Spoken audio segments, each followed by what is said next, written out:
How are we all doing today, people? It's Revival of Wisdom, and today we're gonna get real deep. This video is gonna get real deep. A lot of people are not gonna be ready for this sort of knowledge. Okay, you really have to do is to really deprogram the mind because everything we've been taught is a complete lie, is to keep us trapped. Okay, this is really advanced knowledge. Now, let's get straight into this. All of the ancients depicted other worlds, and they called this place Midgard. Midgard is the mid garden, the middle garden.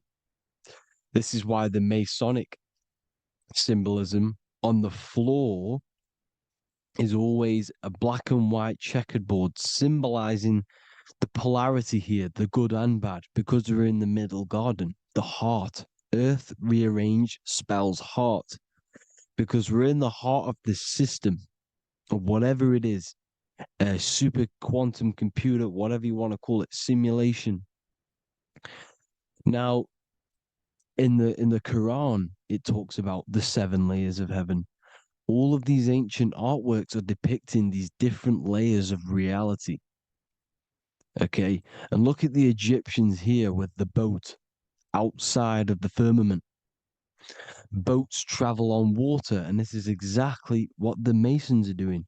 So they're still using the same symbols. Why? Because it's the same knowledge, just hidden. The Egyptians have the same knowledge as the Freemasons. It's just hidden. Now, this cosmology that they're showing here, which is probably made and maybe 100 years ago, this painting or artwork, is the exact same as the one we see here with the arch, the boat. It's similar because the boat is symbolizing traveling these other worlds because the ether is also symbolized as water. Because if you look up at the stars through a telescope, it looks like it's water. It's shining through water because this ether, whatever this substance is outside of this world, was symbolized as water. Okay. And look at all these ancient depictions showing these different layers of reality. Now, we are being trapped within this 3D dimensional world, which is the cube, the Saturn cube, because there are six sides to everything in this world: front, back, left, right, up, and down. Six, which is the cube, because we're in the Saturn's world. Okay. Now, always been depicted as a tree of life, the tree of the universe has always been depicted as this tree. Because let's get a bit deeper. Now, the cosmology of this reality is the sun, the moon, and Polaris, always in the Masonic art. The sun, the moon, and Polaris, the all-seeing eye. If you go inside of the temples of the Masonic temples, they always have this star in the middle, shining light beams. Okay? Look here. The light beams coming from the big star in the middle, which is Polaris. This eye is God. It's God's light shining down from his abundance. Now, when you astral travel, you will see this big ball of light above you, and this big ball of light is God. But you cannot travel towards it until you are pure.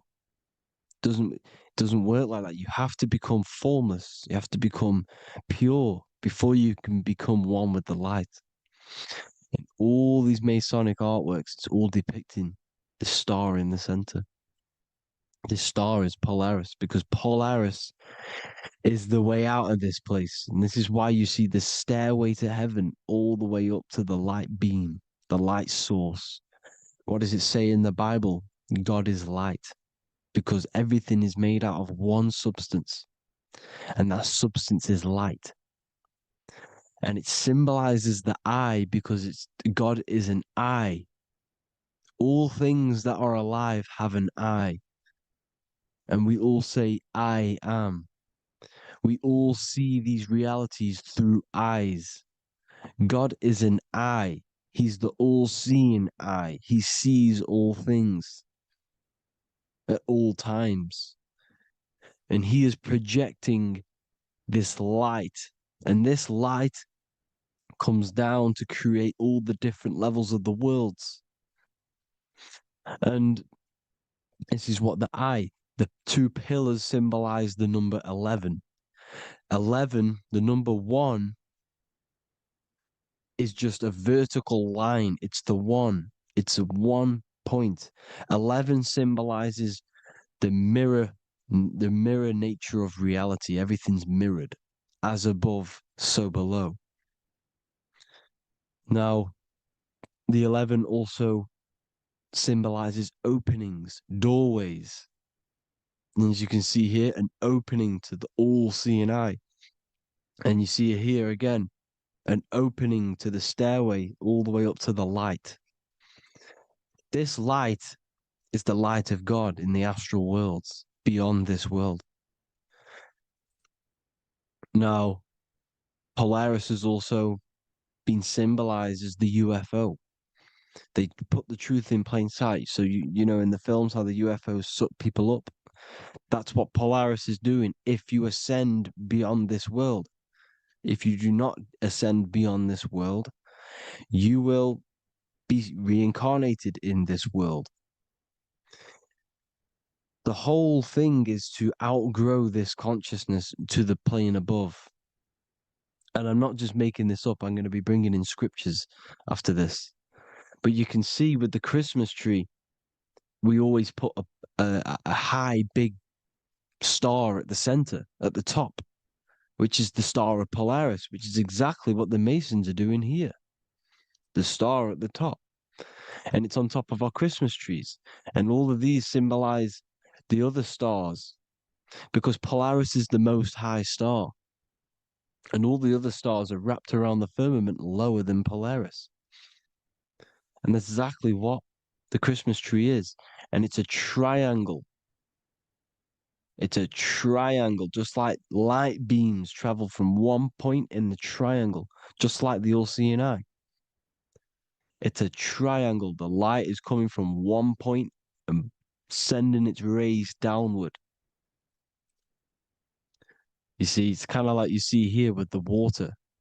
And the lower you go, the darker it gets, the more evil it becomes. And this is what the ancients would call hell.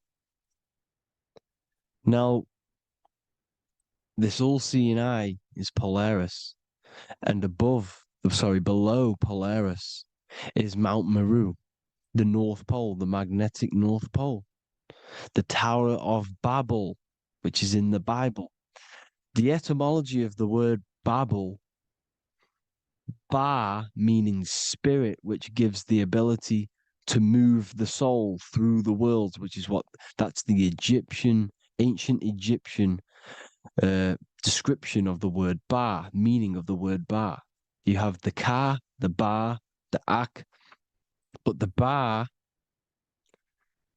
is the one that gives the ability for the soul to move through the worlds. Your soul can't speak into a world without incarnating into it.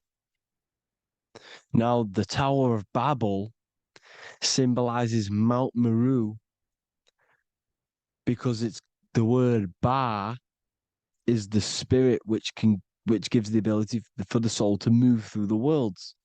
The Tower of Babel is the magnetic North Pole, Mount Meru, which gives the ability to move through these different worlds. And you can see the ancient Tibetans always showing this depiction of these different worlds coming from the center. Because we have to ascend our consciousness. It's not about how good you are to reach heaven. It's about how you expand your consciousness, you expand your mind.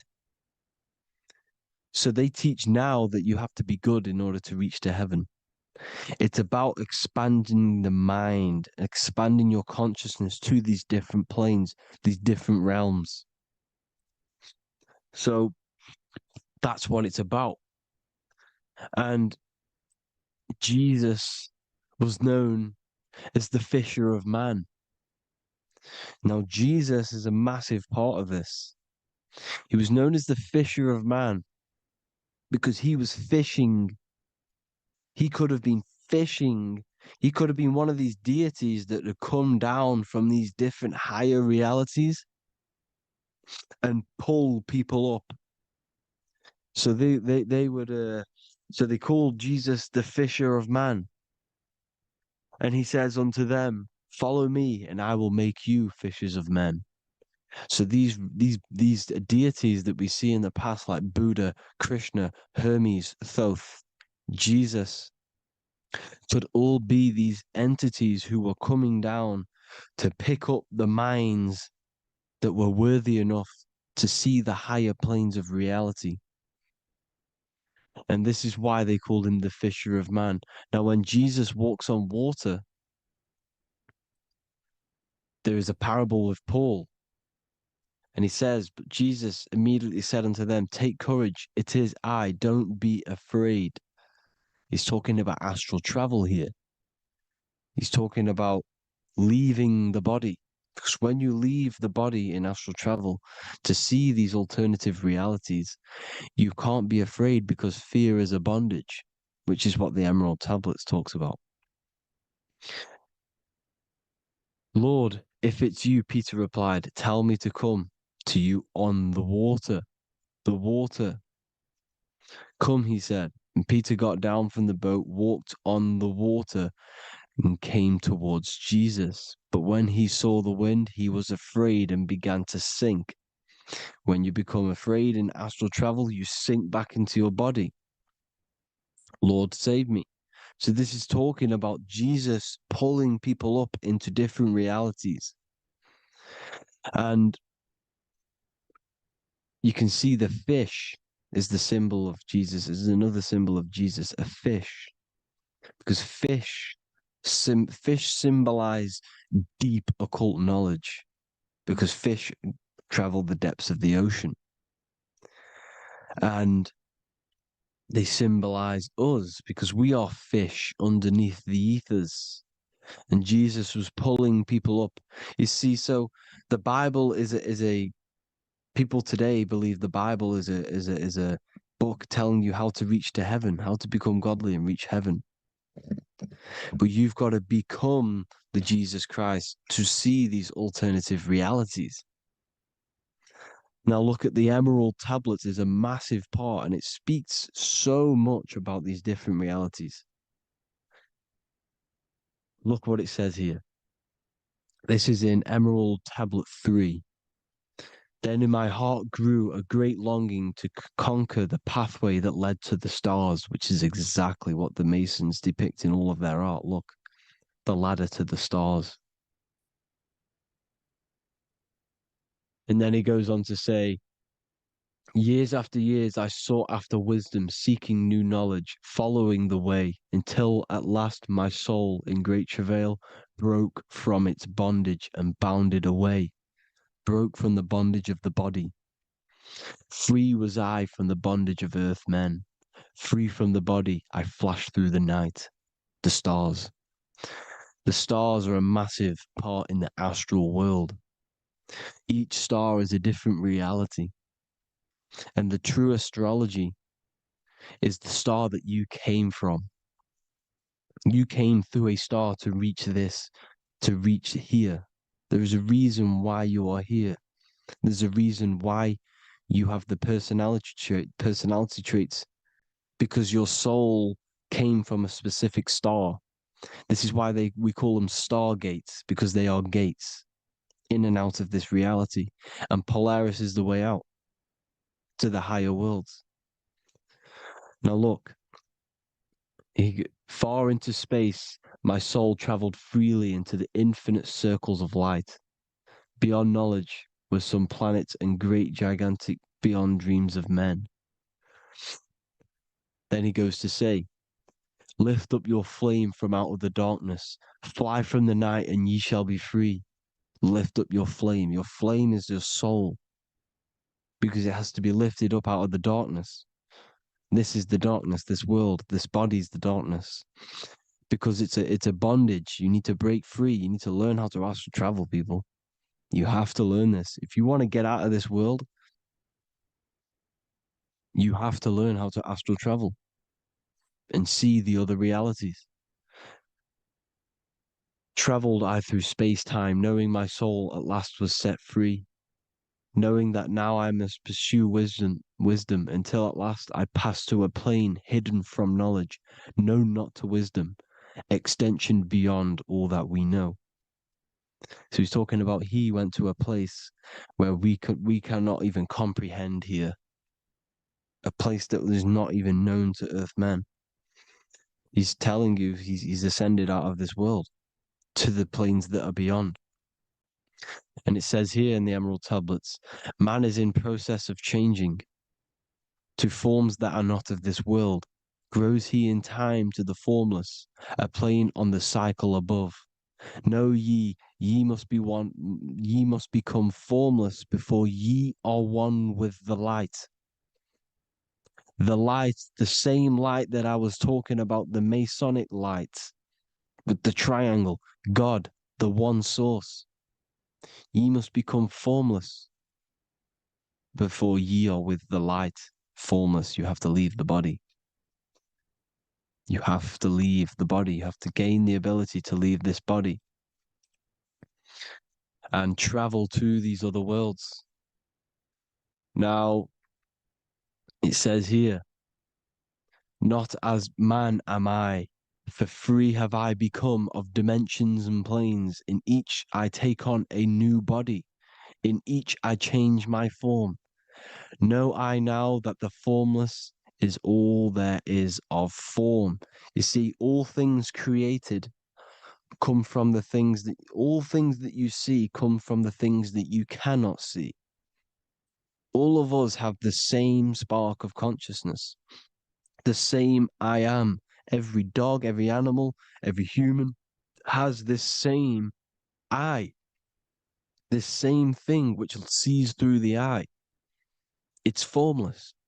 It it takes this formless entity is the same entity of us. We are all the same entity in different bodies.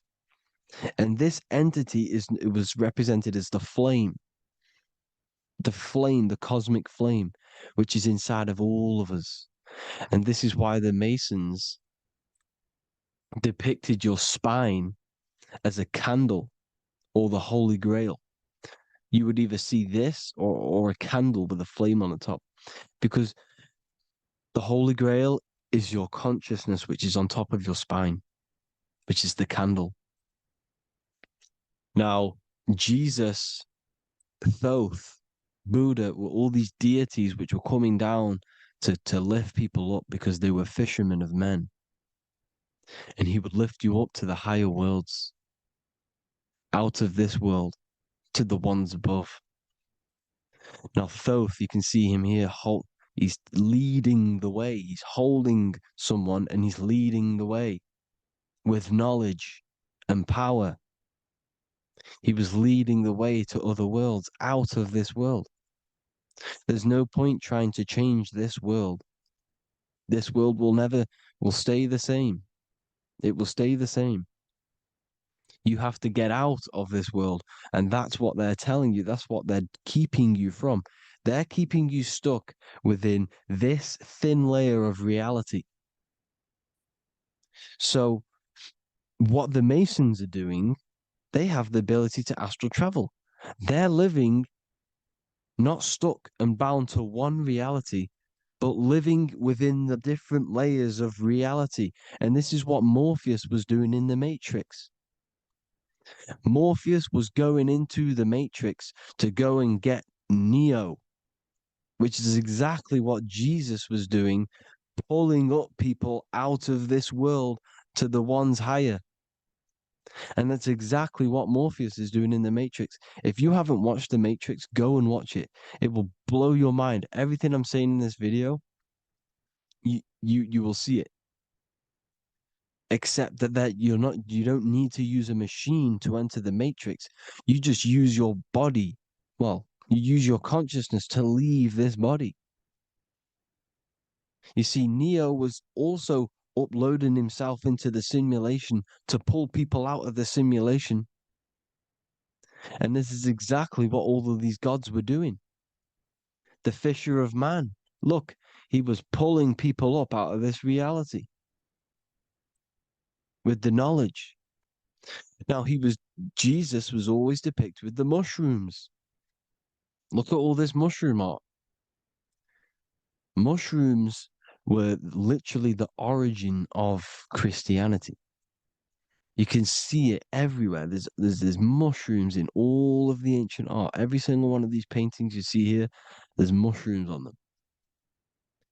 Mushrooms have the ability to see alternative states of consciousness. Now, if you go and do them and you go to sleep, if you pop mushrooms, you go to sleep and you will wake up in another reality. You will wake up in another reality. Don't try it if you don't want to do it. But if you've got the heart to do it, do it. Eat eat them and go to sleep. You'll wake up in another reality. And Jesus was handing out mushrooms to the bright minds, to the minds that he wanted to fish out and pull up to the higher realities. He was giving them mushrooms to see themselves in an alternative state, in an alternative reality. This is why there was so much mushroom art, and it's not just ancient Christians; it's Sumerians, it's the Mayans, the Celtics, the Egyptians, all used mushrooms, all of them. Look at all this art. It's on stones. It's everywhere because mushrooms. See, everything in nature is a micro macro. Look at the form of a mushroom. It's literally your spine and brain because they alter your consciousness. Your body is just a radio receiver. Everything that you're experiencing is a program being ran by the central nervous system, and your consciousness is experiencing this program, these electrical impulses of the nervous system, because it's all feeding back to one point, which is the pineal gland. And this is the candle with the light on it. Type in Masonic candle and you'll see it. It's your spine with your spark of consciousness on top of the spine. And it's a mushroom because this sends you to alternative states of consciousness, alternative realities. Now, they were all doing this, the Egyptians, the Mayans. Now, there's more symbolism which goes into this. Look at the Christmas trees we use. The Christmas tree with the presents underneath them. Magic mushrooms grow under trees. And these are the presents under the trees that we symbolize today with Christmas. Santa's red and yellow for the red and yellow mushrooms. The same mushrooms Mario has to collect. And when he gets enough mushrooms, he levels up. And then what does he do when he go past the world? When you win that world in Mario, you go to another reality. You go inside of another world. It's truth in plain sight, and it's using mushrooms. It's using mushrooms. Everything, all of the characters in Mario, well, a lot of them are mushrooms. Look at this one. The presents, black, yellow, and red and white. Red and white mushrooms. And the bow on the top is the mushroom head. That's a bit of a reach, but you know, the symbolism never lies, is what you need to understand. And it's as above, so below. Now look at the Sumerians. The Sumerians were also multi-dimensional beings. Okay.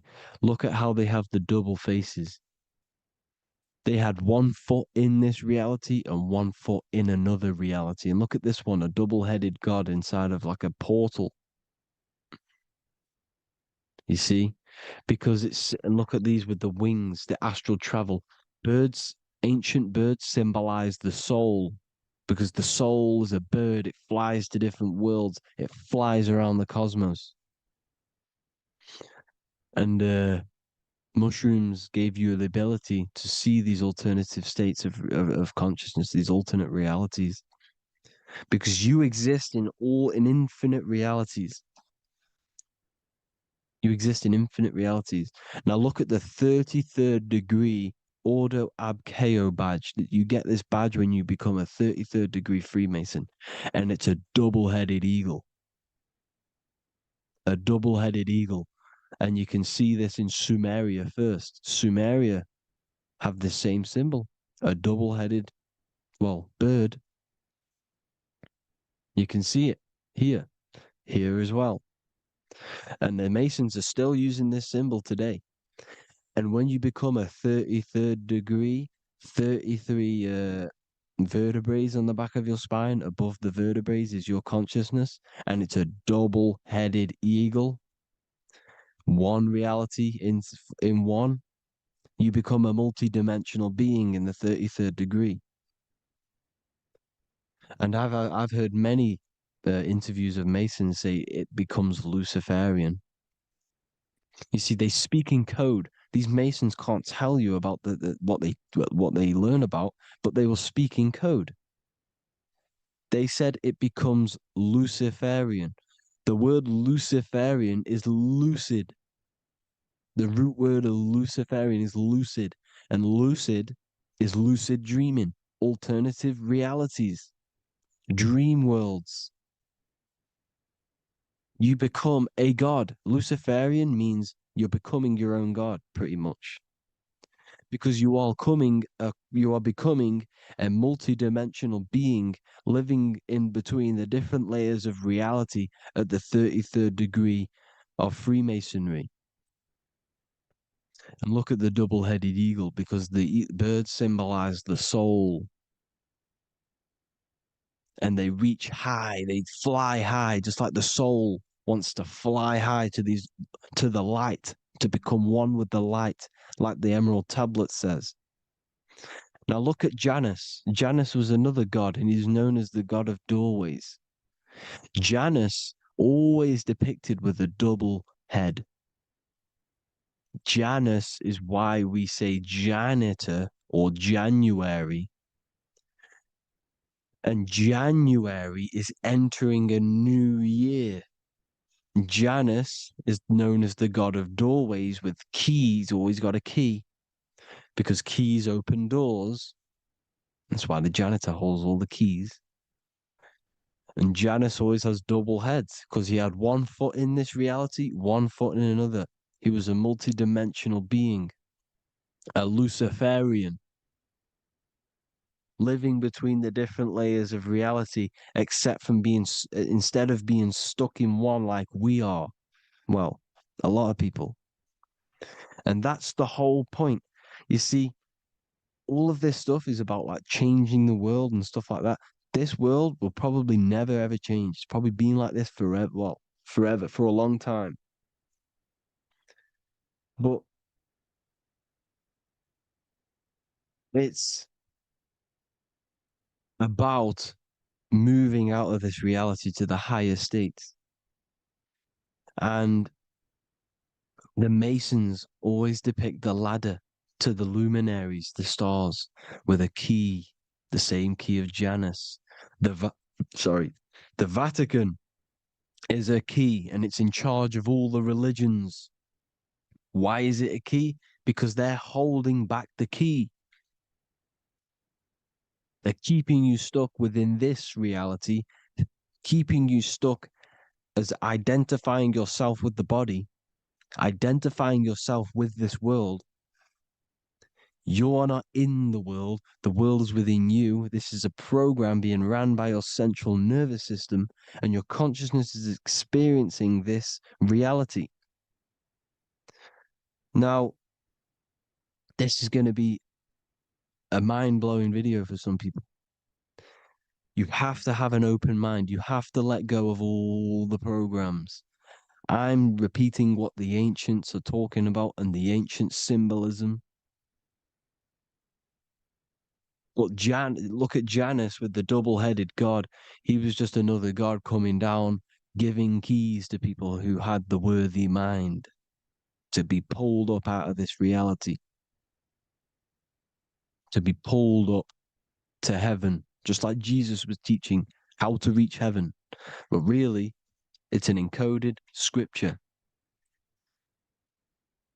But anyways, hope you all gain some insight on this video. Have an amazing day. Please like, share, comment. All the links are in the bio for the PDF, for the Manifestation Mastery course, and all the other amazing stuff. And if you want to support the channel, I'd greatly appreciate if you became a Patreon member. Hope you'll have an amazing day, people. God.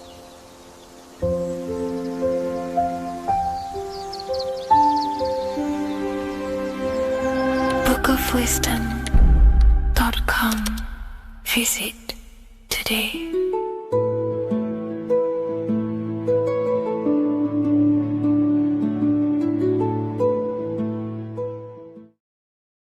What is up, people? How are we all doing? Today, we're talking about the flat earth cosmology. So let's jump straight into this. Please drop a follow and leave a like to help the algorithm. So we live in a torus field. Everything's made out of torus fields. And every torus field has motion. It's what it is. It's the motion of energy. And every torus field has a center, which is the black hole. It's a womb of creation. It's counter space. Now, this is why the North Pole is magnetic, because the center of this torus field is the most magnetic part, the strongest part of the field. So this is why all compasses will point you to the center. And the Earth's magnetic field is spread across the whole of the Earth. And it's spinning, as you can see here, it's like a tornado at the center. And this tornado is the force which is spinning the sun and the moon around us. You got the sun, the moon, Polaris, just like in the Masonic cosmos here. The sun, the moon, Polaris, the all-seeing eye. Now we'll get into Polaris a bit later, but the sun is the magnetic force. Sorry, is the electric force, because every field is electromagnetic. Now, the sun is electric. It's positively charged. It's gonna give you energy. It's feeding energy. The moon is more magnetic energy, which is taking your energy away from you. And this is why you become sleepy when the moon comes out, because it's taking away your energy. So these two forces is the balance. It's the yin and yang.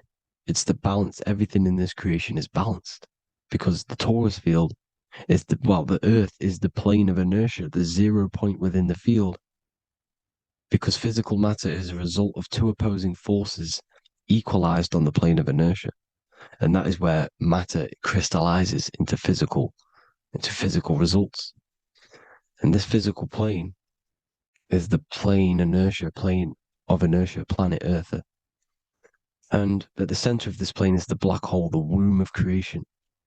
And outside of this black hole gives birth to light. So the torus field is constantly rotating, going into counter space, the black hole, and then out of counter space gives birth to the white hole, white light.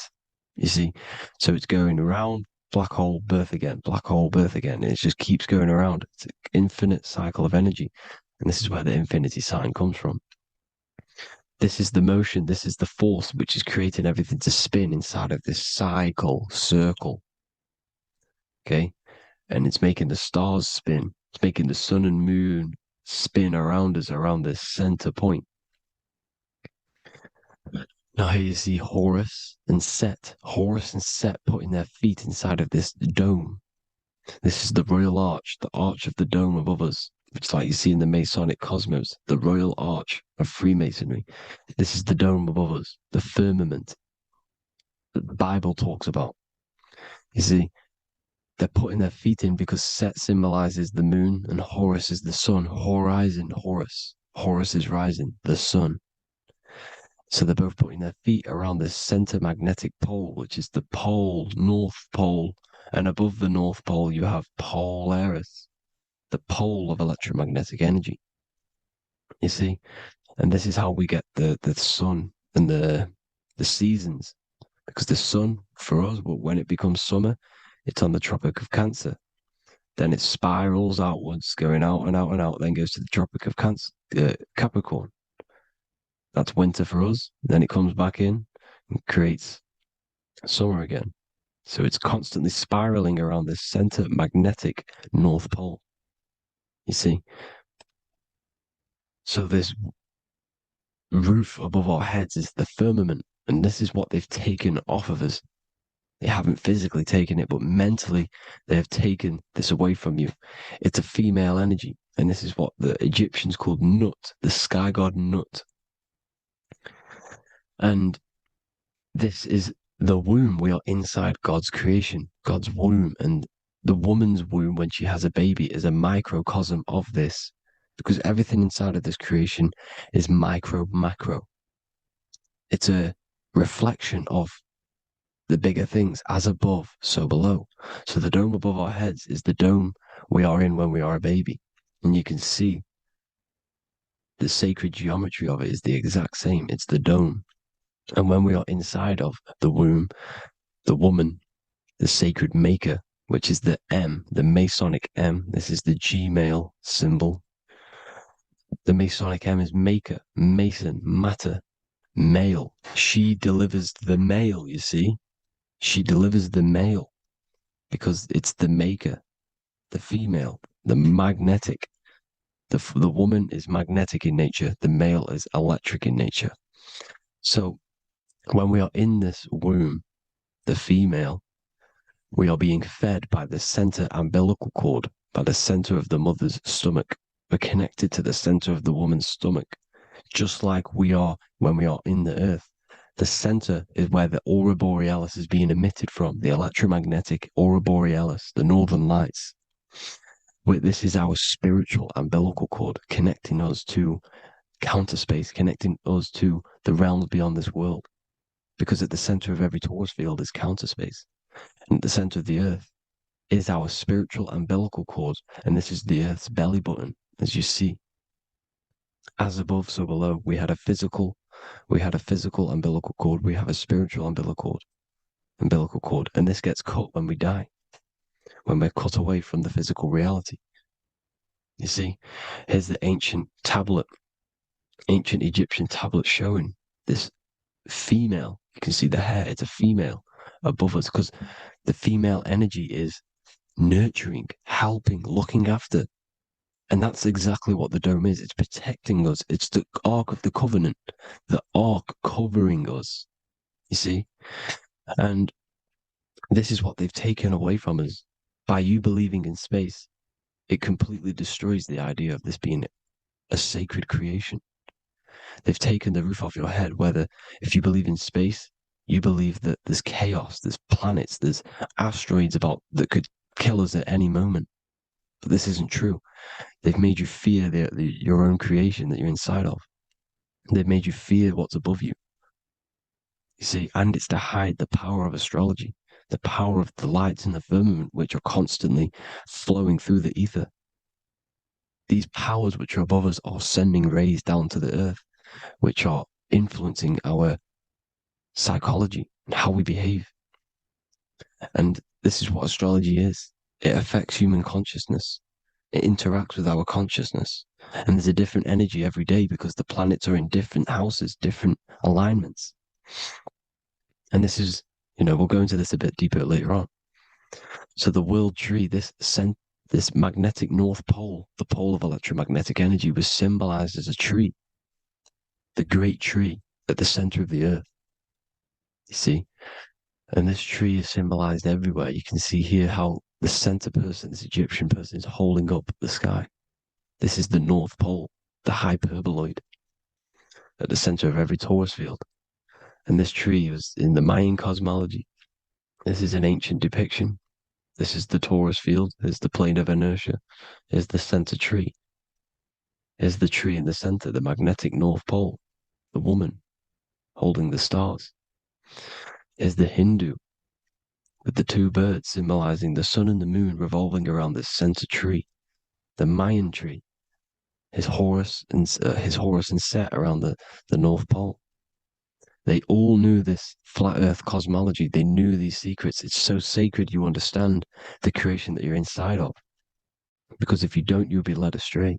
You don't know where you are. You're lost. You see? And here's the Masonic art with the rays of the stars coming down with the tree in the center. So it was personified as a tree. And we are in Asgard, Midgard, the middle garden, where there's good and evil. So the seven layers of heaven, which is talked about in the Quran. Each planet has a different layer of the firmament, and this is the seven layers of heaven, and these are our seven layers of the energy centers in our body. So we start in the stars, so we are stars in a physical body. And this is why we say Mr., Sister, Fraudster, Sinister. Stir is star, and we are in the stars, and our star descends into the soul system, not solar system. And as we descend into the soul system, we enter Satan's kingdom, Satan's world. As it says in the Bible, Satan is the God of this world.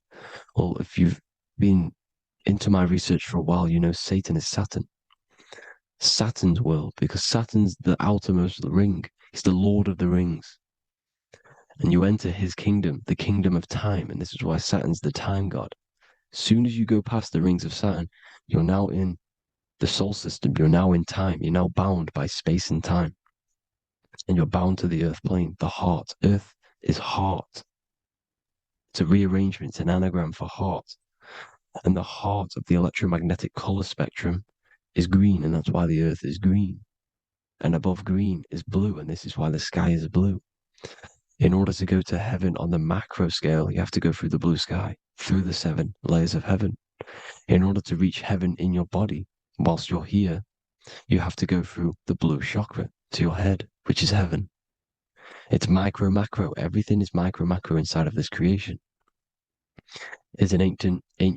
I think this is a French image, piece of art from the ancient French, with obviously the seven layers of heaven, which they all depict. And notice how it's like a dome. We'll go into this dome symbolization, the Royal Arch of Masonry, which is next. But these seven layers of heaven give us the seven metals, the 7 days of the week, the seven diatonic tones, the seven chakras, the seven everything. It's God's favorite number.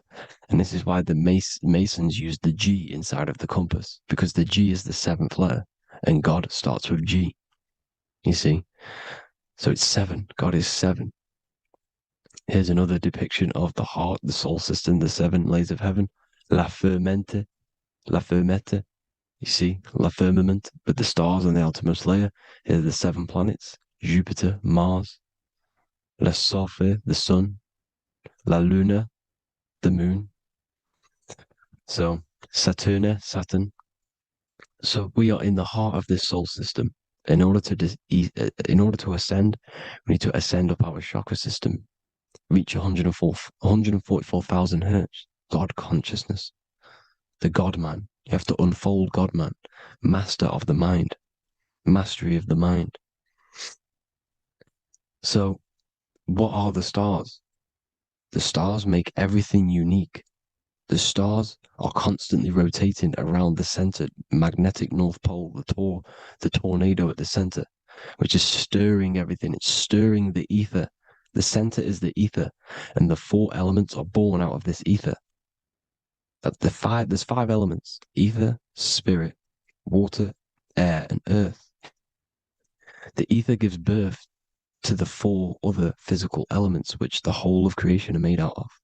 About them four elements. Four is the number of stability. You know, a chair, a table has four legs. It's stable thing. It's a foundation, and these four elements are the foundation of this creation. You see, and this magnetic North Pole is stirring this, and the four vibrational states of the ether are the four elements.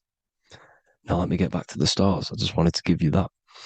The stars are being stirred around this center point, center. It's stirring everything, and they're always in different alignments. Every millisecond, they're moving in different, different placements of the stars. And the planets are called the seven wanderers because they are one. They're not fixed. The stars are fixed, but the planets are they're called the seven wanderers, the seven layers of heaven, because they move faster and slower than each other. Each planet is slower and faster, has a different rate of speed it's moving. So these alignments are mixing in with the energies of the different 12 constellations. And this is why you have a unique characteristic. You have a unique look, a unique energy, a unique personality. This is because when you were born and you took your first breath, that energy which was in the ether, because the ether is all around you, and energy travels through the ether. The energy that the stars were casting down and the energy that the planets was mixing in with the 12 constellations was in the ether. So when you came out of the womb and your first breath, because breath is spirit, okay? So that first breath you took, that is the energy that is imprinted within your DNA, your soul. And you reflect that energy, you emit that energy. That's the energy that is with you forever until you die, until this physical body dies off. And that's what the stars are. The stars are giving a unique energy, characteristic, personality to every living thing. Every dog, every cat, every animal has a unique personality because it was born at a different time and place in the sky. Okay, the stars are your destiny. Now, the stars are constantly changing as well. If you look at stars through a telescope, they're constantly changing and forming different forms. You can see here, it looks like water. It looks like light through water because it's the ether above us, a sea of ether. And this light is being emitted through it, and it's just constantly changing, giving different energies, each star. So this is why this is what the zodiac is. It's the expression of energy. It's the expression of the stars. And each constellation has many different personality, different energies, different traits. Each planet has different traits, depending where your planets are, depending what energies you hold. No same person, no two-person have the same energy. There's no one. It could be similar, but no one's the exact same. It's because of the stars. The stars are never in the exact same split place. The planets are always in different houses. So here's some Royal Arch symbolism. Here's the Royal Arch of Masonry, as it says here. The sun and the moon, the constellations. Here's Cancer, the seven planets, the seven stars. Here's the Royal Arch. This is the firmament. Here's the duality. Black and white, duality, good and evil, rest and motion, dielectricity, magnetism. See? So this is what the Royal Arch is. It's symbolizing the cosmic dome above us. The womb we're in. We're inside God's womb. And here's George Washington, the Freemason, inside of the Royal Arch. You see? With the G, the Masonic G, G, God, 7.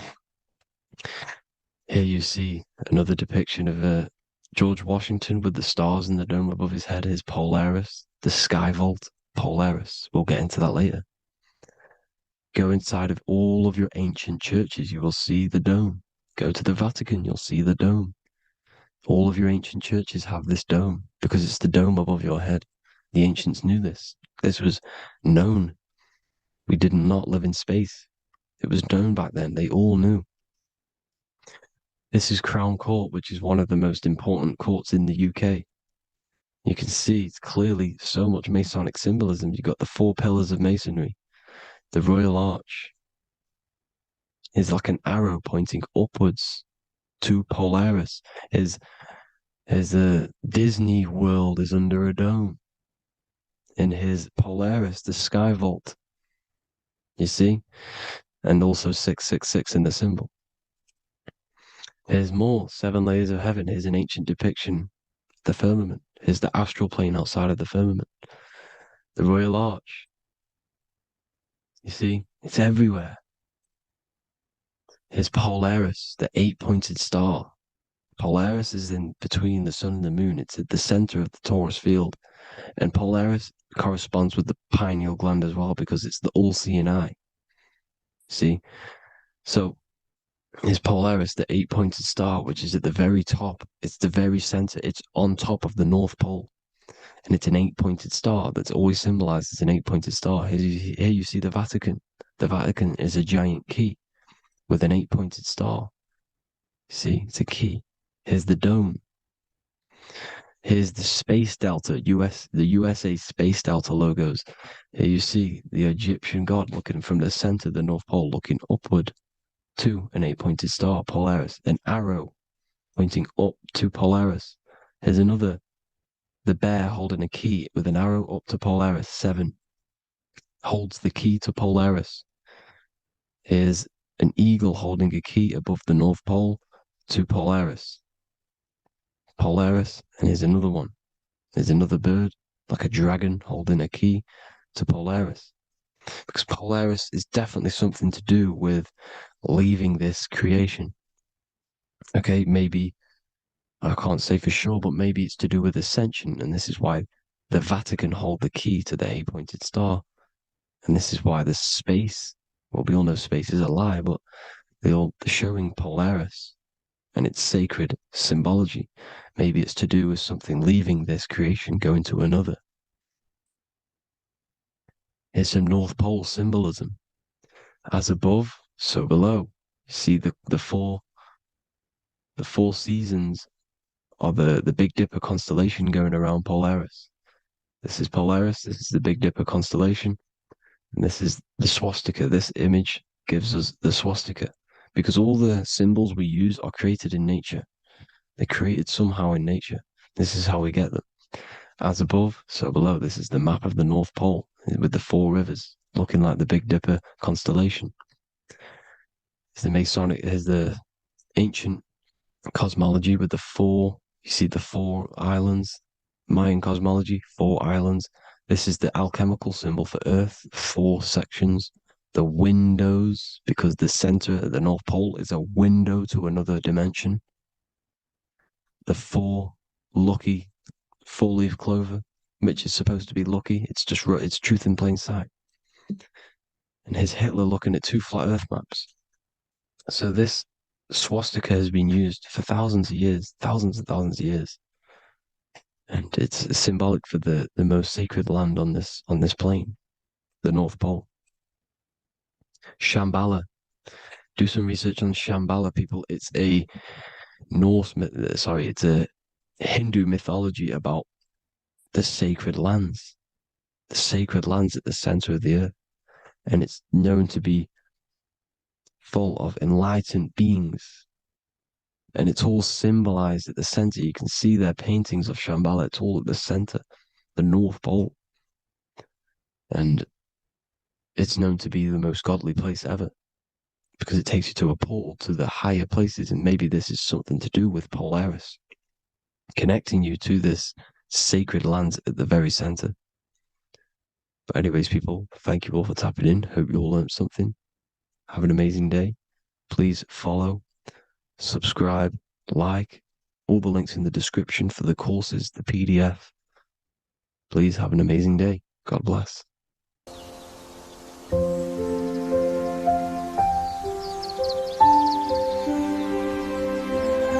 bookofwisdom.com. Visit today.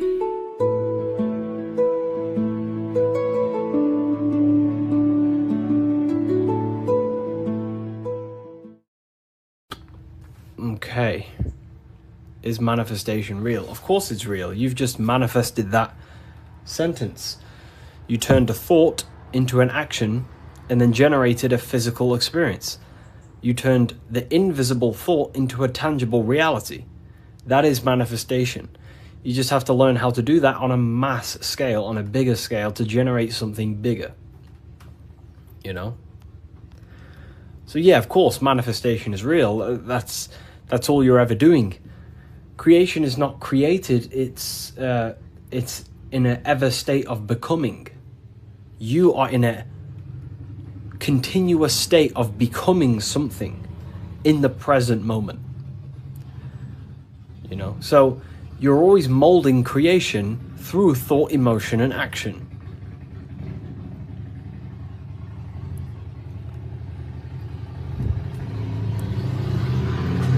let the Harley Davidson go past my house. It's a very loud bike. It's a cool bike. But yeah, you're in a continuous state of creation. And that's what this symbol ultimately represents, right?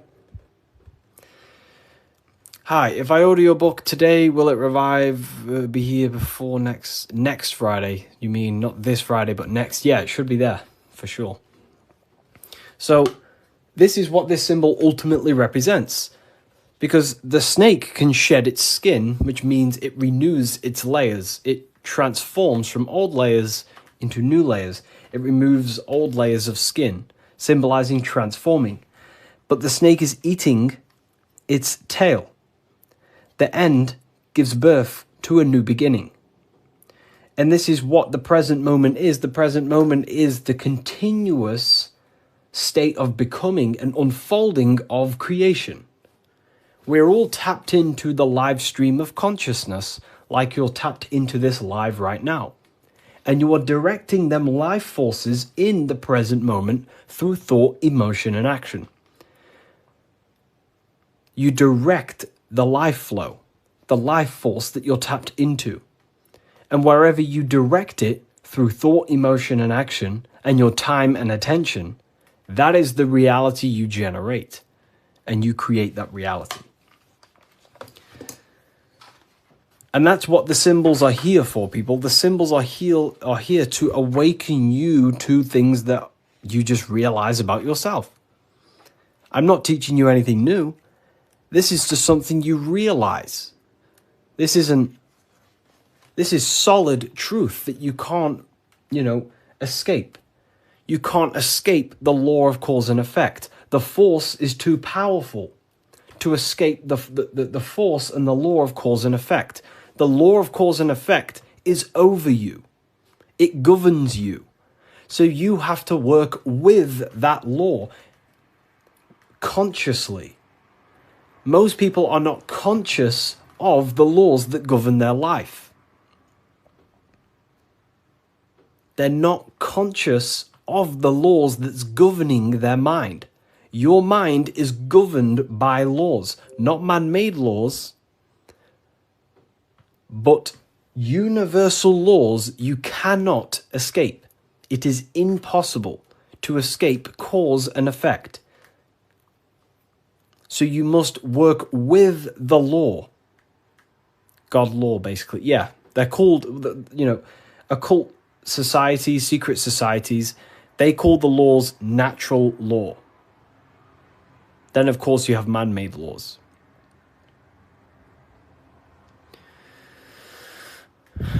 So you have to work with the law. If you do not work with the law is going to be working anyway.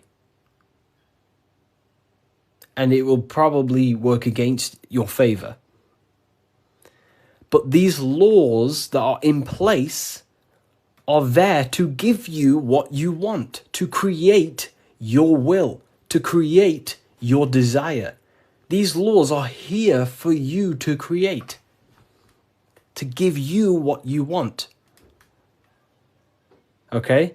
So we have to become conscious of the laws that is governing our mind.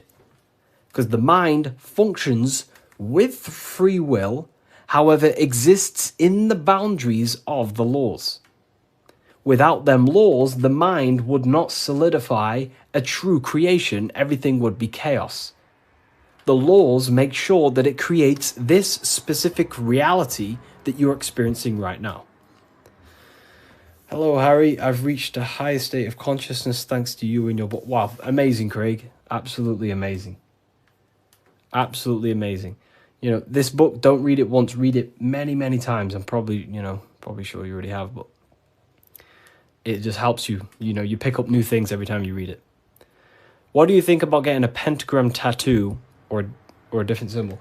I mean, the pentagram's a great symbol. It's just how you use the symbol. I gifted your book to a friend. Wow, amazing. Which book? The new one or the older ones? So we can influence our reality, of course, through thought, emotion, and action. You have free will. You have full control over them three things. If you try and control anything other than your thought, your emotion, and your action, you are going against natural law.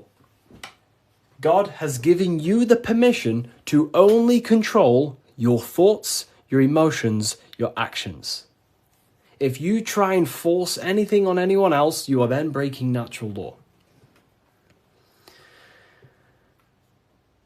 They are the forces that consciousness expresses itself through the mind, mentalism, through thought, imagination, through emotion, through feeling, intuition, and through action, willpower, taking physical actions. That is how the force of consciousness expresses itself in 3 distinct ways. And that's how you create your reality, through thought, emotion, and action. And that's how you gain your personal power, by controlling your reality. How do you control your reality? Very simple. Is this the Book of Wisdom? This is not the Book of Wisdom. This is the Book of Symbolism, the brand new book, only available on my website. So here it is. Here it is, people. This is not the Illuminati.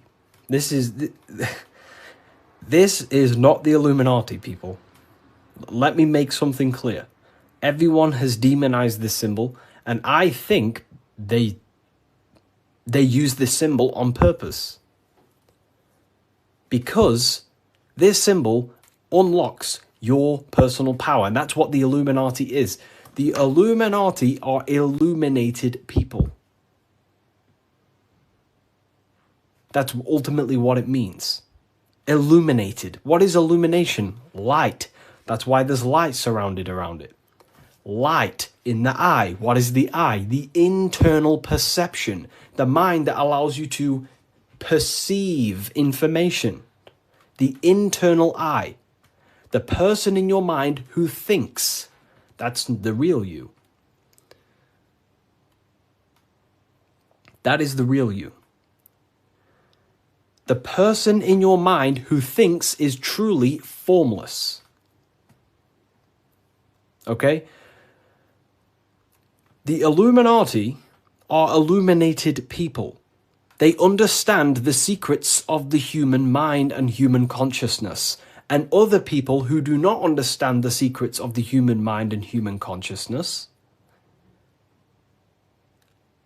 are ignorant, and the people are using the knowledge they know against them. If you know psychology, right? If you know the deepest secrets of psychology, you can then use that against someone to manipulate them. That's how the system works. It runs on information, knowledge, and power. And the power comes through the information. The people who have the most information about how you function have more power. Why? Because they can use you, because they understand you more than you understand yourself. You see? That's what the Illuminati is. The Illuminati are people who understand the secrets of the human mind and how to manipulate the secrets of human consciousness to make them do something and create something in their agenda. You're all creators. This is what you need to understand. That's what consciousness is. Consciousness is a creative force. It creates through thinking, feeling, and acting. The triangle. But that thought, emotion, and action are just 3 expressions of the one force of consciousness. Thought, feeling, and acting are in fact one actual force. Because it's the force of the universe. We're all using the same force. And that's the same force that Yoda uses in Star Wars. In Star Wars is all talking about the force. That is the force, and that force is running through you right now in the present moment. You have the ability and the free will to direct that force through thought, emotion, and action into a reality. So, the Illuminati is just simply people with a high understanding of consciousness and the human psyche, and how to actually create reality. You think something, you feel, and if you have a feeling towards that thought, you take the action. As soon as you lose feelings to watch this video, you will scroll and take action to find another video you have a feeling for. That is how reality creates. That's how reality unfolds. Okay? So the eye in the triangle is showing you the ultimate state of consciousness to create reality. 1 and 3. There is one eye and 3 points on the triangle. The 3 expressions of consciousness that creates reality: thought, emotion, and action. In one, unified. Most people do not have a unified consciousness. They think about creating a business, their emotions feel like watching TikTok, and their actions are eating food. That's divided consciousness.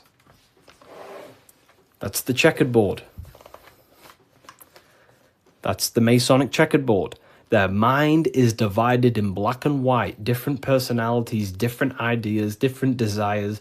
Their mind is not solidified on one creative project. The mind is divided within duality. Okay? That's what the checkerboard is. The checkerboard is simply a divided mind. Because this checkerboard is this whole piece of artwork you see here of the Freemasons is showing you how someone's mind functions. That's the secret. Very simple. Symbols, occult symbols, Freemasonic symbols are basically showing you mind states, how you think. Divided pillars, left and right pillar, sun, moon. Sun is masculine, the masculine mind, and the feminine mind, the conscious and the subconscious. But here, there's an eye in the middle, unifying them in the middle. Unification. Unifying with the true being inside of you. Not being left or right. Not being too masculine, not being too feminine, but unifying the masculine and feminine principles to become a unified consciousness so you can create your reality. The masculine principles symbolized by the sun and this left pillar symbolizes willpower, your will. Your willpower is very, very, very powerful. Willpower is ultimately everything you create, your will. So this sun represents the masculine forces of the mind, such as willpower, taking physical actions, intelligence, intellect, thinking. That's all the masculine. Then on the right side, you have the feminine qualities of consciousness on this right pillar, symbolizing imagination, emotion, desire, intuition. These are the feminine forces of consciousness. And what happens when a male and a female comes together? They give birth to a new creation called a baby. What happens when you merge your masculine and feminine qualities of consciousness? You merge your willpower, your thought with emotion and action. You give birth to a creation, a baby. The same principle. It's the same principle. Freemasonry is very simple. It's about bettering yourself, working on the temple, and the temple is symbolic for you, for your mind. The stonework Freemasonry, Freemasonry is about stonework, and that stone is you. You're perfecting a stone, and that stone is your mind. You're perfecting the Temple of Solomon, or you're rebuilding the temple, which is rebuilding yourself, because you are the broken temple. The thing is, your teachings is destroying my life. It's not destroying your life, it's destroying your old view of the world, which will then give birth to a whole new, beautiful life. You have to go through destruction. You have to go through the darkness to see the light. Destruction, creation demands destruction.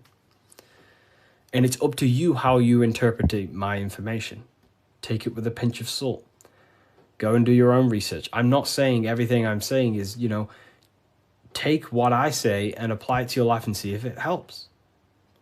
But everything I'm telling you here is helping me build myself and build my own reality. But it's very simple. It's about building yourself, because when you create change in your own psyche, you see change in your world. What happens when you start to awaken? You start to think differently. And when you start to awaken and spiritually awake, what happens to your friends? Your friends say, oh, you've changed. You see? So the external world is always mirroring your internal world. If you create change in yourself, you will see a change mirrored outside of you. That is as above, so below. Okay. So, Freemasonry is very simple. It's about yourself. It's about the Temple of Solomon. You're rebuilding the Temple of Solomon. And the Temple of Solomon is an allegory for you. Your mind is the Temple of Solomon. Your body is the Temple of Solomon.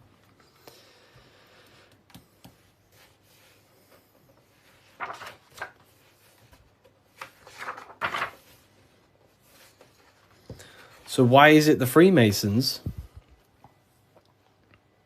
wear this apron, right? So you see the Freemason here wearing this apron? Well, this apron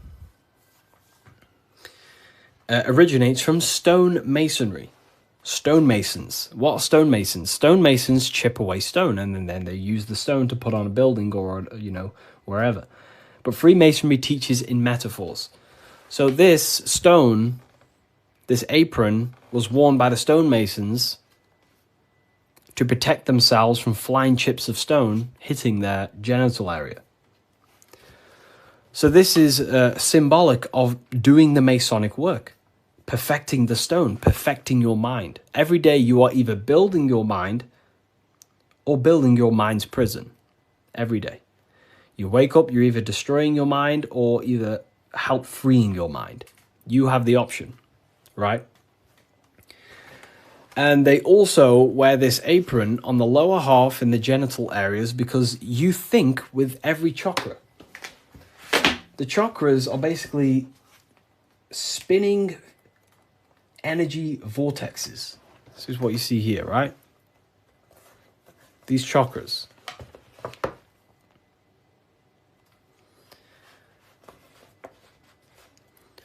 You can think with every single chakra.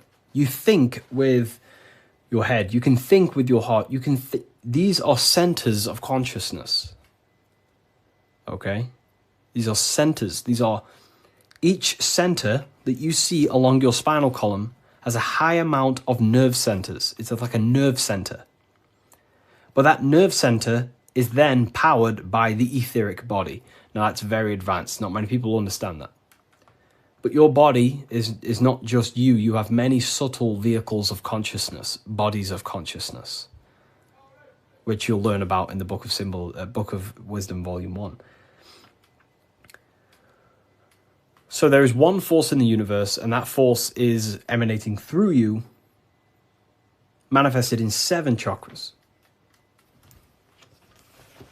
Anyways, the reason why they wear this apron on the lower half of the body, because it's a reminder to cover up, to stay conscious of their lower self. Because this is the lower self of the lower half of the body, and this is the higher self in the higher part of the body. If you think with your genitals, all you think about is sex and eating. If you think with this lower half of the body, you will only, think about sex, eating, and power. So they wear this to remind themselves to conquer their lower nature, their animalistic state. Because the Mason is aware that they need to build themselves to a higher consciousness, to the higher mind. They need to align their will and mind with the higher mind. Because ultimately, the reason why all of these teachings stem from is because it's preparation for death. This is where all this comes from, okay? You never die.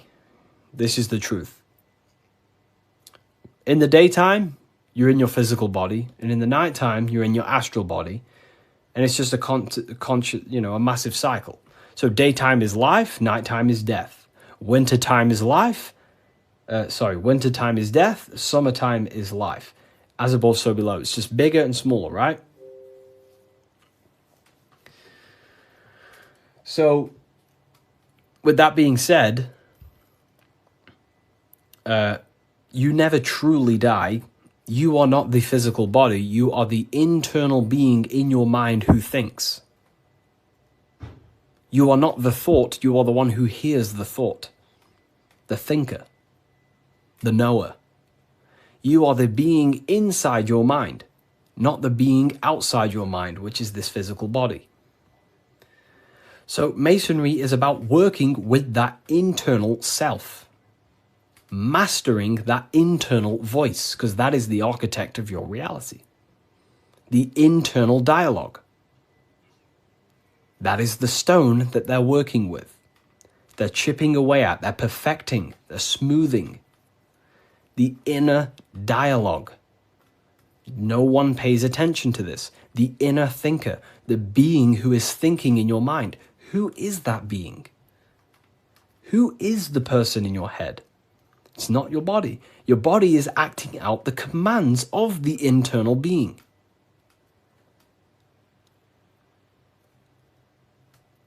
So, this is what we have to connect to and master the inner dialogue, the inner thought processes, because the thought is the architect of reality. Thought creates everything. Thought creates everything in the whole universe. The whole universe originates from thought. So Freemasonry is basically about mastering the inner dialogue and working on the inner self, the person in your mind. And the deeper you get to know that inner voice, you start to realize that there are many different vehicles of consciousness. You don't just have a physical body, you have a physical, etheric, astral, and mental and spiritual body. The physical body is just the lowest dimension there is. The physical plane is the lowest dimension there is. Your mind operates above all of them. A thought is just a thought. It has no true form. That thought takes on the body. That thought wraps itself in imagination. So the thought alone is just a thought. But then that thought then wraps itself in something we call astral matter, which is your imagination. The light, the screen in your mind that allows you to vision a specific object. The thought wraps itself in astral forms. That astral form becomes like an emotion in your heart because you want to then take action to generate that mental image you created. Then it turns into a physical reality once you start to take the action to fulfill the desire of that mental image you created. So these are the many different vehicles of the mind. And the mind is not just in the brain. This is the whole wrong thing with science. The mind is not the brain. The brain is just a physical computer to decode the commands of the mind. The mind is not even touching the physical world. The inner dialogue is not in the physical world. The true you is a higher dimensional being. Okay? The inner dialogue. And we're working with that inner dialogue to master it, to ultimately master your reality. So again, Freemasonry is all about cutting stone, but it's not about actual stone. This book by Harry B. Joseph, right? Yeah, I am Harry B. Joseph. I wrote these books myself. This book is my brand new book, the Book of Symbolism. And it's only available on my website. You will not find this book anywhere else. The Book of Symbolism.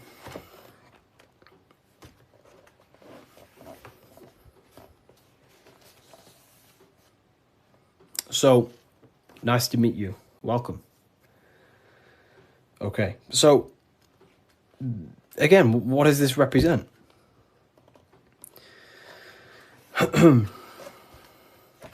The rough stone is a symbol of the self, the unrefined self, the unenlightened aspects of our mind. So the rough stone represents the uncontrolled aspects of our mind. We have many different versions of ourselves in our minds, right? We have a version of ourselves who's perfect. We have a rough version of ourselves that we can become. There's many different things in our mind. But the aim of the Mason is about unifying all of them different personalities into our higher self. It's about learning the secrets of the mind. So this represents the perfected aspects of the mind, and there is also there is no such thing as perfection. We will never actually truly perfect ourselves. But the aim is to be perfect. So the Freemasons show you the checkered board. I'm ordering all your books this week. Oh, wow, thank you. You will look, your whole life will change. Your whole life will change.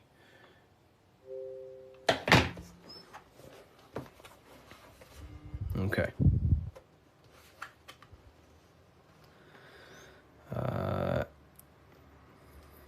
The checkered board floor.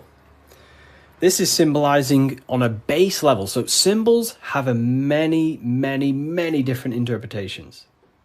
So on a very basic level, this checkered board floor represents duality, how everything is dual, positive, negative, day and night, hot and cold. But the deeper you go into the layers of the symbol reveals the secrets about the human mind. So this is all showing you the mind. Different states of mind. Because that's what the universe is.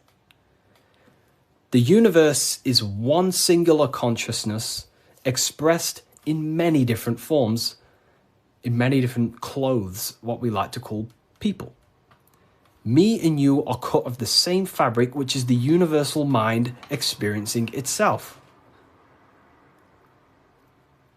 So the mind is the very architect of reality. Life is not happening outside you, it's happening inside your mind. You are a projection of the mind. However, you have the ability to identify with your ego. Your ego is very simply just a false version that your mind, it's a version of yourself that your mind has created through experience, thoughts, words, memories, and traumas, and belief systems. But beyond you, if you turn your mind off, if you stop thinking, then who are you then? That's what we call the universal soul. Everyone is that same substance. When we all turn off our mind, we are all the same substance, the universal soul. But we have the ability to generate an ego, which is our own personal identity. The ego is not inherently evil, but the ego can become bad if you don't tame it. It's the beast. But anyways, the duality represents, very simple, black and white, positive, negative, day and night, the opposites in the physical world. But on a higher level of masonry, it represents a divided mind. The one divided in many. The illusion of the third dimension, of how everything is separate. But in fact, we are all the same substance. We are all the I am. We are all the I, the inner dialogue, the inner voice. Masonry is about working with the internal voice, the thinker in the mind, the true higher dimensional being that you are. Because that higher dimensional being manifests its life forces through you and creates in the physical three-dimensional world. So it's about directing the life forces through you. Now, a big misunderstanding about the world that religion has placed on people. A big misunderstanding, right? People think the world was created. People think the world was created thousands of years ago. It's the biggest lie ever. Step back, remove that belief out your mind just for a second, and realize the truth. The world was not created thousands of years ago. The world is creating now, in the present. It's unfolding now. Creation is unfolding in the present moment.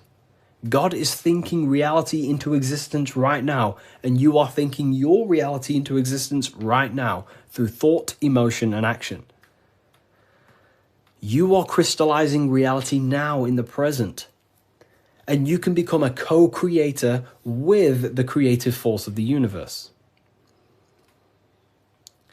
But we've been taught the complete opposite, because the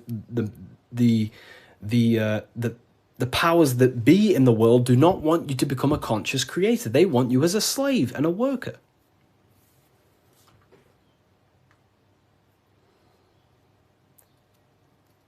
You see, so we have to understand that we are all co-creators of this world. We're all contributing towards the building project of Earth right now. But the elites make you think that the world was created thousands of years ago, and now you're just experiencing it. Now you become an experiencer. You're not an experiencer. You're an experiencer and creator. You mold it. And when you do not understand this, someone else who does understand this will use you to create their agenda. Because they understand this. And look what's happening in the world today. We are creating the agenda of the government. Why? Because we believe their lies. We don't have to, but we choose to. We all have free will. Everything else is just an illusion. Money is an illusion. It's a belief in the mind. Harry, are you a part of Freemasons? I am not. And if I ever do, I will be transparent about that.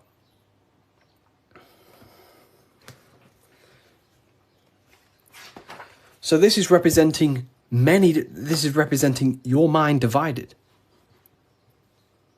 Divided consciousness. Now take a look here. What are the Freemasons trying to show you here? Squares to circles. Square, circles. Geometry.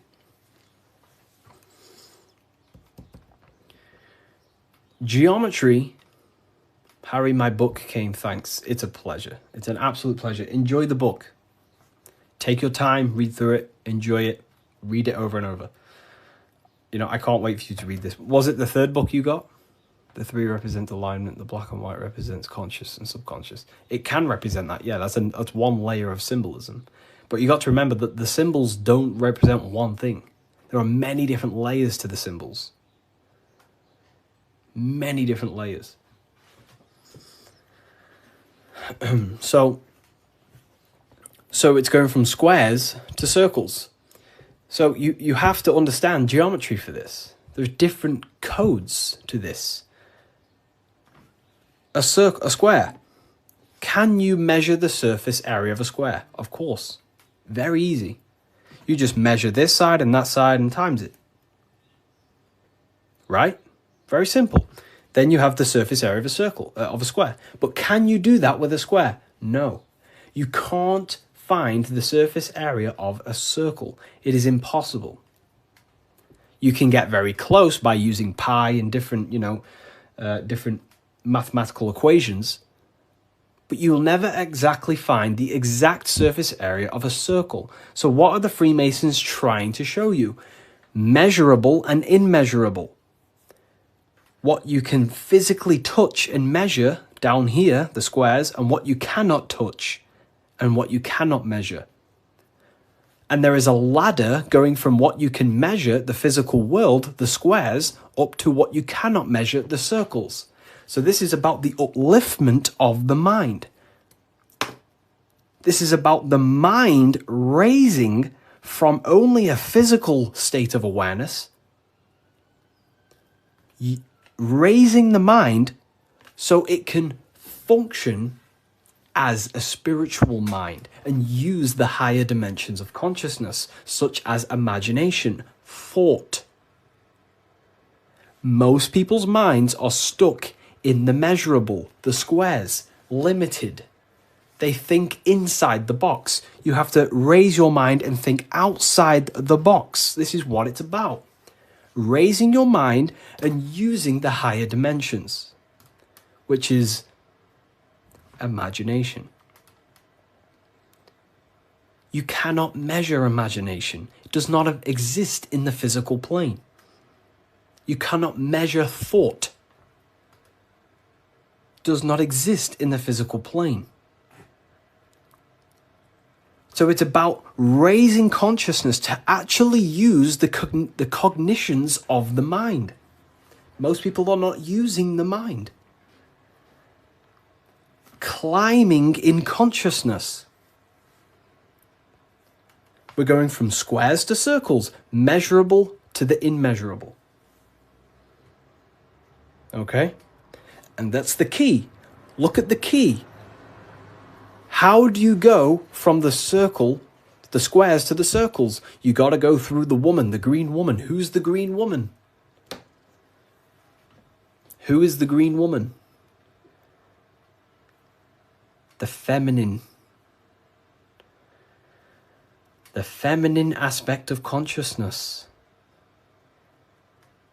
You cannot just go from low consciousness to high consciousness. It is impossible. It takes a lot of work. Doing work on your mind is way harder than any labor or work you could possibly imagine. The work on yourself is not easy.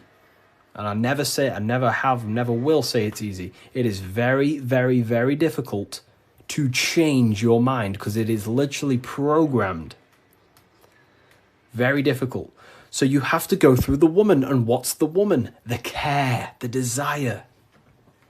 You have to have a desire to climb the ladder. You have to have the love and the care to do so. If you do not have the care, you will not climb the ladder.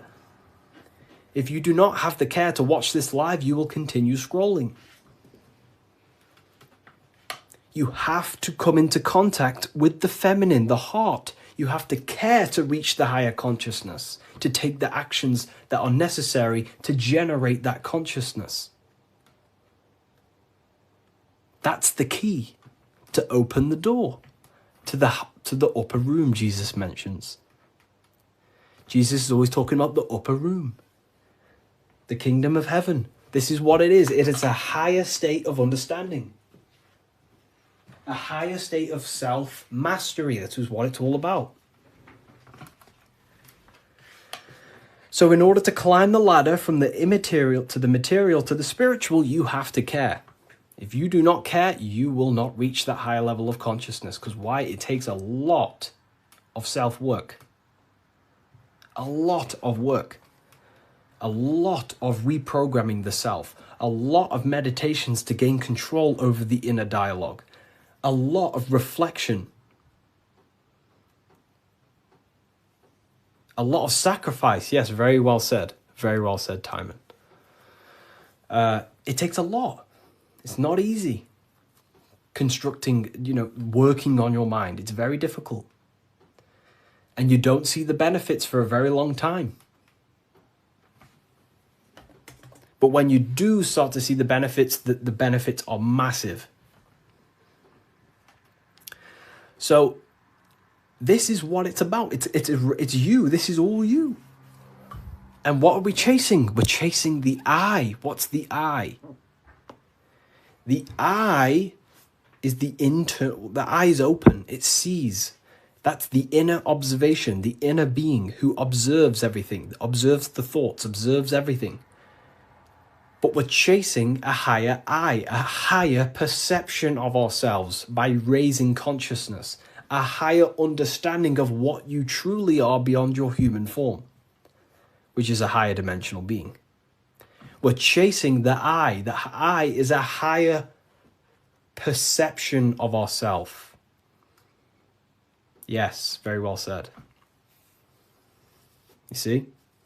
So this is what this is why if you read symbols, you become very powerful. That's why I wrote a whole book on this, so you can learn this too.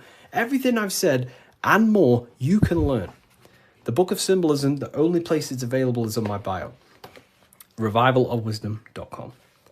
I just released this November 17th. But it breaks down everything about Freemasonry, of how you can learn this knowledge and gain a higher consciousness. But anyways, if we get this to 50k, I will drop some coupon codes for you all, and we'll carry on. I'll drop some coupon codes so you can save some, some money. And we have worldwide. We have, this is powerful knowledge. Powerful, powerful knowledge. What do you think about the Golden Dawn? I have a friend, well, not a friend, but I know him through, he's an Instagram creator, and he went through the Golden Dawn system, and he is a very famous author now. You've probably heard of his stuff. It's called The Serpent Rising. He went through the order of the Golden Dawn, learned about Kundalini and stuff like that. Golden Dawn Society, yeah. How can I buy your book? There's no link in your bio. There should be. There's a link in my bio. Revivalofwisdom.com is the only place you get the Book of Symbolism in English, French, German, Italian, Spanish. Okay, so let's carry on, right? So we've broke this down. You now understand that we're going from squares to circles, which is going from the measurable to the immeasurable, changing the mind from a state of reaction, because this is, okay, the circle cannot be measured, but the square can be measured. So this is the material, this is the spiritual, this is the seen and the unseen.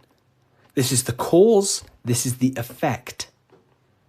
The cause, effect. What does the sun do? The sun causes effect on the earth.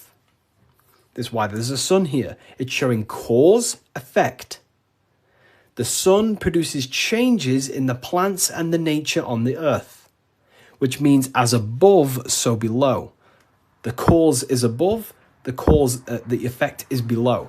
So this is talking how to change the inner dialogue of yourself, the inner self, the inner voice,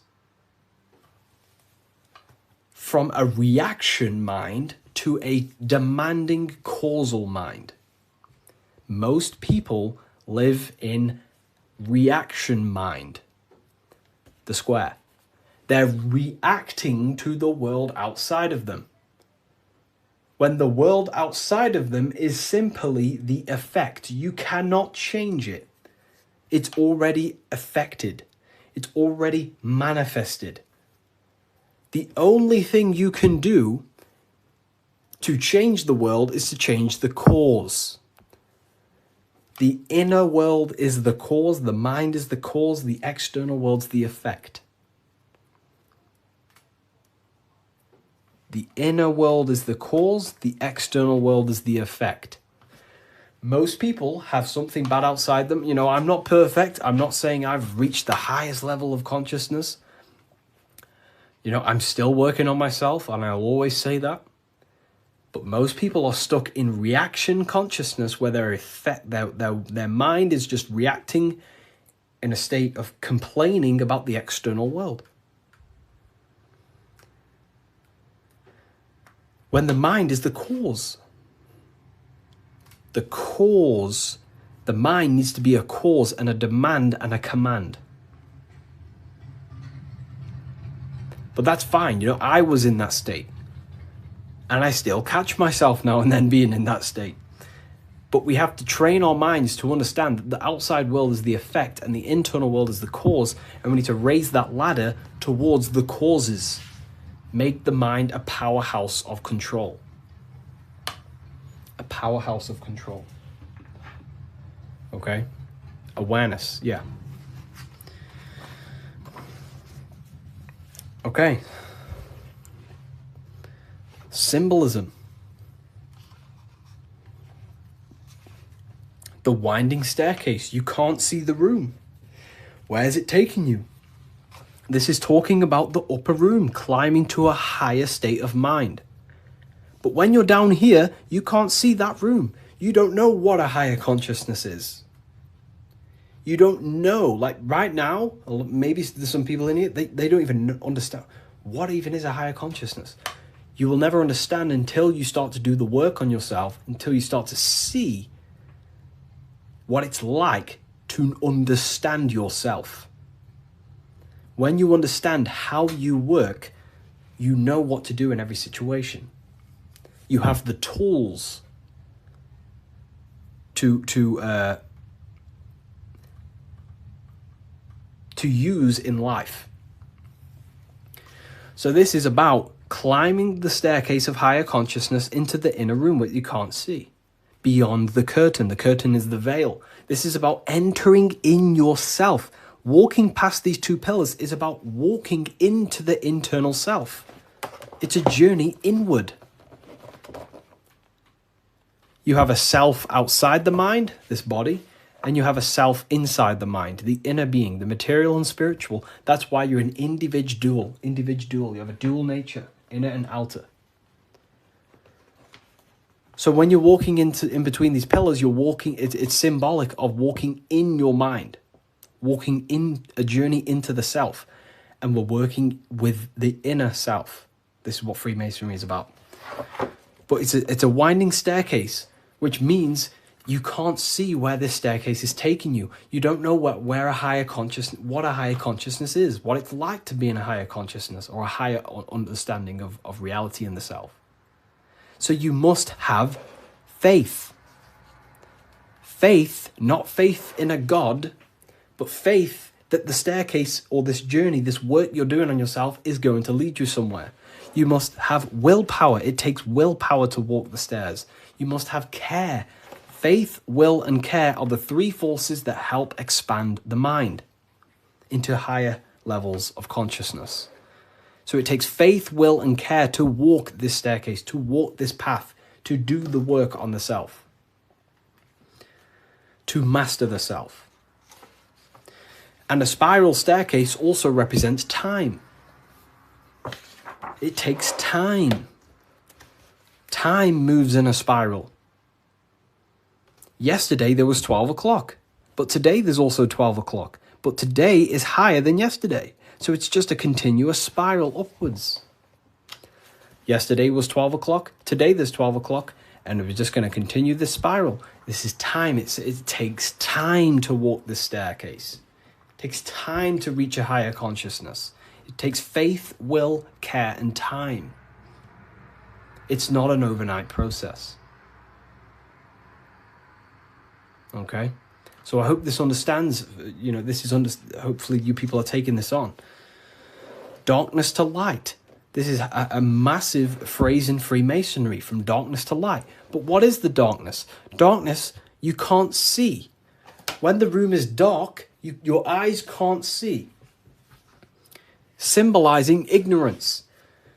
There are parts of yourself that are in darkness. You are not aware of these parts of yourself. Most people are not aware of their imagination and the powers of the imagination. That means it's in darkness. Darkness to light is about becoming conscious of the things inside you, the aspects of yourself that you may not be aware of. Exposing a light. If I turn on a light on something, you expose it. You see it clearly. So Freemasonry is about going within the self and finding the things that you are unaware of and becoming conscious and using them as tools to help you in life. Your imagination is a guiding force to shape your future. Your intuition is also a guiding force.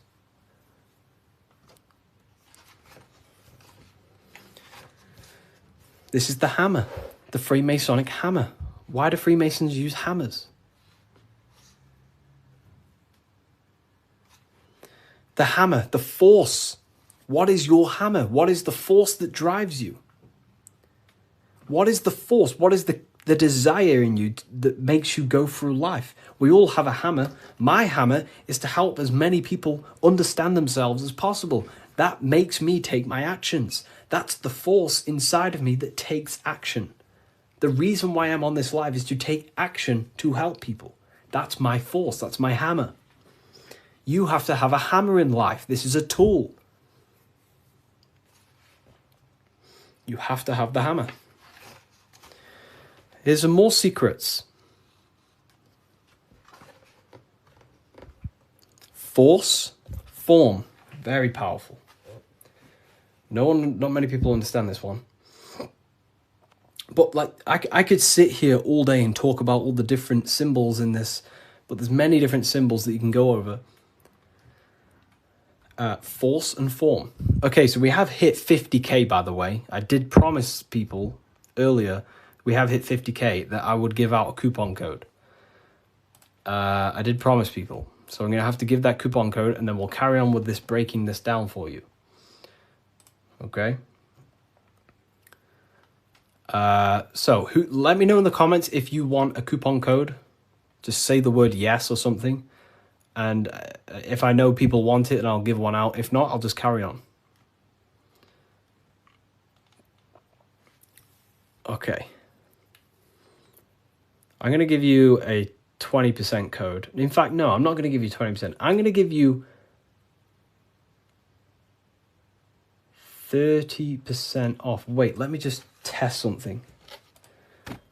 I don't want this to mess up for you. I want to make sure it's working properly.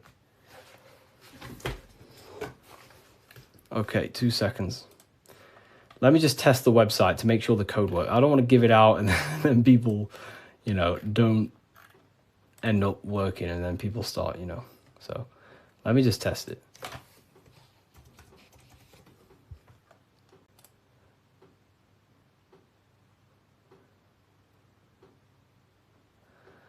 Okay.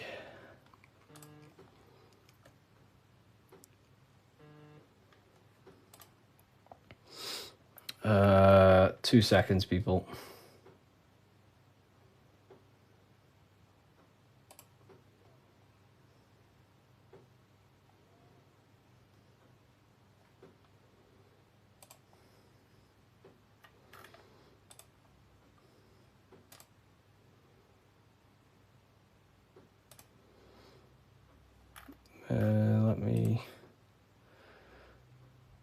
You said 50%. I didn't say 50%. I said if we hit 50k likes, I will give a coupon code. And that's what we've hit, 50k likes.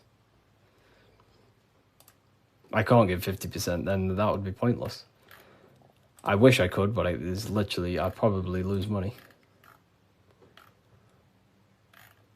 I'm just testing the code out for you.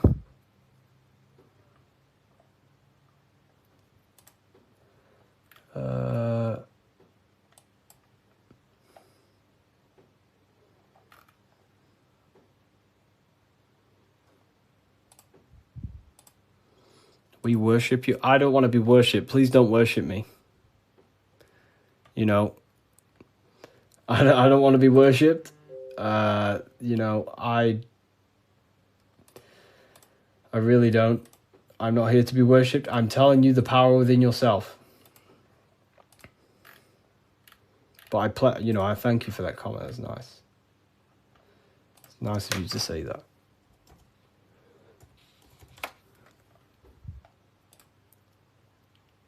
Okay, so it is working. Okay, nice. So the code is working, and the code is, I'm not giving you 20%, I'm going to give you 30%. Do I have a pen? I can write it down for you. The code is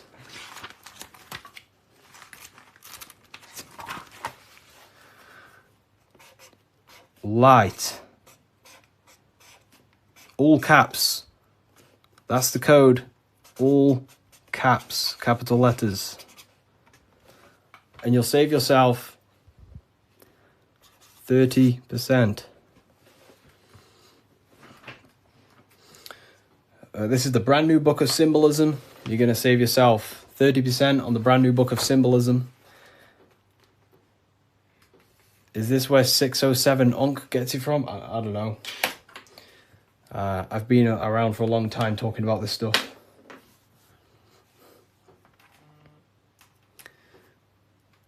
I don't know. I don't know. I don't know where he gets his information from.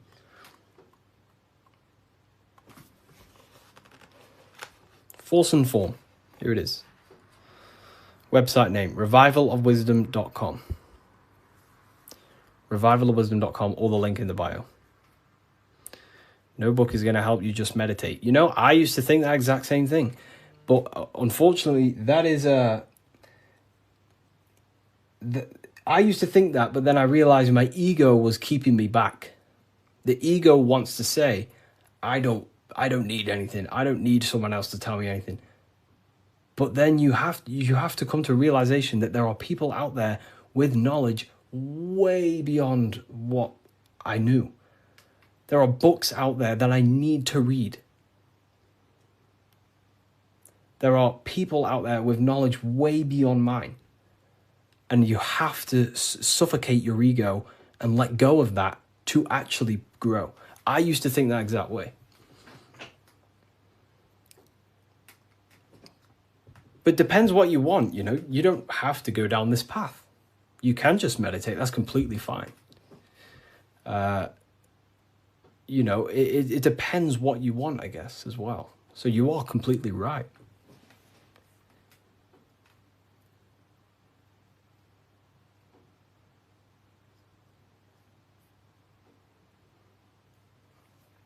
You are completely right. Is there a PDF? No PDF. Physical books only. You know, we ship worldwide. What's your fave part of the book? You know, no one's ever asked me that. You know, that's a very good question. What is my favorite part of the book?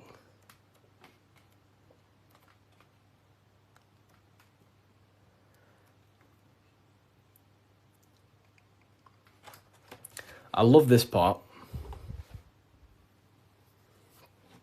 I love this part. How quick is delivery? Delivery, it depends where you are. UK is around 7 days. US, pretty sure it's about 7 days. It's a print on demand. So basically, an order will go through the website and then it'll go straight to my suppliers. They print it and then they ship it. And then they obviously send you emails with the tracking information, stuff like that. You know. But this is probably my favorite part. Is it UK based? It's not. So the suppliers that I have, they have printing warehouses all around the world. I'm pretty sure they have one in the US, one in the UK. So wherever you are in the world, wherever the order is going to, it goes to the correct warehouse, so it gets shipped in time. That's basically how everything's set up. Because I don't actually stock them all. I mean, I do have quite a lot here. I'll show you. I have quite a lot of them here. These are all Book of Symbolisms. This is what they look like. Explain everything about Freemasonry, pretty much. Everything you can imagine about Freemasonry. That's the first book. That's the second book. This is the brand new one. But this is the one we're going over today, pretty much.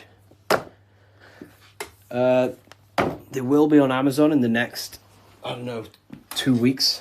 3 weeks, maybe.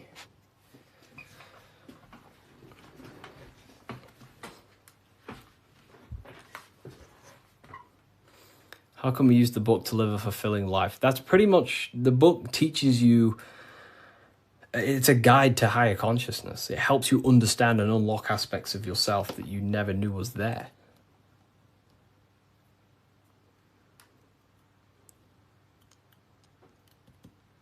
What are the 2 pillars in Freemasonry? Great question. So the first part of this book goes over that for a very long period of time.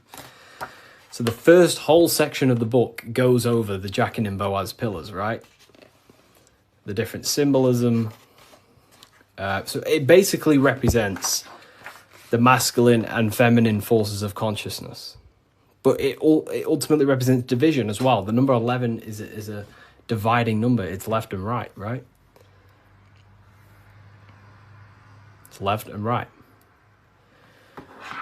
So, have you experienced spiritual psychosis? No. If you met me in person, you would never even realize, because I don't talk about anything to anyone. People who know me don't even understand what I do. I don't talk about, I'm just a normal person. They probably think I'm asleep. Well, just a regular person who's not aware. But, I only talk about this stuff to people who ask me. To my family members, I'm just a regular person. But then obviously if they ask me about this, then I can tell them things. So yeah, in person you would never even know. I'm just a regular guy. I work throughout the day. I make videos. I work on my YouTube. I help my affiliates. I come on live. I help people. I speak to my university students. And then I go to the gym, see some family members, and, I'm just a regular person.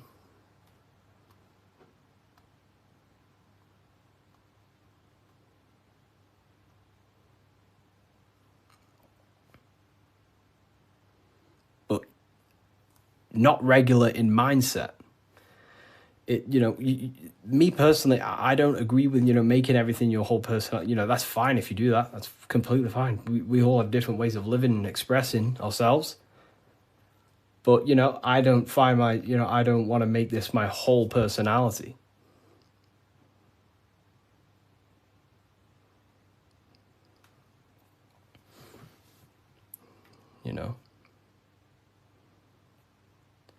I love to read books in my spare time. I watch a lot of, listen to a lot of audiobooks.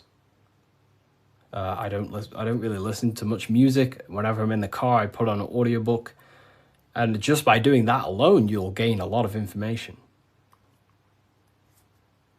Just type in Masonic books or esoteric books. You will find so much on YouTube. Just listen to everything, and over a period of time, you'll start to develop a pattern recognition, and you'll start to decipher your own truth. The Bully Slayer was cloned. I see some of his videos today. I don't know. I don't think he's being cloned. I think I don't know. He stayed off the internet for a while. He might have changed and stuff like that. But I love his stuff.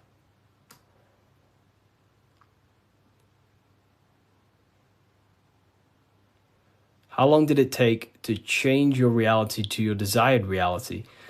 Good question.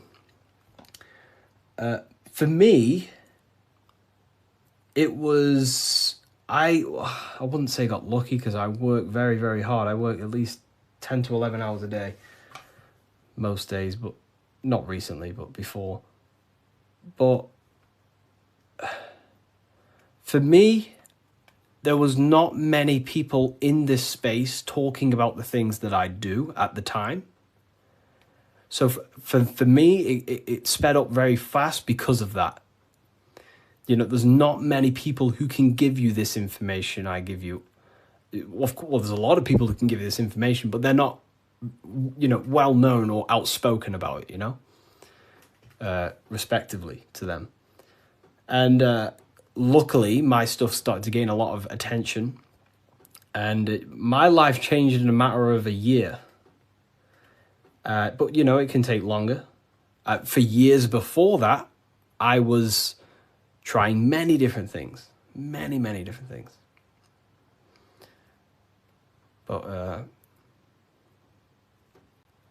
whenever you preach about mind control, I realized I'm in a prison of my own thoughts.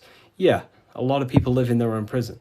Like I say, every day you wake up, you're either building your mind, you're either building your freedom of your mind, or building the prison of your mind. Every day. You're either building your prison or your freedom. How long have you been on this path, Harry? Long since way before 2020. Way before 2020. I was talking about, I can't say the thing on here, but you know, the virus. I was talking about the virus way before 2020. And there may be some people in this live who watched my very first lives. I used to go live all the time. But I was looking into conspiracy theories when I was year 7, year 8. And then I got really deep into like conspiracies 6 years ago. And then after about a year of that, I started to switch into like esotericism.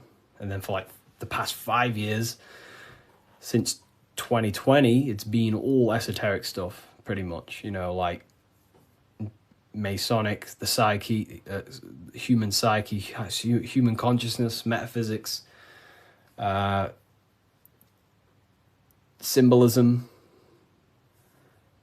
So the last 2 years, it's mainly been symbolism, because I'm obsessed with symbolism at the moment. But yeah. Do you believe in God, Harry? I believe in a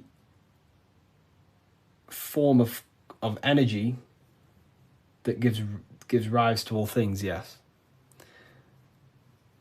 And we are a part of that energy source, that conscious energy.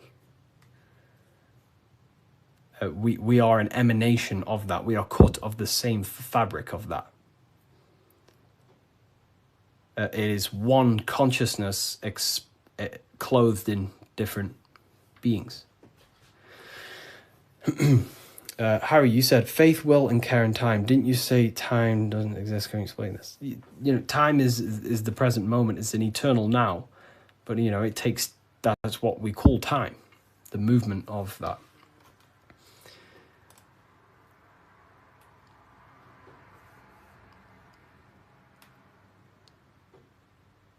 I don't believe in a God outside of us. You know, well, God is outside of us, but he's also inside of us. God is everything.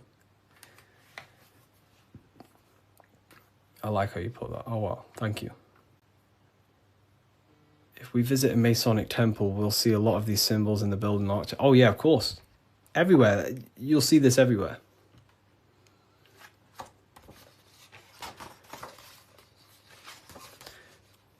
I mean, look here. This is the gate of Europe. 2 pillars. The gate of Europe, 2 pillars, middle pillar.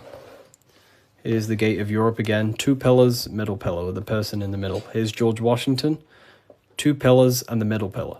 You are the middle pillar. You are the middle pillar. You're the middle pillar. You are the balancing pillar between the masculine and feminine. You're trying to combine the 2 pillars, which is the masculine and feminine forces of consciousness. And this is what I say about building yourself. This is the Egyptians telling you the same thing. They're building the middle pillar. They're building the self. They're building the mind. That's what Masonry is all about.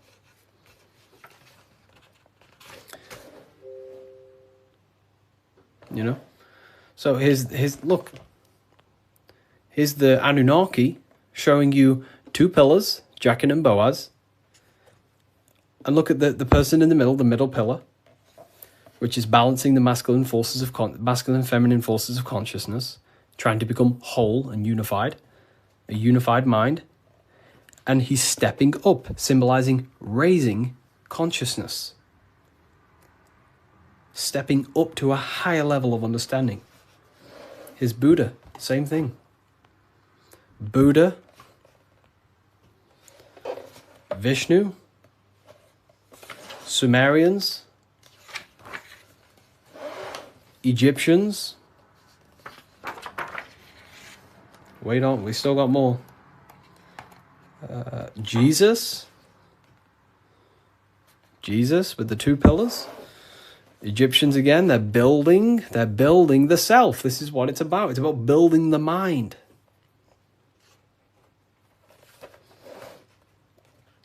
Royal Arch of Freemasonry. Knights Templars. It's everywhere. This symbolism is everywhere. It's in every tradition because this is the universal system of constructing the mind. This was way before religion. This is what it was about. It was the religion of the serpent. The serpent used to symbolize this knowledge about the serpent can shed its skin and transform. So it's about transforming the mind. The serpent was the universal symbol of this spiritual journey. What does the G mean? So here, you see the G. It wasn't a religion of the serpent. I wouldn't say religion, but I in my conclusion, you can take this as a pinch of salt. In my conclusion, I think the serpent, found in every religion. It's the Vatican. It was in the Garden of Eden. It's in every religion you can possibly imagine. There's a serpent, and there's serpent symbolism all around the world. I personally think the serpent was the symbol for gnosis, for the well, I don't like calling it religion, but a spiritual system that was universal before religion. It was the wisdom of Kundalini. It was the wisdom of awakening. It was the knowledge of the self. And then I think the serpent got demonized because then religion took over and started to externalize all the spiritual teachings and then following man-made gods and gods in the sky and stuff. But before all of that, I believe that me personally, I believe the serpent was a symbol for the universal spiritual system of knowledge that was before all the religion. That's my interpretation. It's about self-transformation. Yeah. Someone asked about the G. And now they say serpent is Satan. Yeah, very well said. Now everything about the serpent is demonized. And it's crazy to me when you realize, well, everything's inverted nowadays.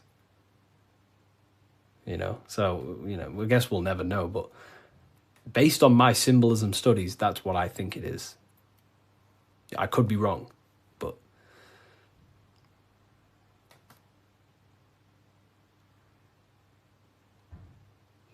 so okay, why didn't you join Freemasonry if you believe their teachings? It's not believing anything. These symbols are self-awakening. It's not. Everything I teach you is not about believing anything. It's about shedding light on what was there, but you just may not be conscious of it. So, for example, the G, this is a Masonic symbol, and the G represents the force of care, the force of love, the heart, the generative principle, the G, the generating force of reality. That is love. The heart generates your reality. You right now are watching this live because you have a care. You care for the information I'm sharing. So that care is allowing you to take the action to generate this experience you're having right now. So in order to go through the Masonic temple and walk the path towards the light, you have to have the G inside of you, the care to walk that path. If you do not have the care, you will not take the action. If you do not have the care to watch this live, you will continue to scroll. G also doesn't have a numerology meaning. Yes, 7. 7. G is 7. And there are 7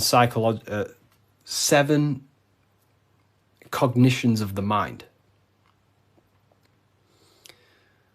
So the G is also gnosis. Gnosis about, knowing, gnosis. Gnosis is knowledge gained through direct experience. So you right now, you're here. You don't believe you're here, you know it. Instead of believing God, you can get to know God by gnosis, by studying the self, by entering trance-like states of meditations. And understanding the self. That's gnosis. And in order to gain gnosis, you must have the G. That's why gnosis begins with a G. Because you must have a care to meditate. If you don't care about gaining a higher consciousness, you won't meditate. If you don't have a care to reach the light, which is just a higher state of understanding, you don't have the G.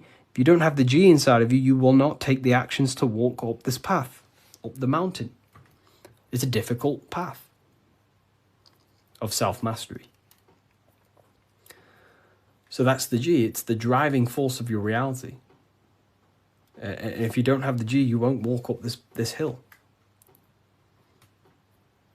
So the teachings that I teach is, it's about shedding light on something that was already there. Does the Book of Symbolism teach us how to get the G? Well, yeah, the G is just simply your care. Do you care about gaining information? Or do you not? You either have it or you don't, and you can cultivate it. We do talk about it here, all about the G in different symbolic here. So in order to get off the checkered board and rise towards the light, so we're going from base consciousness to high consciousness, from material to spiritual, in order to do that, you have to go through the woman. And what is she doing?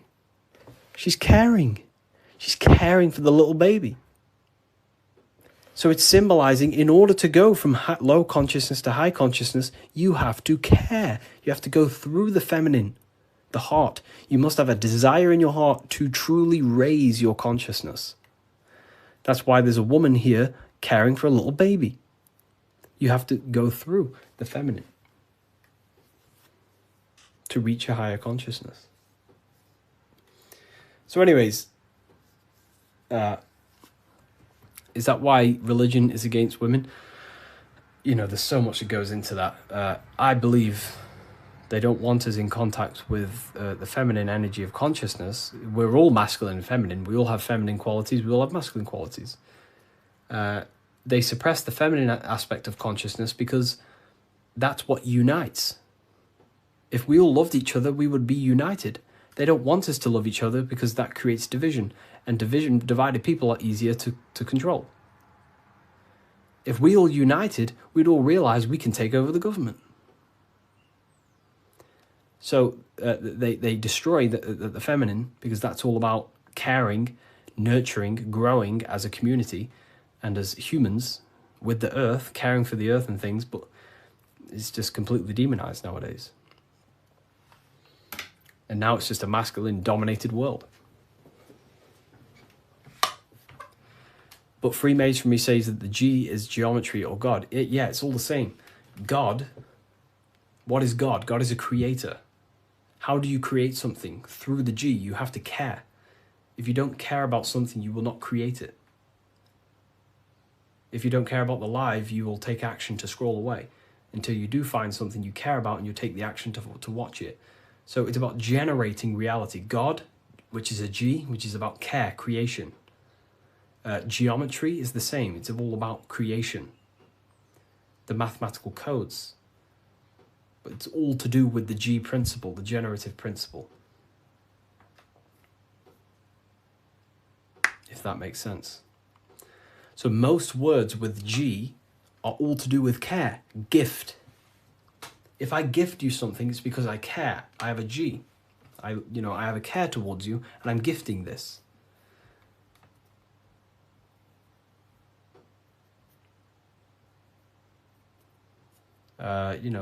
Geometry, God, generation,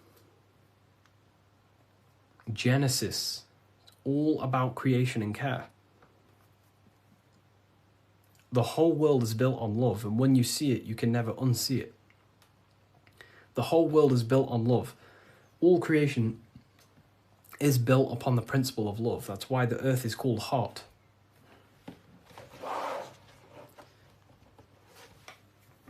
Earth is heart. Because the whole world is built through the heart, the love energy. You only take action on what you love. Some people love twisted things. Some people love hurting people. But, you know, we have to purify our love. But, you know. The Book of Wisdom by Harry B. Joseph has really piqued my interest. It's 119 pages of curated spiritual insight. This book has really piqued my curiosity. And regardless if I believe in everything I read out of here or not, I am just so mesmerized by a lot of these topics. You know, it's all, some of them are controversial, some of them are based in Christianity, some are not, but it's just a really insightful book, and I'm super excited to check it all out. If you want to check it out too, I'll link it for you. Get your copy. Visit bookofwisdom.com. Welcome to Revival of Wisdom. Welcome people, we're back with another video. In this video we're talking about how Jesus Christ and Christianity is all sun worship. The Holy Bible of Christianity is not meant to be taken literal for history. It is a story and has lots of metaphors. Starting with the symbol of the cross of Jesus. This cross originates from this ancient cross of the sun. This symbol has been used for thousands of years, way before Jesus was a thing, in Europe, America, Asia, and all around the world. In fact, this symbol is still being used by Christians today, not knowing it represents the sun. This is a 4,500-year-old artifact, a golden plate with an equal-armed cross found in England. The gold to symbolize the sun, and the equal-armed cross for the 4 equal seasons of the year. So this is why in the Bible you have Matthew, Mark, Luke, and John, symbolizing the yearly cycle of the sun and the 4 equal seasons. Also in the Bible, Jesus is referred to as the light of the world. So yes, Jesus represents the sun. He is a metaphor for the sun. Hence why in all of these pictures and images and paintings of Jesus, there's always a sun behind his head, and some even with the sun cross behind his head. Jesus also has 12 disciples, which represent the 12 zodiac signs and the 12 months of the year. This is the Last Supper by Leonardo da Vinci. As you can see, the sun, being Jesus, is in the center, because the sun is in the center of the zodiac signs. There are 4 groups which symbolize the 4 equal seasons. Each group contains 3 people symbolizing the 3 months and the 3 zodiac signs in that season. There is only 1 female in the painting, which is Virgin Mary, who symbolizes Virgo, the astrological sign. So yes, Jesus symbolizes the sun with his 12 zodiac signs and 4 gospels for the 4 seasons of the year. However, there is another phenomenon. The 25th of December is known as the birth of Jesus Christ, which is known as Christmas today. Jesus symbolizing the sun and is born on December 25th. This is the day the sun moves 1 degree northward, bringing back the warmth, the growth of crops, the life and light back to the northern hemisphere. Everything is springing back to life, as we call it, spring.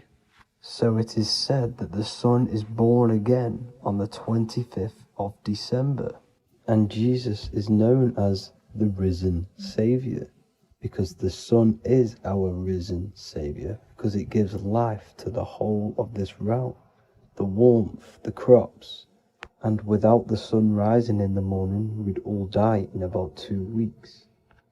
And we all know how Jesus died on a cross. The sun also dies on a cross in the southern hemisphere. It dies on the Southern Crux constellation. And on December the 22nd, 23rd, and 24th, the sun remains in the same position. So the sun dies for 3 days and it is born again on December 25th, when it moves 1 degree northward. And this is when the sun is born again, or resurrected, just like Jesus. Constellation Virgo is prominent in the spring sky in the northern hemisphere. So therefore, the sun is born a virgin, Virgo. And as you see in this image, you see Virgin Mary holding the sun. Us as humans do not own the sun, so therefore God owns the sun. So yes, the sun is the Son of God, and this is what Jesus is symbolizing. And just how Jesus sacrifices himself for humanity, that's what the sun does. The sun gives out all of its energy so we can live. There are many other Bible verses which represent Jesus as the sun. Now in Matthew 8:23-27, his disciples are in a boat and there is a massive storm. Jesus is asleep, meaning the sun has not arose. And the disciples say, "Save us, Lord, we are perishing." Quote, "Then he rose and rebuked the winds and the sea, and there was a great calm." End quote. Now this is a metaphor for the sun rising and calming the storm, because in the ocean, when the sun is down, that's when there are great storms. The worship of celestial bodies go back thousands of years, and it's called astrotheology, and it can pretty much be traced back to all ancient civilizations. Now going back to the ancient Egyptians, the god Horus, the god of war, and he symbolized the sun in the morning. Ancients used to say that he walked over the sky in 12 steps. Yes, this could symbolize the 12 zodiac signs. It also symbolizes the 12 hours of daylight. So we have 12 hours of Horus, but now they've rearranged the word to hours. Horus and hours. And when the sun rises, Horus rises, we say horizon, which is Horus is rising. That's the etymology of horizon. Another Egyptian god called Amun-Ra was known as the god of all creation. He was the first god of them all. Amun was also a sun god. Therefore, after every Christian's prayer, they say Amen, sending their prayer through the sun to God. So this all goes back to the worshipping of the sun. Sun worship was around way before the Romans. However, in the Roman times, their sun god was called Mithra. Mithraism was the main religion before Christianity came into play. Mithra was the son of God. He died on a cross, and he was dead for 3 days and resurrected, just like Jesus. So the Catholic Church was not made in heaven. It was made by the Roman Empire. They mixed all the sun religions of Judaism, Mithraism, and other Arabic religions, and combined it into one, so Caesar, the Roman emperor, could gain his own religion. So yes, Christianity was a political move to gain more control over the masses, because it was a worldwide government at this point in time. So here is a Sumerian helmet with the rising sun symbol. And then the Romans also used this rising sun symbol on their armor. So sun worship has been going on for thousands of years, and it still goes on today.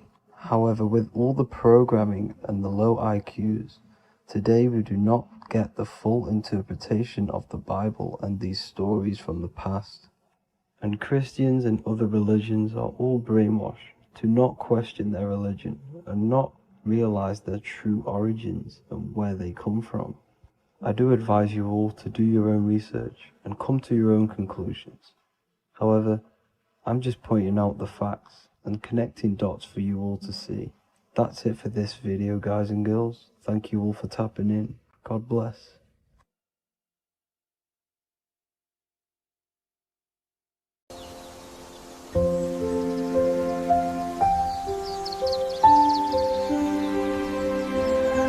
bookofwisdom.com. Visit today.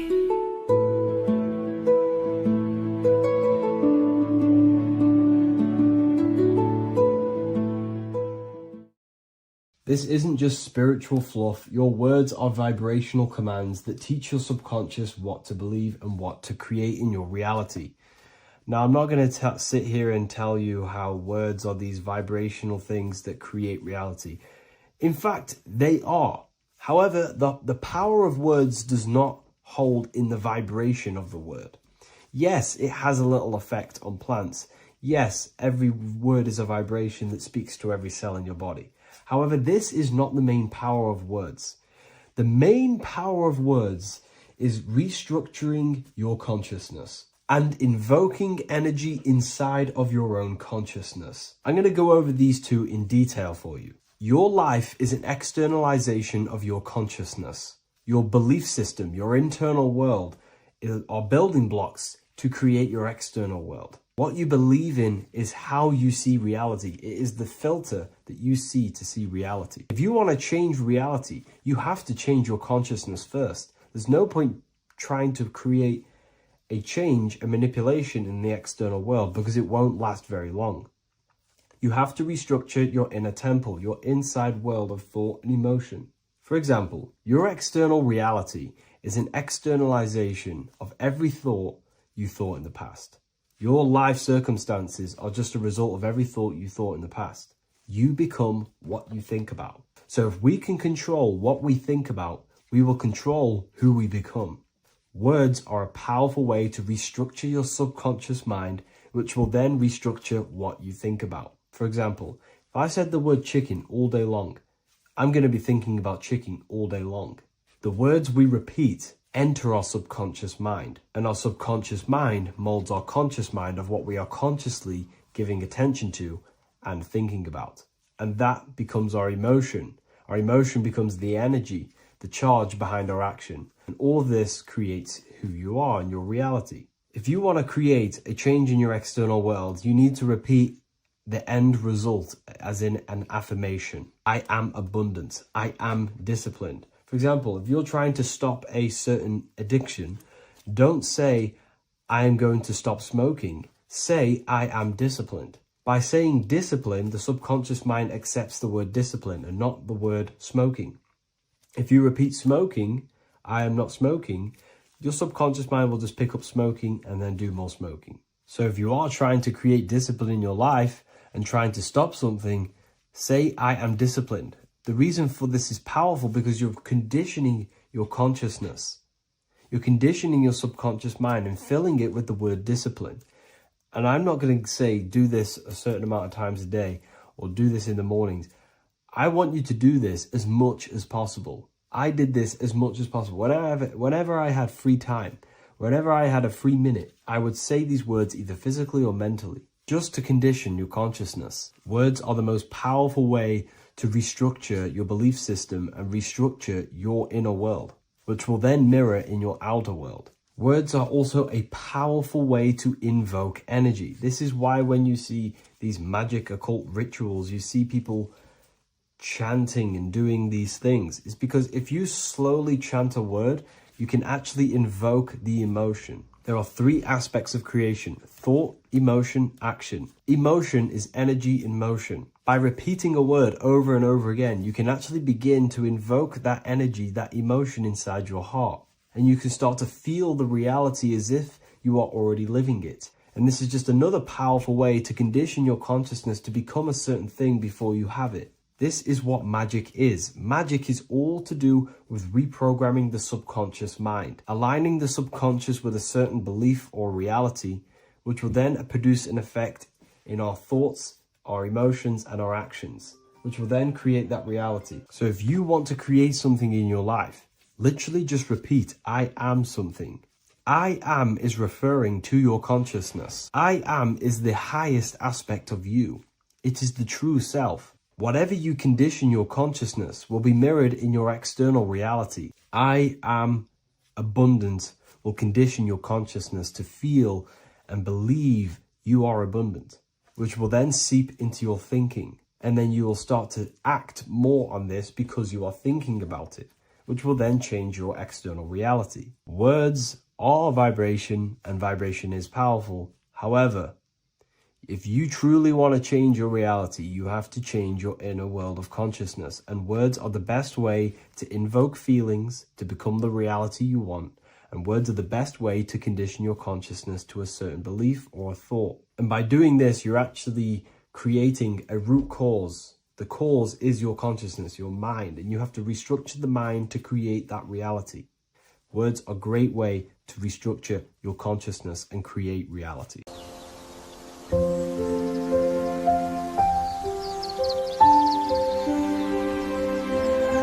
bookofwisdom.com. Visit today.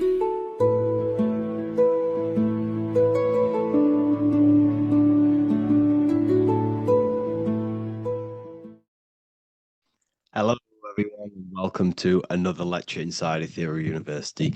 In this lecture, you will learn about the death process and how to prepare for it, and why that preparation is so important. So let's get straight into this. You must understand, as a spiritual creature that you are, you have a visible nature and an invisible nature. You never truly die.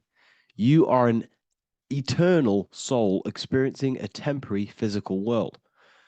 The inner world of thought and emotion is eternal, while the outer world of matter is mortal. Everything that is seen is mortal. Everything that is unseen by the eyes is immortal.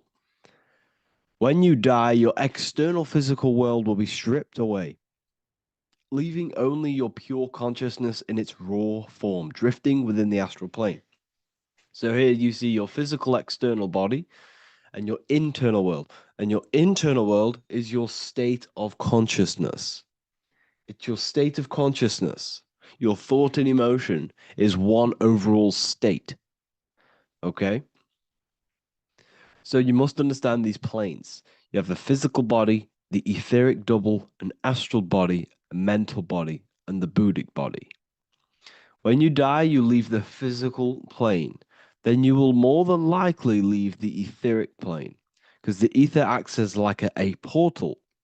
Everything comes out of the ether and returns back to the ether. I can break that down in another video in electromagnetism. But electromagnetism is ether, energy coming in and out of the ether. You will, every single day you die, every single day. There's a cycle of life and death occurring all the time. Every single day, you go to sleep, you go back, your consciousness slips back through the ether. And then when you wake up, your consciousness comes back through the ether into the physical plane. Death is just a bigger macrocosm of the microcosm cycle of life and death.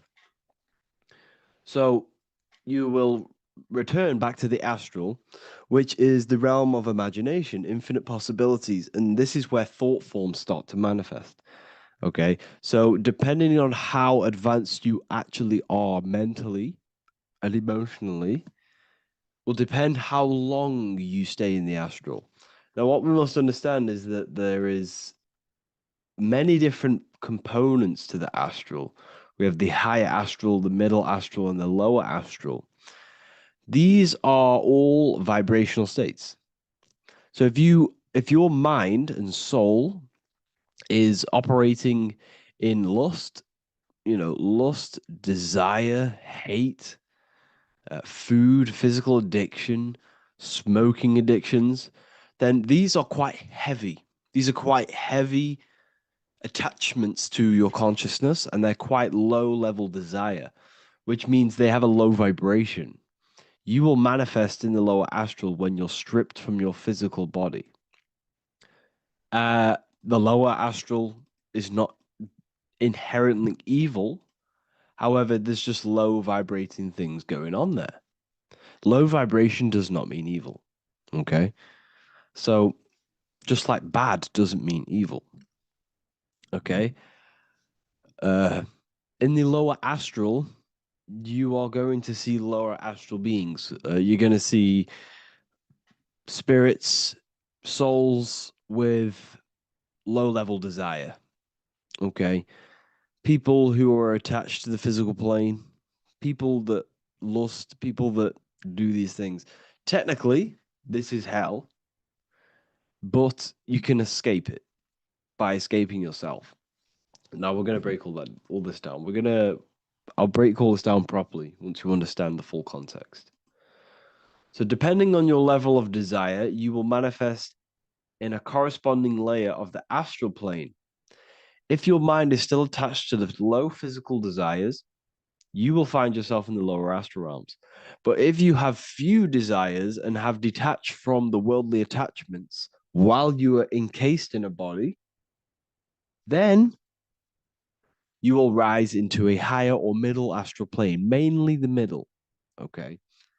The higher astral plane is very formless.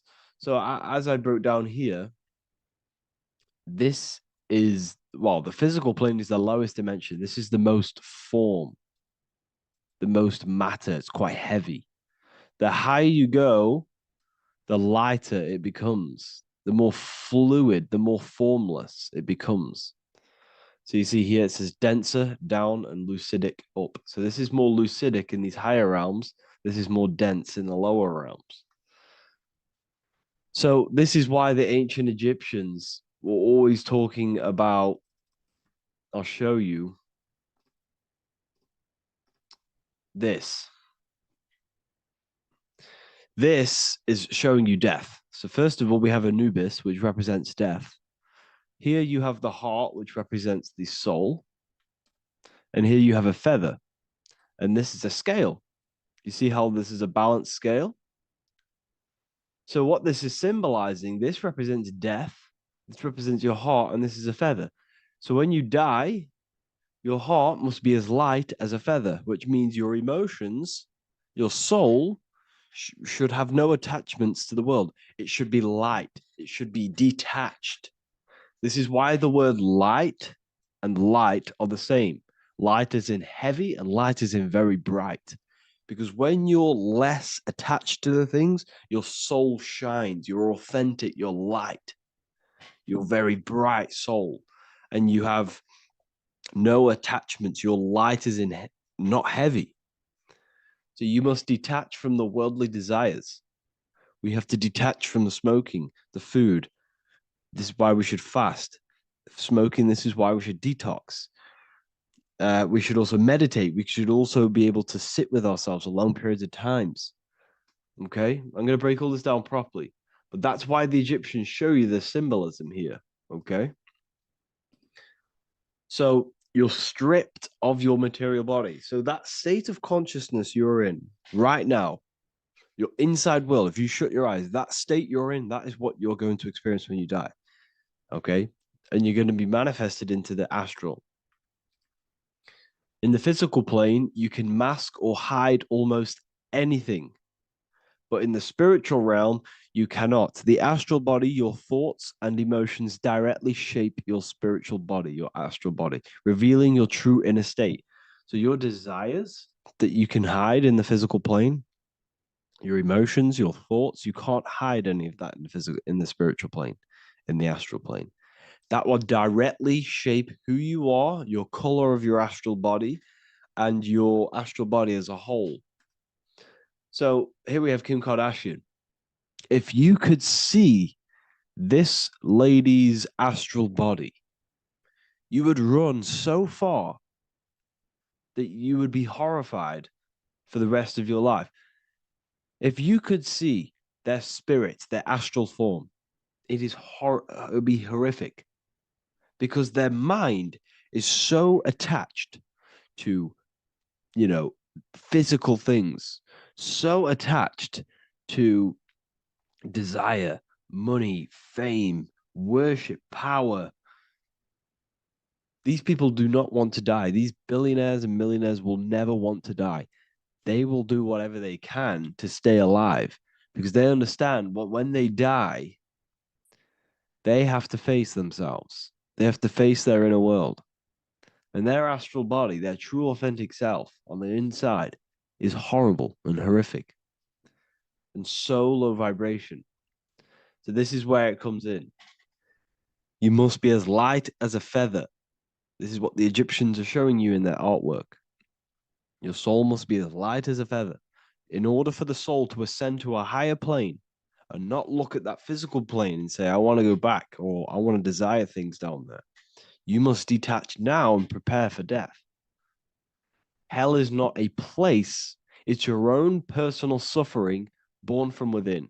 If your mind and soul are deeply attached to mental fixations, emotional wounds, and physical addictions tied to the material world, that pain will follow you into the astral. This is your true judgment day.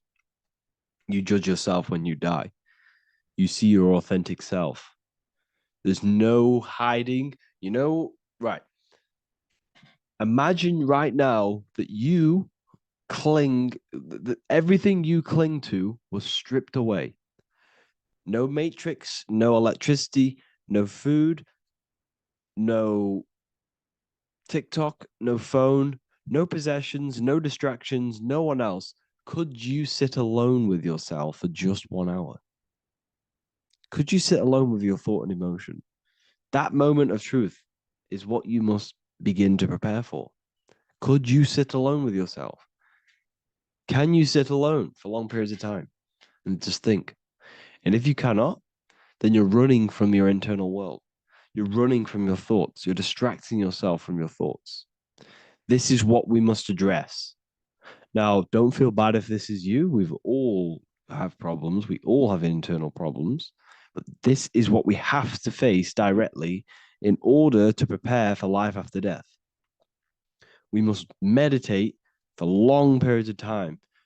Not even meditation. We should be able to sit with ourselves with no distractions and just think. This, this is what the people of the past used to do when we had no technology.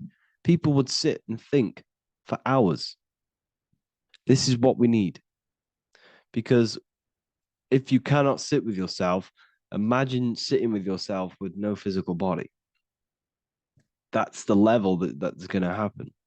And we need to prepare for that. The soul and mind must become as light, as weightless, as radiant as a feather to ascend to a higher plane and move beyond the physical life. To rise, they must release heaviness, attachments, burdens, fears, and desires. The lighter and brighter your inner being becomes, the more freely it can rise into a higher state of existence. Ascension is not about going somewhere, it's about becoming something pure, clear, and luminous. Okay, this is very important. Very, very important. We must detach from the worldly things. So, enough of that. How do we do it? How do we attach? How do we prepare? Number one, you must detach from the material things. Start loosening your grip on things, possessions, titles, even identities. They are temporary. Appreciate them, but don't let them define you. Let nothing outside of you define you. Nothing. Your name is not you. Your job is not you. Your reputation is not you. Your bad past is not you. Your good past is not you. Your business is not you. Everything outside of you is not you.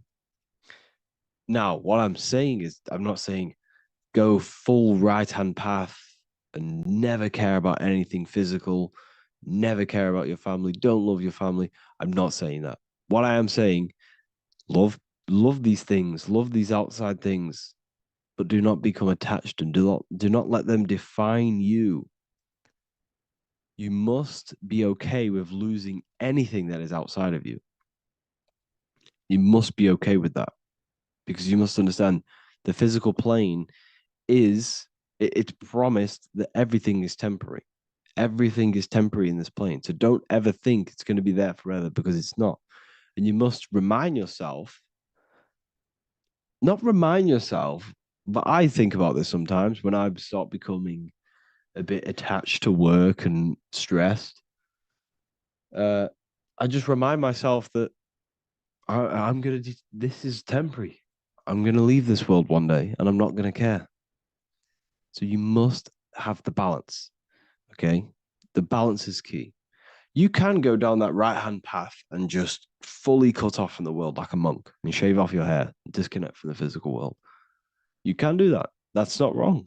There's different paths in life. You have the left hand path, purely physical.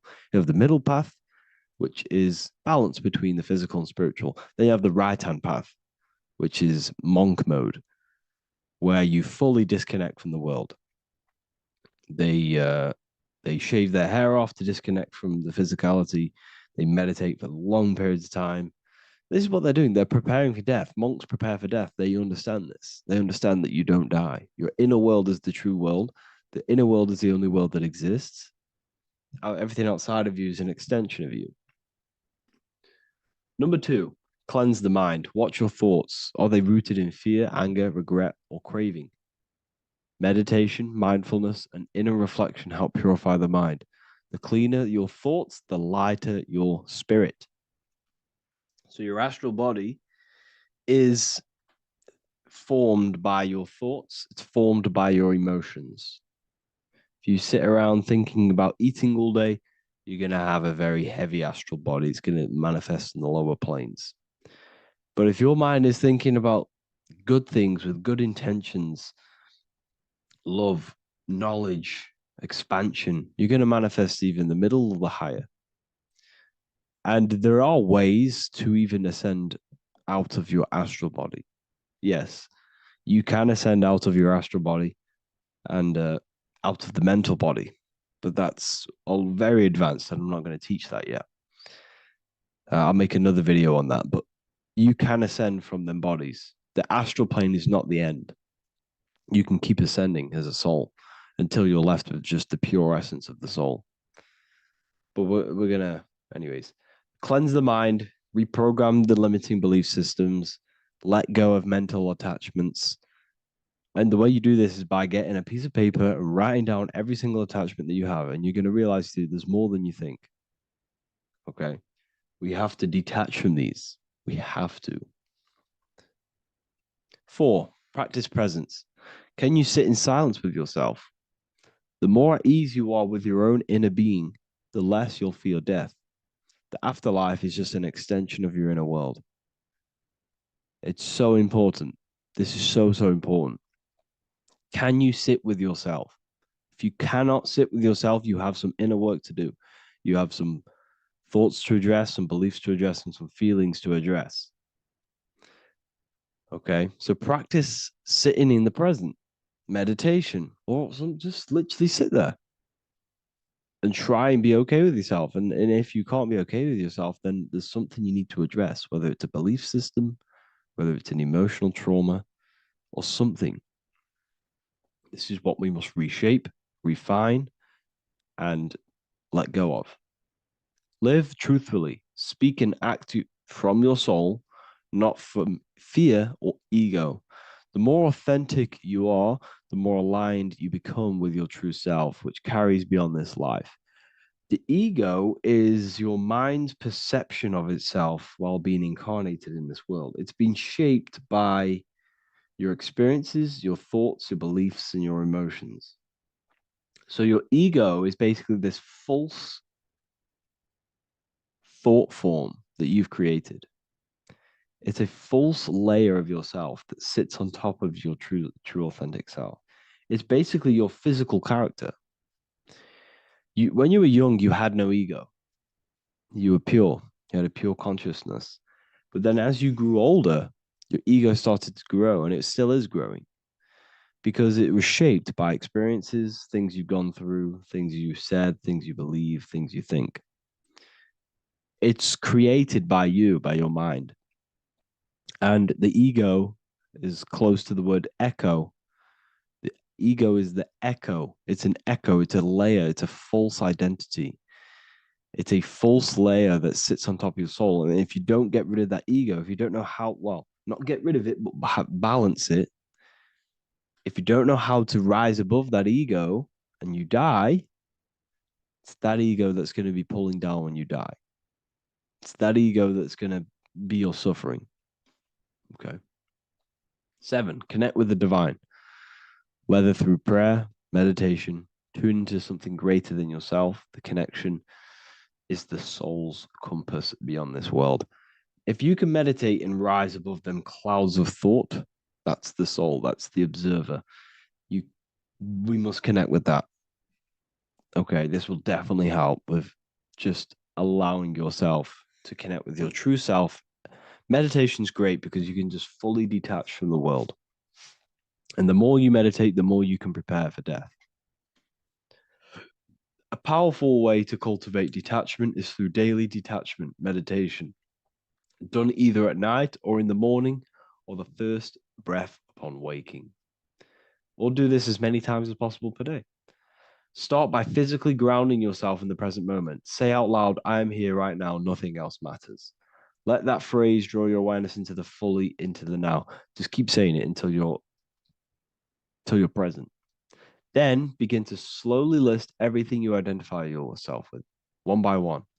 I am not your body. I am not my body. I am not my name. I am not my possessions. I'm not my house. I'm not my children. I'm not my everything. I am not my thoughts. Release each layer gently. Imagine if you want to, if you have a good imagination, imagine placing these things into a big box. Placing your body, placing your name, placing your possessions, placing your house, your car, your thoughts, your beliefs into a box, and then shut that box. If you have a good imagination, do that. That can help. And you'll be left with yourself. And you're not even that. It goes even deeper. Eventually, you'll reach the mind itself. Detach from the language that the mind is even using. Now, that's very difficult. And not many people have ever thought about that, and they've ever even been there.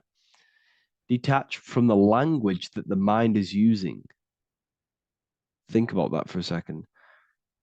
Your mind is not what you actually think. It goes very deeper. Your mind is not that little voice. It's that voice that the language is using. So even the language is a spell on your mind. Okay, it's an attachment. Eventually, you'll reach the mind itself, detached from the language it uses, the voice in your head, the need to define. What remains is something beyond thought and beyond words. I can't even describe what's left because words, once the language is gone, it's purely metaphysical. All I can say is pure awareness, and it's symbolized. This is why symbols are so amazing because they can symbolize things that are beyond words. A flame, it's just a flame, and you won't be able to understand that until you've been there. It's just a flame. It's pure cause. Words can't describe it. You'd have to experience it. Connect with this essence daily. This is truly who you are. So this is a great way to detach. We can do these detachments every single day during meditation. This will definitely help over long periods of time. Of course, you're not going to be ready tomorrow for death, but just try and prepare for these things. This is the whole reason people used to meditate. It's the whole reason why people do these spiritual practices because they understood that this plane is temporary and your soul moves on from this plane. And you'll never truly believe in the soul until you experience it. So I can show you these things, but you must go out and experience it. The soul is real, but you won't understand unless you cast off everything else. Okay. So I hope this video helps. It's a very deep video. I'm going to be making more of these stuff of more self-mastery. And of course, we've made the self-mastery section now. So I'm going to start filling up this place with lectures. And I think it's a great time to start this because a lot of people have been asking on how to master yourself, prepare to death. So hope this video helps. See you in the next one.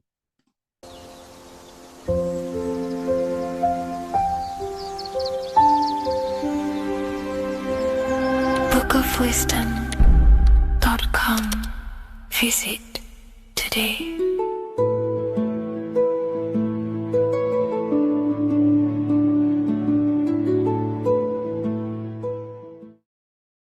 What if the word Yahweh is proof that God is embedded in our very own being? Stay with me because what I'm about to show you might change the way you see yourself forever. Today's topic is decoding the mystery name of Yahweh, the sacred name of God from the Hebrews. By the end of this video, you'll uncover the true meaning of the word Yahweh and how your connection to it unlocks your own personal power. When we look at the word Yahweh in Hebrew, we flip it on its side.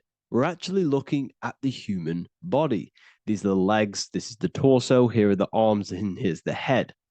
So if we actually switch this on its side, we see the human body.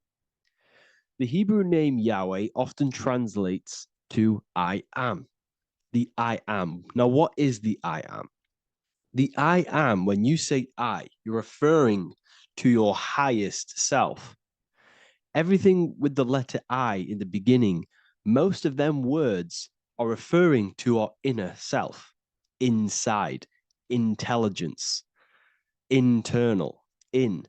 The I represents the inside self, the invisible self. You cannot see the I am because this is the spirit, this is our consciousness. It's the intelligence controlling the human body. When you say I, you're not referring to your name, your job, your reputation, your ego, or your thoughts. You're referring to the observer who is beyond the thoughts, the one who's observing the thoughts. That's the soul. Look at the word Yahweh, Yahweh, the sacred name of God. Yahweh can be observed in the natural rhythm of the human breath. When inhaling, we subtly hear Yah. When exhaling, we hear Way. Do this yourself. Breathe in through your nose, you'll hear Yah. Breathe out, you'll hear Way. And in fact, the letter H, H, when it's pronounced, it carries the soft sound of wind or breath, a gentle exhale that mirrors the very essence of life, giving air. Breath is the spirit of life. It's what connects us with consciousness. If we stop breathing, we lose consciousness. The body shuts down. We're breathing the spirit of breath. We're breathing in the spirit of life. It's the very essence that gives us physical existence, and we're constantly staying connected to this breath at all times. Now let's look at Yahweh. 1, 2, 3, 4. There are 4 letters. The tetragrammaton is the 4-letter Hebrew name for God. Okay? Tetra meaning 4. We have 4 gospels of Jesus. Jesus is depicted with a cross with 4 sections. Jesus has the 4 sacred animals around the side of him, always depicted with these 4. A bull or an ox, an eagle, a man, and a lion. These are the 4 fixed signs of the zodiac.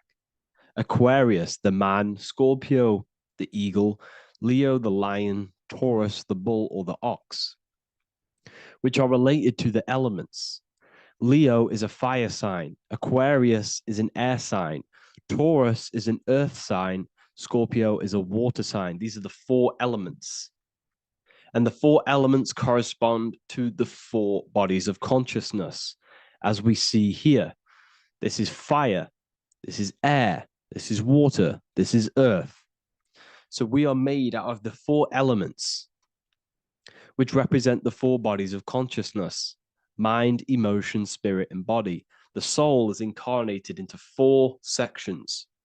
Hence why Jesus has 4 gospels. Hence why Yahweh is a 4-named word, because we are tetraform. We have 4 bodies of consciousness. There are 4 pillars to reality: the mind, emotion, spirit, and the body.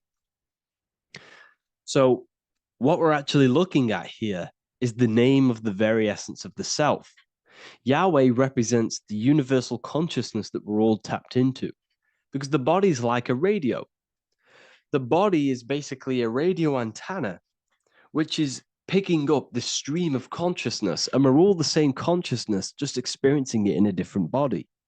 And Yahweh is the name for this intelligence that we're all acting out, that we're all manifestations of. So now let's look at the word Yahweh, where we read it this way in Hebrew, which is 10565.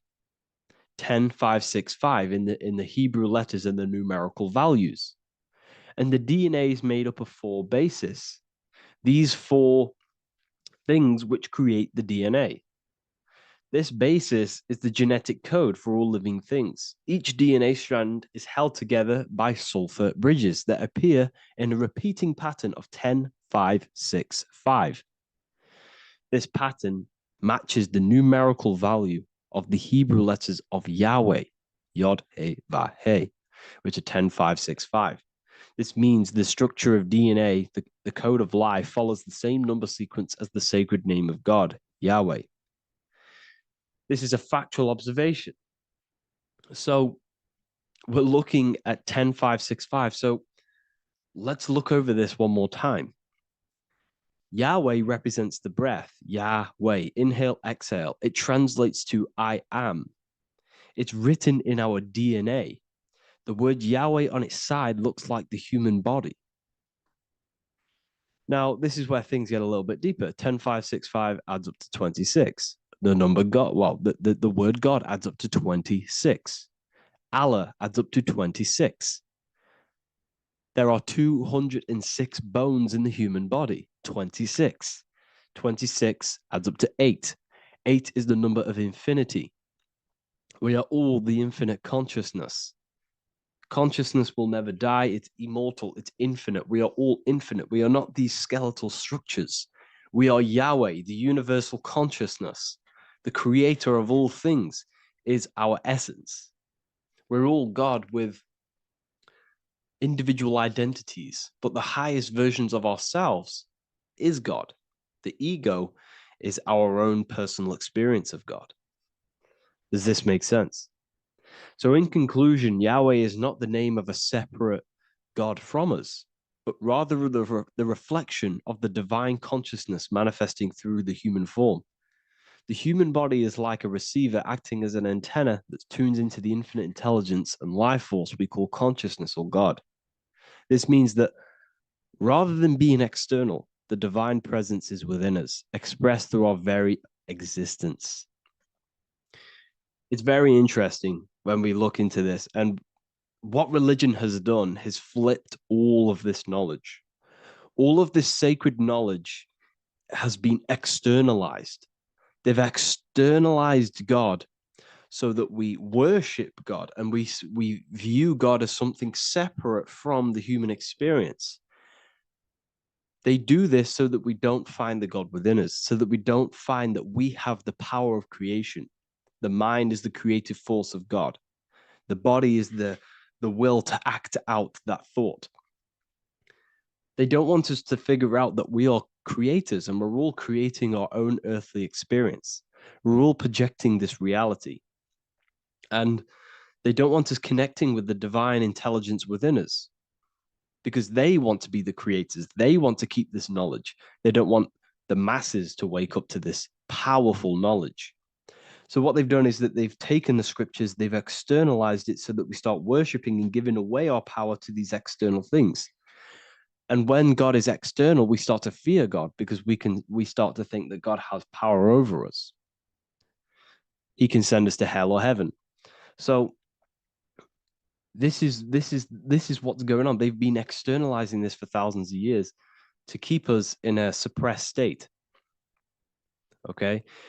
Humans are very advanced because we possess self-awareness. We possess the ability to move our awareness and our thoughts outside of the instinctual nature. For example, a cat or a dog. These things can only live in their instinct. They live based on instinct. They smell, they eat. That's pretty much what they do. But humans, we have the ability to rise above that nature and turn to our infinite selves, our higher selves. We can move beyond our instinctual nature and create very advanced things. That's why humans are made in the image of Yahweh. We are literally God in human form. So this is what we all need to realize. And I hope this video has helped. Please leave a like, a comment on inside of the description. I'll have some links to my books and my university. The people who have read them have just absolutely changed their lives. You could probably see that in the comment sections if someone leaves a review of the book. We also have Trustpilot. But yeah, I thank you all, and I'll see you in the next one.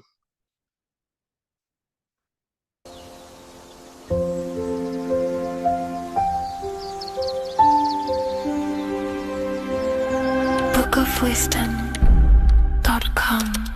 Visit today.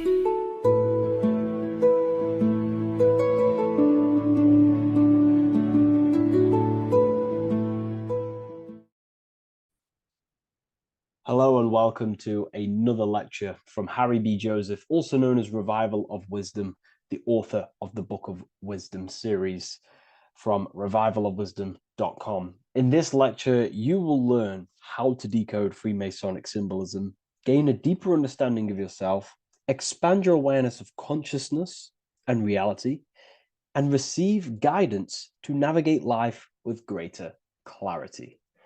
So today we're going to be breaking down this particular piece of artwork, this Freemasonic artwork, and how this relates to you and reaching a higher consciousness. Because ultimately, this is what it's about, okay?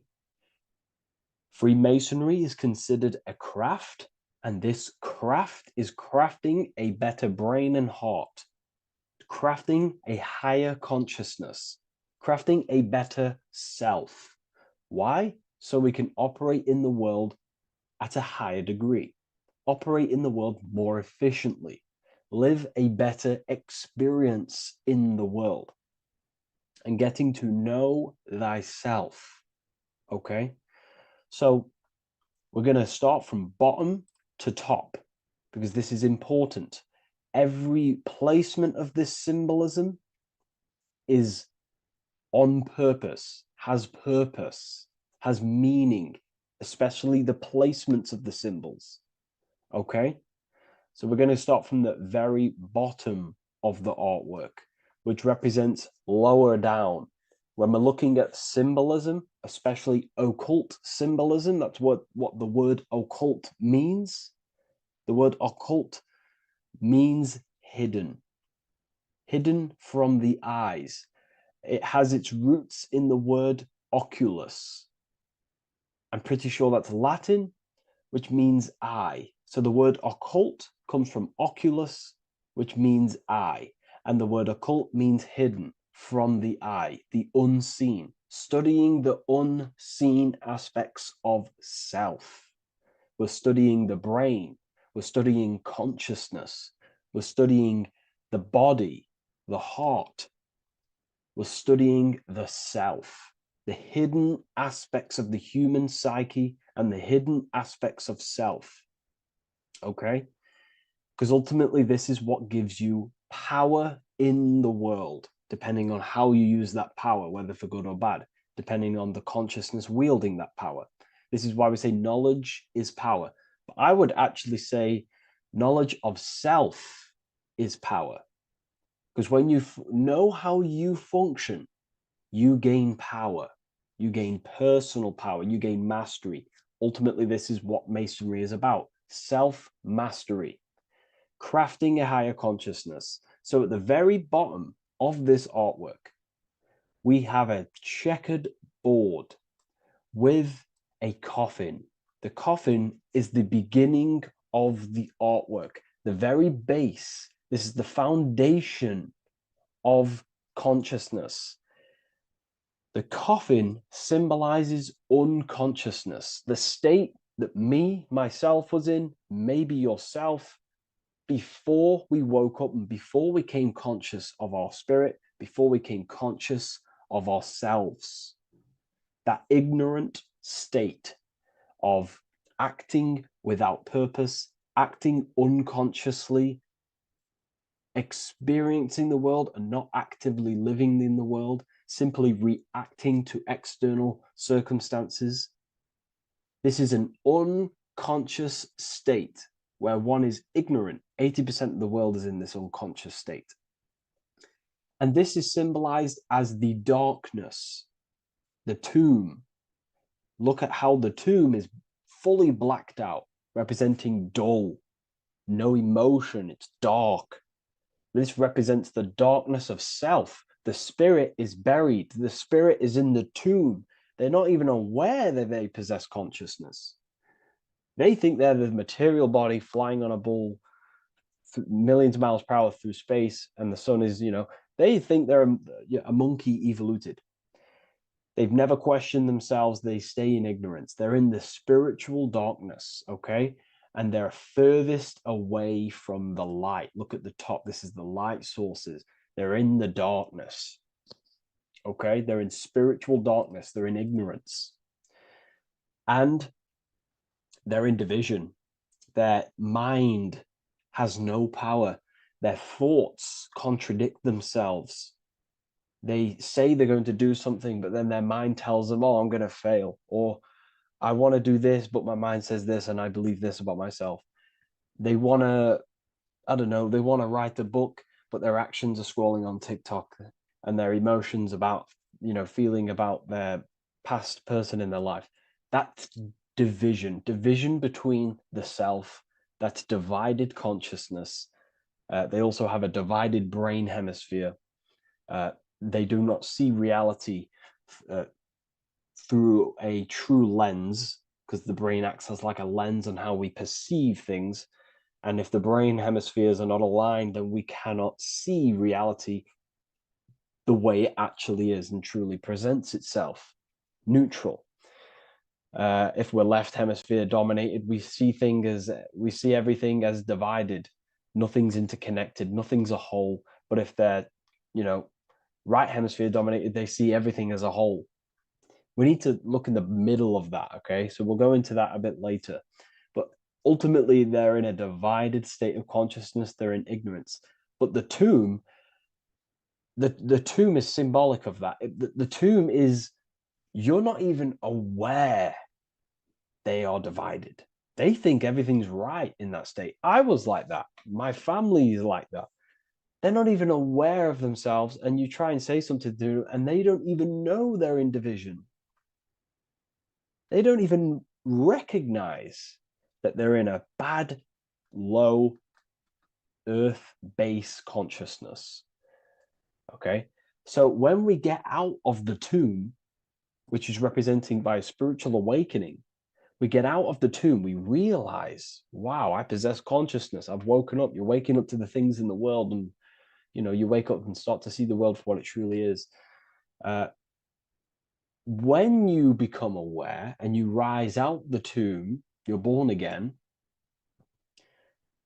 You start to actually start looking within. You start to become conscious of your thoughts. You start to become conscious of your actions. You start to become conscious of the evil in the world. You start to become conscious of the things. You rise out the tomb. You start to become conscious of your intuition. You then step on the checkered board. The checkered board is now you realizing you're in a divided state. Okay, so you're now putting down the ego, because remember, when you're in the tomb, the ego is fully in domination over consciousness, over your consciousness. It doesn't allow you to say that you are wrong. It doesn't allow you to think that there's evil in the world. It doesn't allow you to believe you have a spirit. It doesn't allow you to see that there is maniacs running the world and trying to control you. The ego is so stuck.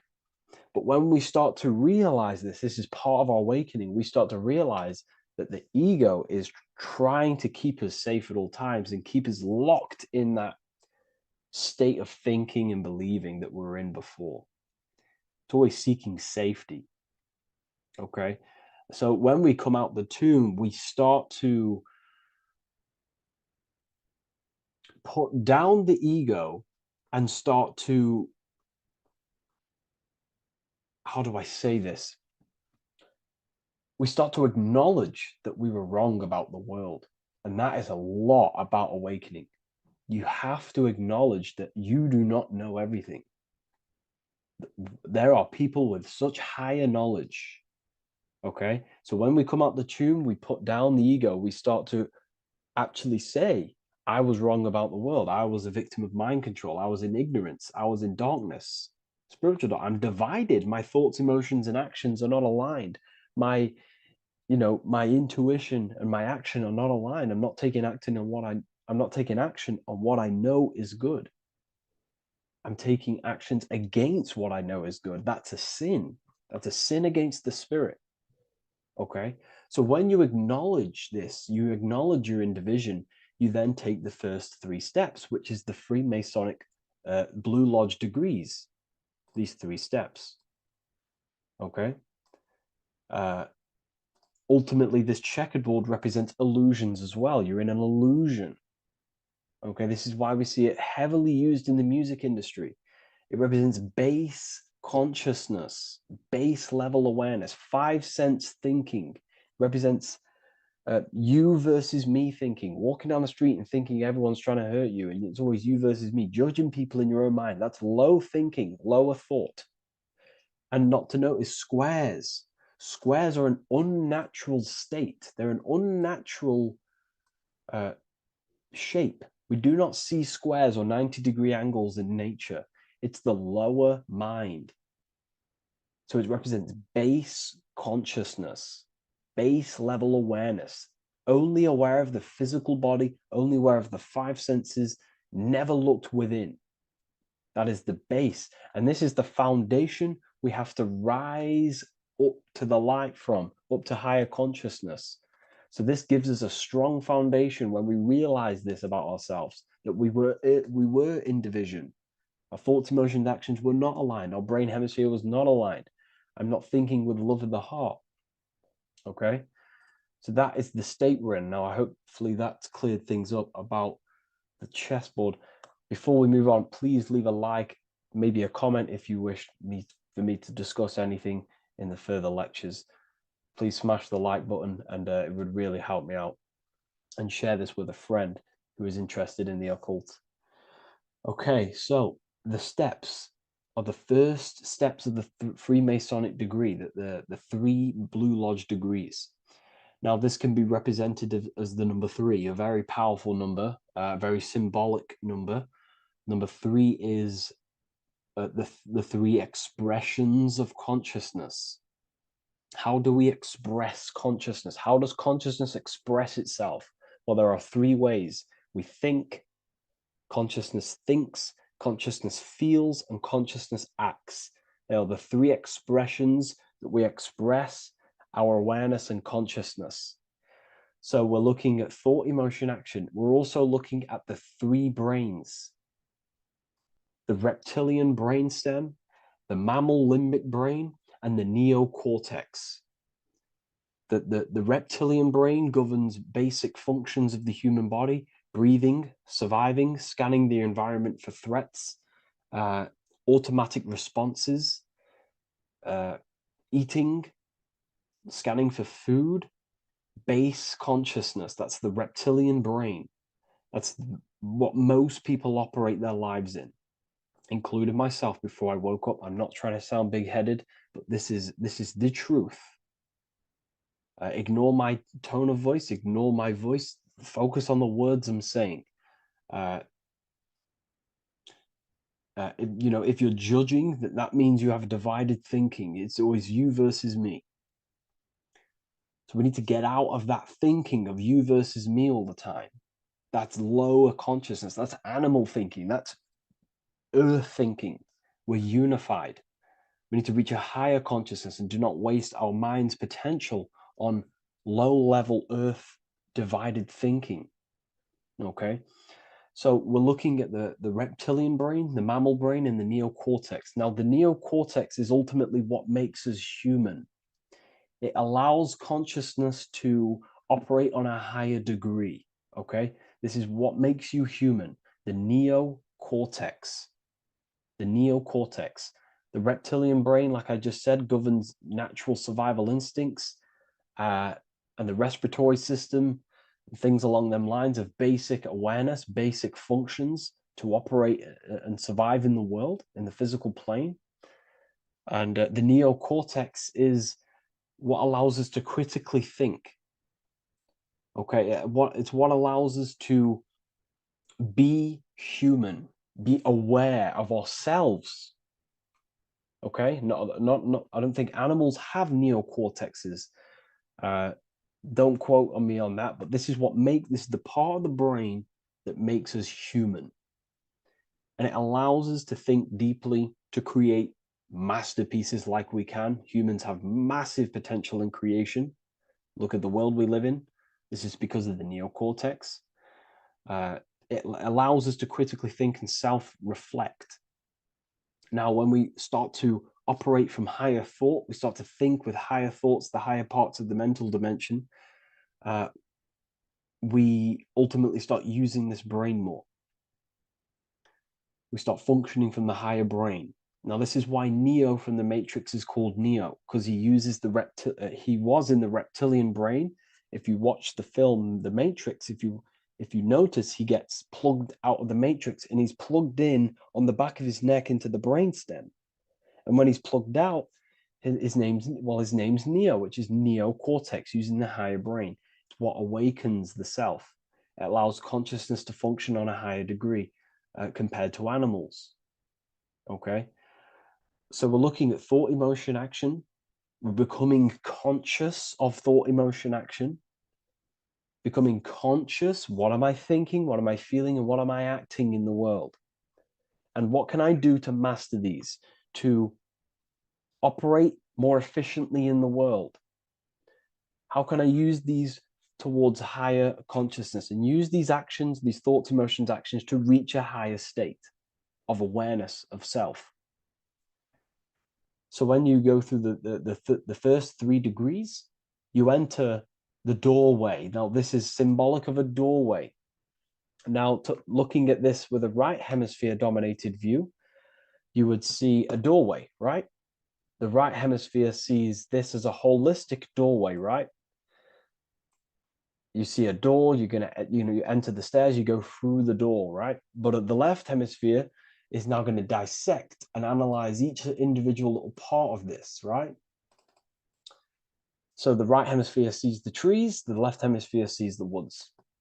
So to dissect this down on a right hemisphere, sorry, going back to the right hemisphere, we're entering the door. The door is symbolic of entering the unknown.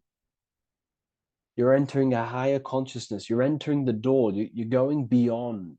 See, this is the earth here in the background. This is the darkness. The darkness represents the abyss, the unknown. You're entering in the self. Okay? This door represents entering in the self, questioning internally. Most of us think externally. We have to, obviously, to operate in the world, but we never give time to think and question and reflect internally. What do I mean? Closing the eyes and questioning the self. Who am I? Where am I from? What's the voice in my head? If the voice in my head stopped using the language that I speak, what is it then? It's about going within, into the darkness, what you cannot see, and finding the light. Okay? It's about entering within the self. This is a doorway to higher knowledge, higher consciousness, higher self, and really digging deep for what you truly are beyond your human form. Okay?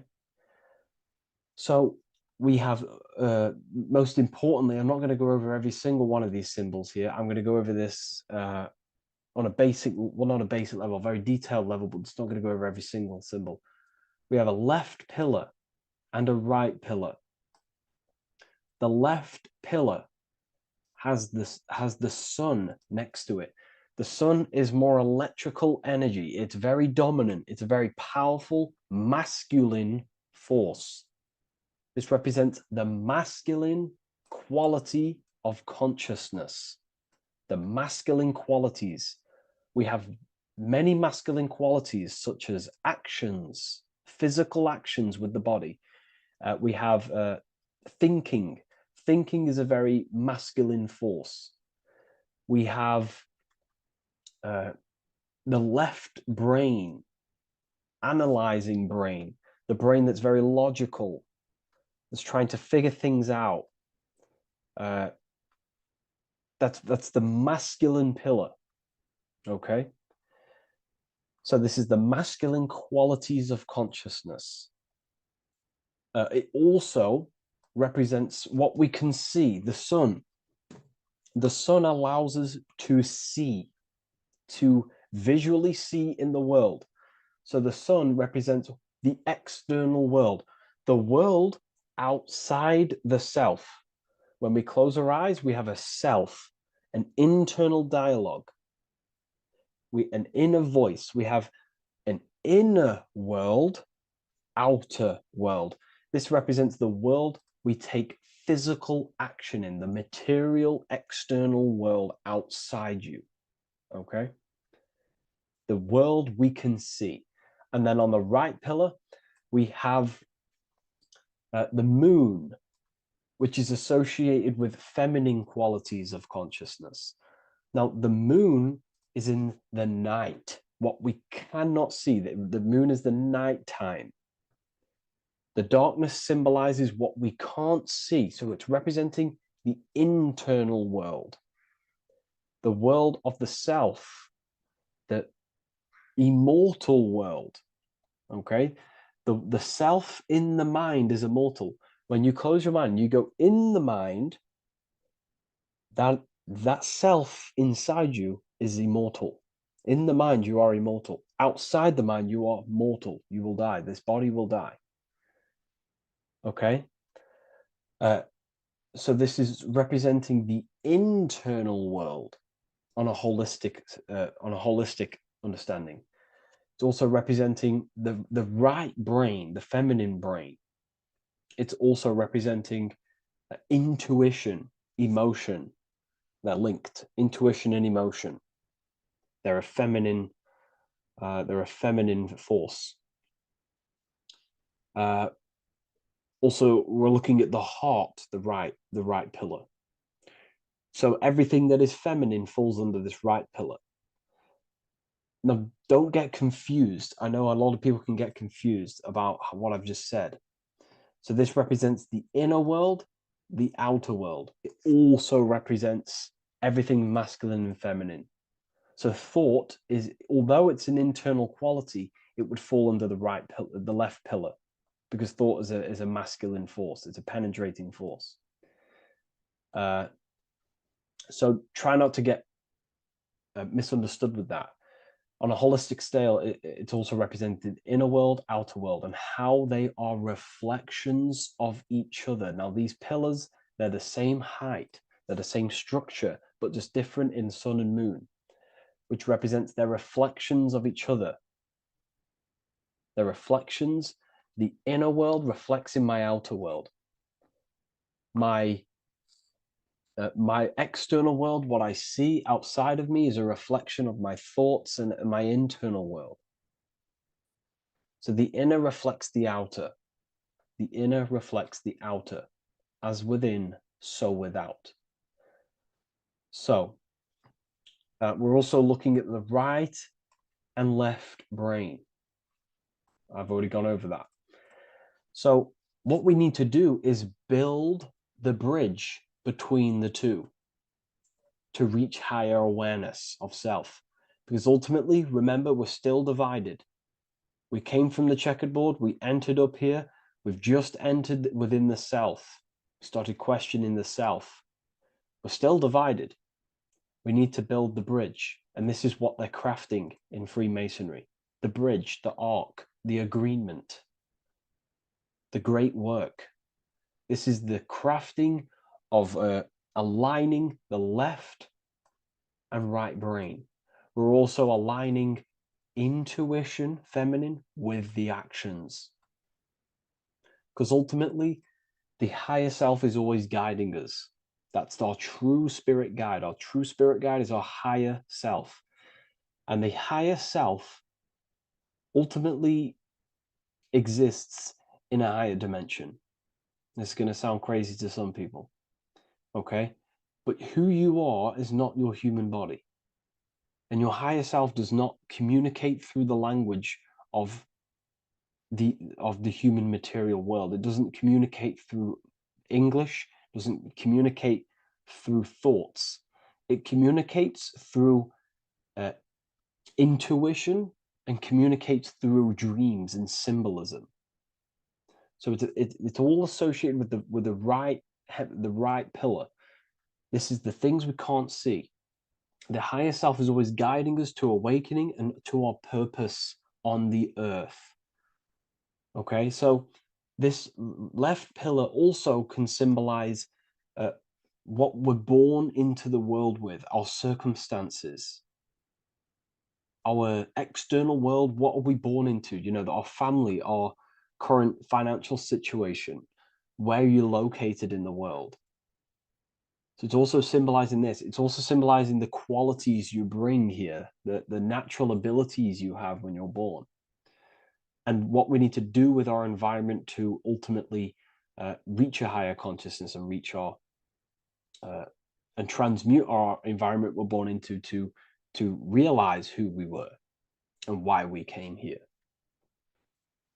Okay, so we need to build the bridge between intuition and action, and always take action on what we know and feeling is right at all times. That's unity consciousness. And when we do this, we gain the light. We gain more light, symbolic of more information of the self. Because the higher self is always guiding. It's always watching over. And it's always trying to give us knowledge of awakening, of why we came here. And when we take action on what we know and feel is right at all times, it's like a domino effect and a stepping stone that pushes you closer and closer towards your life purpose. Okay? We're also aligning the right and left brain to perceive the world in truth, to see the world in its true form, to see the world in what it actually is, instead of any distorted left or right hemisphere dominated beliefs or thoughts. We ultimately do that by acknowledging that, yes, you have a self, you have, you know, the left brain is more ego, this like divided thinking, everything's separate, and the right hemisphere is more holistic. So we need to see the world in the middle of this, in the middle, acknowledging the self and acknowledging the collective consciousness and how my thoughts, emotions, actions contributing towards myself and the collective. We always need to keep the collective in mind. Why? Because we are experiencing this world together. It's not just you. And your actions also have a ripple effect on the collective. We're experiencing the world as a whole as well. Yes, there's yourself and there's the collective. We need to think, feel, and act towards the collective and the self. So aligning our brain hemispheres allows us to do this. It allows us to think holistically and individually and see reality in this. And when we do align the left and right brain, what do? We gain higher insight, the eye. We build the bridge between the left and right pillars. We gain the eye. The eye is what? Insight. The eye requires light to perceive and see the material world. So this is symbolic. This is the inner eye, the inner self, consciousness. And when consciousness has light, which is symbolic of truth, knowledge. Light is a massive symbol in Freemasonry. And light represents knowledge of self, information. And when we gain information and knowledge of self, when we align our left and right hemispheres, our actions take action on our intuition, we gain higher light, higher knowledge of self, ultimately. And this is why we also have the square and the compass. Okay? We have a square and compass here. The square and the bottom, base consciousness, also representing masculine qualities. This is the masculine qualities. because squares are masculine. And the compass creates circles. So we have the circle on top of a square. Circles are divine. This is oneness. The circle is one line. The square is 4 lines. It's divided. So we need oneness over division. We need to unify the masculine and feminine qualities. Masculine and feminine qualities, okay? This is in the middle because the compass would fall on the right pillar and the square would fall on the left pillar. And it's unifying. It's representing unification of these 2 pillars of masculine and feminine qualities of self to ultimately rise towards this light, out of the darkness and into the light. Okay. Let's go back. The G. This is very important. This is one of the most important teachings I could possibly give you about the G. The G is the generative principle, is what generates things. And the force within you that generates things is care and the heart energy. The heart ultimately expresses our actions. We think, if we care, we act. Everything in your external world is in front of you because your heart cares.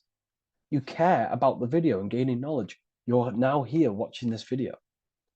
That's the care energy expressing actions. So in order for us to truly get out of this divided consciousness, we have to go through the G. We have to go from base consciousness, the square, divided, we go through the G, because we have to care. And if we care, we'll reach the higher mind and gain higher self-knowledge and master the self. You cannot do this if you do not care. And if you do care, you will take action towards it. If you're watching this and you don't actually truly deeply care, you won't take the action. You'll just gain the knowledge, which is ultimately useless. You have to take action on this knowledge. And if you do not, there's no point watching the video. It's difficult. It's difficult. It's not easy. And things, throw us off our path sometimes. I understand. I'm not saying I'm perfect, but we ultimately have to give care towards reaching higher knowledge. Seek and you shall find. If you have the care about reaching higher knowledge of self, you will seek it and you will take actions towards it. Okay. We see this everywhere, and I mean everywhere. The Temple of Solomon has the 2 pillars, Jachin and Boaz pillars, feminine and masculine qualities. Sol, O, Mon. Sol is sun, Mon is moon. It's building the temple, which is, the temple is the inner self, ultimately. It's symbolic. The temple's not a real place. The temple of self, building the Temple of Solomon and reconstructing the Temple of Solomon, is about reconstructing the self through masculine and feminine qualities. We see it everywhere. And this is very symbolic, like very symbolic. We have the 2 pillars, we have building the bridge, and we have a stairway that goes to what you can't see, because it's going to the unknown. You have to have faith. Okay? What I'm about to say is very important. You don't know what higher consciousness is, okay, until you get a little bit higher. This is hard to explain, but I didn't know what everyone talks about, what higher consciousness is. I can't give you my higher consciousness. It doesn't work like that.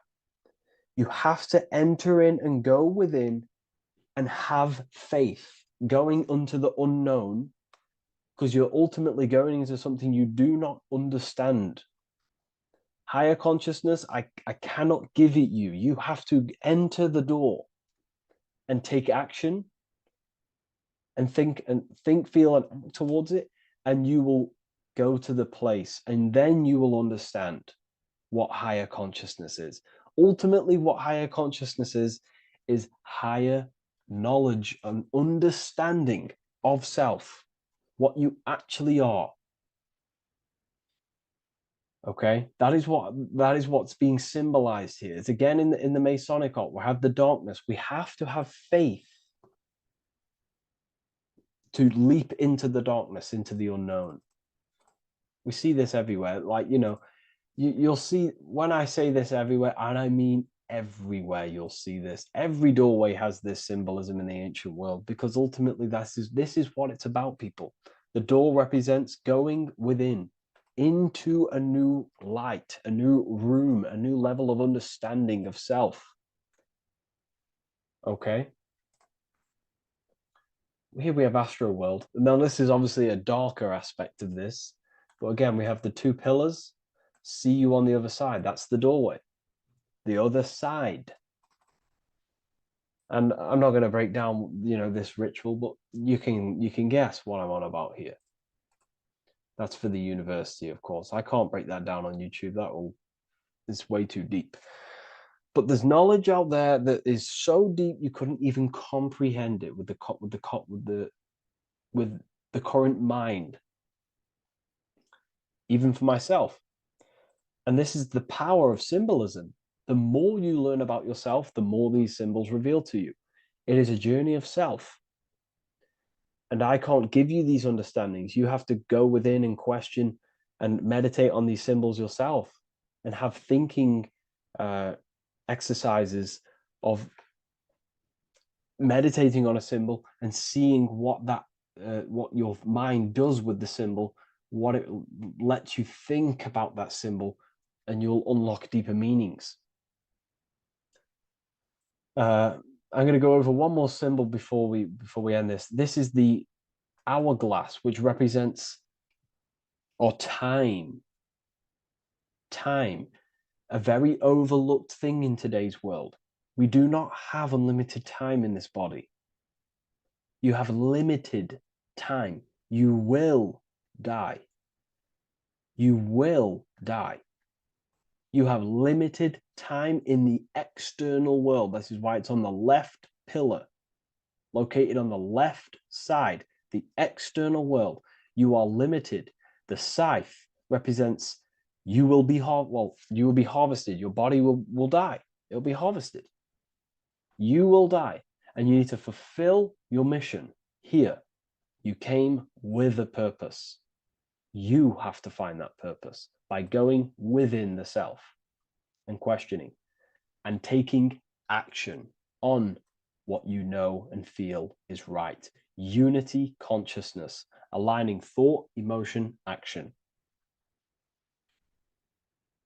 So if you wish to learn deeper insights, gain exclusive lectures, astral projection, self-mastery, I've just started a new section on mind control methods and how people are using this in society and becoming conscious of it. I've now opened 5 spots at a limited special price for Ethereal University. Use the code MIND, all capital letters, MIND, all capital letters at the checkout. And there's only 5 of these codes. Whoever uses them gets them. It's ultimately going to give you 20% off the university for as long as you're subscribed to the university. We go so much deeper in the university. Remember, social media is just the tip of the iceberg. Tip of the iceberg information. There are certain things I can't talk about, but I'll see you inside, and I hope you enjoyed this video. Please leave a like, comment, and a subscribe.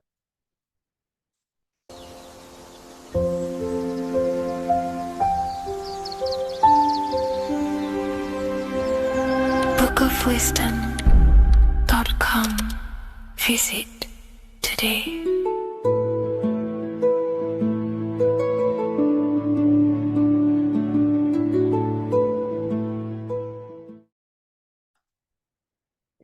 In this video, you're going to learn exactly what Christ consciousness truly is and how to cultivate this into your life so you can live a better life, create the things that benefit yourself and humanity, and ultimately to bring heaven on earth.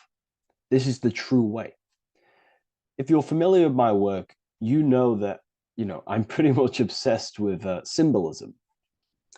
Symbolism is such a massive topic, and it unlocks profound ancient wisdom that is hidden behind these layers of symbolism of the ancient paintings, symbols, and texts.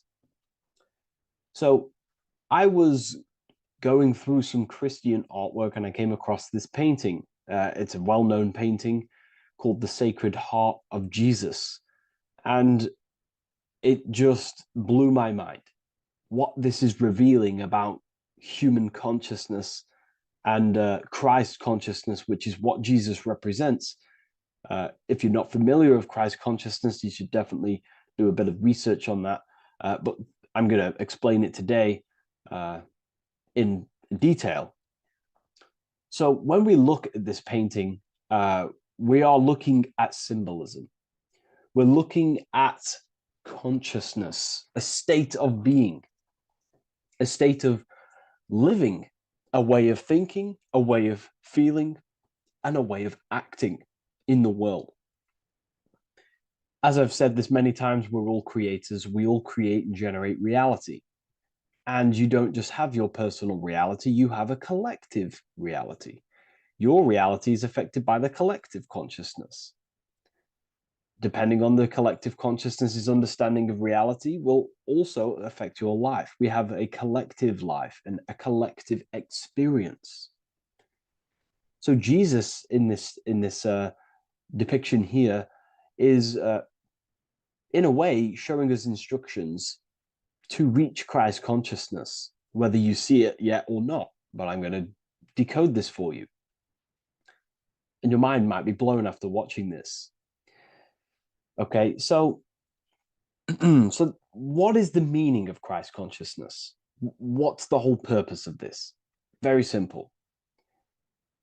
Like I mentioned before, we have a collective experience on this world. And Christ consciousness is the natural consciousness that we all need to be functioning on to generate peace, love, and unity on the earth in this experience we call life. That's what Christ consciousness truly is.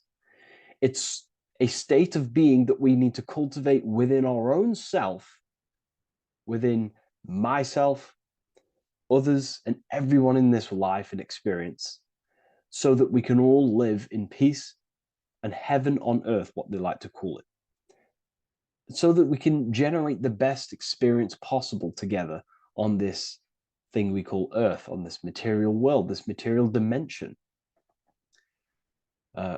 The material dimension is simply just a physical dimension of thought. It's a physical outcome of thought, but that's a whole other lecture. So please leave a like, leave a comment if you have any topics to talk about that you wish for me to cover, and definitely leave a subscribe if you like my content and channel. So to go deeper into this, right, we've explained what Christ consciousness is and what it actually, will do to the earth and what it will do to reality in our collective experience. And it's also representing a profound understanding of self, a deep understanding of the true nature of self, the true source of self, what the self is, pure consciousness, pure God. We are all Jesus. Jesus is you, a physical manifestation of the divine made manifested physically. A physical manifestation of consciousness, okay, of spirit descended into matter.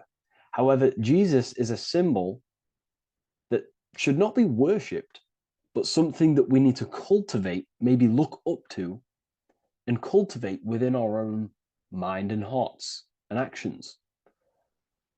So he is someone that we should embody into our own very own being. We need to reach a level of intellect, the mind, a level of emotional understanding, and ultimately this creates Christ consciousness. Okay, and now I know that was very, very vague what I just said, but I'm going to explain it a bit more. I don't want to give it fully away yet because you need some more information, more keys. So let's observe the top end of this painting. Jesus with this circular light emanating around his head is symbolic of the mind, of our thinking aspects of consciousness, the way we generate thoughts, ideas. The mind is also good at also ruling communication. It also rules what we give attention to. Okay, so this is symbolizing the mind of every human being. The mind is a very powerful center of consciousness located in the head, of course. This is why Jesus is the head at the top with the circle around it, representing the mind. Now, to reach Christ consciousness, we need to purify our minds. Purification of the subconscious mind. The subconscious mind is the hidden aspect of our mind with all of our memories, belief systems, and everything we've ever experienced is stored within there. We have traumas there, we have bad belief systems that hold us back. So it's about reprogramming the subconscious and aligning the subconscious with higher consciousness, with higher understanding of self, removing any mental blockages from the mind. Because in today's world, most people's minds, including myself, before I, purified myself, and I'm still continually purifying myself. That's not to say I'm perfect, because I'm definitely not. But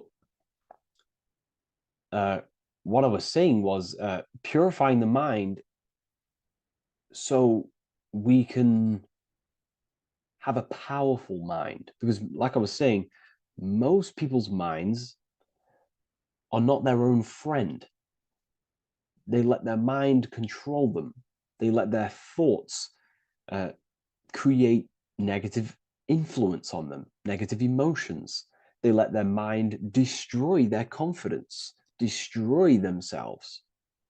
We do not want a mind like this. We need a mind that is our best friend, that receives powerful thoughts, that gives someone power.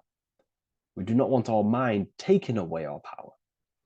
Okay, so in this specific image here of Jesus, this represents a light mind, a powerful mind, enlightenment.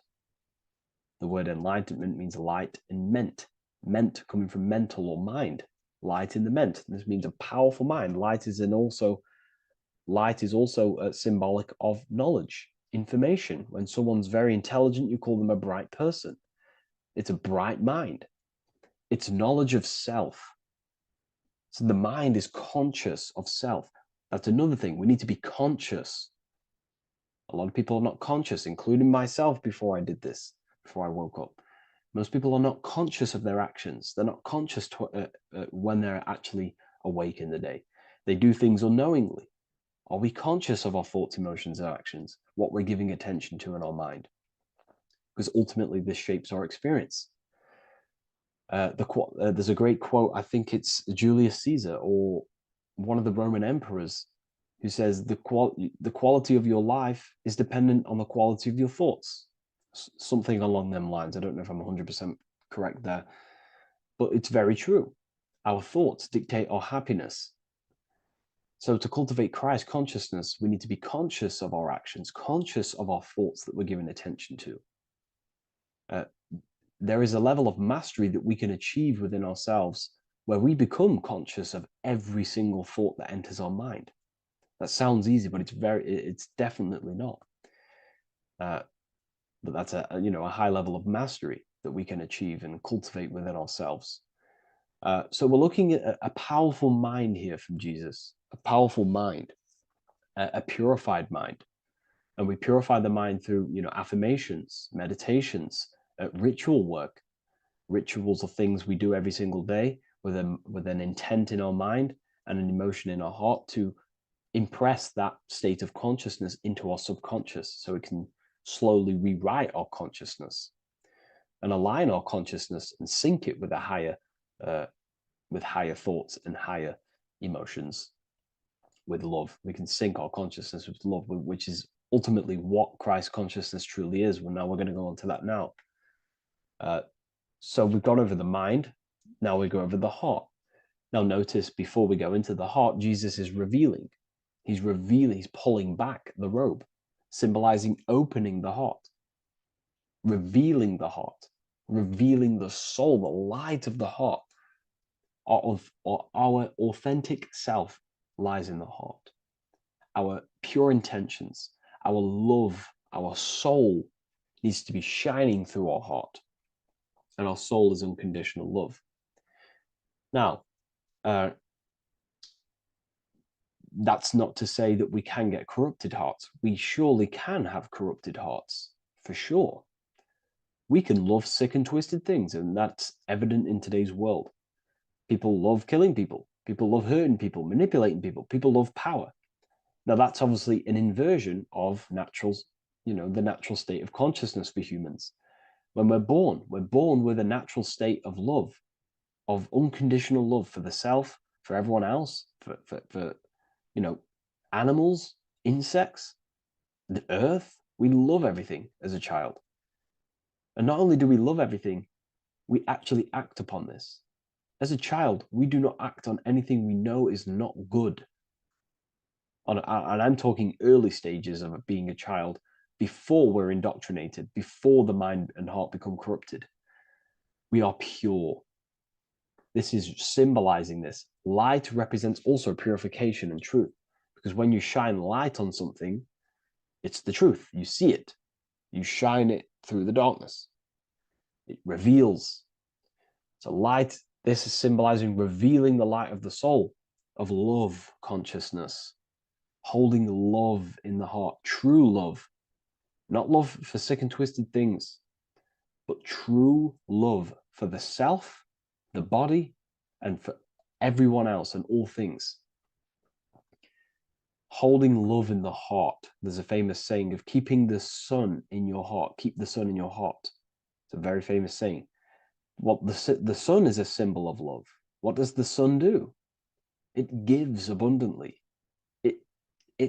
All it does is give light, give energy, power, light to the earth, and everything is feeding off this source. The sun expects nothing back. It just abundantly gives. It's a symbol of love. This is the love principle of creation. Now, the heart is also governing our actions. What we think about, okay, in our mental field of consciousness is directly corresponded and observed in our hearts. What we think about directly corresponds with what's going on and what we feel in our hearts. Okay? Thoughts produce emotions. So if we give attention to negative thoughts, there's no wonder we're having negative emotions in our hearts. So purification of the mind is also having an effect and purification on the heart. Because when we purify our thoughts and only give attention to powerful thoughts and positive thoughts that uplift yourself and humanity, then we're going to also see this change in the heart, see this emotional change in our consciousness. Okay, so this represents the purification of, a purified heart, the light emanating around the heart. Love for the self, love for one another. And you're revealing this, you're shining the heart on others. This represents, revealing your true self to everyone without suppressing aspects of self. Revealing the light, not holding back the light. Because people in darkness will look at people who are spiritual and say, oh, he's into the woo-woo stuff. It's about revealing that and not caring about others. Because when you shine a light, you're also planting seeds in other people. Now, I'm going to tie this together with the hand gesture. Now, what we're looking at here, we're looking at a hand gesture with two fingers up. We have the middle finger and the index finger upwards. And notice how they're crossed over. They're crossed. They're not separate. They're crossed, representing unification. Unification here. This is a unified two fingers.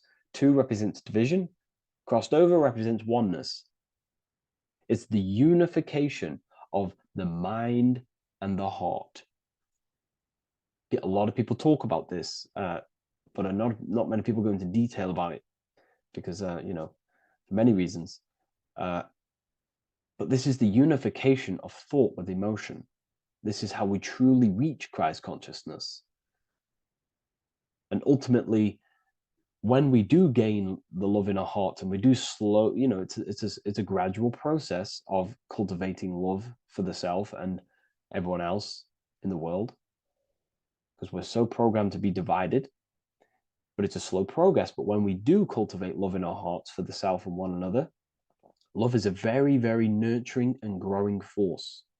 Like I said, the sun earlier, that is pure love energy. It makes everything grow on the earth.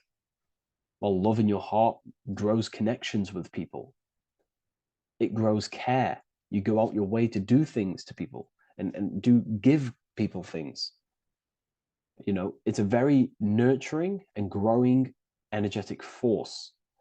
And me personally, I think the whole universe is built upon love. The whole thing. Without love, without the love, there is nothing.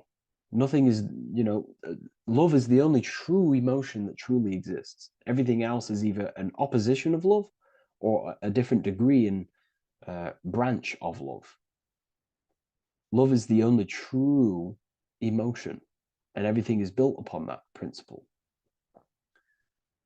Okay, love is what guides us to a higher consciousness. When we cultivate love in our hearts, we become a vessel for light, more energy, more vibration. Our electromagnetic field expands, or biofield, when we hold love in our hearts. It's a very powerful force.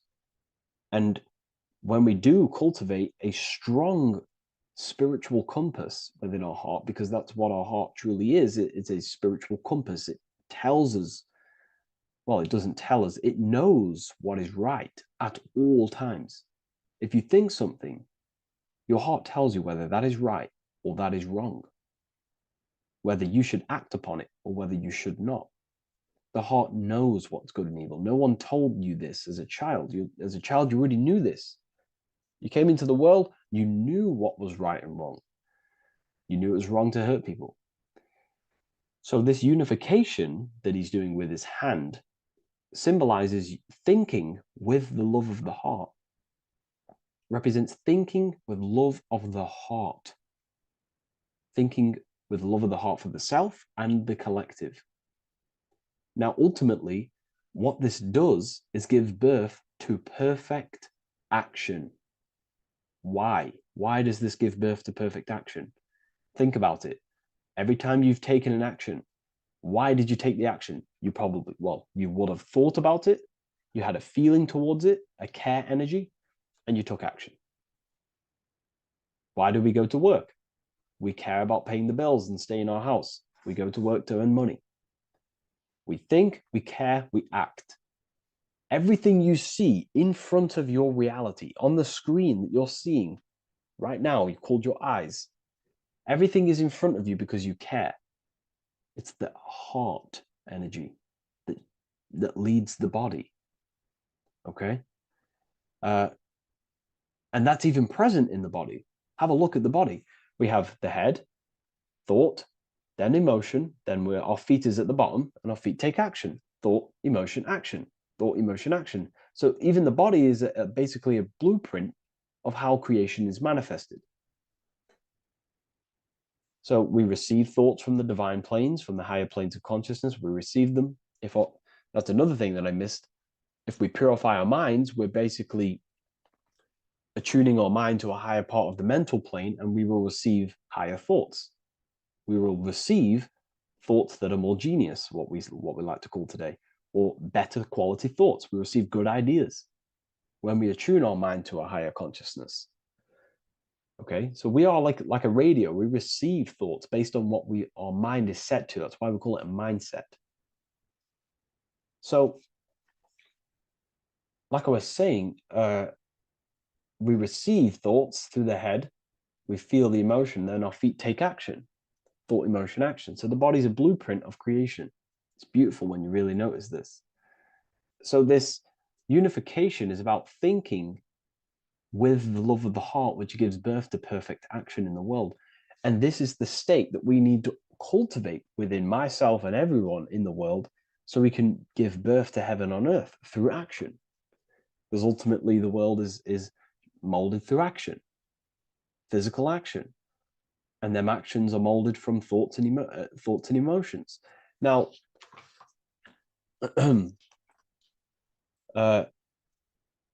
just to have a little announcement, I am now opening 10 more spaces inside my symbolism masterclass. We have 10 more spaces. You're going to learn about a lot more about symbolism. It's very affordable. I'll leave the link in the description if you wish, if you care about gaining more information and learning the ability to read symbols. So what is the inversion of this? What is the inversion of this consciousness? Well, that's what we call satanic consciousness. Satanism. Satanism on its true level is the opposite, the opposing the natural state of consciousness that we are born into. It's about thinking with no emotion, thinking and acting. This is what the Skull and Bones represents here. So the Skull and Bones Secret Society, this is their main logo. Again, we have the skull, which represents thought, and the bones, which represent action. The bones take action in the physical body. We're looking at thought and action with no emotion, no empathy, no love for one another, only love for the self, the inverted love. Okay? We're looking at gray. Gray is a symbol of dullness, death. There's no emotion in gray because colors provoke emotion. When we look at a color, it invokes an emotion. Gray has no emotion. So we're looking at dullness of the emotions. I'm not going to go too deep on this subject. I'm going to create a whole new lecture for that. In fact, I think we have a great lecture inside Ethereal University on Satanism. We're going very into depth of what Satanism is and what Satanism consciousness truly is. And again, it's just the cross inverted. Satanism is just it's the invertation of, I don't know if that's a word, but it's the inverse of natural law, natural consciousness, of love consciousness that we are born into. Okay, so ultimately the message in this video was to create love in our minds, love in our hearts, think with the love of the heart, think with the care for one another, and that gives birth to perfect action. And when we align, when we do truly act out what our heart is telling us, and I know this from first-hand experience. This is what happened to me. I woke up, I started to follow my inner guidance. I always took action on it. I was saying yes to it every single time. And it led me, this is, I'm getting goosebumps actually saying this. It led me to where I am. Like that action, me saying yes to my heart, to that knowingness of goodness within me, was like a domino effect. And that domino effect, every time I did it, it was just opening more and more doors, not physically, but mentally. I was receiving more information. I was receiving more opportunity physically. My work started to explode on social media. Like, when you follow your heart and truly take action on what you know is good, it's like a domino effect that leads you step by step to where you're meant to be. And it's so profound and it's so, beautiful. And I'm telling you this from firsthand experience. This is ultimately how you kind of unlock your purpose in this physical world as well. So not only is it going to create a better world, it's also unlocking your true soul form and soul purpose while you're here. It's very beautiful. So I thank you, everyone. Please leave a like, comment, and share, and subscribe to the channel. And I'll see you all inside Ethereal University if you decide to take your studies to the next level. Take care.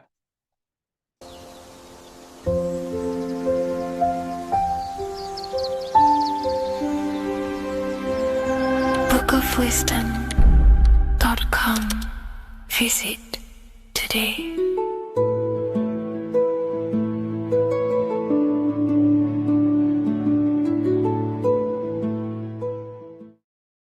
The earth has become a realm in order to trap souls within so that they can harness our electricity, our energy. Even the Bible is talking about how this realm is controlled by the wicked one in John 5:19. We know that we are the children of God and that the whole world is under the control of the evil one. Ephesians 6:12. For our struggle is not against flesh and blood, but against the rulers, against the authorities, against the powers of this dark world, and against the spiritual forces of evil in the heavenly realms. So the Bible is telling us that this is not the only world. There are other worlds, there are other realms that we can go to, considered as heaven. Heaven being a higher realm where there is no evil, no darkness. This is a midpoint realm where there is good and evil. Now, we're going to explain how the soul trap is how it's working and how your soul is being harnessed for its energy and how you are tricked to come back to this realm after death. What you need to understand is first is that you are the invisible intelligence behind the physical body. You are the mind and soul. The soul is the true you, the good you. It is pure love, pure bliss, eternal, never dies. The mind can be corrupted, though. The mind is the intelligence of the soul. It is invisible. It has no true form. The intelligence inhabits the brain. The brain is the computer to control the electrical machine called the nervous system, which is choice, program, and action. You are the invisible intelligence behind the body, and this will prove it even more. You do not even see into the external world. You are seeing a image produced by the brain because the light is being sucked through the retinas of the eyes. The image is produced in the visual cortex at the back of the brain. What does this mean? This means that we are the consciousness in the center of the brain, in the pineal gland, that is experiencing the program being ran by the central nervous system in the brain. This is the sigil of Lucifer. Lucifer in Latin is Lucy. Lucy is light in Latin. Lucifer is known as the light bearer. This is how the eyes work, people. It's not a demon or a devil. The sigil for Lucifer is how the eyes work and how the left eye is controlled by the right brain. The right eye is controlled by the left brain. There is a crossover. It's the same with the body. The left side of the body is controlled by the right brain. The right side of the body is controlled by the left brain. There's a crossover with our hemispheres in the brain. Now, this empty chamber in the center of the brain is where this universal cosmic intelligence is held, known as the most holy place in the Bible, the throne of God. Okay? This is above the 33 vertebrae on the spine. As you can see here, you are the being in the center of this point. All of the nerves are being sent back to this one particular point, which is which is the seat of our invisible intelligence. You can see it's an empty chamber. Our consciousness, our intelligence is not a physical thing. This intelligence is the true voice inside of your head. This is why your head is heaven, your heart is earth, your heel is hell. Your head is heaven because this is the seat, the throne of God. God is in heaven because the consciousness, this divine intelligence that's controlling the body, is sat in the center of the brain. The brain is taking commands of this invisible intelligence.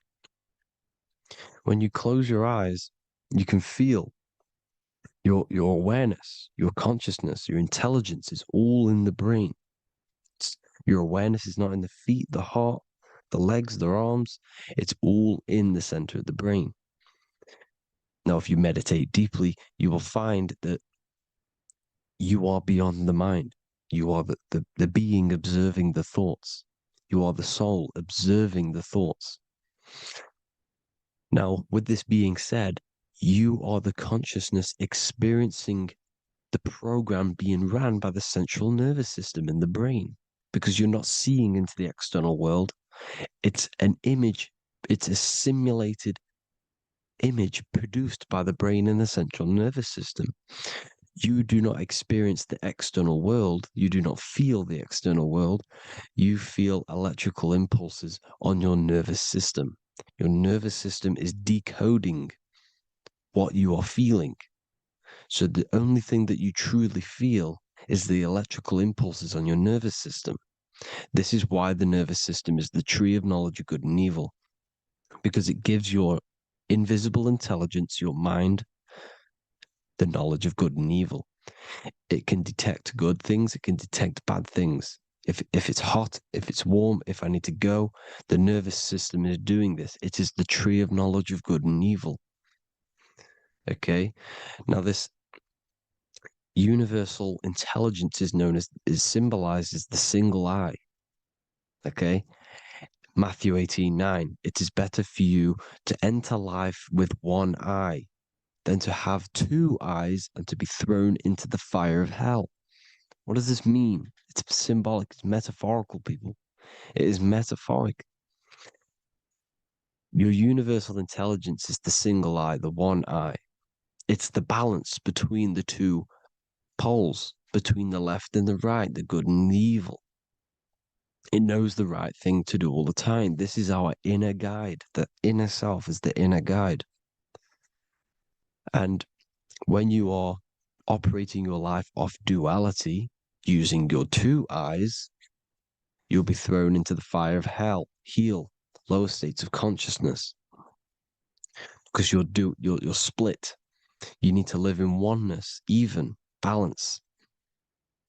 Matthew 6:22, the light of the body is the eye. The light of the whole body is the eye. You are a light being. Human. Hue means an attribute of a color. Man is the word manifested. We are light manifested into physical form. Depending on your vibration is depending on what color that you are vibrating on, which is a hue, a human. If therefore thine eye be single, thy whole body should be full of light. Again, it's talking about the single eye, oneness, completeness. When you balance the hemispheres of the brain, we'll go over that later. But anyways, the body is the earth. This is what we need to understand, people. The body is running the simulation, the program that our consciousness is experiencing. So when we leave the body during death and astral projection, we leave the earth. This is how it works. The body is the vehicle for the earth, for this realm. Everything exists within our mind. You have the soul, mind, and body. The soul is the observer, the watcher, the true being. This is why she has many different heads, because the soul inhabits different bodies. This is the serpent, which means knowledge, which is the mind, wisdom. And this is the body, soul, mind, and body, Brahma, Vishnu, Shiva. The mind is the bridge between the soul and the body. So what do I mean? When you astral project, you are using your mind to project your awareness, your observing consciousness outside of the physical body. The mind is the projector, projecting consciousness.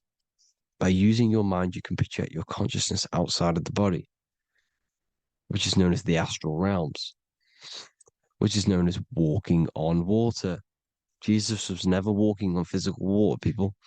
It's metaphorical, believing the physical body. The water is the ether, which is the veil between the physical and the astral realm. It's a fluid substance. It's on either side. It's physical and astral. The ether is the fifth element that they hide from us. Why? Because they're trapping you in the physical. They are hiding all of these realms. Etheric, astral, and mental. People think their mind is their brain. It's two separate dimensions. These are completely different dimensions. The mind is way more intelligent. The mind is formless. There is no form to the mind. You can think anything you want. You can manifest anything you want within your mind. It is not a physical object. The physical realm is being controlled by the mind. Everything's being controlled by the mind. Everything exists within the mind. This is why the Egyptian says the universe is mental. So when we project our consciousness outside of the physical, we go to the astral. The ether is the water that Jesus is walking on. This is the veil between the physical and the astral world. The word together has ether within it because it joins the two worlds together, together, the astral and the physical. The word either is ether because the ether is on either side, physical and astral, physical and spiritual, physical and non-physical. In the astral realm, the mind can manifest anything we want. We incarnate to restrict our minds. This is why Saturn, if you go and watch my video on Saturn, how Saturn is this simulation, okay, our minds can manifest anything we want in the astral plane in the click of a finger. However, when we incarnate in matter, we now have to labor for our manifestations. This is why Saturn's known as the great teacher in astrology, because he teaches you a lesson. When your mind incarnates into matter, it's teaching your mind a lesson, the knowledge of good and evil. This is why the Bible says, you shall be gods and know the knowledge of good and evil. When you incarnate here, you have to know the knowledge, you need to know the knowledge of good and evil to become a god. Okay? Now, the square is the physical plane, the triangle's the ethereal plane, the circle's the eternal plane. The circle has no beginning, no end, it's eternal. The physical plane is the square, it's limited. The square is limited. The cube is the geometric shape which gives rise to matter. Now, the term think outside the box has truth in plain sight. You have to think outside the box to project your consciousness, use your mind to project your consciousness outside of the box, the physical plane, into the astrals. The astral realm is the realm of the stars. Above us is the stars. Through the stars is the astral plane. This is why astral has the word star within it. The devil is the de-veil. When you sell your soul to the devil, quote unquote, it's metaphorical. The devil exists in the physical plane. It's the lowest state of consciousness. The de-veil, you de-veil yourself into the physical when you are the devil. The de-veil. The ethereal plane. Now, we all know what the famous symbol of the all-seeing eye, right? The all-seeing eye with the eye in the triangle. Look at the Masonic artwork showing you the triangle above in the sky. This is symbolizing the ethereal planes. The eye in the triangle symbolizes your invisible intelligence, your mind, which has the ability to see on either side. Because the triangle's the ethereal plane. The eye is your consciousness, your intelligence. And this intelligence has the ability to see in the physical plane and to see in the ethereal planes, in the astral planes. This is why it's above the earth, it's above the ground. Because it can see here, it can see in the heavenly realms.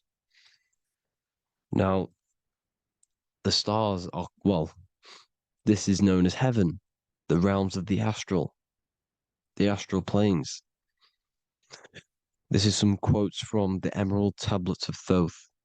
Out of the darkness ye must rise upwards, one with the light and one with the stars. Man is in process of changing to forms that are not of this world. Grows he in time to the formless, a plane on the cycle above. So there's other worlds. The Bible's telling you there's other worlds, there's other realms. Know ye, ye must become formless before ye are one with the light, the astral light above, which shining through the stars. Not of the earth are ye, earthy, but a child of the infinite cosmic light. You are the invisible intelligence controlling the physical body. The body's not you. It's the vehicle that your soul lands in when your mind projects your consciousness into that realm. Free from the body, I flashed through the night. Unlocked at last for me was the star space. Wow, that's powerful. The star space, the astral planes. This is what it's talking about. We are all a star. We descended from the astrals, which is the star. We are all a star. Look at the ancient paintings of Jesus' birth. It's the star beaming his consciousness down into the physical plane. Here's another one. Here's some Freemasonic artwork showing you, again, the ether, that invisible intelligence, the I, manifesting itself inside of here, in the physical realm, where the people are. You see? It's the same here. This is Jesus. The bird symbolizes the Holy Spirit, your invisible intelligence, descending into the waters, the ether, the ethereal, everything. The ether is the base of all physical matter. His Truth in Plain Sight, Mr. Bean, the famous TV program in England, in the UK. He begins the program like we all begin the program from falling from the stars. He falls down with a beam of light. And this is truth in plain sight. This is false. The aliens don't exist. They're a lie, alien. But this symbolizes the star beaming our consciousness. And when we die, this star will suck us back up. Just like this UFO is doing. It's truth in plain sight. So, this is some more Freemasonic artwork going from duality to singularity. Sun, moon, masculine, feminine. Right hemisphere, feminine, left hemisphere, masculine. The consciousness in the center, the balance point. Here's another more Freemasonic artwork. The two pillars, left and right hemispheres, and the invisible intelligence between the left and right hemispheres, the light of the body. This is why light's coming off it. Because it's light, it's pure light. The blazing star. The stairs go from the checkered board, the duality, up to oneness, in between the sun and the moon, the masculine and the feminine. This is symbolizing going into oneness. What did the Emerald Tablet say? You've got to become one with the stars, one with the one with the self. Balancing the two hemispheres so that you can gain, because when the two hemispheres are balanced, you can gain a more deeper connection with your invisible intelligence. Same with the chakras. When the chakras, the seven seals in the Bible, these are seven seals because when you conquer the seven chakras, when you balance the seven chakras, you then gain a more deeper connection with your internal self because your mind is not filled, it's not being ran, it's not being dominated by these seven deadly sins, the seven seals, the seven chakras. These are seven energy centers which are concealing our true form. Balance makes us have a stronger connection with our true cosmic intelligence. Heaven is even. This is why Jesus is pointing at the heart. The even point is the heart. You got to balance the chakras and live from the heart because the heart is the earth. You're in good and evil. The body manifests the lower and the higher self. The higher self is in the higher parts of the body: wisdom, intuition, expression. The lower self is in the lower parts of the body: sex, food, and power. This is how they are trapping your soul, people. Like I said, the mind is the bridge between the soul and the body. So by tricking the mind, not giving it the right knowledge, and keeping the mind stuck in the lower three senses, thinking about power, food, and sex, this is low vibrating energy. It's going to keep your mind addicted to the physical realms. Okay, this is why you need to go even, balance, heaven. Okay, I will explain the soul trap in a second, how it fully works. But I'm telling you all the science behind it so you can understand. When you are doomed, you are domed. This is the dome, the firmament, the firmament, the mind. Ment is mind, firm is firm. A firm ment is doomed under the firmament. You must have a loose mind, an open mind to expand your consciousness beyond the stars, beyond the ethereal barrier. You have to vibrate higher than this world. Your consciousness must be expanded more than the physical plane. You need to learn how to astral project. You need to learn how to leave the body, how to operate outside of the body, so that you, when you do leave the body, you will have recognition, you'll have knowledge, you'll have practice. But this is as above, so below. The woman's belly is the earth. It's as above, so below. It's a microcosm of the macrocosm. We are the children in the womb. We are the people in the earth being ready to be born into the heavenly realms. As above, so below. It's a microcosm, macrocosm. Everything is in everything on a bigger and a smaller and a larger scale. Now, when the baby figures out that there is a world beyond its mother, what happens? The baby starts to move around and tries to get out of the mother. Because once it starts to hear the external world, starts to hear people, it's going to wonder, what's outside of why am I in here? What's outside? So the baby will force its way out of the mother. It's the same with our minds, as above, so below. When our minds are when our minds figure out that there are other realms beyond this world, we will seek a way out. This is the womb, the mother earth, mother nature. It's the mother. We're in the womb. We can be born out of this world, which is being born again in the Bible. When you are doomed, you are domed under the dome, under the firmament, the firm mind. The firm mind will keep you under the firmament. Due to the law of polarity, there has to be other realms. There has to be.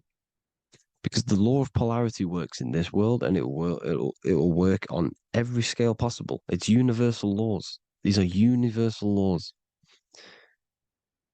The law of polarity means that there are other realms polarizing this realm. There is a hell, there is a heaven. There is a midpoint, which is Midgard, which is the one we are in now. Earth, heart. Earth is the heart. Heart is the center, good and bad. The balance between good and bad. Your reality is your level of realization. Your mind realizes other worlds, you will seek a way to them worlds. It's that simple. The soul trap is to keep you stuck in this physical body, which is the earth. This body is the earth. It's running the program, like I said at the beginning. It's running the simulation that your consciousness is experiencing. You are an electromagnetic being, and you're hidden in a cage, your rib cage, and you're stuck in cells, a prison cells. Look, you're in cells. We produce electromagnetic energy. Your soul produces this energy. And by trapping your consciousness inside of this physical realm, they harness this energy within the astral realms. They're using you to manifest demons because your mind creates demons through emotions and mental thought energy, which is a whole nother video. I can make a video on that. You're manifesting everything for them because they're trying to create a hive mind. This is why they want everyone to believe in one belief system, one government, one belief system, one religion, because they're creating a hive mind. This hive mind will manifest and be summoned within the astral planes because the mind manifests the astral plane. The astral plane is the realm of imagination.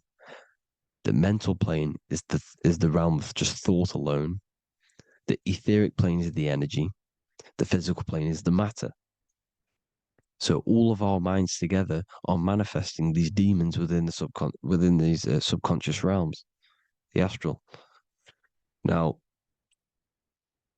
how are they keeping you stuck to this realm? Well, when you die and you're stuck in your lower three chakras, okay, when your mind and soul detaches from the body, which is the earth, when you leave the earth, you're still going to have these mental addictions to the food, the sex, the materialism, the phone, the cigarettes, everything. This is why they get you addicted to everything possible. The TikTok, the YouTube, they get you addicted to as many things possible. Because when your mind is addicted to these things, and when this mind leaves the physical body, you're still gonna have these addictions. Okay? You're still gonna have these thoughts. And you will be manifested into the lower astral realms because you're thinking materialistic, you're thinking negative, because your level of realization was your reality.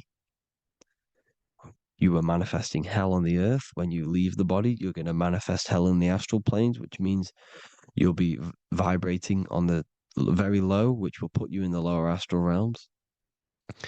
So guess what? You're going to come back. You're going to come back into materialism. You're going to reincarnate because you haven't prepared for life after death. You must detach from the external world. Okay? Moon is mind. The sun is the soul. The earth is the body. The moon is the mind. This is why we say lunatic. In your mind, you have a specific mood. Moon. Money, MON, is the moon. Money exists in the mind. They get you addicted to the money. The Bible's telling you this. Do not conform to the pattern of this world, but be transformed by the renewing of your mind. It's telling you of this world, but be transformed by the renewing of your mind. Who knew that the Bible was this deep? Matthew 16:26, what good will it be for someone to gain the whole world yet forfeit their soul? James 4:4, don't you know that friendship with this world means enmity against God? Therefore, anyone who chooses to be a friend of this world, of the world, becomes an enemy of God. John 4:4, dear children are from God and have overcome them, because the one who is in you is greater than the one who is in the world. It's talking about the invisible intelligence. It's greater than the physical world. John 2:15, do not love this world, nor the things it offers you. Because this world will create you to, if your mind has attachments to what this world offers, sex, money, and power, pretty much, you will reincarnate here. You will come back here. Because when you leave the body, your mind will still have these addictions. Do not love the world, nor the things it has to offer you. All of this is in my newly published book. The paperback versions are now available. Finally, for all the people who have been waiting, the Book of Wisdom. All of this knowledge is inside of the Book of Wisdom. The paperbacks are available. There's worldwide shipping. You can get it anywhere pretty much, any country. My new website, it's amazing. There's going to be some amazing products coming on the new website. But I thank you all for the support. Before I leave, I need to explain what is going on with the soul trap. Like I said at the beginning, the mind's the bridge between the soul and the body. The body's the realm. By tricking your mind with false knowledge, they are keeping your soul stuck to this realm. They get you addicted to all the physical things, and that is it. As soon as you're addicted and you die, you're going to come back. So by tricking your mind, which is the bridge between the realms, they keep your mind stuck within this body. They keep you in physicality. They deveil you, the devil, the deveil. Thank you all for the support, people. If you do want to join the Academy, all the links will be posted below this video for the book, The Academy. Thank you all for the support and have an amazing day.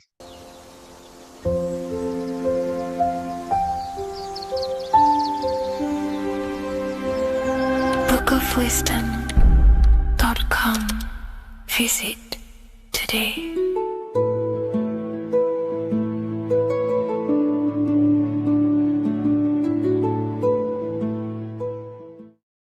Welcome to Revival of Wisdom. Welcome people, we're back with another video. Please make sure to hit the like, the subscribe button, and turn on notifications to never miss a video. The Vatican is a giant key from a bird's eye view, and it also contains an 8-pointed star. The Anunnaki Sumerian gods also depicted this 8-pointed star.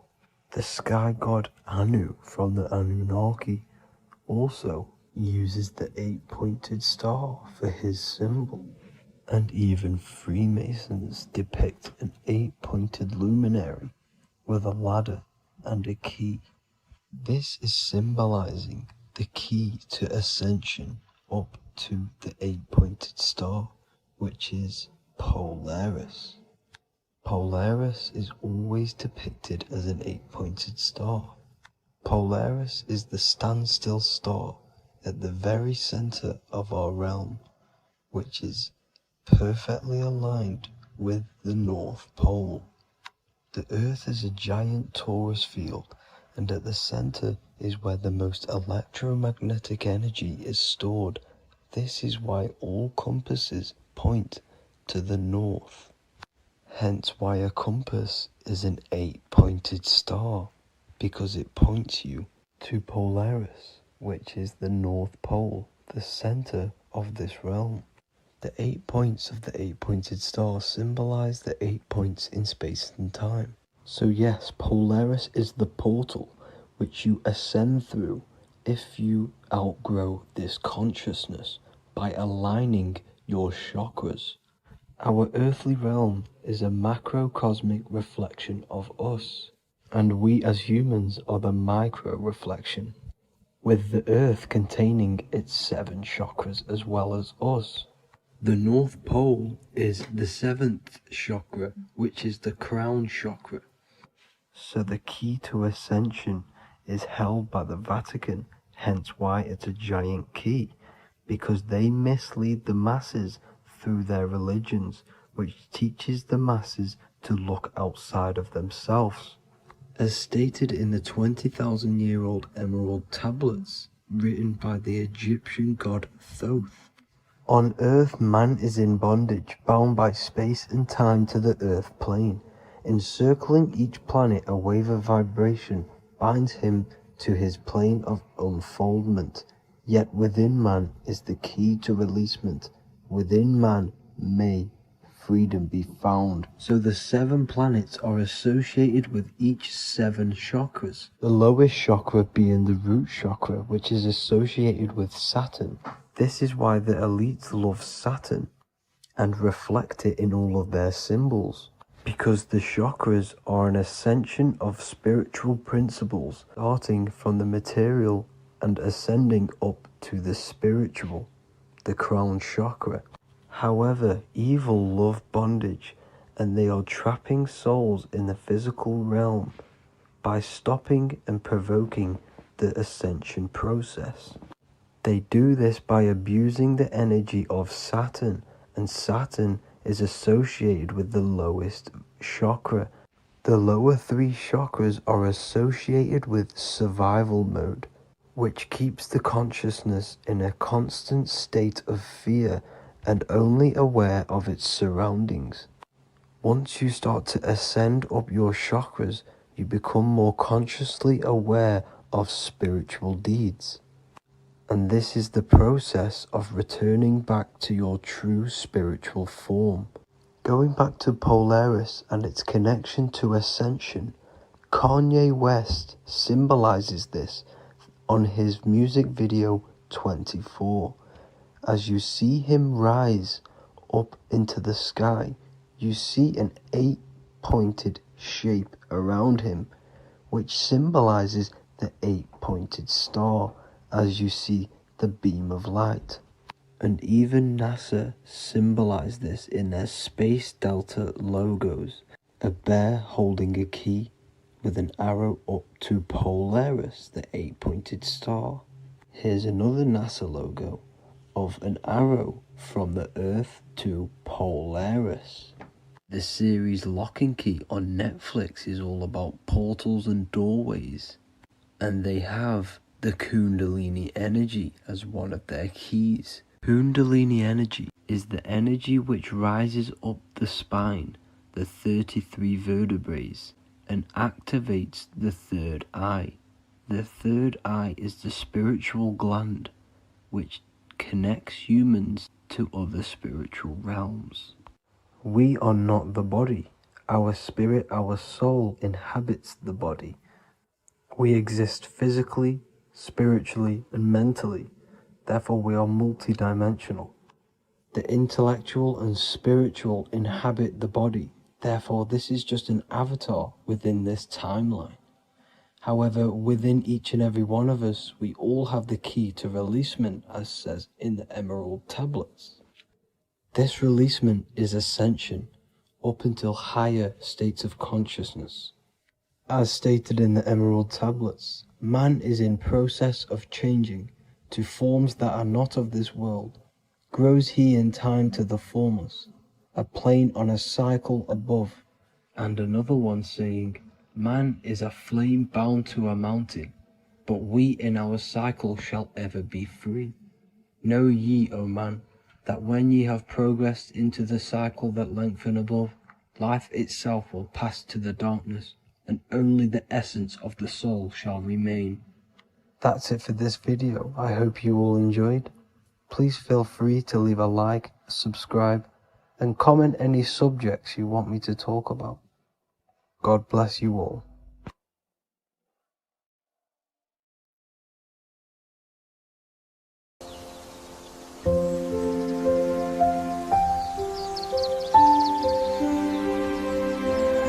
bookofwisdom.com. Visit today.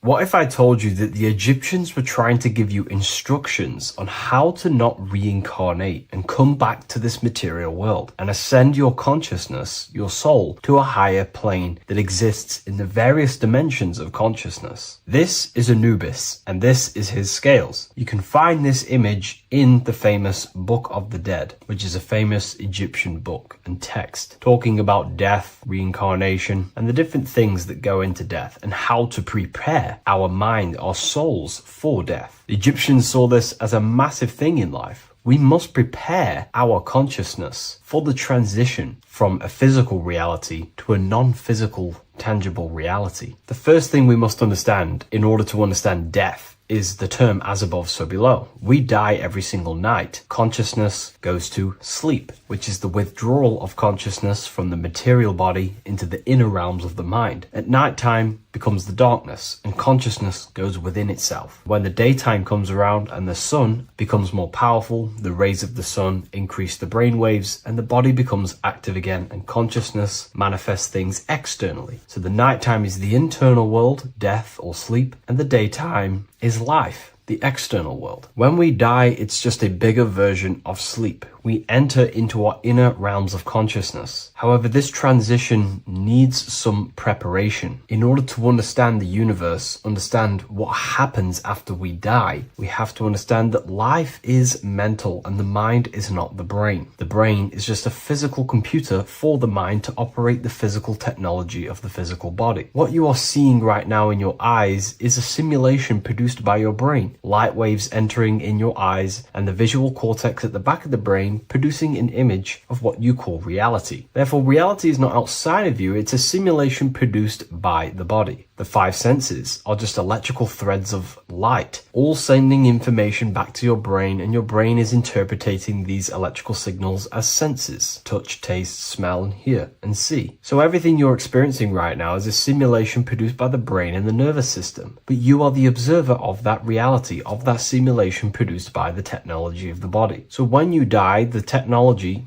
the simulation produced by the electrical system called the human body, is no longer running. Therefore, we don't actually leave anywhere, but the simulation stops running and we are dissolving one layer of ourself. So most people think they leave the body when they die, but we're not. We're simply just removing an aspect of ourself, a different dimension of ourself, and casting off that dimension, removing a veil or a layer. And we're seeing what is behind that layer. And what behind the layer of the physical reality is simply the world of imagination, the astral plane. At the moment of physical death, consciousness withdraws from the physical brain, yet the awareness does not cease. For a short period, the individual may experience a condition of peaceful unconsciousness, similar to deep sleep. Then, once the individual becomes conscious again after death, once the physical body, the etheric body, has fully been split up and consciousness is now operating in the astral plane. This is what the ancients called karma loka.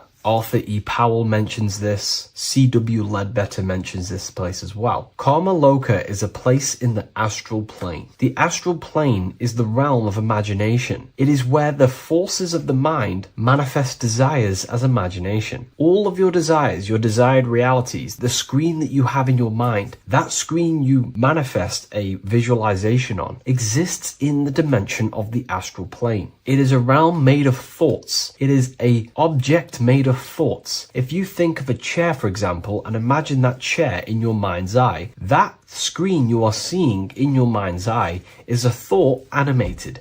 That thought is an animated desire, and that exists in the realm of the astral plane, a realm of subtle thought forms. Therefore, the physical world has an exact copy of this world, however, in the astral plane. Just like how if you remember the house that you grew up in as a child, if you could sit down right now, wherever you are, and you can imagine, walk around that house in your mind. You can imagine the layout of the street of the house. So in our minds, we have our own layout and map of our house, but then now connect all of the collective consciousness's minds and memories of places on the earth come together to create a collective astral plane, a world made of thought forms, but it's an exact copy of the material world. To go into a bit more detail, this would exist on the lower astral plane. On the lower astral plane, there is an exact copy of the earth, made of everyone's memories, imaginations, and things along them lines. Karma Loka is where the word karma comes from. This is the region of desire and emotion and imagination. This place is not a place of reward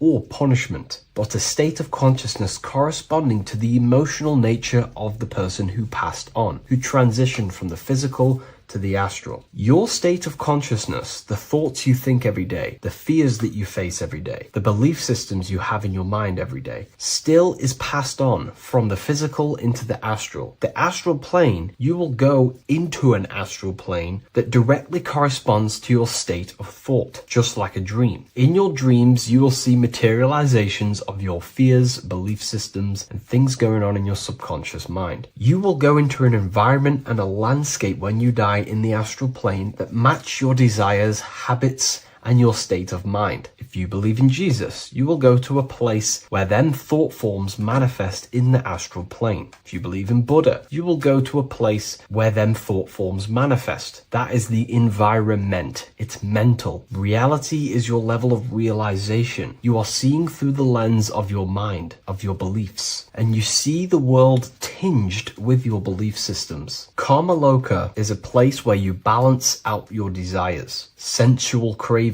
ambitions, jealousies, fears, emotional fixations continue to assert themselves in your mind when you die. Yet because there is no physical instrument through which they may be gratified, they gradually burn themselves out. These desires start to be balanced out again, and your mind becomes more balanced. The more refined the individual in physical life, the shorter and gentler this stage becomes. The more desires you have in material things, sex, whatever it is, the longer it will take to balance out the forces in your mind in Karma Loka. Desires weaken through repetition without fulfillment. Emotional attachments lose their magnetic hold. The astral body sheds its lower layers. It's like you're stripping away aspects of yourself. When that last personal desire dissolves eventually in the astral plane, consciousness can no longer maintain cohesion in the astral vehicle. The astral body disintegrates naturally and awareness withdraws into the mental body. The mental body is what the Christians call heaven. The mental plane is heaven, the realm of creative thought forms, the realm of pure mind, pure thought. The mental plane, also called the Devachanic plane, is a realm of blissful, creative, and luminous consciousness. The Devachanic plane is not an illusion, but subjective yet intensely real world, constructed by the individual's highest thoughts, ideas, loves, and aspirations. How does this link in with Anubis? Anubis is trying to give you instructions on how to prepare for life after death in this image. If we take a look at Anubis in this image, we have to understand this is symbolism. This is metaphorical. Anubis is known as the god of the underworld. He symbolizes the transition from awake to death. He's not a real god that you will meet when you die, but he represents the process of death, transitioning consciousness from physical to astral. He's giving you instructions in the Book of the Dead to make your heart as light as a feather, as this is a scale. So he represents death. Your heart needs to be as light and balanced as a feather. The heart is the emotional vehicle of consciousness, as I just explained that emotions are subjective to the astral plane or Karma Loka. We do not want a heavy heart before we die. We do not want addictions to smoking, addictions to pornography, addictions to status, the ego, material gain. If we die with these things, this means we have a heavy heart, and this will manifest in the astral plane when you die and take longer to balance out them emotions and desires. So this is telling you to remove any addictions, any emotional attachments, mental attachments you have to the material plane. This does not mean go full monk mode and don't have anything physical, don't chase after anything material. We should definitely have material things as we are spiritual and material. However, do not place your heart on it. We should all aspire to have the best possible life, have the most possible resources as possible in our lives, have an abundance in everything. That's completely fine. But placing our soul on it, your desires on the material world, will only pull you down in life after death, take you longer to balance out them forces and desires. This is why transformation during physical life is essential. We need to release attachments to master our thoughts and emotions and align with truth. We don't want to die with false identifications, that thinking and believing that we are the physical body. We need to balance out our heart. Yes, have material things. Yes, chase the best possible life for ourselves. but also have connection with the divine and practice detaching from the material world, maybe even fasting from any addictions that you have, the phone and things along them lines. When this is achieved, when you are fully balanced and have no more addictions and attachments to your mind and consciousness, the scales are balanced. The soul becomes free and rises beyond the lower planes of existence when you die. It transcends the physical body and more than likely enters the mental body. We can't take anything physical after this life. The only thing we can take is spiritual things such as wisdom, understanding, and connection. We can only take internal things. So we have to master our internal world before we pass on to a world where we cannot fulfill our physical desires. Now, this is kind of what heaven and hell is. There is a hell realm in the astral plane. If you desire horrible things, you desire to kill people, or you desire to do horrible things, then you will manifest in a place where that is taking place, with people, with entities that assimilate with that vibration. You might have to watch this video a few times to get a full understanding of this, but Anubis is trying to teach you, make your desires as light as a feather, purify your heart, purify your soul, and place your heart on the spiritual things, knowledge, information,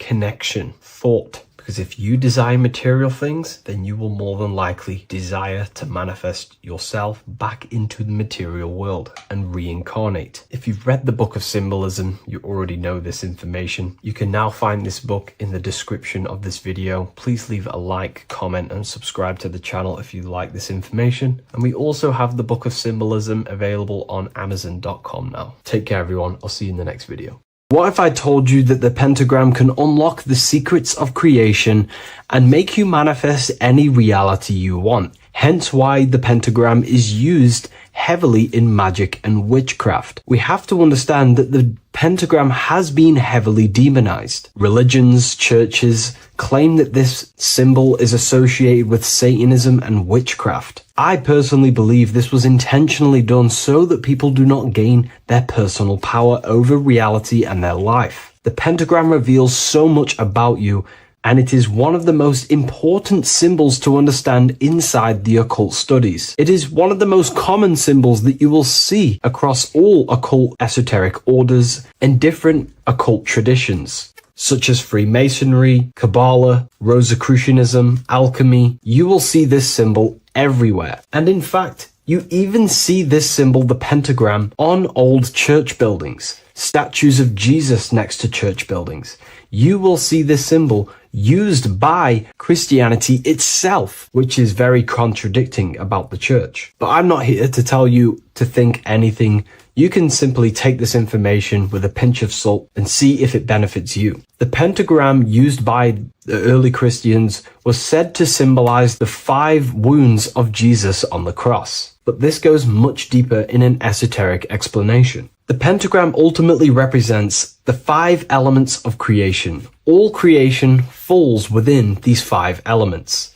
We have spirit on the very top, then you have air, water, earth, fire. This is the correct placement and order of the elements. Air is always on the left, water is always on the top right, earth very bottom left, fire bottom right, and spirit placed on the tip point of the pentagram. It's a 5-pointed star drawn with one continuous line. But this actually reveals much deeper things, and we're going to be going into how to use this symbol for magic and creating your reality towards the end of this video. But now we're going to give you a basic understanding of the pentagram. It's showing you the 4 physical elements symbolized as triangles and spirit symbolized as a circle. The 4 physical elements are made out of the base element, spirit, or what the ancients call ether. Ether is the underlying base of all physical matter. This is the substance that animates physical matter with life force. All physical matter has its origin in the etheric substance, or spirit, what we want to call it. It is simply the life force that animates the physical thing. However, if we go deeper onto this symbol, it also represents something personal to the individual who wears this symbol. If you wear this symbol, you're basically saying you're putting your divine nature over your material nature. Your divine self is in control of your material self. You put your spiritual needs before your physical desires and needs. Hence why the spirit is on top, looking down over the four physical elements. The circle is continuous, one line, eternal, no beginning, no end. The triangle has beginning and end and points. You can see the beginning and the end when you draw it. On a deeper level, this is pretty much showing the process that symbolizes the structure of the macrocosm, the universe itself, showing how the invisible spiritual planes condense and crystallize into the visible physical world, spirit turning into physical reality. But if you wear this symbol, you're basically saying, I put my divine nature over my material nature, showing that your spiritual nature rules over your earthly existence. You put your spiritual needs first. If you see this inverted, it is now the opposite, placing spirit on the bottom, basically saying, I desire the physical things over the spiritual. But what exactly is your spiritual nature? Well, your spiritual nature is simply your internal self. You chase things that are immaterial, such as knowledge, love, experience, expansion, gnosis. These are the qualities of spiritual things that the spiritual person likes to chase and desire, instead of desiring the things that are temporary in the material world and never actually lead to fulfillment. True fulfillment is by chasing spiritual things, God, the nature of creation, the self, gnosis, knowledge. But if we go even deeper, this symbol ultimately represents how reality is created. Hence why this symbol is heavily used in Kabbalistic magic and so-called witchcraft. We are all magicians. Each one of us are creating reality. There are just certain ways you can actually create reality by becoming conscious of them. By becoming conscious of the elements and the qualities of the self that actually create your experience in your life in the present moment. If we look at the pentagram, we see that when you draw a pentagram, it is one continuous line. It is one expressed in five. The order of the elements are very important. Spirit at the bottom, fire at the bottom right, and so on and so on. Because this is showing you the descent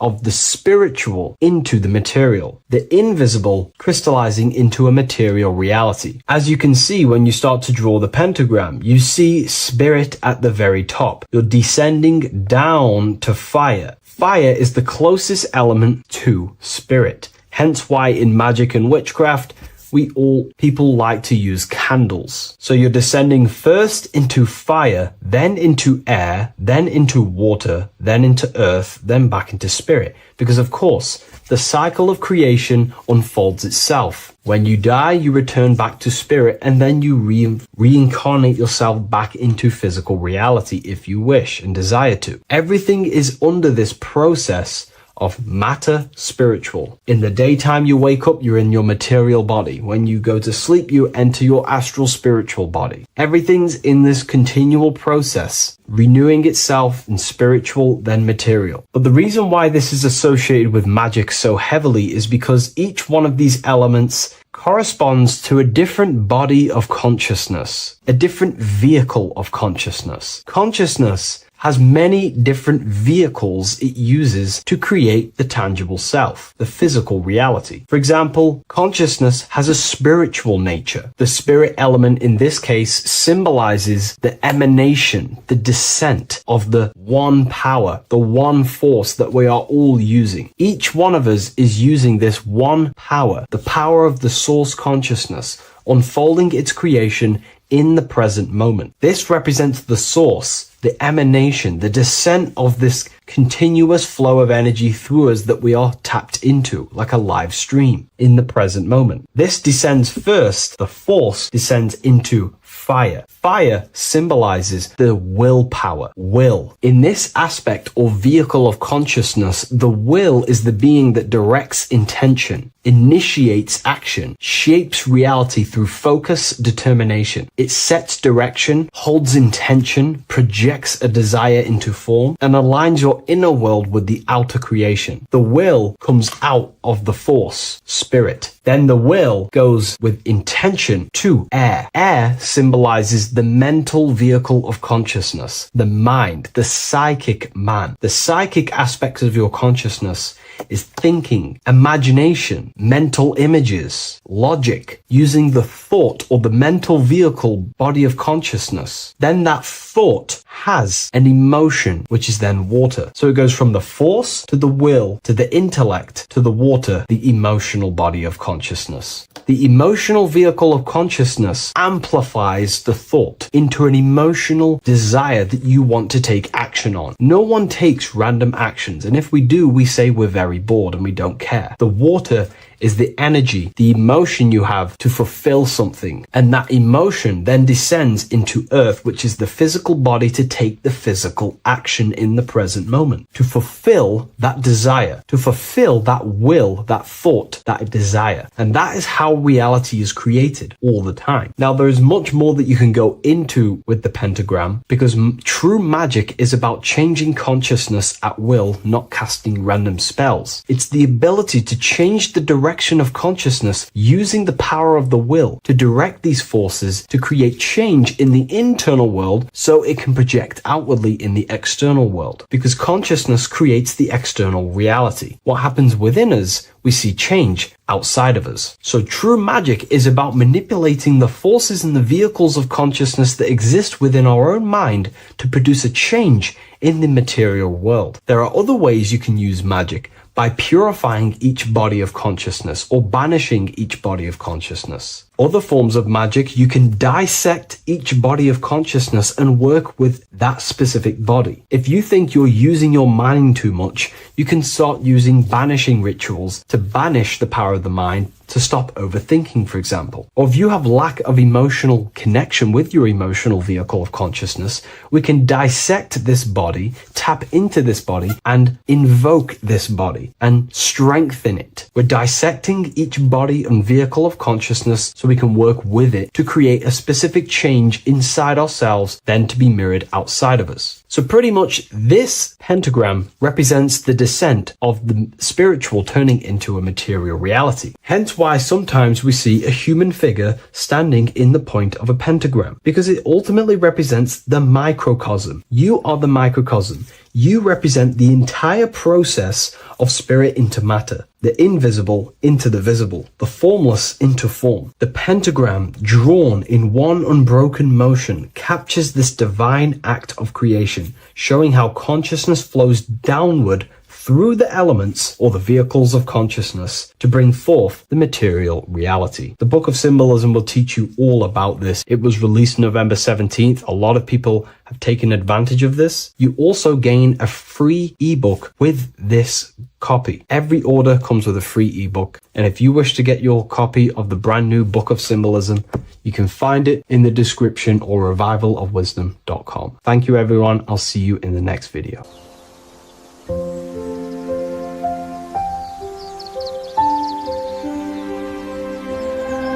bookofwisdom.com. Visit today.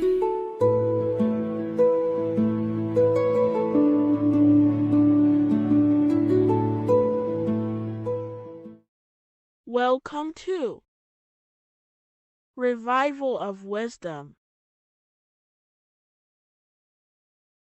What is good, people? Is Revival of Wisdom. We're back with another video. Today we're going to be talking about the importance of Saturn and the occult. Let's jump straight into this. So Saturn is the god of the earth, right? It's the time of God, change, destruction, physical matter. He creates and destroys, because the energy of Saturn is the key to crystallization. It wraps things in physical matter, right? He creates everything, all life forms, and he takes things back, because the day that you're born, that's the day that your expiry date is coming. The time is ticking until Saturn takes your life. This is why he's known as the Reaper. Okay? As he's personified as eating his child here in this ancient Roman painting. As you can see, he's eating the child. We are all children of Saturn, right? He creates physical matter, our physical bodies, right? He's the god of time because he's the slowest moving celestial body. He's the Lord of the Rings, as you can see here. He's the last one on the ring. He's the slowest one moving, okay?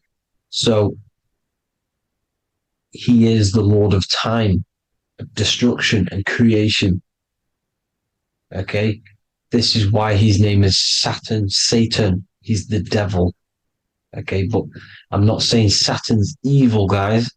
It's a part of life. Everything lives and dies, right? He's the key to crystallization. Now, as we have the clock here, our god Saturn, or Chronos in Greek, just means time. He's also the god of time, as I've already said. 60 seconds in a minute, 60 minutes in an hour, 24 hours in a day. Add 2 plus 4 equals 6. 60 seconds, 60 minutes, 2 plus 4 equals 6. That's 666. Okay? And as you see on the clock, 6 take away 12 equals 6. 7 take away 1 equals 6. 9 take away 3 equals 6. 6 is the number of Saturn. It's associated with Saturn, right? He's the god of time, of justice. Everything goes back to the Reaper in the end. Everything lives and dies. Now, the artwork of him, he's always got the Reaper staff. You see, it's personifying death. Now, when you see this, the Romans were not saying Saturn was a real person, a real god in human form. No, this is personification. This is what the ancients always did. They personified, just like the Bible. It's all personification.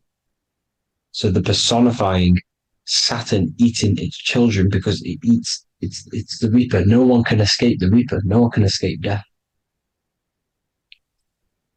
Now, Saturn is 666, which is in the Bible, the number of the beast, right?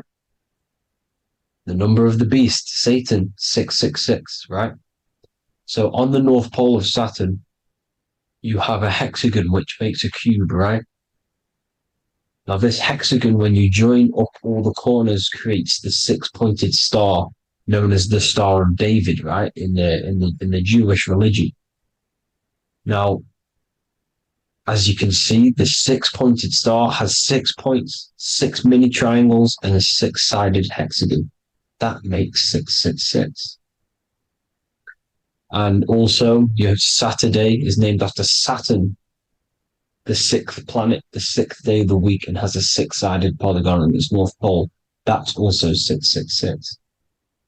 Now, this Star of David, this symbol goes back thousands of years, and it originates from Saturn. It's not the Star of David, right? It originates from Saturn.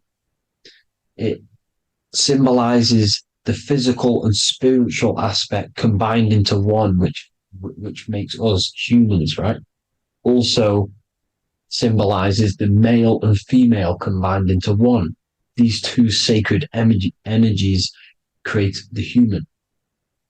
We consist of both male and female energy, also known as the Seal of Solomon. And we all know if Solomon was a real person, he talks about communicating with 72 demons. He could apparently, in the text, he could communicate with 72 demons, and this is sorcery. This is black magic. Now, this symbol is associated with hexing people. When you place a hex on someone, that is a form of witchcraft, which a hex is just a curse. When you're cursing someone, this is black magic. Now, the black magician would stand in the middle of the symbol and cast his spells onto other people. Now, this symbol is obviously on the $1 bill, twice on the $1 bill. And it's very, very ancient symbol. And it originates from Saturn. And let's keep going. So the cube. So I've just said how you see the cube on the North Pole of Saturn, right? The cube is limited. It's a 3D shape. It symbolizes limitations to the physical 3D dimension, the third dimension, the physical realm which we are in. Now, as you can see, the color associated with Saturn is black, right? Black is infinite potential. Black is the creation of all things before there was light. Light is born out of blackness, darkness, okay? Now, black is physical matter. And as you can see, the black cube, black symbolizing physical matter, the cube being limited, as the physical realm that we are in is limited. It's not like the fourth dimension where everything can exist in a thought. The third dimension is limited, right? And this is what Saturn is. It limits you to the 3D 666. Your body limits you to your physical body. Now these black cubes are placed everywhere, as you can see: Australia, Denmark, Manhattan. There's one in New York. As you can see, the Apple have a cube. The Nintendo GameCube, Trump Tower is a black cube. This is worshipping the energy of Saturn, the god Saturn. Okay, it's not a god; it's a celestial energy. However, it rules over Earth because it pretty much created the physical realm. Now, as you see, when you go to a funeral, you wear black, a black suit symbolizing Saturn, which is the color associated, black. And as you see in Mecca, they walk around the black cube in rings. As you can see here, they're stood around in rings, like the Saturn, the rings of Saturn. The Mercedes symbol. You probably wouldn't notice that, but yes, it's Saturn. And when you graduate from university, you wear a black cube on your head. This is all symbolizing Saturn. Okay. Now, as you can see, the Jews here have a black cube on their third eye whilst they pray. Notice how he's shutting his eyes into blackness, darkness, and he's wrapped around a black strap around his arm. This is symbolizing the wrapping of physical matter, of how physical matter wraps things into existence. And as we all know, the Star of David is a Jewish symbol. So he has the black cube and the Star of David, right? So all of these religions are secretly worshipping Saturn. Okay, this is all Saturn worship, Kronos, the god of time and destruction, the physical reality. Now, as you can see, it's symbolized everywhere in all major corporations. Pepsi, internet, that's obvious. NASA, of course, NASA. NASA means to deceive in Hebrew. Universal, Walkers, that one's so obvious. Nike, Toyota. So many different ways they symbolize it. You either see the rings of Saturn or the black cube, as I just showed you here, the Nintendo and the Mercedes, right? It's absolutely everywhere. Now, they also use 666 to symbolize it, as I've just broken it down to you. 666, the World Economic Forum. We all know how they're trying to enslave us into this new world agenda. Google Chrome, CERN, Disney, Coca-Cola, Cadbury's, all of these have 666. Now, every UPS barcode has 666. And even www. Is Hebrew for 666, as you can see here. Monster. It's the same Hebrew letter that means 666. Drake, 6 God. That's his God, Saturn. Why? Because they love physical realm. They love the physical dimension, the third dimension. Because they can rule here through riches. They can build an empire here. It's not like the fourth dimension. They don't want to ascend. They want to stay down here in the physical realm. Okay? Now, this is why they're cloning. They can move their consciousness into other clones to live forever. This technology exists. This is why they love the third dimension. As you can see, all of these sellouts here, Drake, Leonardo DiCaprio, all of these people doing 666 because this is their God. This is their God. They love the physical realm. They sold their souls for wealth and fame in this physical realm. So why would they leave? You see? Now, this isn't all just evil, okay? So you have 7 chakras, right? You have 7 days of the week, 7 solfeggio scale notes. These are frequencies, the solfeggio scale. Now, it's called the Saturn moon matrix because the moon symbolizes your mind because you're created out of the Holy Trinity, which is body, mind, and spirit, right? That's the triangle, the equal triangle, body, mind, and spirit. Now, the 3 main celestial bodies are Earth, Moon, and Sun. The Earth being your physical body, the Moon being your mind, and the Sun is your soul, hence why it's called solar. It's a solar soul. Now, these symbols are alchemical symbols. So when you're doing alchemy, you use these symbols to obviously symbolize what we're talking about.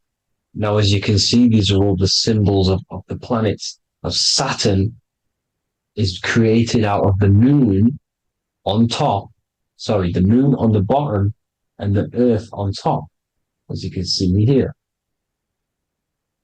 You see? And this creates the number 5. Now, with the moon being your mind and the earth being your physical body, this is mind over matter, because the earth is your body's matter. This is matter over mind. You don't want to be matter over mind. This is low states of consciousness. You won't be mind over matter. You see, to manipulate matter, to create your own reality. Now, obviously, we all know Saturn is associated with the lowest chakra, which is the root chakra. This is to deal with your animal instincts. When you're down here, you identify as the physical body. You don't know anything spiritual. You have a pure physical mind. You don't believe in anything spiritual. This is survival mode, consumption. They want you trapped down here, which is matter over mind. They don't want you to create your own reality, which is mind over matter. You see? Now, that's what Jupiter is. Saturn is the moon on the bottom and the earth on top. But Jupiter is the moon on top with the earth on the bottom. That's mind over matter, you see? So these chakras are an ascension process from matter, physical matter to spiritual. This is the ascension. This is the stairway to heaven. This is Jacob's ladder. You see? Now, the number 5, which is obviously associated with Saturn as well, which create the symbol for Saturn, created the number 5. You have 5 senses, 5 elements, 5 physical elements. As we all know, Saturn crystallizes everything into physical matter out of the 4 elements. 5 fingers and toes, 5 points of man. Okay, the number 5 is the number of justice. Saturn holds things back. He restrains things from you, makes you learn the lesson. Now, 666 is not all evil. 666 is the atomic structure of the carbon atom. 6 protons, 6 electrons, 6 neutrons, right? We are carbon-based life forms. All life forms are based on the bonding properties of the element carbon, because Saturn crystallizes everything into physical matter. Now, the Masons symbolize this with the checkered boards. They have the black square, which is obviously matter, as I just said, the black cube, and spirit is the white square, because white is eternal light. White and light, you see? Black is physical matter.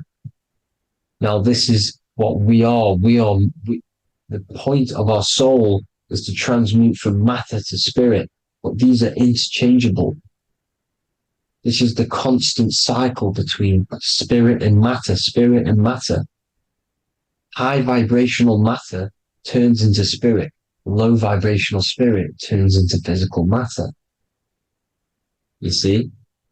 Now, we are carbon-based life forms. This is what 666 is, the number of the beast. Well, when I say we, the physical body is the beast.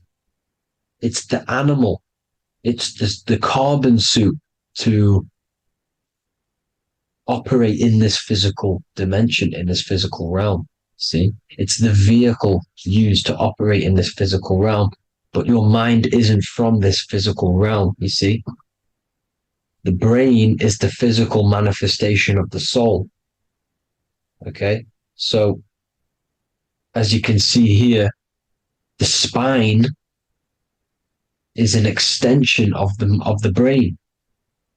Everything goes back to the brain. This is literally what your physical body is.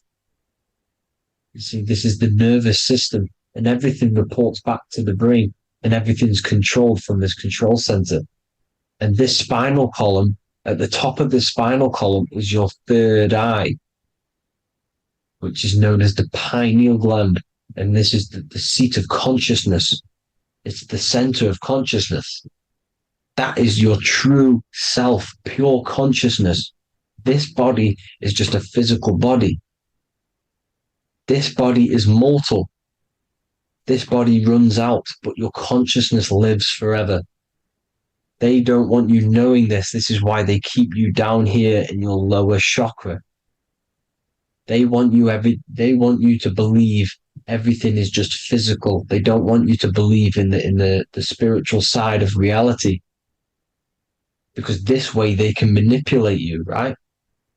They want you matter over mind, because they know your mind creates reality. They know your mind is the root cause of reality. You manifest your own reality from the inside out. So this is why they control your perception of reality. They control your information in order to manifest their new world order. You, who are ignorant to knowledge and wisdom, you who are ignorant are manifesting their agenda because you accept their information and their perception of this reality. Now, this is why they tell you the globe model, the heliocentric model, to trap you into physical matter. Now, if you understood about this true form of this realm, you'd understand that there's a spiritual side behind everything. The spiritual side, something has to exist. The root cause of reality is higher planes of existence. It happens in the mind before it happens on the physical plane. You see? They don't want you knowing this. They want you matter over mind, which is the symbol for Saturn. Moon over Earth. The Holy Trinity.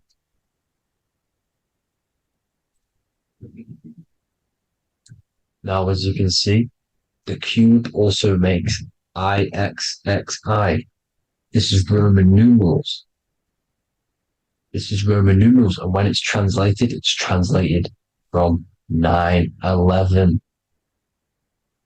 Yes, 911. This is the secret code of the one world order. The two twin towers, when the two become one. Okay, when the two become one, this is how you reach the higher states of consciousness, the physical and spiritual. Now, as you can see, the 9/11 memorial are two black cubes. It's two black cubes. This is all Saturn worship. Now, I'm not saying that Saturn is an evil celestial body, right? No, everything has a good side and a bad side, right? It's duality. The spirits of Saturn on the dark side are the most evil demonic spirits. Now, these are the spirits that these are invoking through these rituals, right? Yes, 9/11 was a massive ritual. It's a satanic ritual, okay? Now, we all know Elon Musk. Elon Musk is coming with the mark of the beast. And English gematria, this equals 666, right?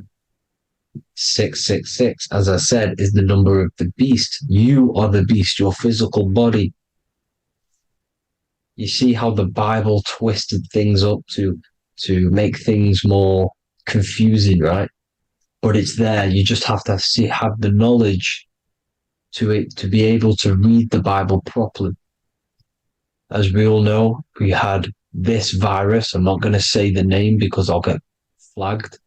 This virus adds up to 666 because this is all part of the New World Order.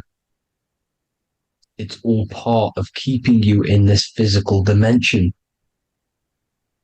Okay, now as you can see here, Novus Ordo Seclorum on the back of his shirt, on Elon Musk's shirt, this is also on the $1 bill, Novus Ordo Seclorum.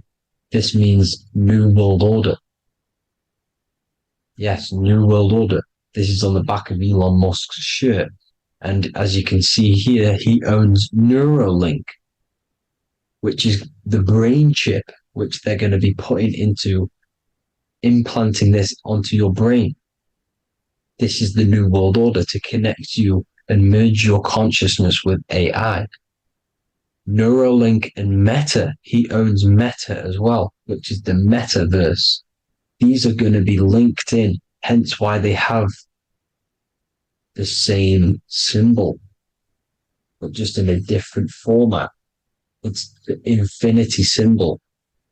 And the infinity symbol comes from the torus field, as you can see here, your electromagnetic field from around your body.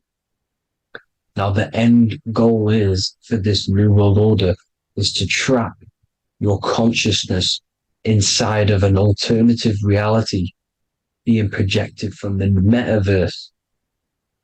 Because the metaverse will be the reality, Neuralink will be the brain chip inside of your brain, projecting your consciousness into an alternative reality while they harness your energy of your physical 666 body. Now, this stuff gets real deep, people. Now, this is the end goal of the New World Order, is to connect you with AI.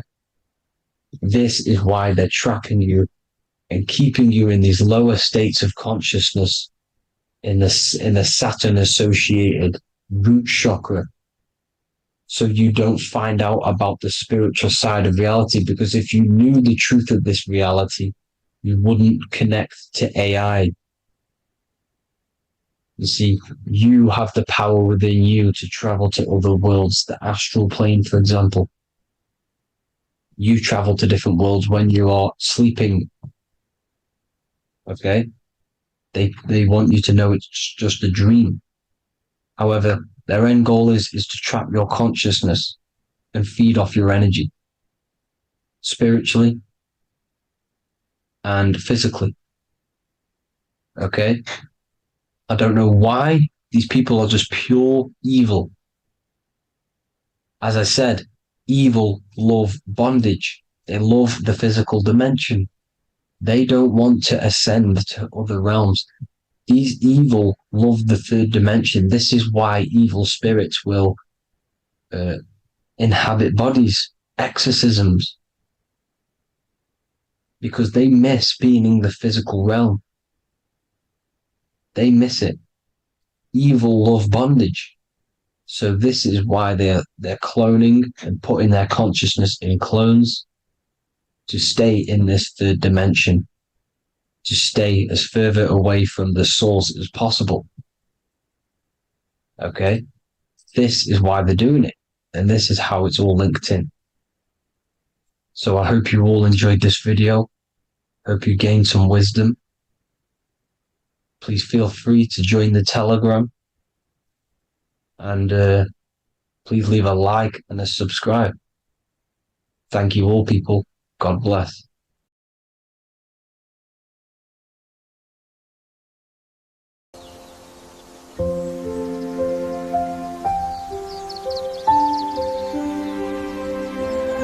bookofwisdom.com. Visit today.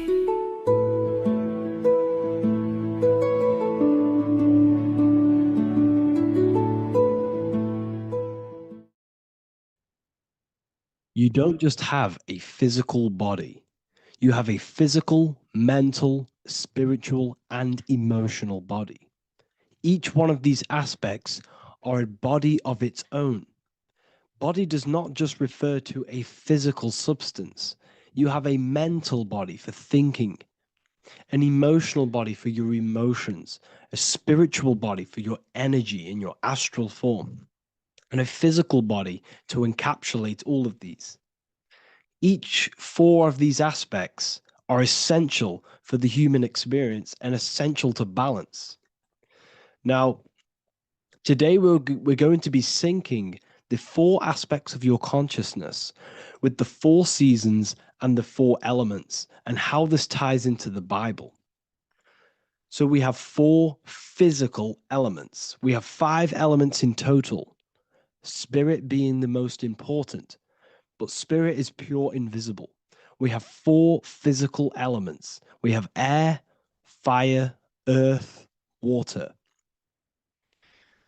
Air and earth, earth and water are feminine. Air and fire are masculine. Air and fire are active. Water and earth are passive. The air corresponds with the mental body of consciousness. This is where your intellect, this is where your communication, this is where your thoughts, intuition all comes from.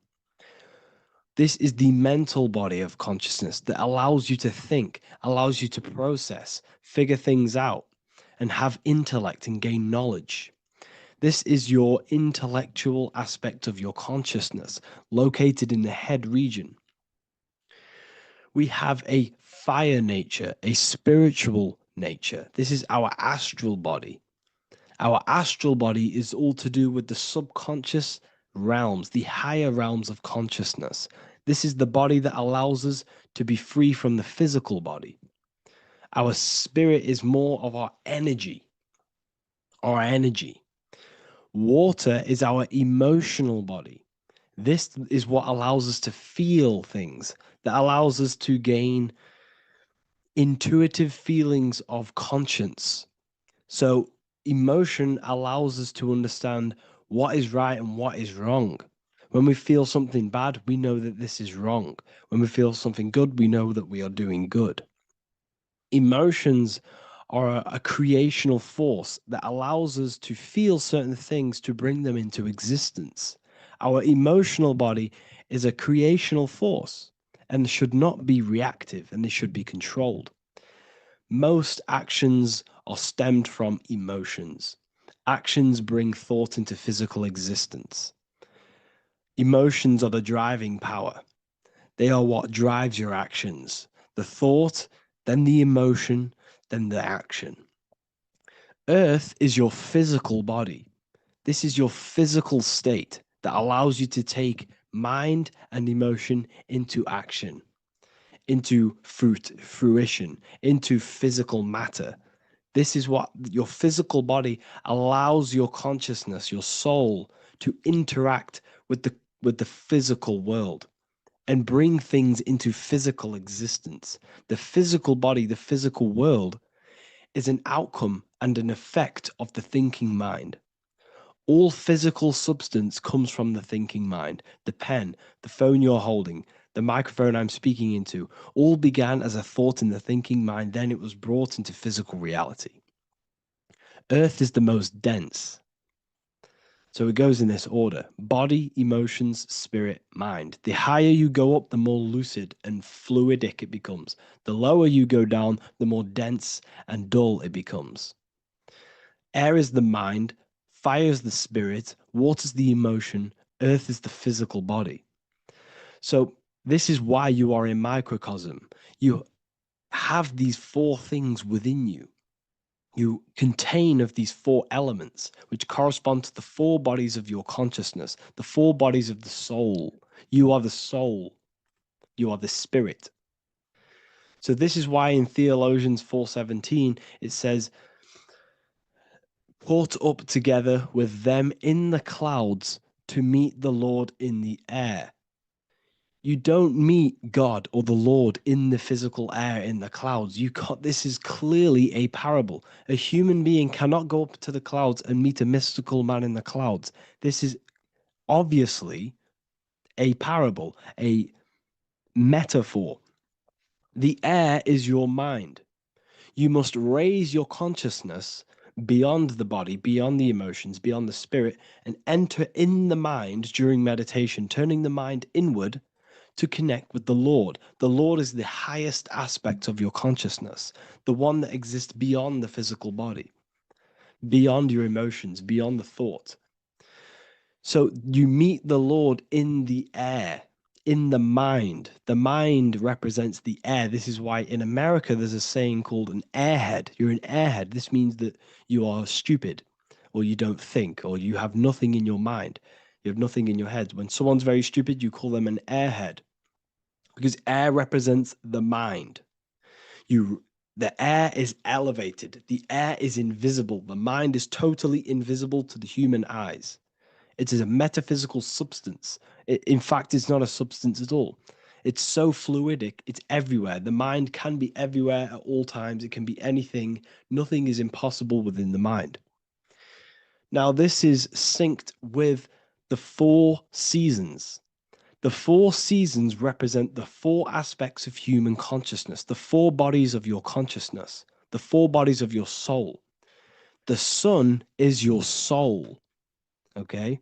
And the sun travels around four seasons. Summer, when the sun is the most hottest point. Autumn, when the sun starts to move away from the hottest point. Things start to die. Then it goes to winter. This is when everything dies. This is when things enter in within itself. This is when darkness occurs.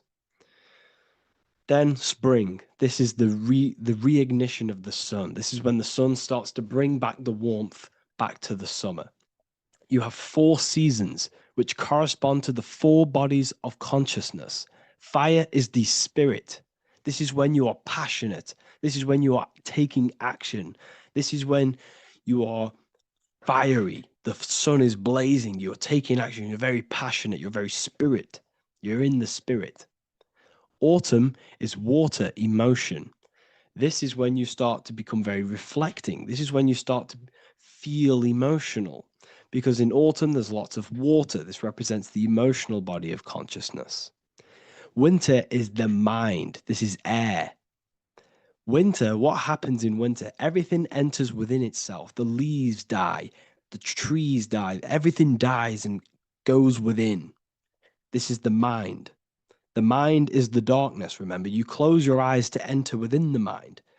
The winter represents meditation. In the winter, what do people do? They stay inside of their house. They research more. They read more books. They become more intellectual. They think more in the winter because we are so we're stuck inside. So we're more reflective. We're thinking more. We're more communicative. We're more intellectual. In the spring, this represents the earth, the body. This is when we start to come out of the mind and we awaken to the body. and things start to grow again. The plants start to grow. The earth is growing again and reborn again. This is the body. This is when you become more active in the spring. And then the summer, back to the summer, we then take action on these thoughts and these thoughts that we gained over the winter. Essentially, this is just a massive cycle. And this is a daily cycle also. The nighttime is the winter. The morning is the spring. The midday is the summer. And the evening time is the autumn. This is a microcosm. We have 4 bodies of consciousness. You are the sun, you are the soul, and the soul has 4 bodies: summer, autumn, winter, spring. Emotion, air, body, spirit. Sorry, emotion, mind, body, spirit. So you are the soul. You are the pure essence of consciousness. The sun is your soul in the heart. And the seasons are inside of you because you are a microcosm. Okay? You are a microcosm. The word sun is son. The Latin word for sun is sol, which is soul or solo, because the sun is solo. It's on its own. You are the soul, and the soul has the 4 different bodies of consciousness. So before we move on any further, if I've blown your mind, please, if you can, leave a like, a comment, a share, and a subscribe. Let me know what videos you want me to make in the future. Please drop a like. It definitely will help me. You are a microcosm of the macrocosm. Man is a miniature universe that goes through its own cycles. The seasons of the summer, winter, spring, and autumn do not occur merely outside of him, but within him as well. The summer is within you. You feel different in the summer. You feel different in the winter. You feel, depending on the body of consciousness, it's your soul's interacting with. So the sun in the sky is your soul inside, and the sun goes through these cycles, which is affecting your bodies of consciousness, because the cycles represent your bodies of consciousness. Now, this ties in with the Bible. This is why we have 4 Gospels. This is why Matthew, Mark, Luke, and John are always seen with the 4 different zodiac sign animals or symbols. So you always see each one of the Gospels. If you just type in on Google Matthew, Mark, Luke, and John, type in ancient pictures, paintings, or pictures of them, and you will find these 4 zodiac signs are always standing with each one. Taurus, the bull; Leo, the lion; Scorpio, the eagle. An old symbol for Scorpio was the eagle, and a man for Aquarius. Here you see very, very ancient paintings and artwork. Here we see Matthew, the man, Aquarius. Here we see John, the Scorpio.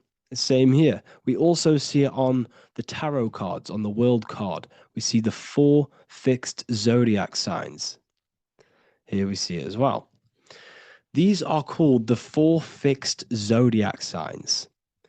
Now, when we look at the zodiac, we're no longer looking at the sky, because what you must understand is as above, so below. What is above you is inside of you. What is above is what is below. What is outside of you is within you. The zodiac is inside of you. The zodiac revolves around the sun. The sun is your soul. These are different energies of your soul.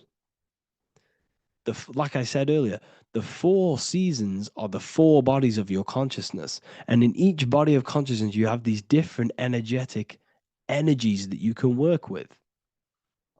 Okay, so this is the true astrology. This is the true astrology, the internal esoteric astrology.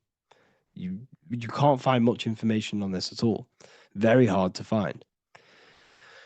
So what we're looking at are the 4 bodies of consciousness. Obviously, when we look in the middle of each season, spring, the middle of spring is Taurus. The middle of winter is Aquarius. The middle of autumn is Scorpio. The middle of summer is Leo. These 4 signs are known as the 4 fixed signs. Okay? Scorpio, is fixed. It's the middle of autumn. Scorpio is a water sign, emotion. Aquarius is the air sign, the mind. Taurus is an earth sign, the body. Leo is a fire sign, the spirit. This is why we see Matthew, Mark, Luke, and John with the 4 fixed signs of the zodiac, which represent the 4 bodies of consciousness. Leo, the spirit, fire. Luke, Taurus, earth, body. Matthew, Aquarius, air, mind.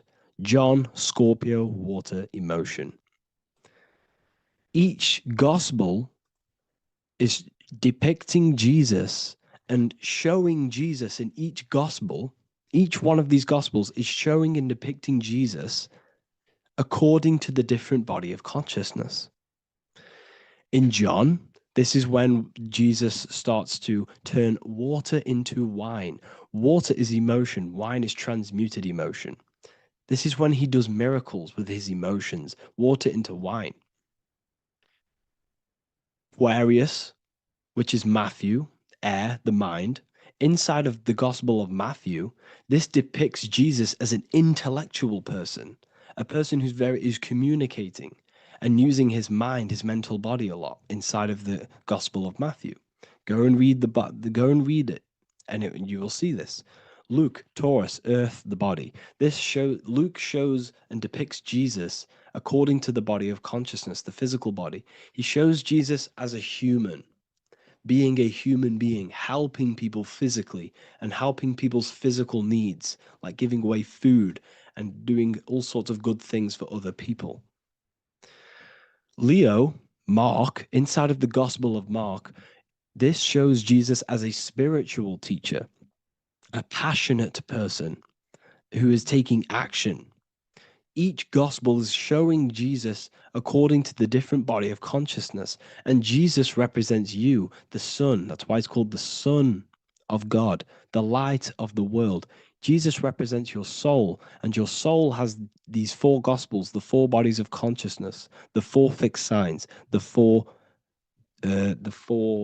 elements, and the 4 seasons. These things all correspond to your consciousness. So this is Leonardo da Vinci showing you the exact same thing. Jesus is the I am, the Son, the soul, in the middle, on his own. Luke, spring, earth, body. There are 3 people in each group. There are 4 groups, and there are 3 people in each group. 1, 2, 3. 1, 2, 3, 1, 2, 3, 1, 2, 3. Fall, winter, summer, spring. These are according to the 4 bodies of consciousness. Here we see Aries, which rules the head region. He's on the head of the table. Gemini, he's holding up the 2 hands because Gemini rules the 2 hands, the 2 arms. Gemini is the 2 twins, which is the 2 arms and 2 hands, and the 2 lungs. Here we see the beginning of summer, which is Cancer. You see the big knife here. Cancer, him here, this gray-haired guy, holding a knife for the crab. Cancer, they pinch. You have a knife, symbolizing the crab. Leo, the middle of summer, showing dominance. The sun is very dominant. He's got his elbow on the table, showing dominance. Virgo has no Adam's apple. Cancer here is pointing at this woman's neck, saying there's no Adam's apple. This is Virgo, the virgin, the only woman. Jesus, the sun. This is Libra, the balancing. He's holding his arms out, balanced, showing the balancing of the sun. Because when the sun enters Libra, the sun is balanced between winter and summer. So it's balanced. This is all astrology, but this is internal. Okay. This is Ezekiel's vision. Ezekiel had a vision in the Bible, and he saw the face of a man, the face of a lion, the face of an ox, and the face of an eagle. The eagle, Scorpio, the ox is Taurus, the lion is Leo, and the man is Aquarius. He saw the throne of God, and he saw the different bodies of consciousness. This is all symbolic for the different bodies of your soul. So when we look at the zodiac, we are actually looking at a map and the energies of our soul and the energies of our bodies and the energies of our consciousness. This is what we are looking at.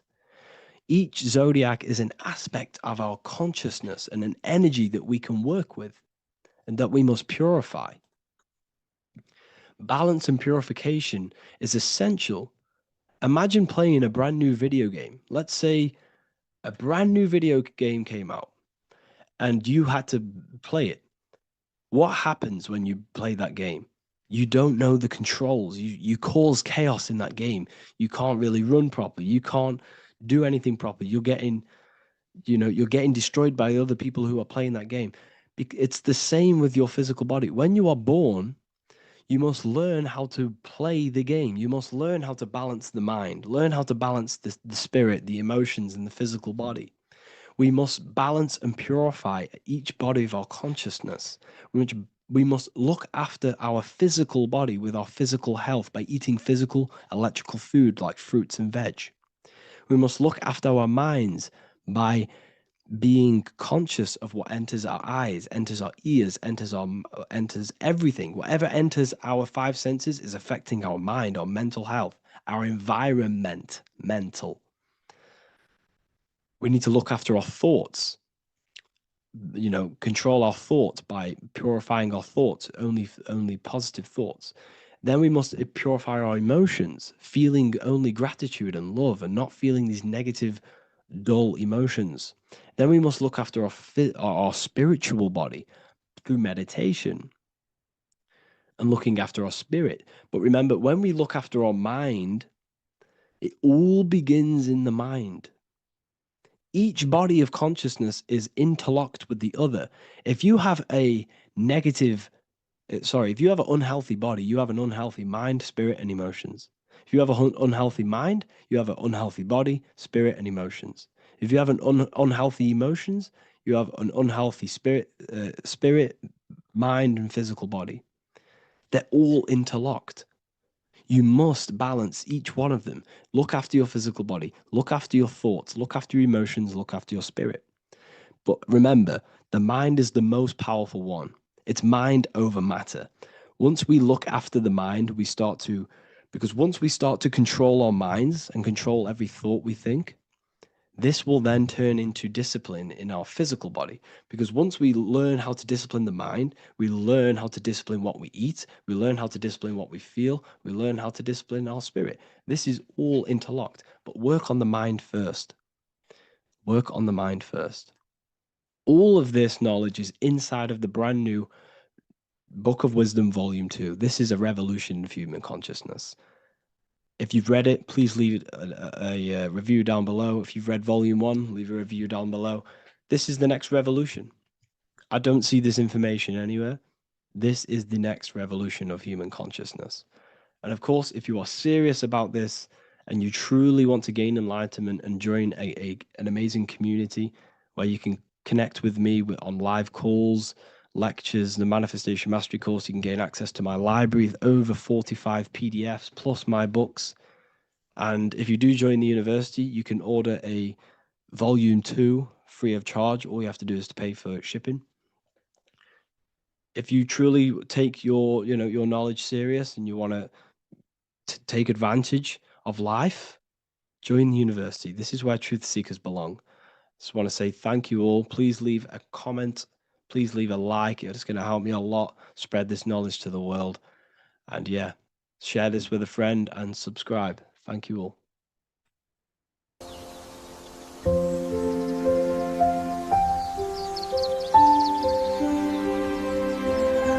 bookofwisdom.com. Visit today.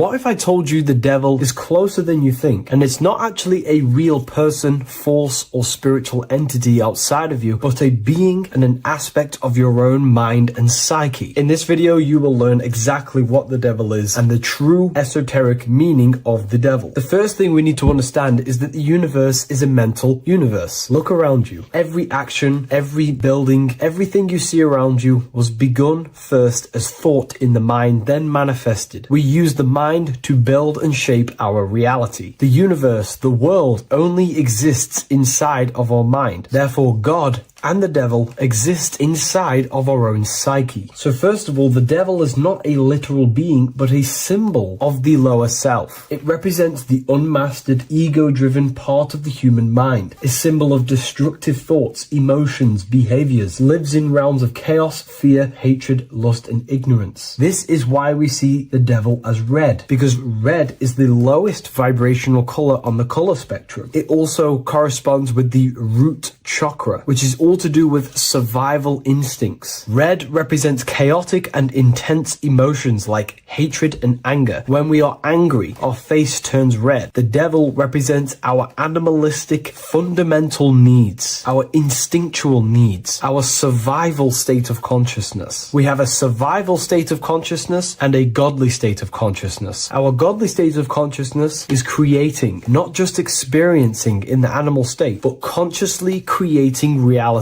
This is why we see the devil with a goat head, an animalistic head, and the head is where the brain is. The animal head represents living off instinct, the part of our mind that lives on urges, impulses, and instincts, eating, sex, power, ego-driven actions, and ego-driven thoughts. Animals are only aware of themselves. Animals live on instinct. They have no ability to consciously create like humans. This is our lower desires for the material world. That's not to say the material world is evil. However, when our consciousness is only seeking material things, this leads us down a path of self-destruction, because nothing material can ever satisfy our soul. Everything material is temporary. Therefore, the devil represents the part of us that seeks only material desires, only material fulfillment, the ways of thinking where we only think about ourselves and ego-driven thoughts. It also represents the unchecked, unconscious self, where we have no mastery over our thoughts, over our emotional impulses, and no mastery over our actions. We're living in instinct and impulsive states, which causes chaos, selflessness, destruction, and keeps us bound to our lower material 3D state of consciousness. It's important to recognize that the word devil was never present in the earliest Gospels. Instead, what was mentioned was a spirit of evil. This distinction is crucial because it underscores that the idea of the devil, as popularly conceived, does not actually exist as an independent entity. Rather, it is a personification of the lower aspects of the human mind, a facet of our own consciousness. The term spirit of evil was not meant to denote a specific deity or being, but rather any force of negativity, whether it manifests as a destructive thought, emotion, or action. A spirit is a force, an energy, and we have three forces that create our reality: thoughts, emotions, and actions. We have full control over these three aspects, which transform and mold reality. A destructive thought, a destructive emotion, a destructive action is a spirit of evil, and it originates from the darker aspects of the human psyche. So now, because we're on the topic of the devil, we have to look at the pentagram, which is obviously connected to the devil heavily. The upright pentagram represents spirit, air, water, earth, fire. Upright, which represents spirit, the most important element on top of the earthly elements, showing spiritual principles over material principles. As spiritual beings as we are, we have to put our spirit first, our higher self first, and material things second. Why? Because material things never satisfy us long term. Seeking material fulfillment will leave us feeling unfulfilled in the long run and very unhappy, and we can lose ourselves in illusions. We have to put our spiritual principles first, seeking wisdom, knowledge, connection to the divine, and connection to our higher self itself is what gives us true fulfillment in our hearts and souls. But when we see this pentagram inverted, we now have spirit on the very bottom, which now represents earthly principles on top of the spiritual principles. We're putting our earthly elements on top of our spiritual element, which this inverted pentagram represents no longer caring about spirit, no longer caring about our invisible internal world, and only caring about this external body, food, sex, material things, cars, money, and all the things outside of us, the world outside of our mind. This is what true Satanism is. Satanism is not worshipping an external deity, but it is worshipping the self, only fulfilling the ego's desires. This is what true Satanism is, and we have all been conditioned to live in this state. Satanists want us to believe that there is an external deity called Satan or the devil, and the reason they do this is because they trick us, making us believe that we are not Satanists, while they are actually conditioning us to be self-seeking, ego-driven people, where we only care about sex, food, material things, and money, which is actually conditioning us to be Satanists. 80% of the population today are unknowingly involving themselves in Satanism, which is ego-driven thoughts, actions, and emotions, dwelling and living in this state where we only care about ourselves. When we are spiritual, we realize we are all one. We are all one consciousness family, and we need to do things that help and contribute towards our collective experience, helping others instead of seeking to serve only the self. The angel is depicted with wings, which represents elevation, higher self. The devil is represented with an animal horns, which is on the ground. A goat is on the ground, which represents the lower self. This is the elevated mind and the lower material mind. Horus, the bird, higher self. Set, the ground animal, lower self. Jesus and Satan. These are two forces, two characters that exist within the human psyche, not real entities. They are forces of our minds, and there is a battle between our higher self and lower self all the time within our own minds. There's always a part of us that's telling to do one thing and another thing, to do something bad and to do something good. There is this battle inside of our own consciousness. Here we have the human spinal column. The human spinal column is showing you the higher and the lower self. The higher self represents the head. The head is where the mind is. This is the creative essence of the universe. This is where all material things begin as a thought in the mind. We create with the skull, with the brain. This is our higher self, the heavens, connected to the heavens, the sky. And the lower end of the spinal column is where our reproductive organs are, where our gut is. Our reproductive organs and our gut is all to do with survival. The lower end of the spinal column, lower instinctual 3D based consciousness. The lower end of the spinal column is where our lower self dwells. Eating, consumption, power, and sex, lust. These are all emotional forces and instinctual based organs that are not inherently evil, but when we dwell and live off this lower end of the spinal cord, it keeps us in low states of consciousness. Our goal to raise to our higher mind is to balance this, not to overeat, not to abuse power, not to abuse sex and lust, but to master these organs and gain the ability to say no to these organs so that we can raise to our creative side of consciousness. Instead of dwelling in our instinctual nature, we can turn to our creative nature and consciously become a builder and constructor of reality. This is the true way of raising consciousness. This is the stairway to heaven, out of the animal consciousness to the higher consciousness. To wrap all of this up, it's all about gaining control over our instinctual lower nature and allowing our spirit to rule over our body and not our body ruling over our spirit or mind. The moment you let a thought become instantly an action is the moment you are an impulsive person. We are all trained to be this way. It is okay if you are in this state. The moment you let a thought turn straight into an action without questioning, that is the mind controlling you and you not controlling the mind. We need to gain control over the mind, and we do this through many different ways, through meditations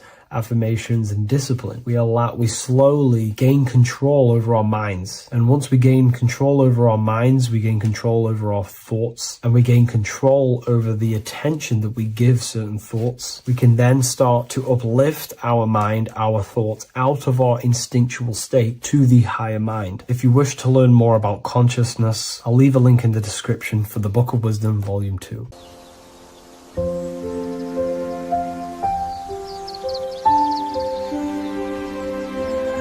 bookofwisdom.com. Visit today.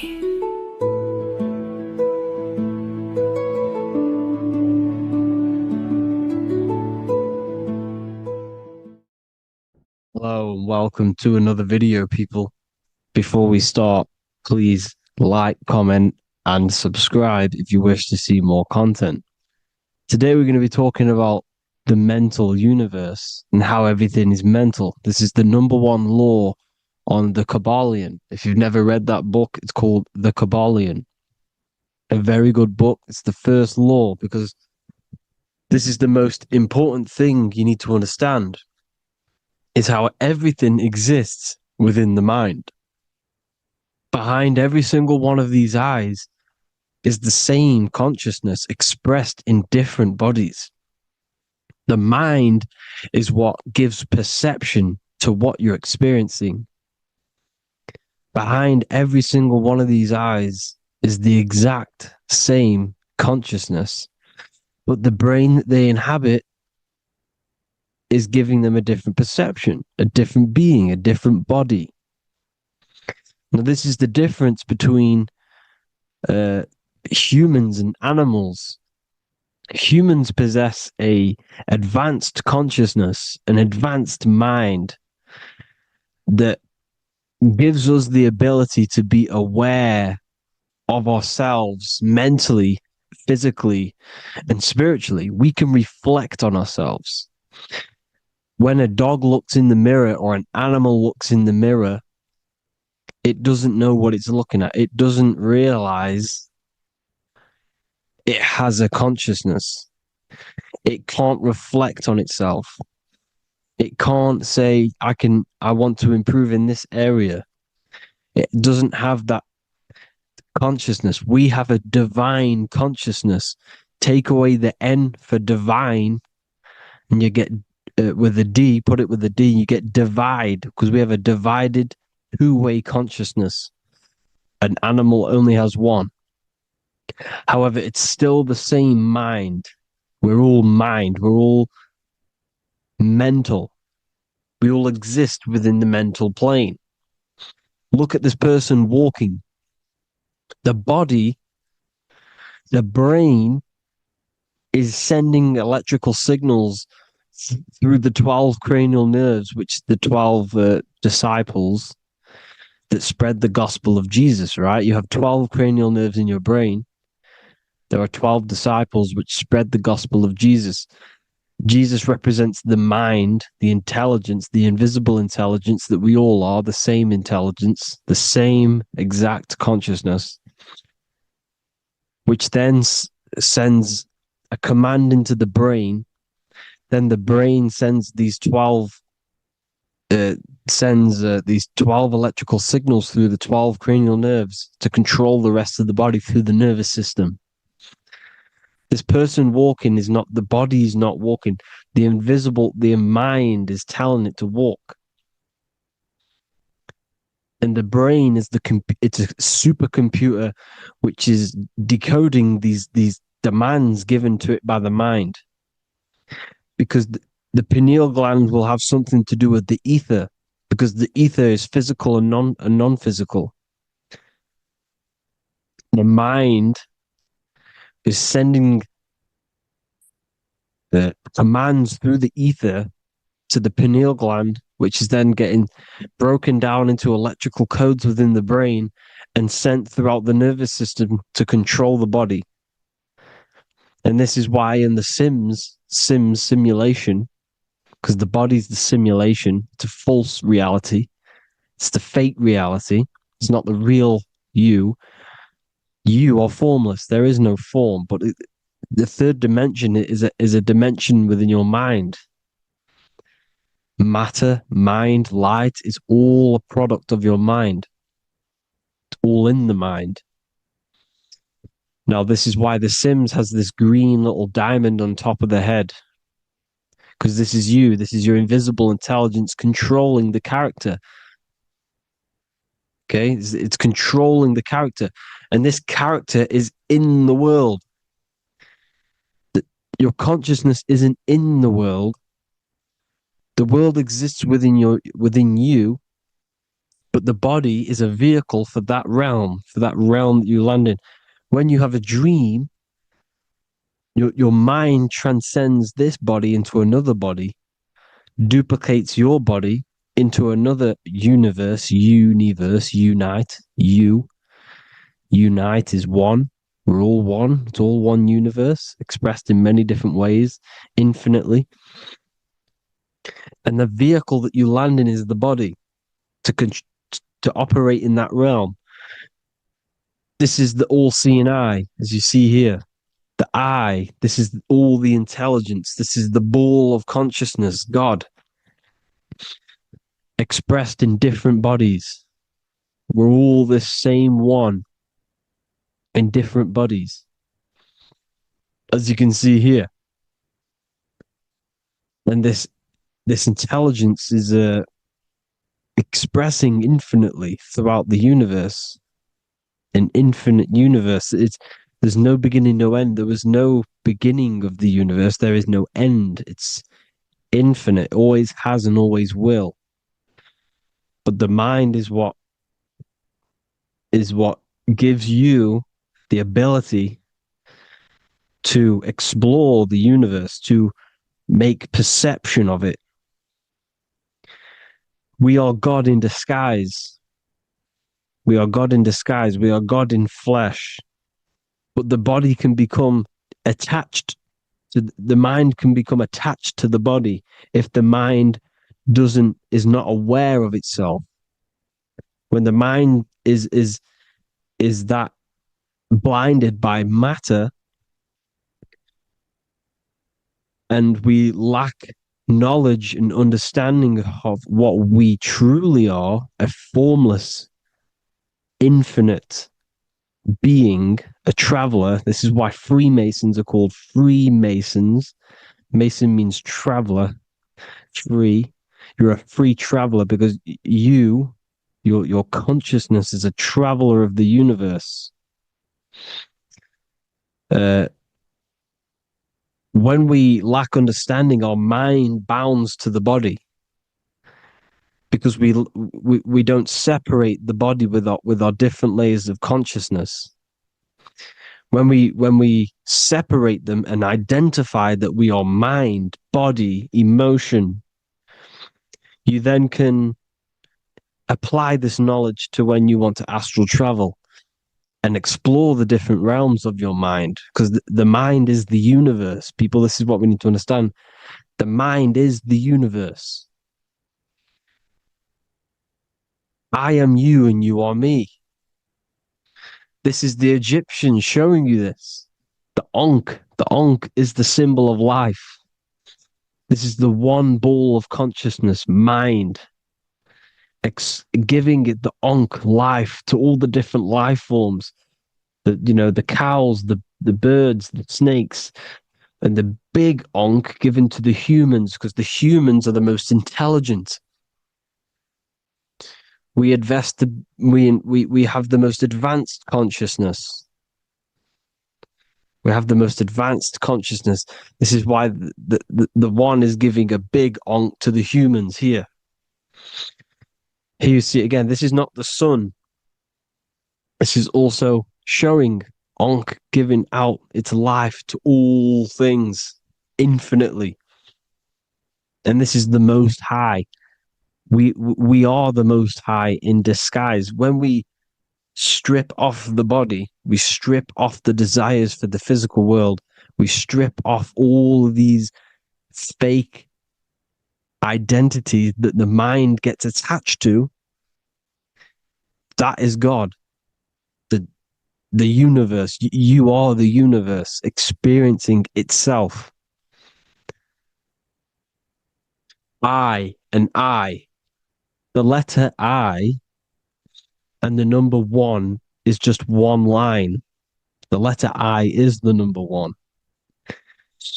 Because your I am, when you refer to yourself as I, every single one of you who's watching this video refers to yourself as I, which is the one. We are all the one. We are all intelligence. We are all invisible. We are all the one. One is the only number. 1, 2, 3. Everything goes up in ones because there is only one. Doesn't matter how far you go down the line with numbers, all of their numbers are created by one because there is only one. It's me and you are the exact same consciousness expressed in different bodies. Mind, cause. There is only one cause. There is only one mind. There is only one being. But because we lack understanding of this, we think we are the bodies. And this causes division because the physical world's the most illusionary world. It's an illusion. It's all an illusion. Now you see with the two, you look with the two eyes, but you see with the inner eye, the mind. Okay, the mind is the mental plane is a shared plane, and it gives perception to what you're looking at. The mind. I'm affecting you when I speak because the mental plane is shared. We all share mind. We all express mind. When I'm speaking to you, I'm affecting you because we are mind. So the words that I'm saying, which are being manifested from my mind, are being manifested through my body into vibration, is affecting you. I'm affecting you with what I'm saying. And these words are having an effect on your mind because we're all mind. This is why you need to be careful what you're listening to, music and all sorts. Because music can also create thought loops within your mind. Because the chorus, we shouldn't be listening to choruses. Choruses are loops. And what they're saying in the chorus is being looped. And this can create thought loops within your mind. Go and listen to an old song that you used to listen to about 5 years ago, 10 years ago, 20 years ago. Go and listen to an old song, and you guess what? You will get nostalgia. Why will you get nostalgia? Because that song will trigger the thoughts that you were thinking in that time of listening to that song. So songs with choruses create thought loops, and they reprogram your subconscious mind. It's important why music is very powerful. Mind and mind, same word. See, language is the truth, people. This is why I use language in all of my presentations, especially the English language. It's riddled with occult truth. I is my me. I, you, and me are I, one. We are not the name, we are I. Every single one of you is I because we are all the one, all mind. Now, the only thing that is truly mine is my mind. When you say something is mine, it's an illusion. It's not yours. The only thing that is mine is mind, my mind. Okay? It's my mind. It's the only thing. It's the same word, mind and mind. Like I said before, everything's one. Hot and cold is different degrees of the same thing, of the one substance, of degrees. The 7 colors are different frequencies of the one white light. Everything is one. There is only one. We are all one. Everything is one. Hot, cold, day, night. It's the same degree of one, which is mind. The mind's perception is what's giving it, labeling it hot or cold. The mind's perception of colors is what is giving it red or purple, hot or cold. There is only mind. The mind gives things perception. There is only one, that is mind. The conscious and the subconscious mind. The male and the female, these are married. The subconscious mind is your hidden part of the mind.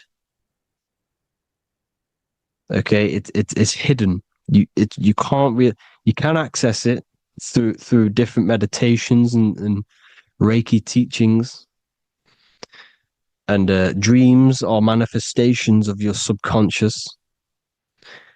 This is how you know mind and matter are one, because your mind creates matter in dreams. Your subconscious manifests everything in a dream, in the astral realms. The conscious is what you're conscious of, what you're consciously thinking of. So me, I am conscious that I am speaking into this mic and creating this video. My subconscious mind is the hidden part of the mind, which is speaking to my heart, telling it to beat. It's telling my food to digest. It's regulating all my blood. It's doing everything in my body without me being conscious of it. Without me being conscious. The subconscious is the feminine. The conscious is the male. The Bible, of course. Proverbs 12:4. Helpful, not helpful, an excellent wife is the crown of her husband, but she who brings shame is like rottenness in his bones. In the same way, husbands should love their wives as their own bodies. He who loves his wife loves himself. You can take that physically, you can take that literally, or you can take it metaphysically. See, the Bible's written in such a way where you can take it as your level of realization. He who loves his wife loves himself. If you love your subconscious, if you love yourself, you speak good about yourself, because your subconscious takes everything literally. If you say, I hate you to someone, your subconscious does not know the difference between me and someone else. It only thinks me, me, me. Why? Because mind is the only thing that exists. You are mind, I am mind. If I say, I hate you, you're saying that to yourself. Your subconscious picks that up and says, I hate myself. And that's telling your subconscious that's what you want. Because your subconscious manifests 90% of your behavior. The programs within your subconscious. Tying your shoelace is a program. You don't need to be conscious of it. You can just do it because it's a program. It's deeply interwoven in the subconscious. Driving your car, texting on your phone. You don't have to think about what letter. You just do it because you know where the letters are. It's a program. Therefore, if you look after your subconscious, they are a married couple. It's your wife. Your subconscious is your wife. And it manifests 90% of your daily basis thought patterns, actions, behaviors, emotions, all the things that you all the trauma that you've experienced is stored within your subconscious, which is affecting you.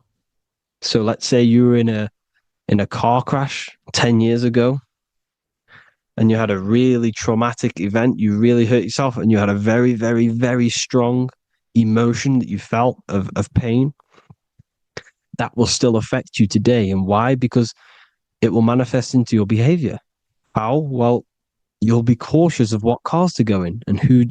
You'll be cautious because of that event that stored within your subconscious, because of that feeling you felt was so painful and so strong. It's still manifesting into your behavior today. For example, you won't go in certain cars, you won't go with certain drivers. Subconscious stores everything, all your memories, the programs, and everything. So if you trick the subconscious, that's how you manifest your life. If you trick the subconscious, you already have something. And therefore it will manifest into your life and into your behavior, thoughts, and actions. This is why the golden rule is to treat others like you want to be treated. Because I am you and you are me. We are all subconscious. We all have subconscious. Whatever I do to you, I do to me. Because my subconscious picks that up and thinks I'm speaking to me. Mind is very powerful. Whatever I do to you, I do to me. Treat others like you want to be treated. The golden rule. That is the only rule we need in this realm, in the universe. If everyone understood this rule and how the subconscious works and how karma works, we'd live in heaven on earth, the Garden of Eden, the golden age. As a man thinketh in his heart, so is he. Proverbs 23:7. Where your heart is, there will be your treasure. Your heart's the emotions. The storehouse of emotions is where you feel emotions. You have to let your emotions move through you, not become you. You can't let your emotions become you. Or except be like the sky and let them pass through you. Be like the clouds and the stars passing over. Let them pass through you. Do not let them become you. And this is how emotions can take over your mind. We are driven by, when a man is driven by emotions, he has no self to control. You must control the mind, because the mind can be corrupted. Because your thoughts are electrical in the brain. Your thoughts come from the mental plane. So how the mind works is that you place your attentions on something in the mind, and infinite information just flows in. Think about it. When you think of a certain topic, as soon as you think of that topic, information comes flying into your mind. Different ideas, ping, ping, ping. It's all connected. It's why we call it a mindset, because your mind sets itself to frequencies. And when we think of something, we tap into that frequency, and just the universe, the mind, the mental plane just flows in information based on that frequency and that thought. The universe is just information. All of the information out there, nothing is new. It's all there. You just have to tap into it. You can tap into these different thoughts, and it's all there. Everything already exists within the mental plane. You don't think anything. You receive thoughts. We all share the mental plane. We affect each other. I'm affecting you. Listening to me is affecting your mental plane, your mind. The physical plane is the lowest plane. It's the world of effect. Everything you see in the physical plane is the effect of mind. Like I said, the person walking is the effect of their mind telling the body to walk. The physical plane is the lowest dimension of your mind. Mother Earth, we are in a mother. We're in the womb still. The Earth is feminine. It looks after you. It provides you with food for free. It grows on trees with water. It's Mother Earth. It's the womb. The dome above your head is your mother's belly. Okay? Is your mother's belly. You're in the womb still. You're forever in the womb because your mind's constantly expanding. Because when the baby's mind figures out that there is a reality outside of its mother, starts to hear the people on outside of its mother, what does it do? It figures a way out of the mother. and it becomes born again in the water, in a hospital, into the other world. It's the same with our minds. When our minds figure out there is other worlds beyond this physical, we explore them. The astral plane, for example. You figure a way out of the body. Because when you're the firmament, look at the word firmament, meant at the end. Firm is firm, something strong, something like a rock is firm.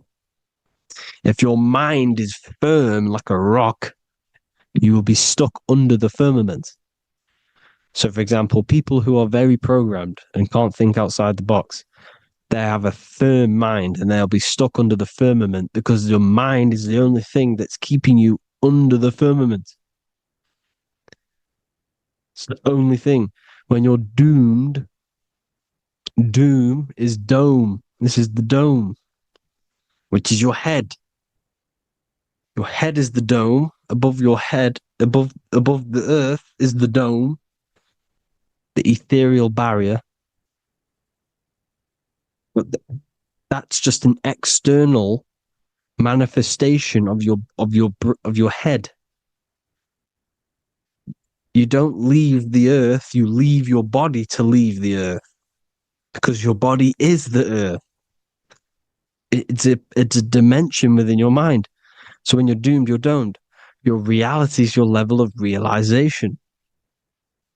You realize something, or when you have an idea, the mind, in the EYE or I. Same thing, mind. It's all mind. Reality is your level of realization. You realize there's other worlds. That's your reality. Your perception's your reality. Mind in Latin is mens. Jesus was known as the fisher of men, which is the fisher of minds. He was fishing minds worthy of knowing the higher truth, the deeper occult knowledge. Jesus figured out that we are all God.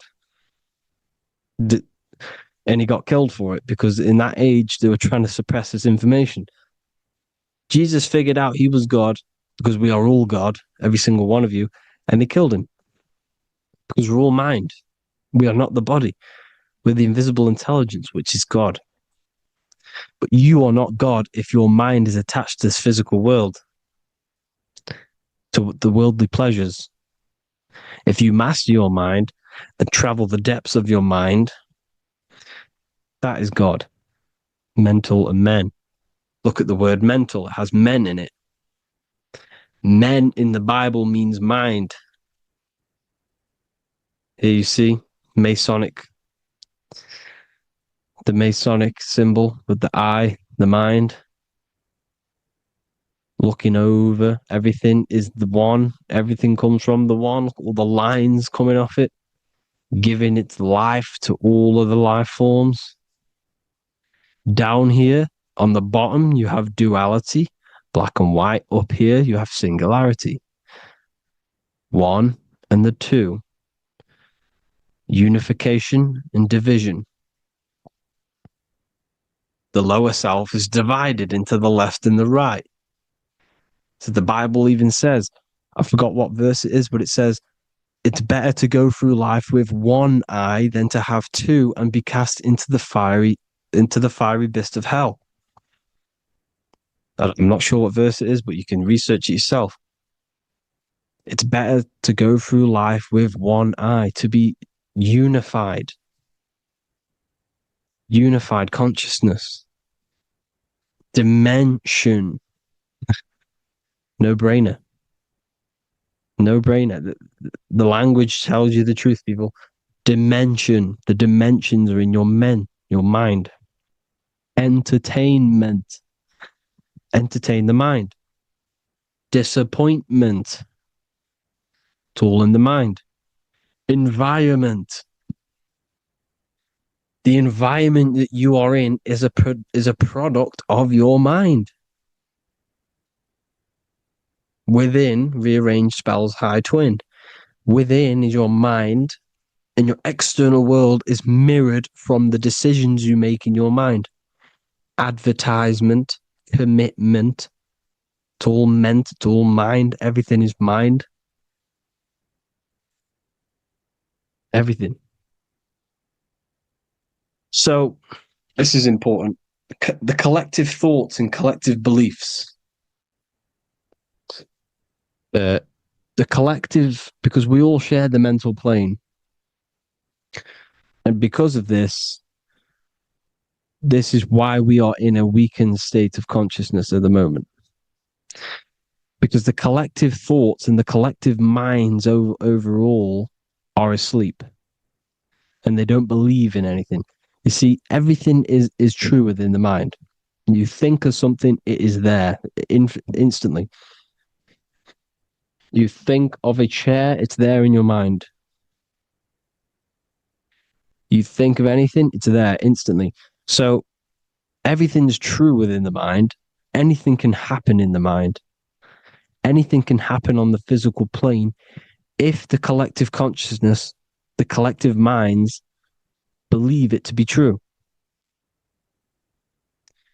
This is why back in the days, in the ancient days, you look at all the old world stuff, you see all this crazy technology, and it's because as a collective, as humanity back then, they believed that they had much more open minds. Therefore, the things manifested in the physical world were a lot more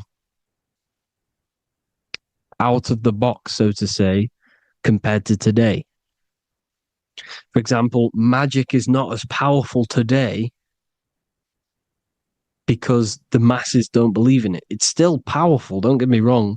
But if the masses believed, or if everyone knew magic could be real, because it is, anything's real in the mind, it would be a lot more powerful. You see?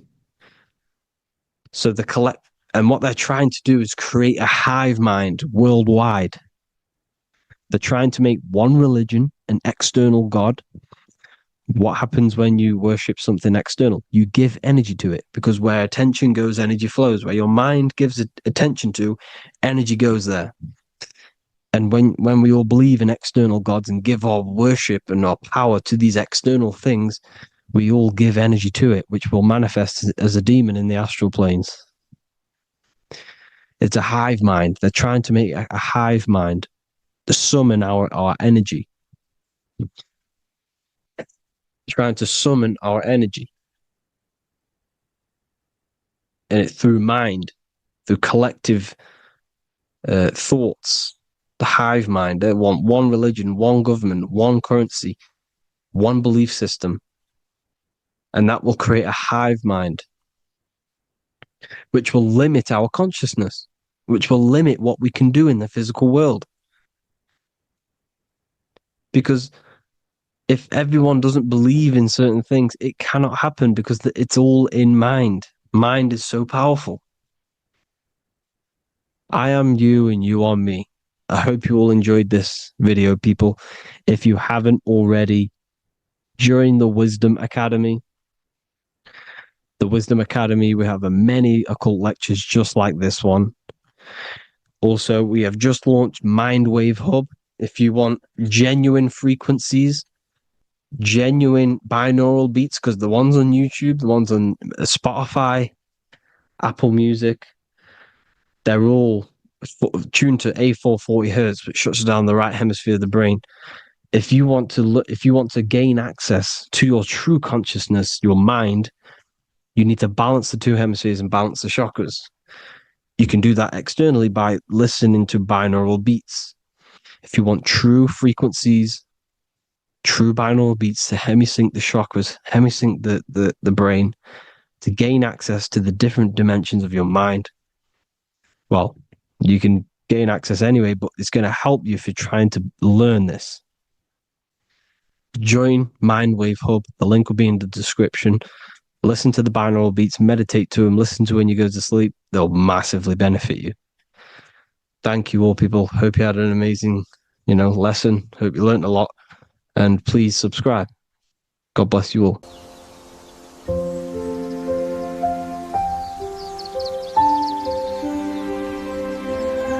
bookofwisdom.com. Visit today.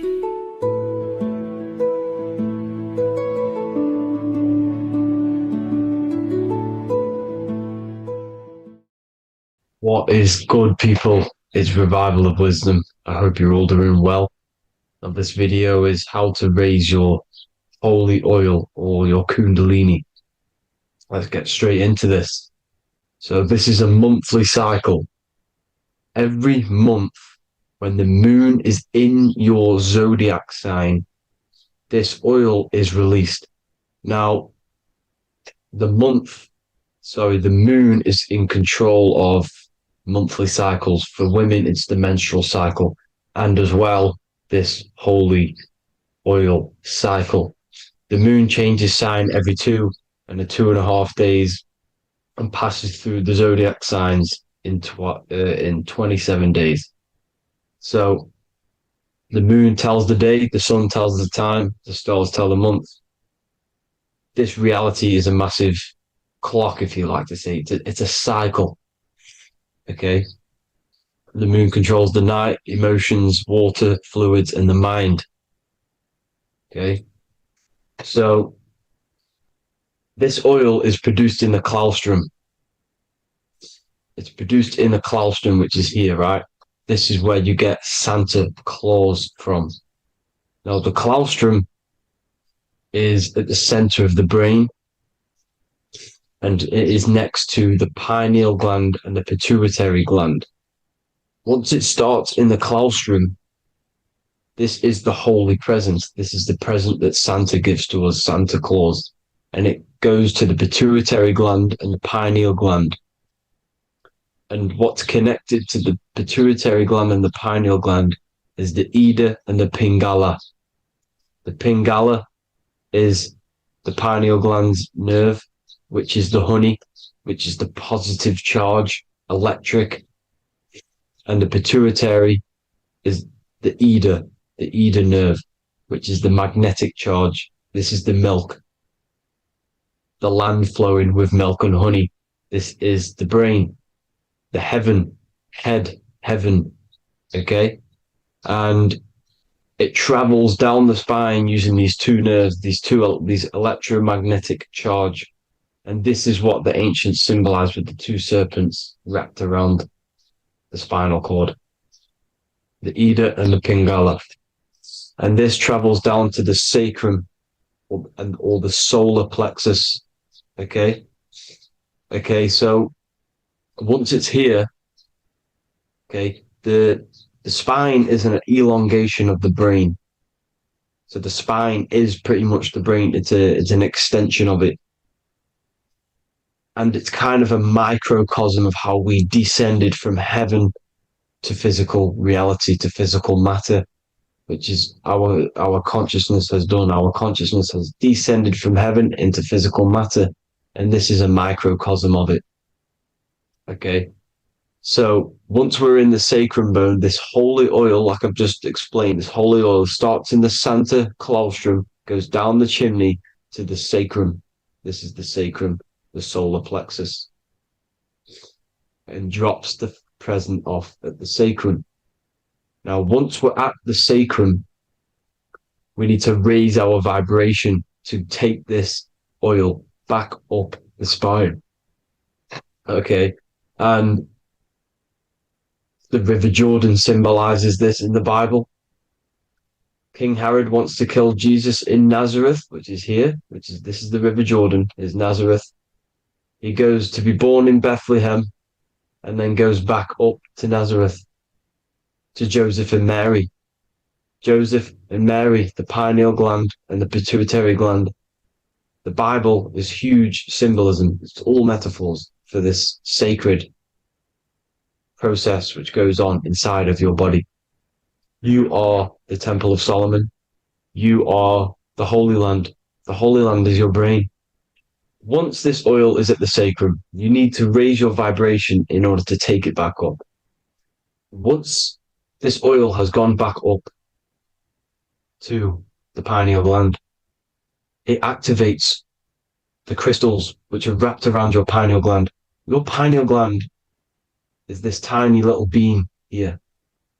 This is the claustrum. This is the pineal gland. And it's wrapped in crystals. And when this oil travels back up the spine by raising your vibration, back to the upper room where Jesus met the 12 disciples, or the 12 cranial nerves in the brain, and it activates and it turns on this pineal gland. And once it's turned on, it illuminates all the cells and the nerves in your brain and turns them all on and activates the higher God man, the God consciousness, Christ consciousness. And it regenerates the whole body. This is the secret to regeneration. It regenerates all the cells in the body. And this is how the ancients lived for thousands and thousands of years, as talked about in ancient texts. They lived for hundreds and thousands of years because they knew this secret. And this fluid, this brain fluid, the secretion, or the Christos in Greek, which means gold, because this is the alchemical process from turning lead to gold. Your body is the alchemical furnace.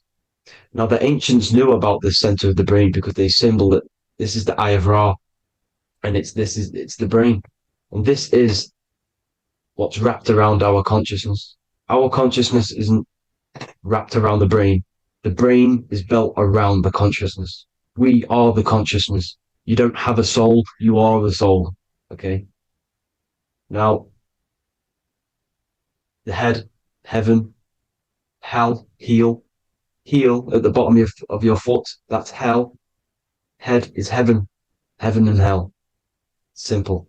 Now, the pineal gland produces DMT, which is dimethyltryptamine, which is known as the spirit molecule. So, let's move on. Now, when this oil travels up, back, the spine, the chimney, it crucifies at the top, which is called the vagus nerve. So when it reaches here, the optic thalamus, it crosses and crucifies once it's raised back up. And this is why Jesus dies at 33. He was crucified at 33. Because you have 33 vertebrae on the back of the spine. And then it's crucified by the cross of the vagus nerve. When this oil crosses the vagus nerve, this is the crucifixion at 33. And it symbolizes the death of the physical consciousness. You then become spirit. You then become God consciousness, activating the Kundalini, regenerating the body and the mind. Okay. The Garden of Eden. You are the Garden of Eden. The land of milk and honey is upstairs. The pituitary, which is the milk, the pineal gland, which is the honey, which is DMT. He even says this in the Bible.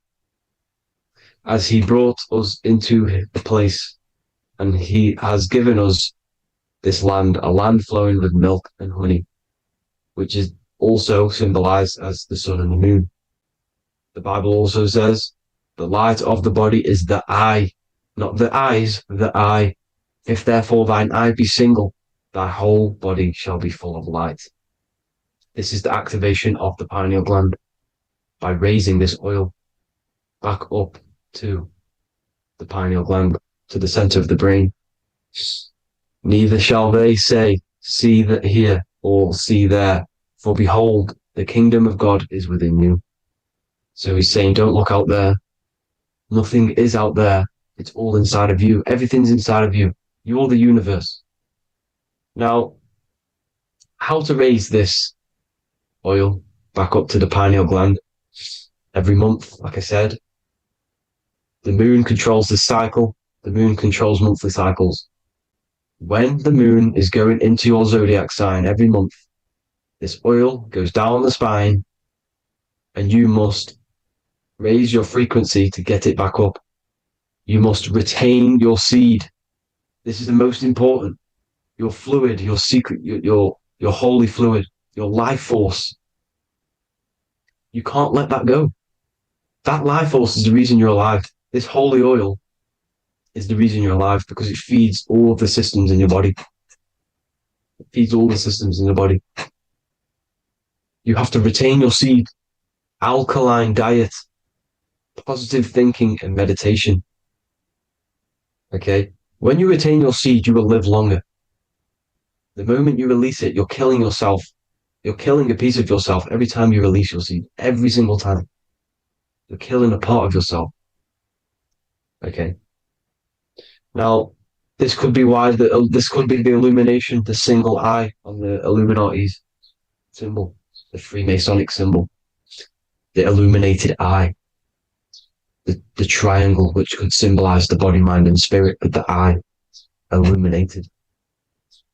Now, in the Bible, it talks about the two trees, the tree of knowledge and the tree of life.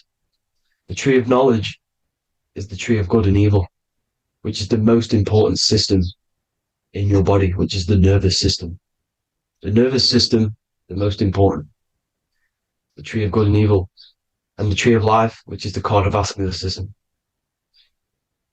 Now, this oil, when it's released every month, feeds these two systems, and these two systems feed everything.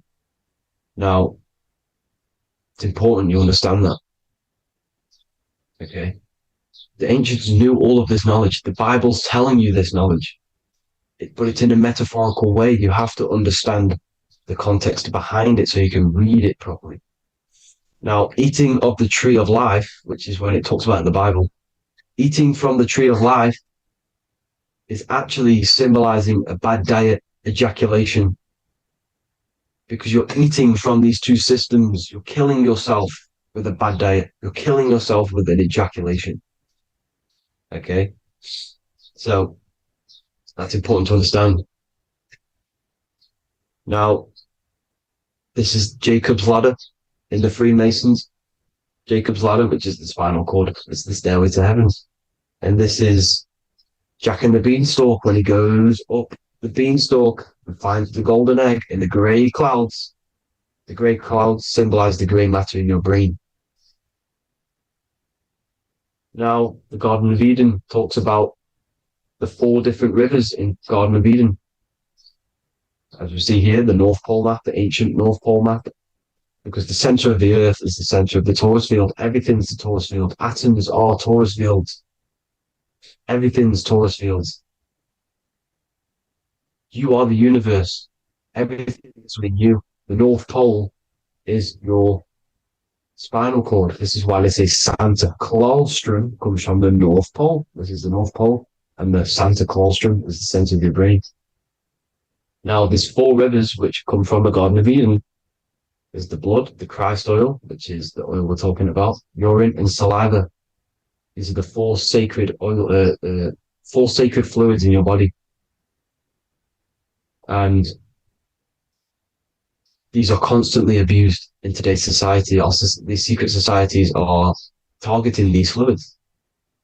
Okay? This is why porn is free.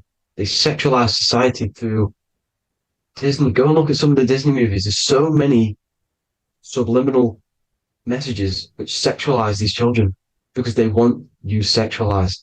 So you release your seed, which is one of the holy fluids in your body, especially your semen, your sexual energy. So important you retain this. So important because it's your life force. It keeps you alive. Okay. Now, let's recap on this. If you want to raise your oil every month, you can't just retain your seed for the month. You have to retain your seed forever. Don't just do it for a couple of days. Have to do it. It's a lifestyle. You want to become God consciousness, you got to do what it takes. It's hard in this society because this society is made around, it's designed to kill you pretty much. It's designed to keep you in these lower states of consciousness with all the bad food, the chemicals in the food, the chemicals in the water, the sexualized TV programs, sexualized adverts, sexualized TikTok and apps, videos, subliminally stimulating you. because that is your weakness, sex. It's your weakness. Now, you have to retain your seed, meditation, and an alkaline diet. Why alkaline? Because acidic is low vibrational. This is the color spectrum. And what's the highest vibrational color? Violet. It's the lowest, red. You have to have an alkaline body in order to raise this oil. When you drink, when you have a bad diet, when you drink alcohol, when you smoke, this destroys the oil. It destroys the oil in your sacrum, and it can't be raised again, can't be raised up. This is why it's so important. Without that oil, you don't live. That oil makes you live. It feeds everything in your body. It's crazy how we're not taught this. It's insane. But that is how you raise the oil, people. I hope you all gain some knowledge out of this video. And I hope this assists you on your journey, your spiritual journey. And please like and share this video. We need this knowledge out to the public to wake up humanity. Thank you all, people. God bless.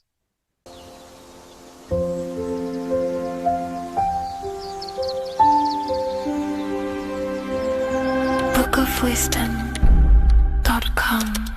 Visit today.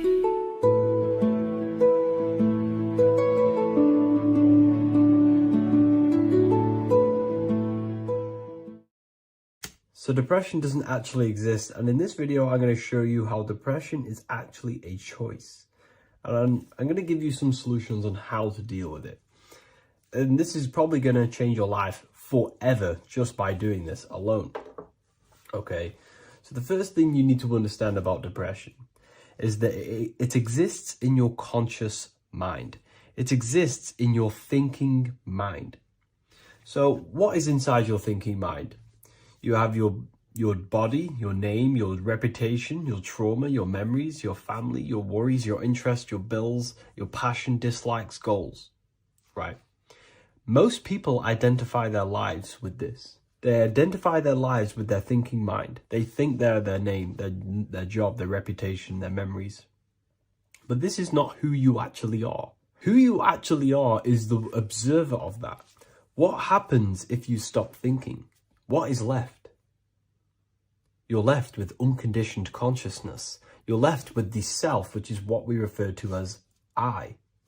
We are the consciousness, not the thinking consciousness. You are not these labels. You are not your thoughts. You are not your job, your name, your reputation. Okay? And the reason why I'm telling you this is because it's very important, is that we are something beyond this body, beyond this name, beyond our thoughts. We are the consciousness.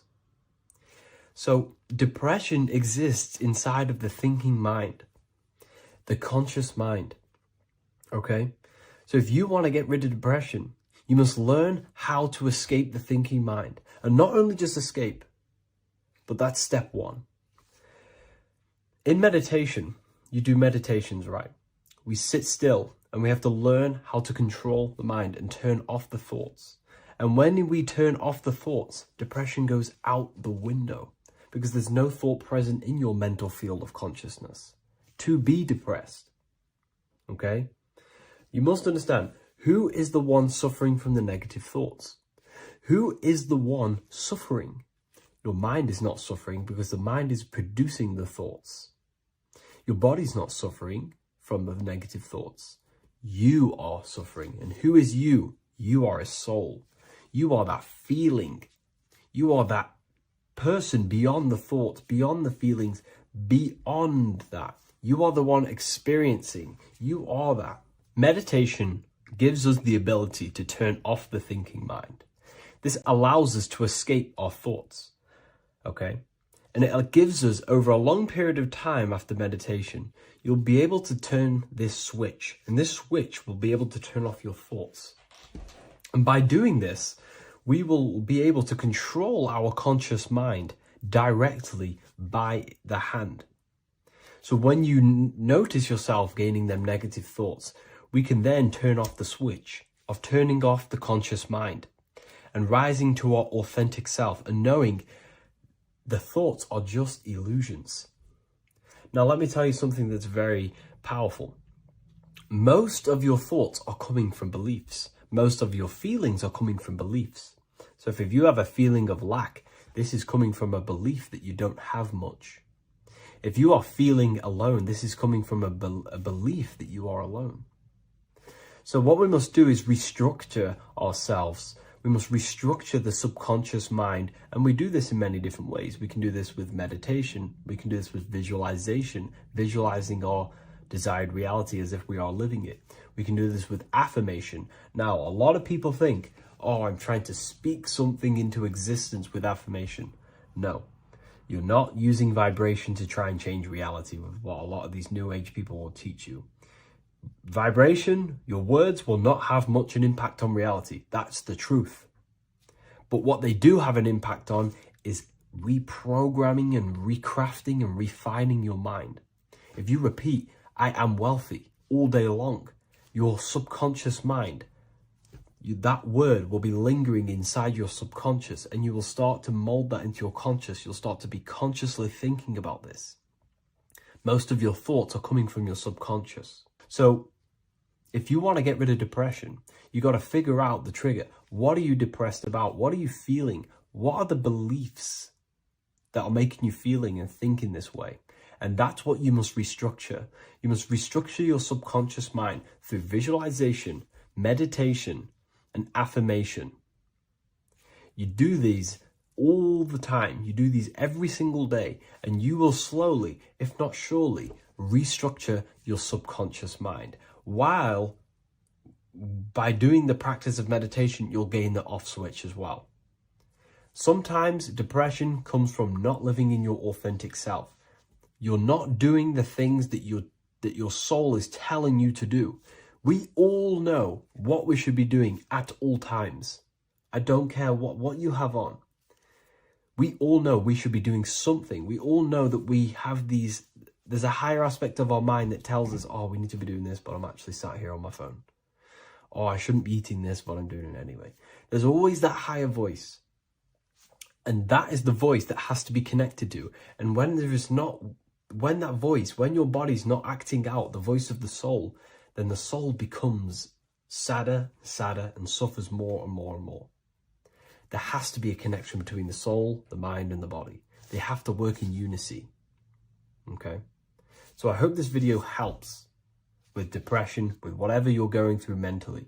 The scariest thing about having your first out-of-body experience and leaving your body is the realization that you have after. You realize everything you've been told about yourself, reality, the earth, what you're doing here on earth is a complete, utter lie. Your self-belief of what reality is and what you are is completely shattered. You now fully understand that you are more than your physical body that you inhabit. My first out-of-body experience happened a few years ago, but before all of that, I remember being a child, going to bed and closing my eyes, and I remember as a child feeling like I was floating above my body and moving. And maybe subconsciously this has led me into knowing intuitively that there is more to reality, and I've gone down this path of esotericism, occultism, consciousness. Maybe that has led me to this, I don't know, but I've always had this subconscious intuition in my mind that there's more to reality than what we've been told. And maybe it came from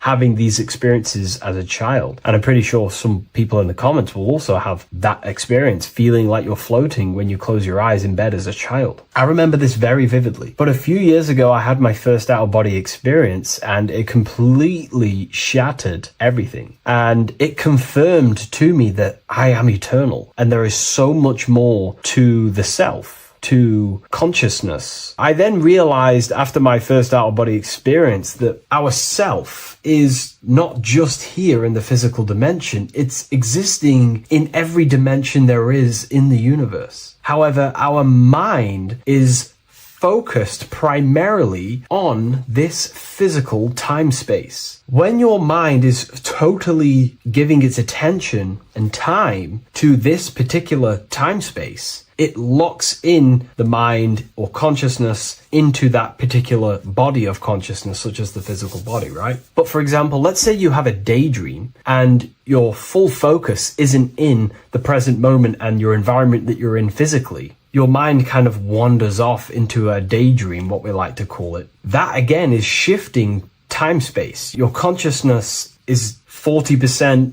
here in the physical plane because your body's there, but then the other 60% is in this daydream, this imagination. So you're shifting time space, and what an out-of-body experience does is allow your mind to reduce that attention to the physical body and access attention to this altered body or dimension of consciousness. So I'm going to give you the story of my first out-of-body experience, because I know when I was researching this, I was always looking for personal stories about someone's out-of-body experience, and there's not many out there, to be honest with you. Well, based off my research, I couldn't find many. You find a few, but I'm going to give you my experience of my first out-of-body experience that happened a few years ago. It was early in the morning. I kept on waking up and falling asleep to my alarms. I went back to sleep after waking up for like the third time in the morning. When I fell back to sleep, that is when I had my out-of-body experience. It's also good to mention that I have been listening before that about podcasts, books about our out-of-body experiences, astral projection, and things along them lines. So this was stored in my subconscious, this topic. And I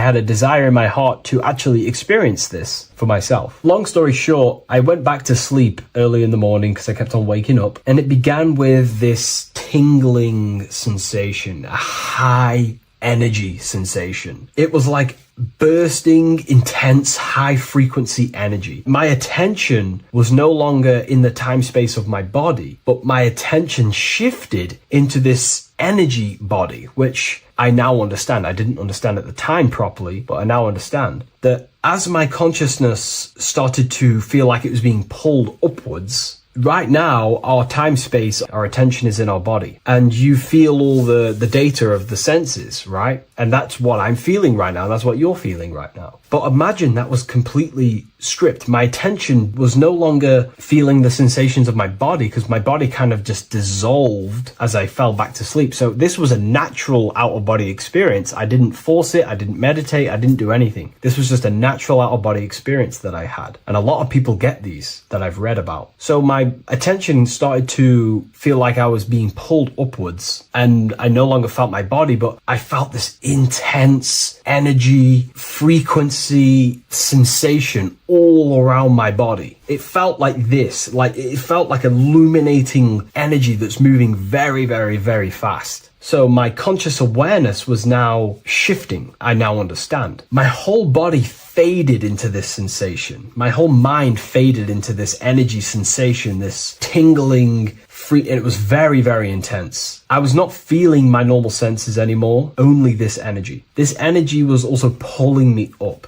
The more I was lifted up, the more intense the frequency became. So think of it like just a frequency resonator, how it just goes up and down, up and down. But then imagine the frequency resonator just going higher and higher and higher frequencies, and it was just getting more and more and more intense. The energy was moving faster. This tingling was faster and faster and faster as I was being pulled up. Part of my mind began to fear this. My arms and legs grew very tense. I started to tense up because at this moment in time of the experience, I was very vaguely conscious. I was half there, half not. And as I was being pulled up, my physical body started to tense. And this is again when I started to feel my body again. But then I remembered what I heard out of body experiences is that you have to submit to the process. If you try and force an out-of-body experience, it will never happen, because an out-of-body experience is not truly out of body. What we're trying to do is trying to find a needle in the haystack. If you're trying to find a needle in a haystack, you don't go rummaging through the haystack to find the needle. What you do is you burn the haystack and then the needle reveals itself. It's the same with an out-of-body experience. We dissolve the senses of the body, so the body falls asleep, but the mind stays awake. As soon as I let go of this fear and I let go of the tensations in my body, I started perceiving through another state in this energy body, but I didn't see my body. It was just like perceiving and seeing, but no body, like a camera. When you look at a camera view, you don't see what the camera looks like. You're just seeing through the camera. It's the same as that. I had no form, but I was just seeing. I was just like a floating eyeball, seeing into this altered state of consciousness. I was just seeing. I first saw my street outside my house with lots and lots of people walking on the street, but I could not see the people directly. Everything was black and green. The background was black, but I couldn't see the people. I could just see a glow of light around people, like an egg shape. They were just walking on either side of the road, other directions. I could just see more and more people moving faster and faster and faster. I didn't realize then, but then I did start to realize later on in my journey that that was more than likely the etheric plane that I saw. The etheric plane is the plane of life force and vitality and electromagnetic auras. So that was my awareness shifting from physical into then the etheric plane, the plane of life force and energy. Now, the etheric plane is very, very, very difficult to actually access consciously. The etheric plane acts as a bridge between the physical body and the astral body. To actually access the etheric plane alone is very, very, very difficult, and only certain trained individuals can do that. The etheric plane is not really a conscious plane where you can stay there and be conscious. It acts as a bridge between the physical and the astral plane. I could see the glowing auras around people moving along the pavement. The people moved faster and faster until the scene started to just dissolve as these people were just moving faster and faster. It was not very clear at first, but I subconsciously knew that I was having an out-of-body experience. This is when I really started to realize that I'm being shot out my body. When I realized this, I submitted even more. I started to just let go. The more and more I let go, I kind of like split through a veil, and everything became super clear. Before, in the etheric plane that I think it was, the ethereal plane, things weren't very clear. I could only just see glowing auras. However, as I split through the veil of the etheric, this bridge, this place that I was going to, I then split and everything just came super, super clear. I was floating in the sky. I subconsciously knew that I was having an out-of-body experience when I realized this. As I was still being lifted upwards, I then split through the layer where everything just suddenly became super clear. But then I was awake, fully conscious, but I was not in my body. I was just like a camera in the sky. I had no body, no form. I could just see. When I entered this plane, there was some sort of voice guiding me through this whole process. It was a male voice, and it was basically guiding me where I was going. It was telling me what I can do here. This voice was pretty much saying, you can fly, you can think things into reality, you can do this, you can do that. While he was saying this voice, there was no being around me, but I felt a presence of another being. But this voice was just speaking to me mentally. Like, you can't hear it, but I just knew what it was saying. It was so weird to describe. It was like telepathy. You couldn't hear it, but I just knew what it was saying. But it was a male voice. It's so hard to describe. I still could not see any form of myself. I was not seeing my astral body or any shape. I was just perceiving a point of awareness like a floating eye, like I said earlier. While this voice spoke to me, I saw fractal patterns as he was saying, you can do this, you can do that. And while he said, you can fly, I remember just seeing this line like splitting and creating fractals. It was like this black line that was just splitting off into duality, creating fractals. But then my physical body just went through this line, split, and then split into fractals again. So strange, very difficult to explain because it's four-dimensional. To explain it in physical language, it's very difficult to actually explain what was going on. So as he was saying what you can do, I was seeing these fractals dividing and then creating fractals. When he says you can think things into reality or something along them lines, my awareness just did a full 360 as if I did a backwards flip. I had no conscious control over this. That's something that you later develop as you keep having these out-of-body experiences. Your first out-of-body experience, you probably won't be able to control what's going on, but you will have an out-of-body experience if you seek them. I could see all around as I rotated. I looked all the way down and then back to my original angle and point of awareness. During that rotation, when I started to turn upwards to do the backflip, I looked up And it kind of looked like the sun in the sky. It was very dark and gloomy. Now I know that was more than likely the lower astral plane, because very dark and gloomy, and it was very kind of dense there. I looked up and I could see this. It was like the sun, but it was white, pure white light, and it was shining down over the astral plane, and that was the only light in that place. That's why it was so dark and gloomy there. And I then realized in that particular state at that time, I thought that was God. I don't know what it was. Maybe it was, maybe it wasn't. Maybe it's the light of the higher mental plane shining through into the astral. But I looked up at it and I realized that was God. That was the source. That was the higher dimension beyond the astral plane, which is the mental plane. The higher astral planes and then the mental planes, the planes of thought. Then once I saw that, I was in complete shock. As I rotated backwards even more, I then get the view of seeing down, completely down, like a bird's eye view. And I could see like an old medieval gloomy town. It was dark, almost night, with very little light. The only light present was the light from above. The town was old-fashioned, gloomy, misty. I looked over it from above. Then the experience began to fade. I don't remember anything after that process. But I'll be honest with you, the process of leaving my body for the first time was extremely intense. The frequency, the energy were overwhelming but powerful. Letting go and choosing to have no fear was the key to that experience. Just to give you a little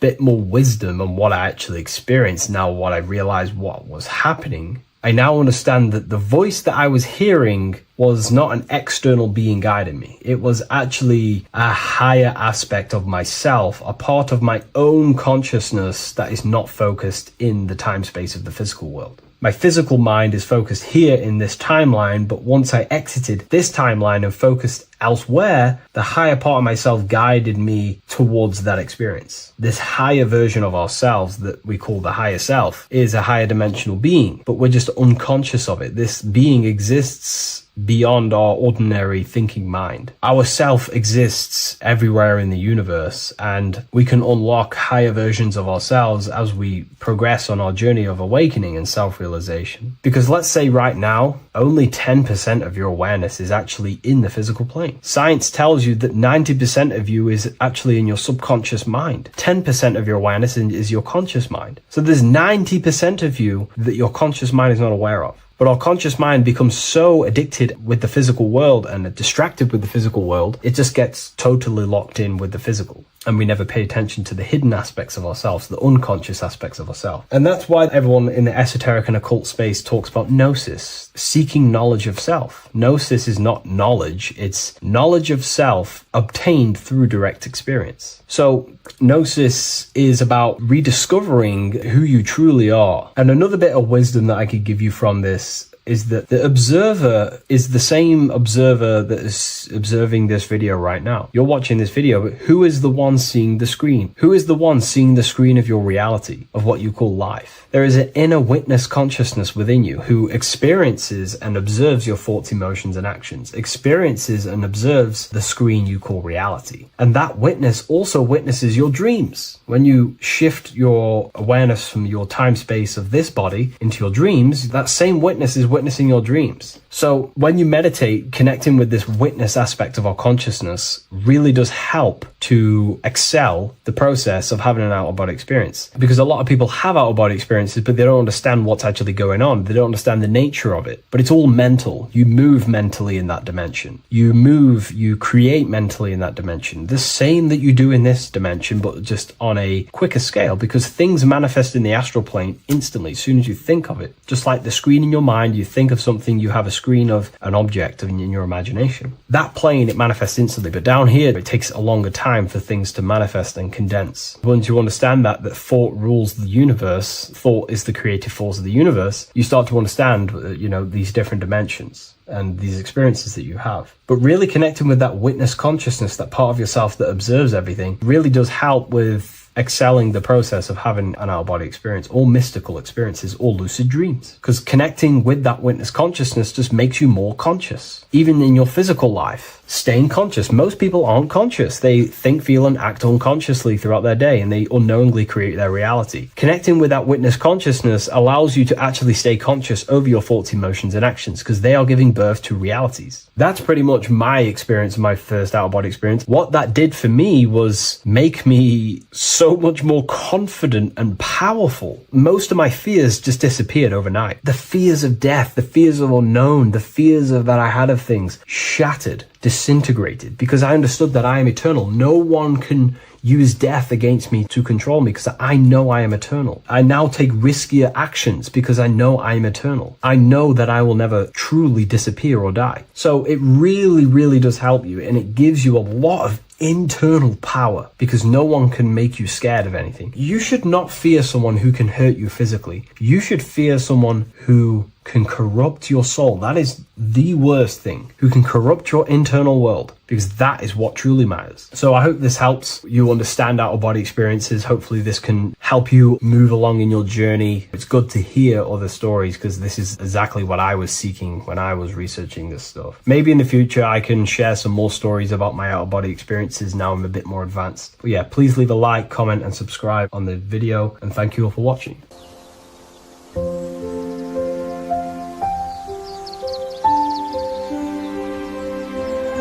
bookofwisdom.com. Visit today.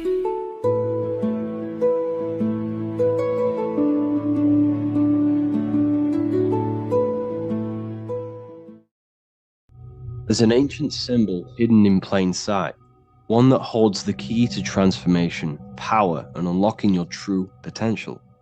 It's been used for centuries by mystics, rulers, and even modern science, but almost no one understands its true meaning. Once you do, it will change the way you see yourself and the world forever. Stay with me, because this could be the key to your own awakening. The symbol of the snake, or the serpent, is a very powerful symbol that refers to something within you, that we all are on this journey. So first of all, we see this symbol in ancient Egypt on the top of the pharaoh's head. We also see this with Buddha, with the snake on top of the Buddha's head and below.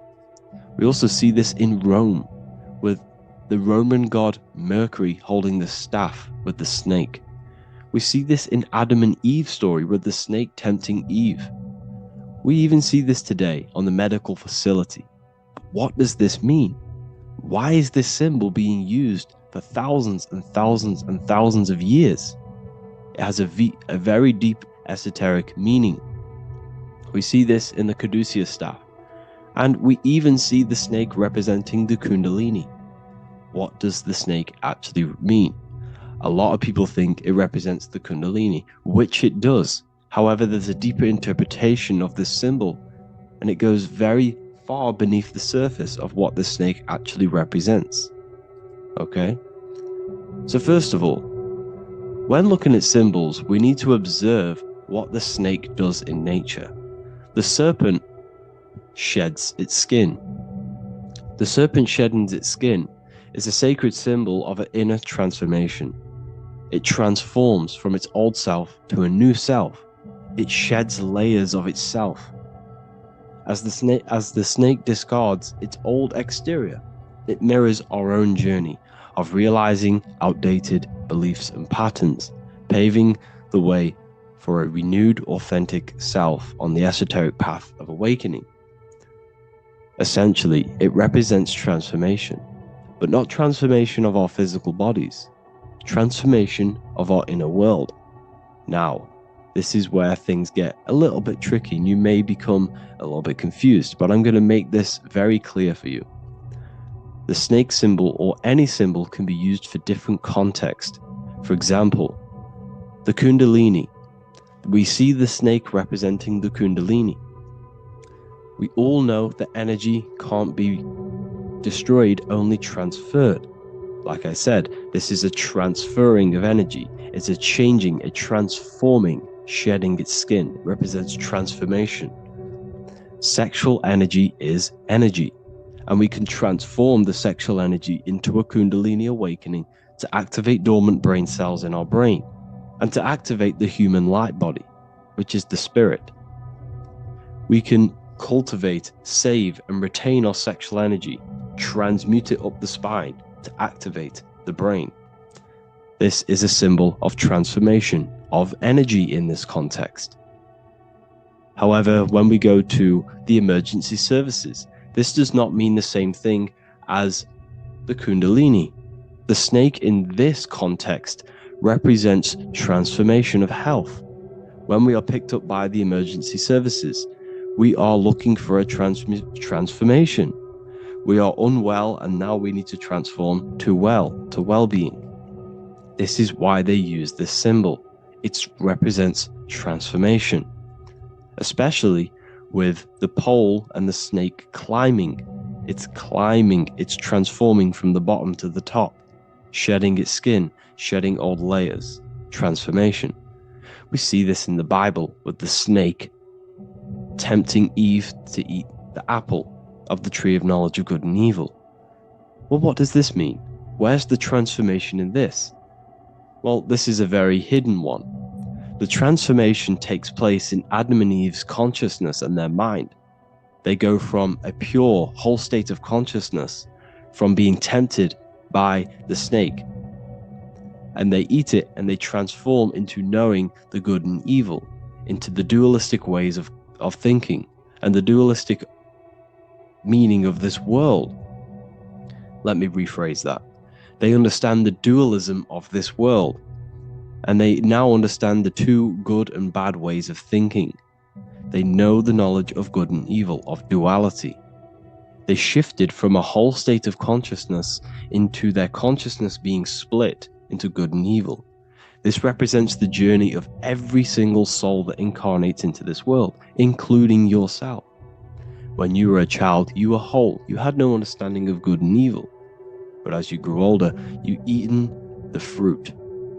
You grew to understand the knowledge of good and evil. Your consciousness split from a whole into a separate and divided way of thinking and divided understanding of the world. We suppressed aspects of ourselves to fit in with society norms. And we just limited ourselves with limiting belief systems. We knew the knowledge of good and evil. Our consciousness split from a whole state. This is what Adam and Eve is symbolic of. We see this with the Roman god Mercury, with the snake. Mercury represents intellect, communication. He's always flying in the air, which represents the air, the mind, the intellect. He's holding the snake to represent transformation of the mind. This is what we call mental alchemy, turning base metals into gold, turning the unenlightened aspects of our mind into enlightened ones, turning our negativity into power and control. We see this with Buddha, and Buddha is all to do with transformation of the inner world, transformation of the mind and the soul and the emotions. And it also represents the Kundalini. We see this in ancient Egypt. We always see the snake on the head, representing the place where the third eye is, representing the intellect or the mind, the mind's eye, the third eye, whatever you want to call it. This is the place of the invisible intelligence within us. This is our mind or intellect. And this is the transmutation of the mind. This is why the snake is on the head, representing the transformation of the mind, going from the unenlightened into the enlightened, going from the uncontrolled to the controlled mind, so that we can control the very fabric of reality. I've kind of just given that away. Why is this important? Humans are creators. We're the architects of creation, endowed with the divine power to channel the fourth dimension, which is the imagination, into reality. Each thought and intention is a seed. When nurtured with focus and clarity, transforms the unseen into the tangible experience. This creative process bridges the gap between the ethereal and the material. Humans are creators. It's impossible for you not to create. Whether you're doing this consciously or subconsciously, you've been creating your whole life, turning non-physical thought into physical reality. We are creators. However, the mind cannot create in a state of chaos. The mind cannot create with limiting beliefs. The mind cannot create with thoughts that come and destruct our minds. The mind cannot create consciously and effectively if there are impulses within our mind and we have no control over the mind. So this is where self-transformation comes from within. This is where the snake comes in. The snake represents the transmutation of our mind from the uncontrolled to the controlled. In this context of the Egyptians with the snake on their head. It's all to do with mental alchemy. In the occult tradition, the mind is seen as a delicate instrument that demands constant vigilance. Left unchecked, it reverts to archaic and destructive thinking patterns. Like a finely honed blade, it must be continually sharpened through discipline and self-refinement. In this unending process of unveiling and mastery, we learn to shape reality, harnessing the power of our thoughts to manifest the highest potential. It's all to do with mental alchemy, and this is how the snake is connected to you. And what the snake represents to you, it represents the transmutation, the changing of ourselves, of our consciousness, so we can gain control in this 3D world. If we lack control, then we'll constantly be manifesting chaos. Now, there are 3 ways that we can transform our world, and we can slowly transform our mind. Now, this is not an overnight process. It takes periods of time of purification. And number 1 is affirmation. Let's say we have this dirty cup of water, and we have a tap of water. And in this tap, it's pouring in more water, clear water. Over time, if I keep pouring clear water into this cup, it's going to slowly purify this cup. And then in the end, it will look like the cup on the right. It's the same with your mind. The cup represents the limiting beliefs, the negative thoughts, the negative mind, the uncontrolled mind. But if we keep repeating affirmations over and over and over again, such as I am disciplined, I am powerful, I am limitless. Over time, this can purify our subconscious and we can gain control over the mind, and we will become conscious of the thoughts that we are giving attention to. The second way is meditation.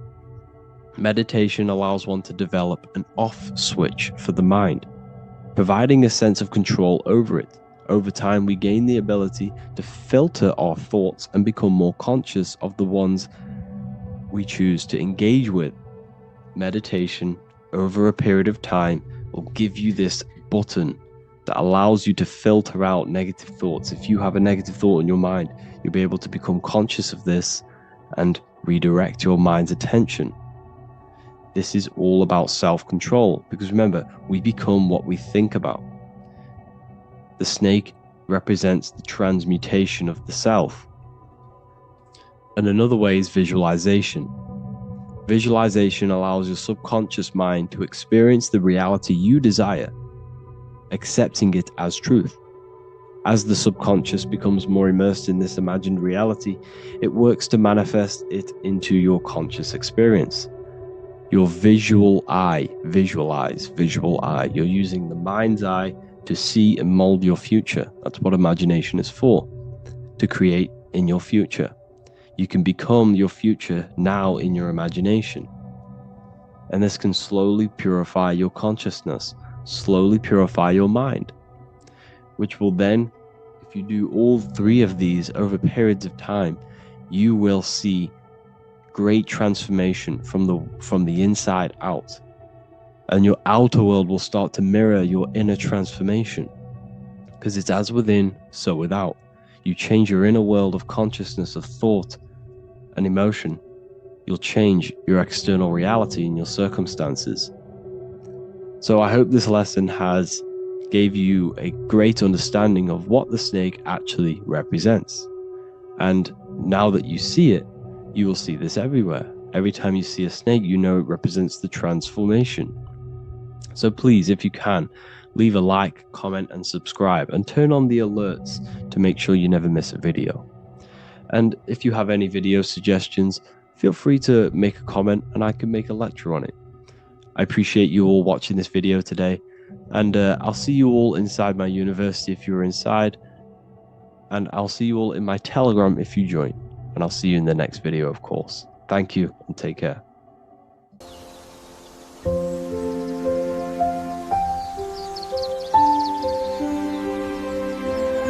bookofwisdom.com. Visit today.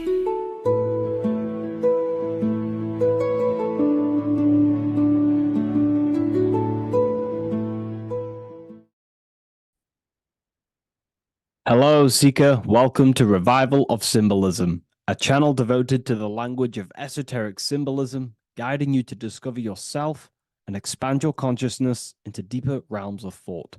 I'm Harry B. Joseph, also known as Revival of Wisdom, and today we're going to be discussing this particular piece of artwork of the eye and the checkerboard together, and the esoteric teachings behind the veils of these symbols. So the first thing we must look at is, of course, the eye. The eye being a symbol of consciousness. The eye is the inner witness inside of ourself.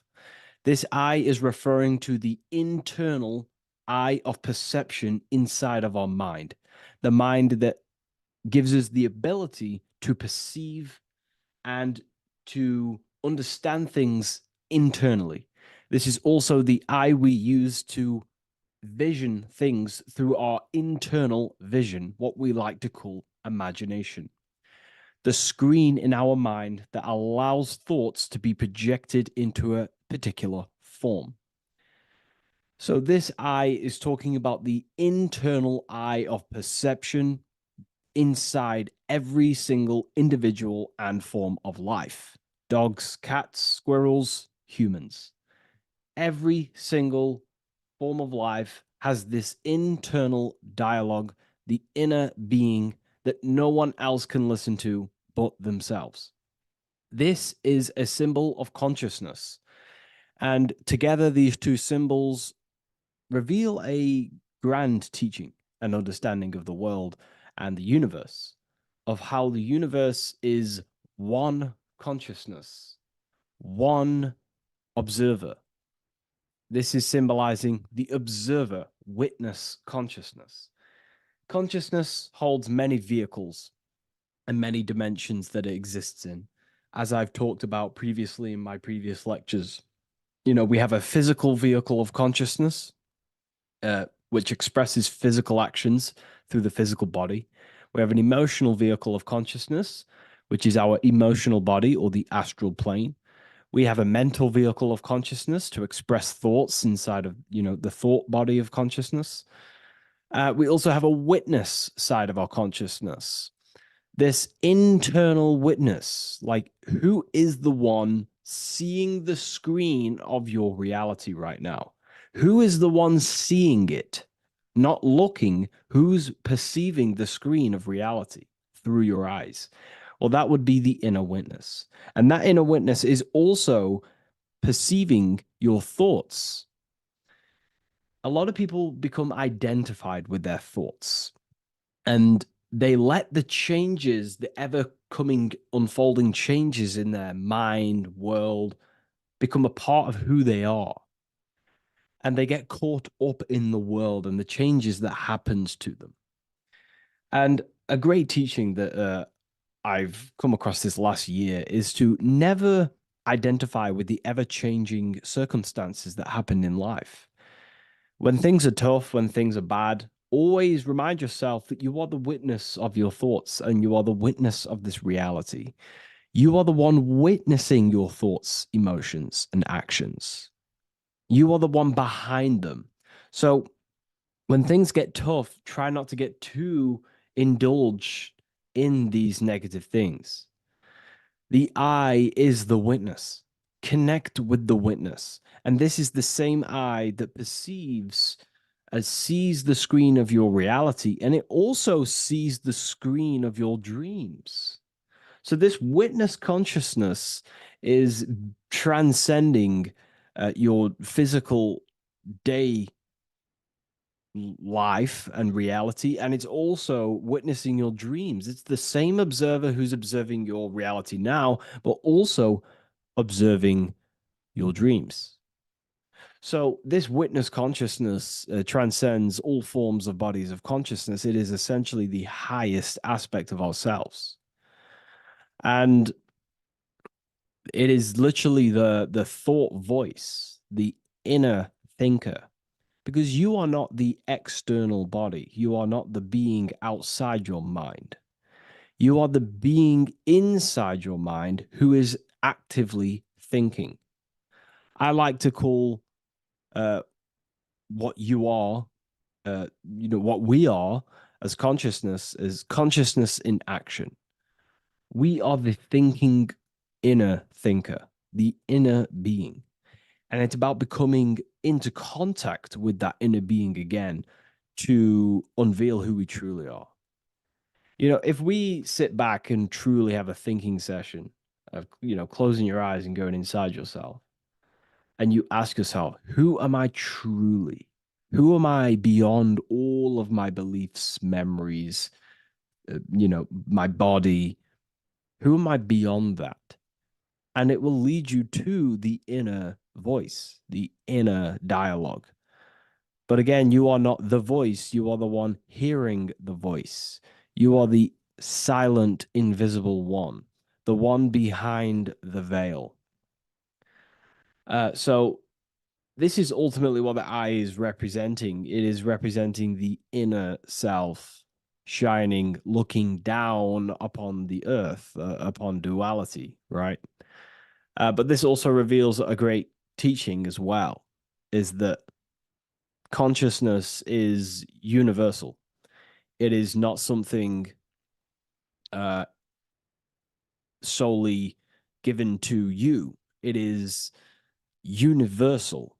It is a part of a greater whole. Consciousness is personal and also impersonal. We have our personal sense of self.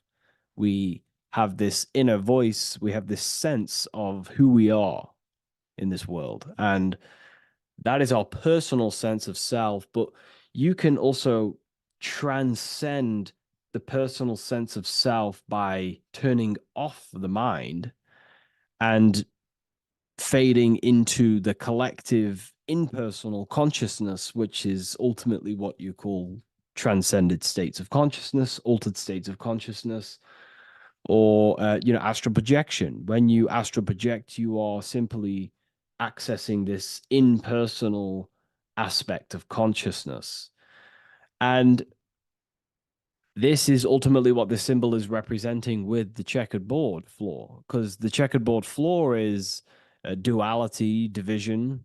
There is many, many different forms, but the I is singular. This is representing how the universe is one witness being, one consciousness expressing itself in infinite life forms and into division. But ultimately, division is an illusion. Consciousness fades into an impersonal consciousness. So the checkerboard floor and the eye above symbolizes how consciousness fractals itself and crystallizes into many different forms of personalized consciousness, the self, the sense of self, right? And this is why we always say, I am. I. If we look at the word I and the word I, so we have I, which is I am, and you also have the word I, which is like the eye you see here in the sky. The I, and if you look at the beginning of some words, you have inside. You also have internal, intelligence, all things to do with the inner self. Most words begin with an I, which is, I find, is a great connection because it's referring to the inner intelligence, the inner being. the inner sense of self. So the universe is essentially one being expressed in many different forms. That's also found in the word universe, uni, coming from the root word unite, meaning oneness, unification, united, and verse being a verse of a song, because we're all playing the song of consciousness, which is an ever unfolding song, an unfolding vibration, an unfolding creation. So this is simply representing how consciousness fractals itself into many different forms. And when we identify with our self consciousness, our sense of self, we no longer realize that we're a part of a greater whole.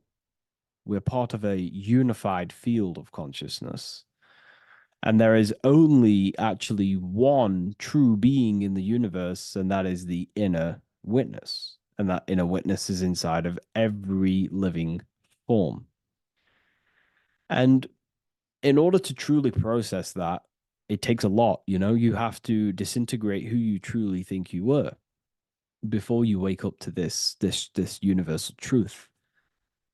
Before you understood this, you just think, I am me, you are you, and everyone is divided and everyone is their own being. When in fact, we're all not. We're all one consciousness expressing itself infinitely. And it's kind of like a social system. Consciousness is always interacting with itself. When you interact with someone else, you're interacting with yourself. It's a very mind-boggling concept to truly understand. But again, in order to truly understand this, you have to let go of who you thought you were. And when you do no longer identify with your personal consciousness and you identify with the witness consciousness, you become unified with the whole, with the greater, with the collective consciousness.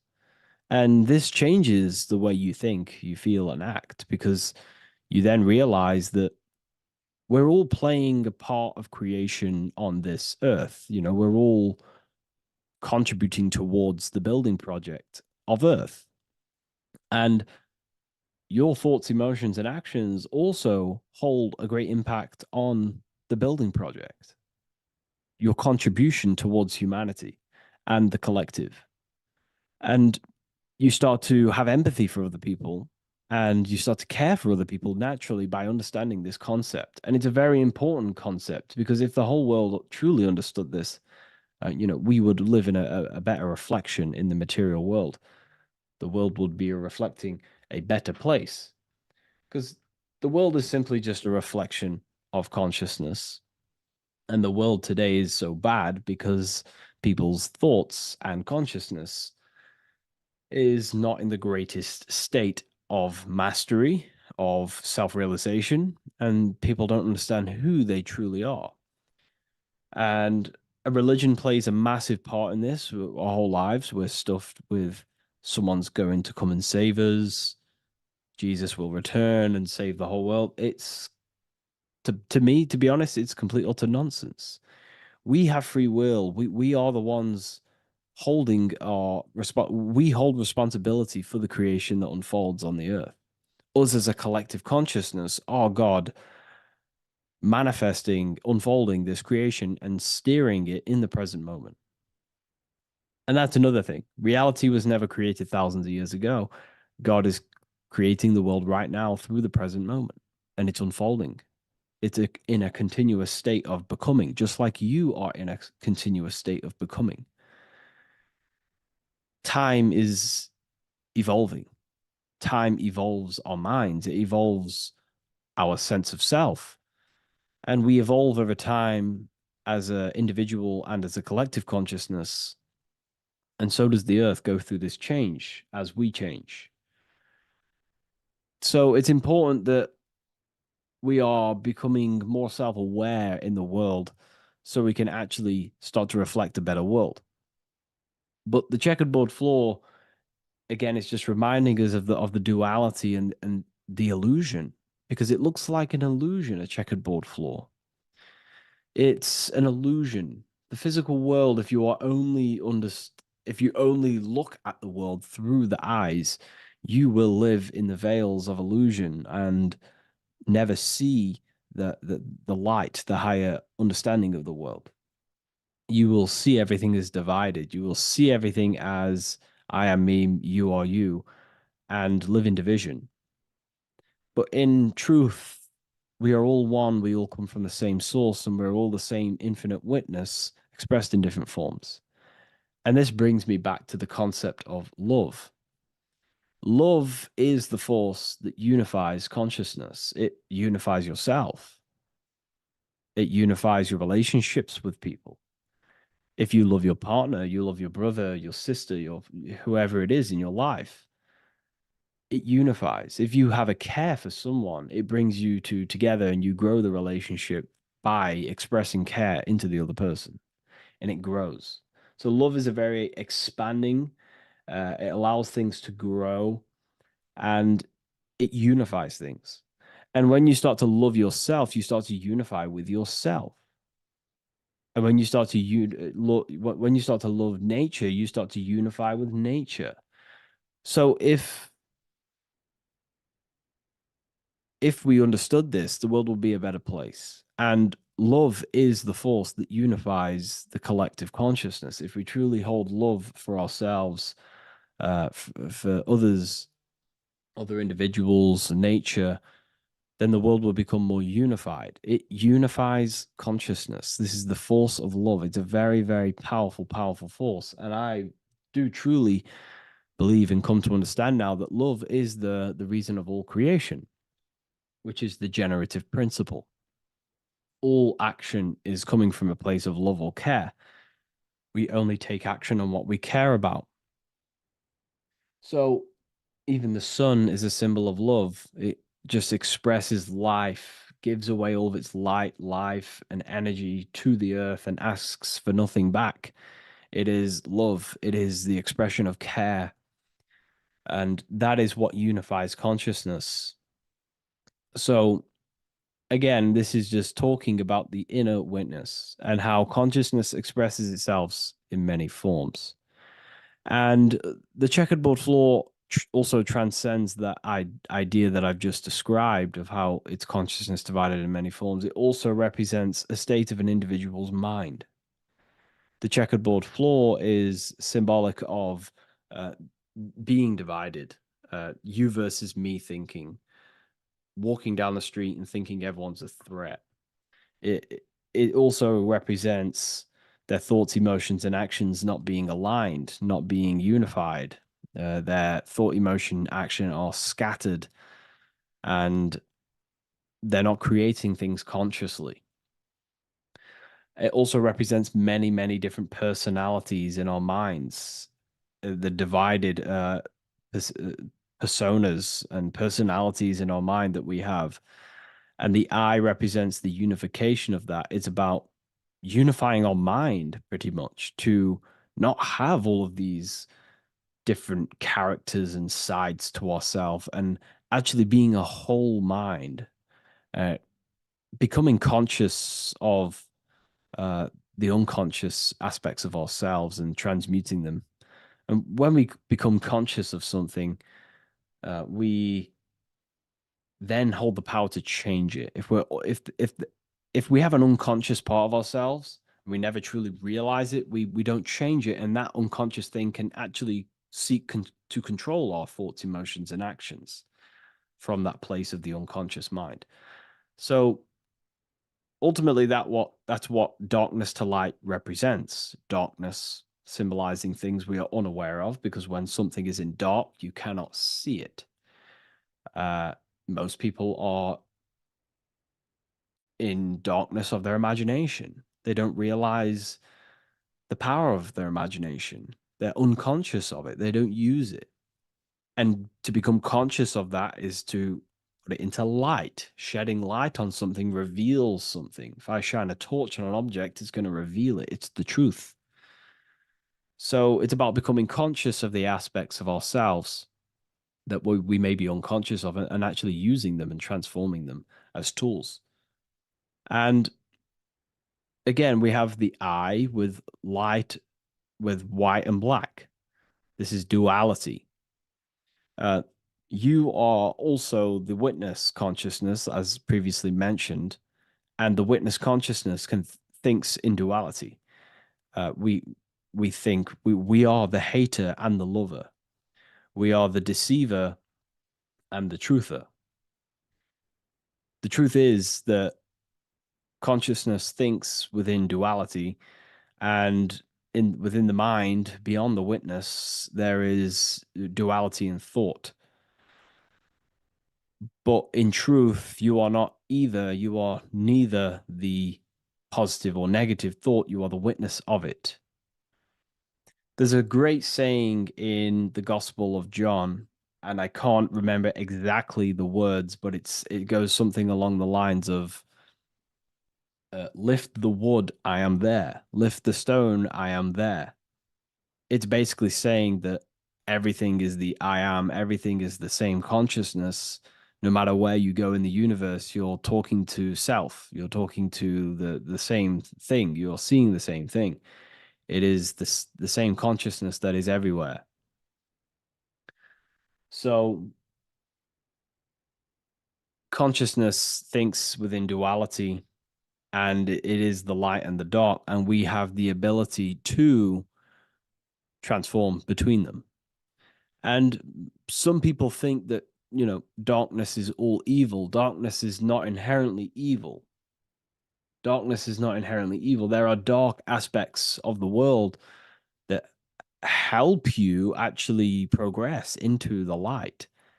Without the darkness, consciousness can't move into the light, into knowingness. Without bad, there is no evil. They are needed. Both of them are needed. So, in order to understand the light, you have to understand darkness. And there are some forces of some forces of darkness in the universe that are purposely there to cause certain things to then push you and activate the good or the light. Uh, some Gnostic texts talk about how there are beings that, very powerful beings that purposely descend themselves into darkness on purpose to make things happen in certain people's lives, so it actually pushes them towards the light, towards the good. So, this is ultimately what the whole allegory of Satan is. Satan was created by God, and Satan is necessary, which is symbolic of darkness. Is symbolic of evil, the evil forces of the universe, because the universe is simply just one force of consciousness, and that one force can express itself in good and evil. The power of the mind can be used to kill, or the power of the mind can be used to create amazing things. So there is only one force in the universe, symbolized by the one eye, the one force of consciousness, and that one force can be used for light and dark, which is the checkerboard. Uh, it's also symbolic of the checkerboard being on the ground, symbolizing the earth, which is base awareness, duality thinking, base consciousness, stuck in division consciousness. And the one eye symbolizes unification of the mind, a balanced mind, a balanced internal perception. We're rising from the ground to the sky, symbolizing from heavy to the light, from darkness to light. The eye is also symbolizing perception, what we perceive. And this is ultimately the end goal of all occult and esoteric research, is to gain more light, to gain a higher perception of the self, to gain a higher eye, a higher perception. That's why the eye is always raised above, symbolizing you're chasing the eye, you're chasing a higher perception of yourself and reality and the universe. it also reveals the teachings of the eye that is always watching you. There is an eye always watching you, and then that eye is the laws that governs consciousness. Consciousness or your mind is governed by certain laws that your mind cannot escape, such as cause and effect, vibration, mentalism, correspondence, rhythm, the 8 universal principles that pretty much crystallize consciousness into a reality. Your mind cannot escape the law of cause and effect. That force is too powerful to escape. Therefore, this is the I watching you. This is the I that has governance over you. It is the laws. But then again, on a negative context of the I can then become a symbol of surveillance. Hence why certain organizations and companies in the world use the symbol of the I, symbolizing surveillance, gaining, manipulation and surveillance over humanity and certain things and data. So there's light and dark of every symbol. It's just depending on how you use it.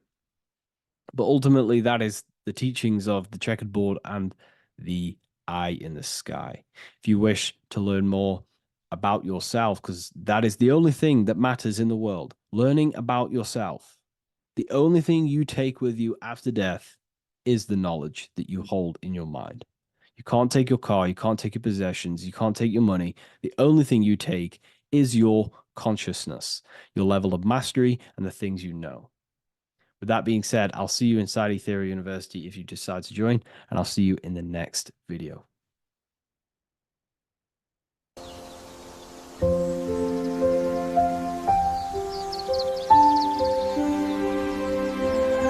bookofwisdom.com. Visit today.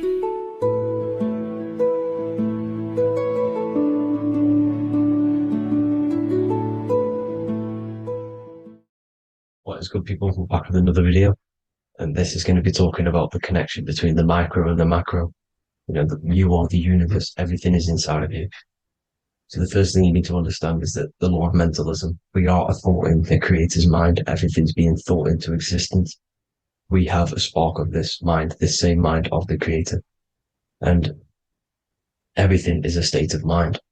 Particles or atoms, whatever you want to call them, are a mental thing. They're a product of the mind. Everything's thought into existence. Thoughts influence everything. Thoughts are energetic effects which send out waves into the quantum field around you.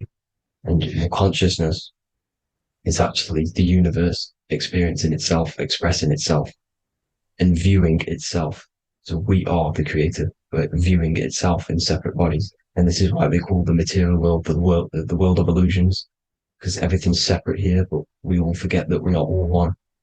We've all been brainwashed to think we're all separate, but we're all one. We're all the same mind, the same consciousness, everything.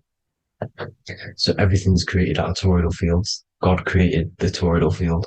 That's the only thing that exists because atoms are toroidal fields. And it's the basis behind all creation. As you can see it in the owl's eyes. It creates the infinity symbol. And this was the apple. That apple is a toroidal field. And the toroidal field is made out of dielectricity, which is ether. Ether is black light, and this is counter space. This is another realm. This is what creates God to be omnipresent, to be everywhere at one place at all times. He is everywhere because ether is everywhere. Ether is infinite potential. It connects everything together, and that's what energy moves through. It moves through the ether, and that's black light. Everything is light, as it says in John 4:2. God is light. Everything's a vibrational state of light. So the torus field is made out of dielectricity, ether, black light, magnetism, which is white light, which is the center of the toroidal field. And magnetism radiates, it has no vibration. And then when white light splits, it turns into electricity, which is physical material, and that has a vibration. This is the Holy Trinity, the sun, the moon, Saturn. Saturn, the god of materialism. If you've watched my videos on Saturn, you know that Saturn is crystallizing everything into physical matter. And that's why his old name was El. The ancients called him El. And this is why we get L electricity. This is where L electricity comes from. Because L electricity is only a product of the physical world, which is redshift, blue shift, Adam and Eve. And this is what creates the redshift, blue shift is what is a product of magnetism. When magnetism, white light splits, and this gives us vibration. And this what creates the toroidal field, which is the basis of all physical creation. The sine wave is created out of the magnetic wave and the electric wave. The electric wave is the blue wave, and the magnetic wave is the straight wave, which is radiation. This is vibration frequency. So the magnetic wave is straight, and then you have longitude and amplitude, which is depth, which is dimension. You see how the electric wave has depth and a dimension. This is why you get the cross. This is the cross of Earth. This is the symbol of Earth, of bondage, of physical matter, because it consists of magnetic wave and depth, which is electric wave. And this is where you get the sun cross or the Earth cross, whatever you want to call it. It's the cross of physical matter, and the ancients knew this. This is why they used that symbol. Red shift, blue shift, which is the toroidal field, is the basis of all creation, physical creation. And this is why you have the police siren is red and blue. The Matrix movie, red pill, blue pill. You have red blood and blue blood in your body. The Democrat and Republic, the two parties, red and blue. Like your taps on your taps, you have a red and blue tap. One's generative, one's destruction. Fire, destruction, water, generative. So this is the basis of all things. And electric wave has dimension, like I've already said, depth, material, and it's measured in hertz. It's measured in hertz because it hurts you. It decays because the electric wave has a vibration, and vibration always has to go back to a standstill point. This wave cannot go forever, but the magnetic wave will go forever. It's radiation. Magnetic is radiation. It radiates forever. It pulses. But the electric wave will at some point come back to a standstill point, and that's why it hurts. It decays. That's why our physical bodies decays, because we contain of electricity. This body is an electric body, and it will return back to stillness like a guitar string. If you vibrate a guitar string, you pull it, it will vibrate, make a sound, and then go back to a standstill point. It's the exact same with every single toroidal field within the body. It will decay, and this is why our bodies decay, and everything in creation decays.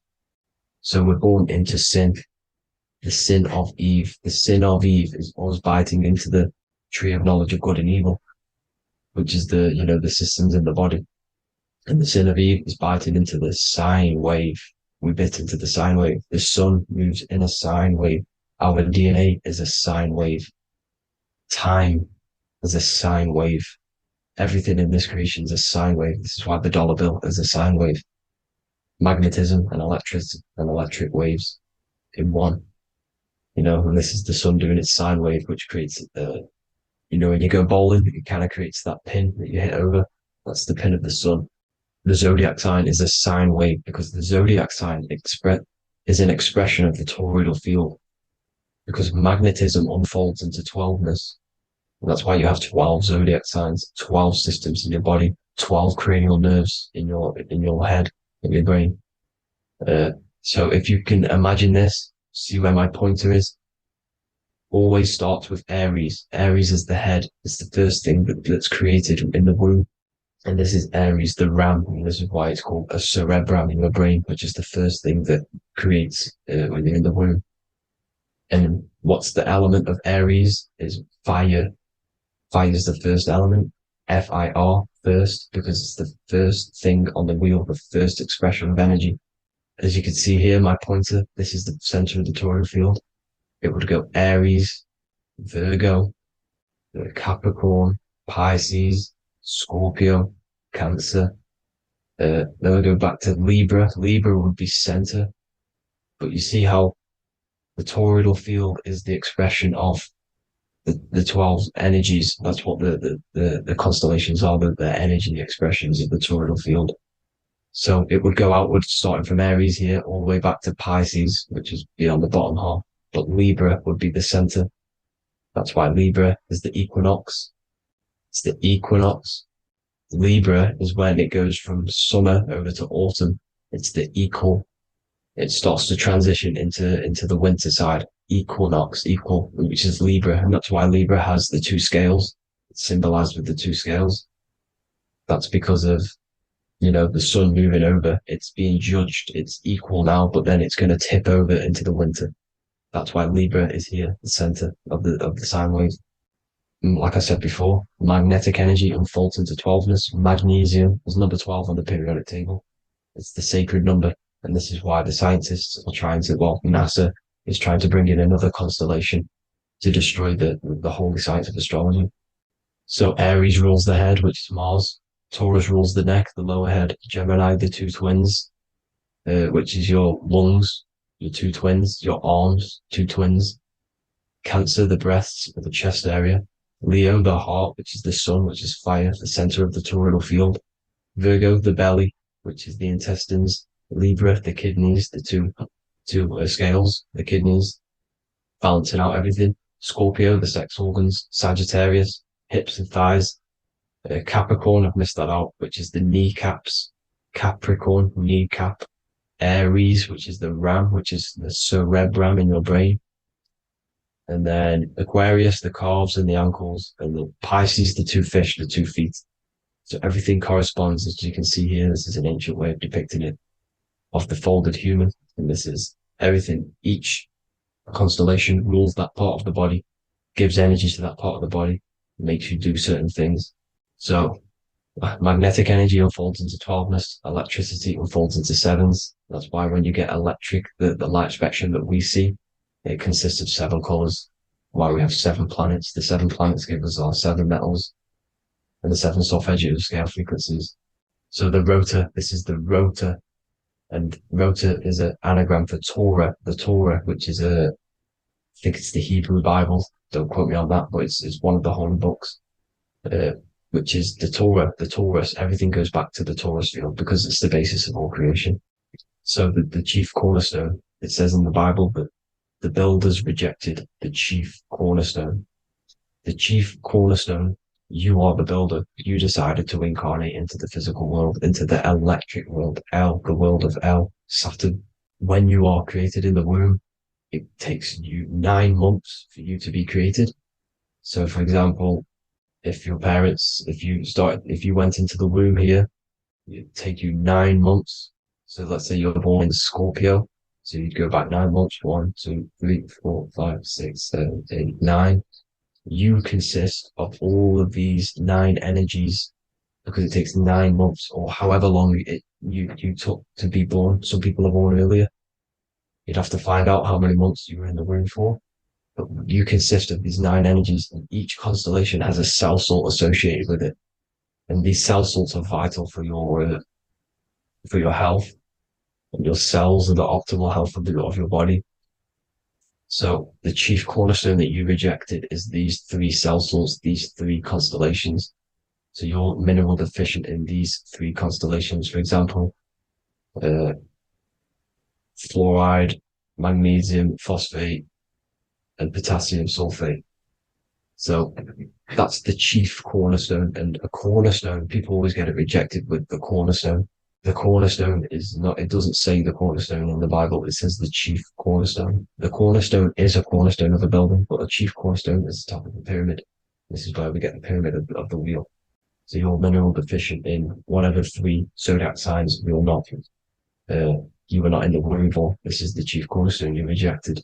So the human body is the micro. It is the universe in a physical form. It consists of everything in the universe.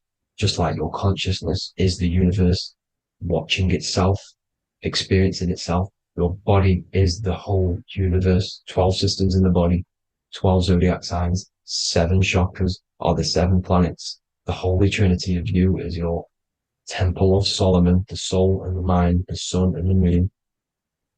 Everything is in you. You consist of everything, all the energies, everything. Heaven and hell. Heaven and hell is a mind state. It's a state of the mind. Head, Hea, which is heaven, and the heel, the bottom of your foot, is hell. And the bottom of your foot is the soul. So they're basically saying, it's wordplay. They're saying that your soul is in hell because, with the elites being in control. So they call the bottom of your foot the soul, trying to say that you're in hell. The Christ is in you. And this Christ is Greek for Christos. And Christos is Greek for the oil. And this oil is produced in the cerebrum, the areas, the ram, the cerebrum, it goes down the pineal, the pineal and the pituitary are underneath the cerebrum, goes down the pingala and the ida, the pingala being the positive charge connected to the pineal gland, pin, and the ida connected to the pituitary. And this is the two serpents going down the spinal column. And this is why Jesus goes from Nazareth to Bethlehem, and then Joseph and Mary are waiting for Jesus in Nazareth. Joseph and Mary are the pineal and the pituitary gland waiting for Jesus to come back up the River Jordan, or spinal column. So this is the oil. This is the story of Santa as well. Santa comes from the North Pole. Why? Because the North Pole of the Earth is the center of the toroidal field, and the North Pole of you is your spinal column, which is the North Pole of the toroidal field. The North Pole, he comes from the North Pole. This is the North Pole. This is the South Pole of the toroidal field. Comes from the North Pole, which is your mind. And he goes down the chimney and then back up the chimney. This is the chimney. And he drops off the present, which is the Christos, the oil. And this is why Jesus is crucified at 33, because he crosses over the vagus nerve at the top of your spine. When this oil comes back up the 33 vertebrae, these are your vertebrae here. When it goes up the 33 vertebrae, it gets crucified at 33 because it crosses the vagus nerve, and he's crucified on a cross at 33. This is the story behind Jesus and Santa. The Ark of the Covenant in the Bible is the two hemispheres which cover the vital parts of your mind, the brain side, which is the cerebrum, the pineal, the pituitary, etc. So the two hemispheres are the two angels, the Ark of the Covenant. This is the Ark of the Covenant covering the two vital parts of your brain. So these are the optic thalamus is another part, and it protects the Christ oil, which is inside at the center of the brain. See, the Bible is all a massive metaphor about yourself, because you are the universe. You are a microcosm of the universe. Your consciousness is experiencing itself, and the universe experiencing, and your body is the whole universe. Your head's heaven. So Moses crosses the Red Sea. These are the two hemispheres of your brain. This is the corpus callosum, the Red Sea. So he's pretty much saying that he's uniting the two hemispheres of your brain, because most people in this generation are stuck in the left brain, which is just logic, reasoning, science and maths, writing. This is what school teaches you to do. It keeps you stuck in your left brain. And you want to cross over to you want to cross the Red Sea, which is the corpus callosum, to the right brain, which is awareness, art awareness, creativity, imagination, intuition, insight, using the higher mind, creativity, imagination. If you don't have intuition, then you can't read energy, you can't pick up on bad things. This is what Moses is symbolizing by crossing the Red Sea. And it's also the upper room where Jesus met the 12 disciples. 12 disciples are the 12 cranial nerves in your brain. It doesn't just represent the 12 zodiac signs, the 12 disciples. It symbolizes many different things. Because like I said, energy the universe consists of 12ness. So you have 12 cranial nerves in your brain. And that's the 12 disciples as well. And they want you stuck in your left brain, which is the five senses, materialism. So they say in the Bible that Satan blinds the mind. Satan is Saturn. If you've watched my videos, Satan is Saturn. And you consist of the Holy Trinity, which is the sun, moon, and earth. The soul, moon, the soul being your sun, the solar, the moon being your mind, the earth, your physical body. And Satan blinds the mind. Why? Because we enter a soul system. This is a soul system, not a solar system. And Saturn is the Lord of the Rings, which is the outer ring. When your soul enters the soul system, your soul starts to materialize. It hits Saturn. Why? Because Saturn starts to materialize you. You take on the 7 virtues, which are the 7 planets, which are your 7 chakras. And to get out of this soul system, you must get out of your lower nature, your animal nature, which is lust, desire, greed. The number of the beast, 666, which is Saturn, Satan. So you enter the soul system, you take on the 7 energies, which you turn into physical matter. And this is your descension from heaven to all who say hell. And then you must raise back up from matter to spirit. They say Satan blinds the mind. Why? Because your mind gets materialized, your soul and mind get materialized. And when you get materialized, it's an intense experience. You lose the divinity within you. You forget the divinity. So Satan, which is the first planet, the first energy you take on, the material body, he blinds the mind. He makes you forget everything, your divinity.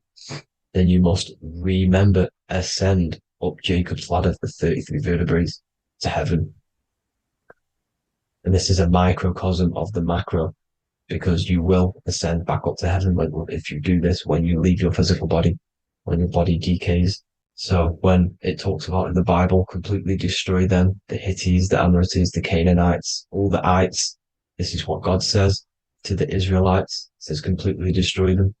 It's basically symbolizing saying destroy your lower nature. The Canaanites, cannibals. We're under a Canaanite system now, which is cannibalism. And this is flesh eating, lust, greed, all the demonic stuff, all the lower vibrational stuff, the lower nature, eating, sex, and survival, the lower three chakras. You must get out of these lower three chakras and return back to spirit, which is heaven, which is spirit, love, being holy, being truthful, being passionate. Going back to Satan blinding the mind, all of the planets are made out of these three symbols. Satan blinds the mind, and that's why Satan's symbol, this is the symbol for Saturn, Satan, the symbol of Saturn is the cross, which is physical matter, the earth, over the moon is your mind.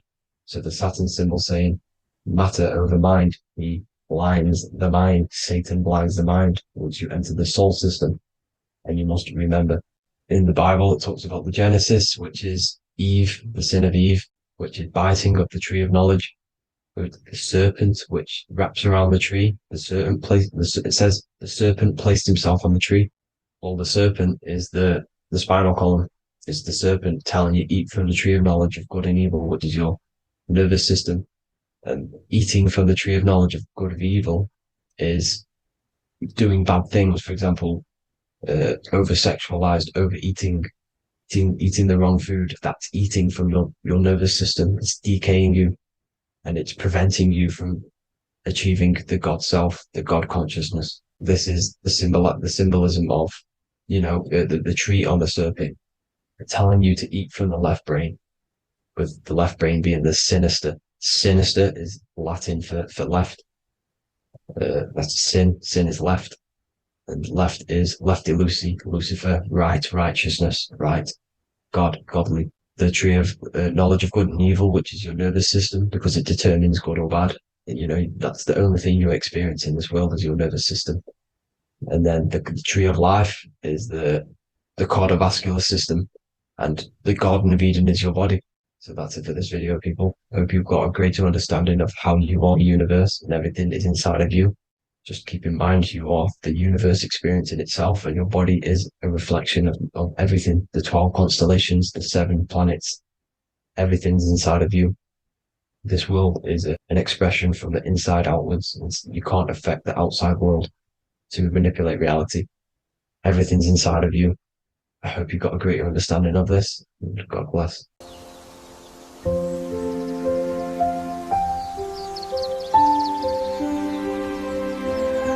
bookofwisdom.com. Visit today.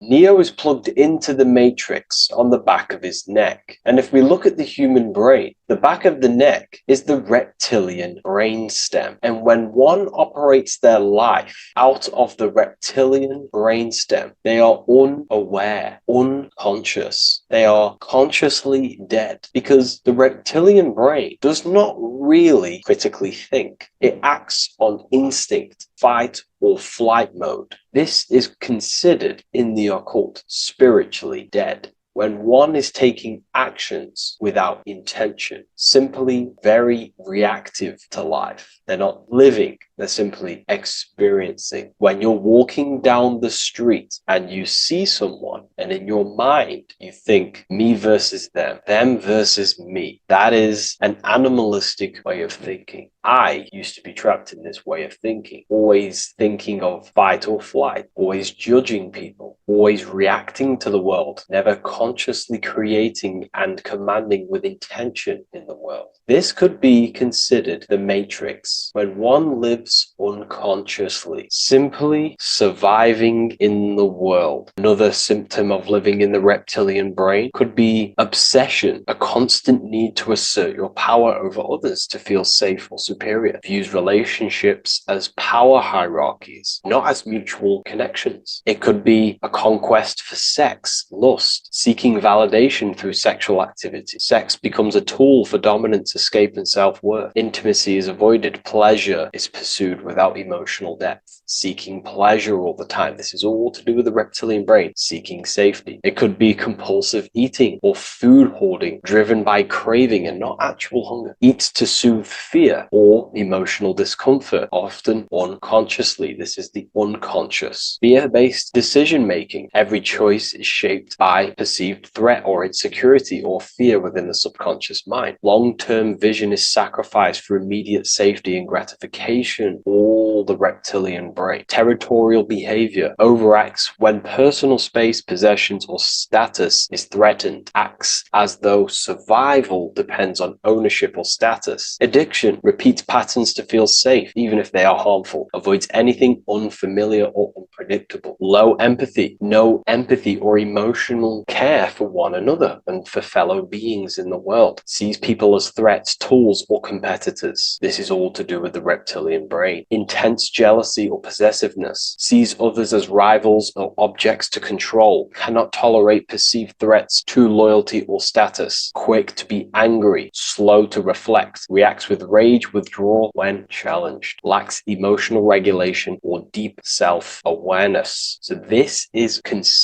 brain could be considered the matrix, hence why Neo is plugged into this brain. He's operating the life out of this brain, unconscious, simply navigating life like an animal. I was in this state, and you can only really realize this when you come out of this brain and you start to function from the higher regions of the brain, which we will discuss very soon. And my life was chaos because there was chaos operating internally. I was never thinking about the future. I was always operating life out of fear, out of lack. Never had care for another person. When you operate life out of this brain, the matrix, things outside you, can easily control you. This is why they keep us in a constant state of fear. So we operate life out of this. So we never gain full control over our reality, over our actions, over our thoughts. So Neo is called Neo, and he works at a place called meta cortex, very symbolic of the neocortex, the higher region of the brain. Now, this brain makes you human. It ultimately allows you to hold control over the animal urges, okay? The neocortex is the brain that allows you to have self-mastery, that allows you to control your urges, your instinctual survival urges. So humans can overcome their reptilian animalistic state and start to operate their life in a conscious mastery state. And Neo is plugged out of the reptilian brain, and he starts to use his neocortex, the human brain. This allows one to learn to have self-control, allows one to create, allows one to think about others. It allows one to critically think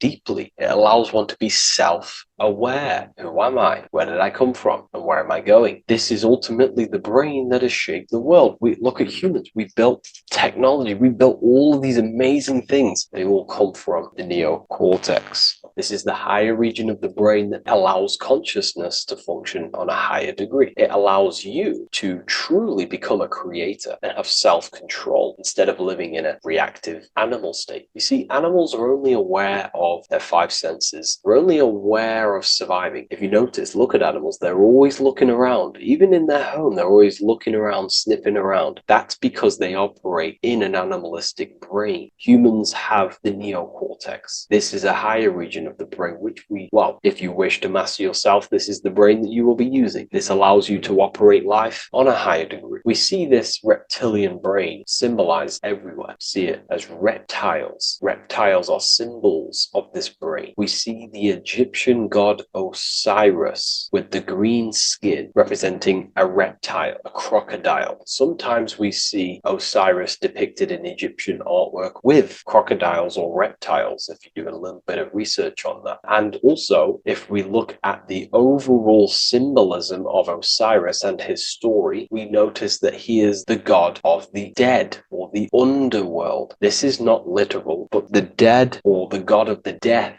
the god of the death of self, the dead of consciousness, because you are a divine being with limitless potential to create. And ultimately, to create, we have to master our reptilian brain. But when we function from this reptilian brain, we are dead to our higher powers of creation, of imagination, of actually gaining control and operating life from the higher mind, operating life as the divine being as you are. But if you operate life in Osiris, he is the god of dead. You are spiritually and consciously dead. You act unconsciously. You are dead, not physically, but mentally and spiritually. So what we're looking at here in the Egyptian artwork is the reptilian brainstem. We have the left hemisphere and the right hemisphere of the brain. Notice a curve. The feminine body is very curvy. This represents feminine. The masculine body is very liney. So if we study geometry, we know that lines are masculine, hence why the word masculine, line, and the feminine body is, in geometry, feminine is represented as curves. So this is the left masculine brain on the left side, and this is the right feminine brain on the right side, with Osiris, the reptilian brainstem, in the middle. So we're going to go deeper into some Mesopotamian artwork now. Now let's have a look at this. We're looking at the reptile on the very bottom. We see the left brain and the right brain, the Eye of Ra and the Eye of Horus on the left and right. In Freemasonry, we still see the symbolism of the two pillars, Yakin and Boaz in Freemasonry, with the two pillars symbolizing masculine, feminine forces of consciousness, also representing the masculine left brain and the feminine right brain, with the reptile down here. But if we have a little look here, right, we have a little look at these reptiles. This person is standing on top of the reptiles. When you are on top of something, you have power over the below. You are standing atop of something. You have mastery over it. You have control over it, symbolizing gaining control over the reptilian brain, the reactive actions, the sexual urges, the addictions, the territorial behavior, the fear-based decisions, constant internal tension, never being able to focus. It's symbolizing gaining control over these internal qualities that happen within us, in our mind, because the universe is mental. And if we do not gain control over this brain, it will dominate our mind, which will ultimately dominate our actions and destroy our life and live in an unconscious state. So this is basically instructions in this ancient Mesopotamian artwork of becoming self-mastery, to operate on a God consciousness level. So we have a person symbolizing your awareness, the internal you, having mastery over the reptilian urges, the reptilian brain, the reptile thinking. We have a person, a face in between, and it's standing in between these pillars, symbolizing balance of the brain hemispheres. Because the face, we see the eyes in the middle, we see the person is you, your consciousness, standing in the middle pillar. So representing seeing reality as neutral. Everything in the world is neutral. It's the mind's perception that gives it a positive or negative charge. When we adapt this mindset, this view of reality, this knowingness of reality, we see the world for what it truly is. And if you see things as neutral, it allows one to transform the situations in your life accordingly, instead of simply choosing a side.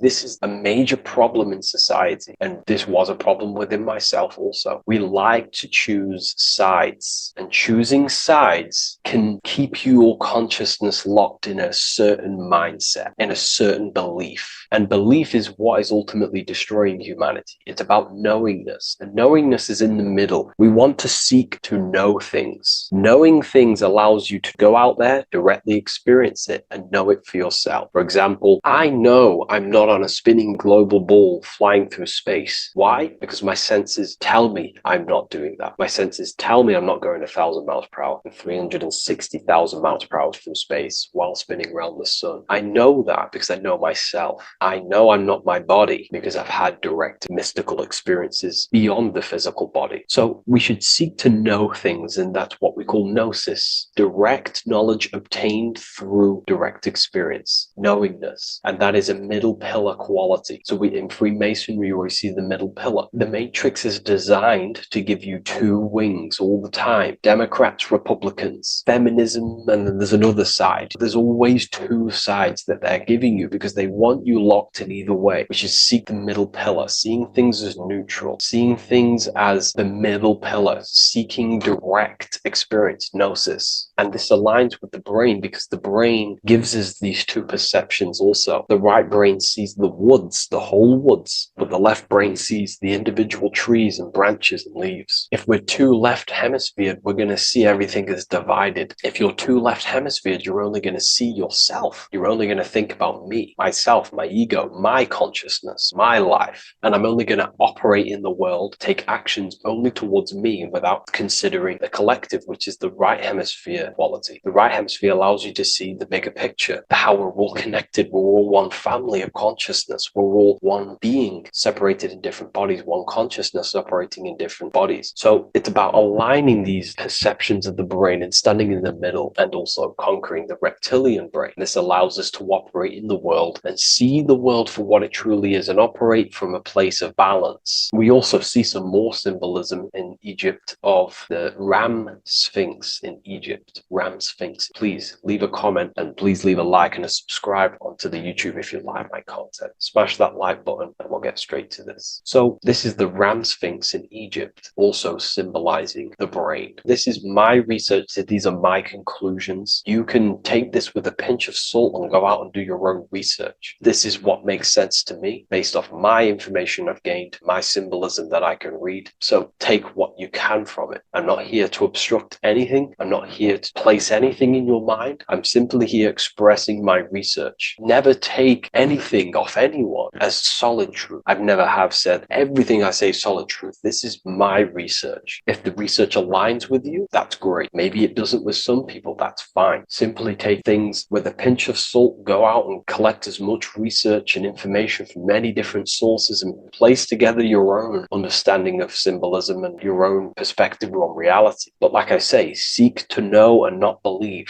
So this is the Ram Sphinx in Egypt. This is a more powerful symbolism of the brain. We have Osiris here, the god of the dead, which is the reptilian brain, and an Aries symbol here symbolizing the hippocampus in the brain. So this is the reptilian brain stem, heavily aligned with the reptilian brain stem here. We can see the connections if we look closely. So this represents the dead of consciousness. This is the dead of self, living in impulsive animalistic state, the symptoms that I listed earlier. I'm not going to go over the symptoms again. And Aries symbolizes the hippocampus in the middle of the brain. This is the hippocampus. And Aries is a symbol of a state of being. Why? You see, ancients and the ancient Egyptians, according to my research, Freemasons still use this symbolism today. So what they do is they use the path of the sun to symbolize a state of consciousness or a journey in consciousness. So what do I mean? So Aries here is the transition from the winter arc. So this is the winter arc from Libra, Scorpio, Sagittarius, Capricorn, Aquarius, Pisces. This is when the sun is dead. This is when the electromagnetic waves of the sun are not very present. This is the winter. This is when there's more darkness in the world. However, from Aries, Taurus, Gemini, Gemini, Cancer, Leo, Virgo, and well, to Libra, this is when the sun is giving more electromagnetic rays. Everything grows, everything is reborn again, everything's growing, there's more light, there's more warmth, you can grow crops. So this is very symbolic as a state of consciousness. Aries is used heavily to represent the rebirth of the sun, but internally as an esoteric interpretation of Aries, it symbolizes the resurrection of awakening of the self. It is the rebirth of the sun, of the soul, the rebirth of becoming aware out of the darkness into the light, living in the reptilian unconscious state, the unconscious, not being aware that I possess consciousness, not being aware of my thought, emotion, actions. And Aries is that symbol, is of the rebirth of the spirit, the rebirth of the self, becoming self-aware. So that's what we're looking at here with the Ram Sphinx. We're looking at Osiris, dead, the reptilian brain, operating life in an unconscious state, not really thinking,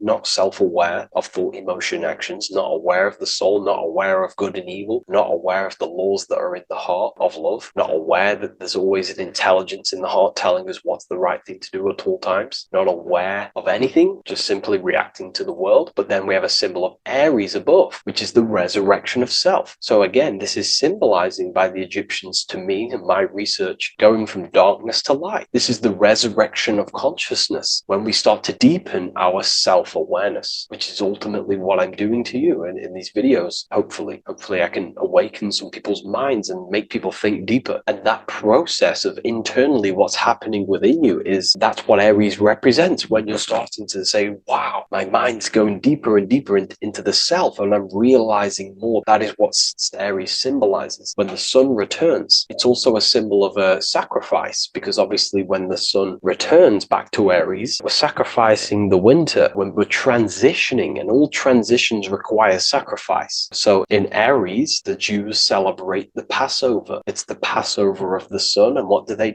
eat lambs in the Passover Aries, because it's all symbolic of this internal process. In Aries, Christians celebrate with the Easter, which is the resurrection of Jesus, the resurrection of the sun. Remember, it goes deeper. There's deeper layers to this. It's the resurrection of the self and the mind deepening into a deeper awakening. So again, we're going from the lower regions of the brain, and when we start to critically think and become self-aware, we're starting to use the mid part of the brain, and the mid part of the brain then expands into the neocortex, which is the resurrection of the self. The mind is no longer functioning in just the reptilian brain, but then it's going into the light of the higher brain, the neocortex, and this is the reptilian brain. This is the midbrain, what we're looking at here with the Ram Sphinx. Yeah. So this is the resurrection. It's the transition point of going from the reptilian brain into the midbrain, into the neocortex. We're now resurrecting ourselves. Now, this is not putting anything negative on the reptilian brain. Without the reptilian brain, we wouldn't be able to live. We need the reptilian brain, but it's an abuse of the reptilian brain that can keep us in a very low state. It keeps us stuck in an unconscious state. But the reptilian brain is what's allowing you to breathe, to eat, to scan the environment for any threats. If there are threats, we do need the reptilian brain. That's not to say it's evil, but what I'm saying is an abuse of this brain, which is what most people are stuck in. They're operating their life out of this brain. And this is what the Egyptians, I think, are symbolizing, trying to tell us to resurrect ourselves, to become self-mastered, to become the highest version of yourself, to actively create in the world. Because when we are only operating from this brain, we're unconscious, well, then other people can use you as a vessel to create their reality. This is how the world is at the moment. The ones who know how to use the mind are controlling the other ones who do not know how to control the mind. So I hope this makes sense to you. Let me know if you have any video recommendations, and I'll see you inside Ethereum University. If you wish to take your research to the next level, I have things inside of there that are very powerful. We happily invite you. I'll see you inside of Join. If not, I'll see you in the next YouTube video.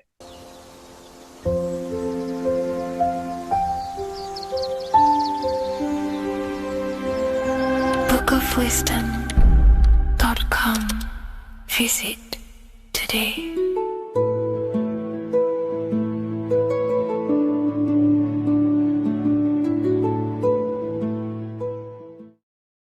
Welcome back, people. We're back with another video.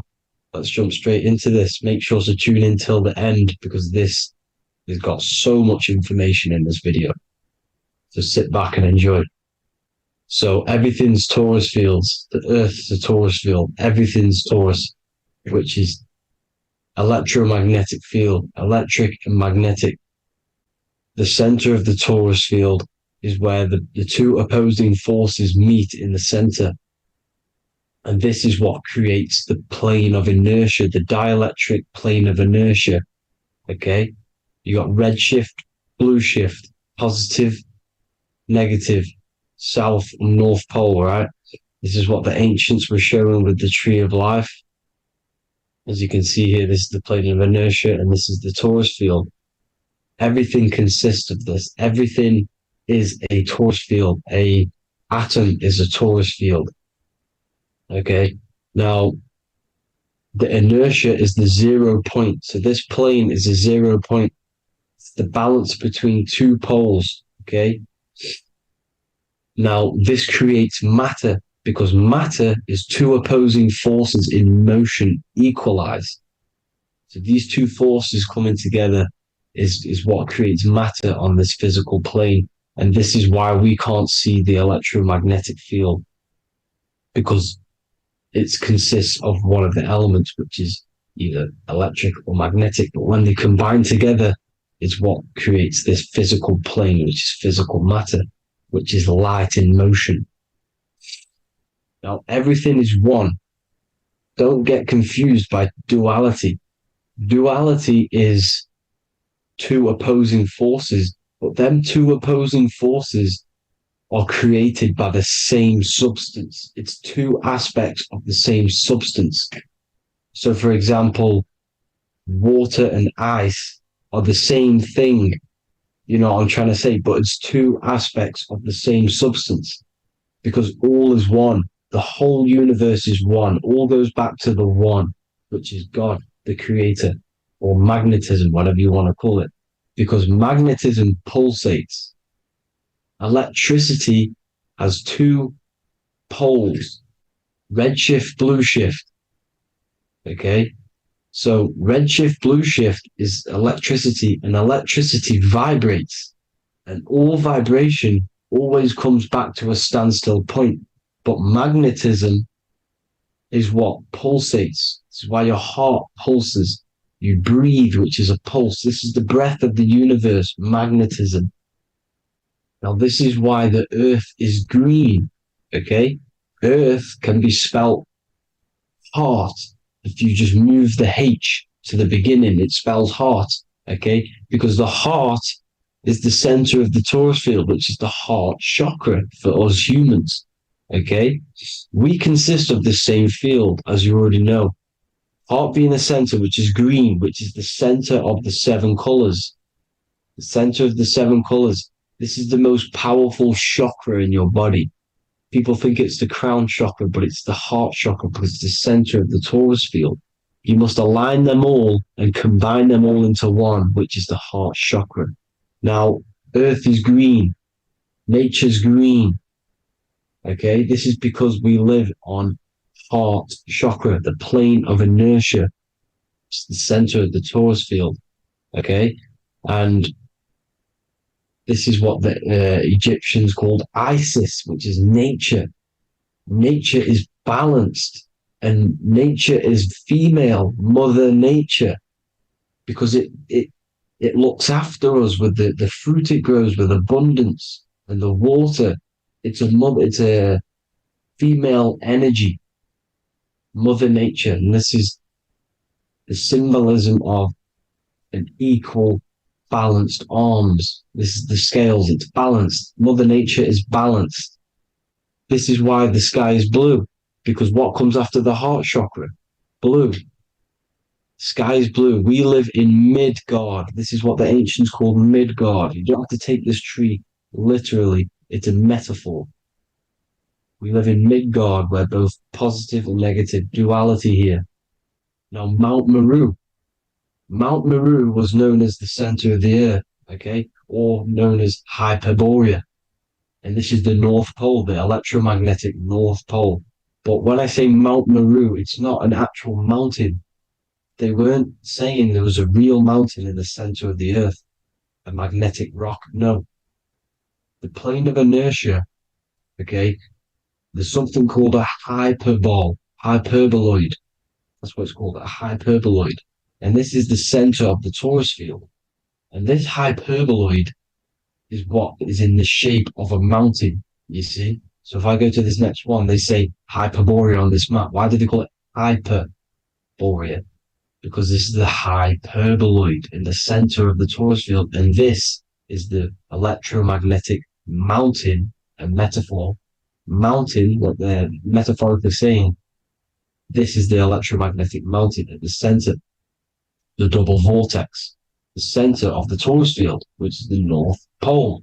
Pole of electromagnetic energy. So this is why they call it Hyperborea. It comes from the word hyperboloid. And the center of the earth is so sacred. And they symbolize this with, obviously, the North Star, which is Polaris. And this is where the swastika comes from, because it's the 4 seasons moving around the North Star. This is the Big Dipper constellation moving around the North Star, which is Polaris. There's that pole again. Pole. Magnetic pole of the torus field. And this is where the green, emerald green, aurora borealis comes from. It comes from this center hyperboloid at the center of the earth, where the most electromagnetic energy is stored. The center of the plane of inertia. The center of the plane of inertia. This is the all-seeing eye as well. As you can see, they got the sun, the moon, this is the Masonic cosmos, the sun, the moon, and the all-seeing eye, because the eye is Polaris, the eye of the stars. It's all a big eye. Now, the eye means a lot more as well. It's not just that. There's different ways you can interpret symbols. Now, this is the emerald tablets. Deep in Earth's heart lies the flower, the source of the spirit that binds all in its form. Okay? The flower of life is thine own place of thine spirit, and stream through the earth as thine flows through thy form, giving off life to the earth and its children, renewing the spirit from form unto form. This is the North Pole. This is what he's talking about. He's talking about the aurora borealis. Aurora borealis. It's the earth's aura. Emerald green. Heart chakra. Plane of inertia. Green. Earth. Heart. You see?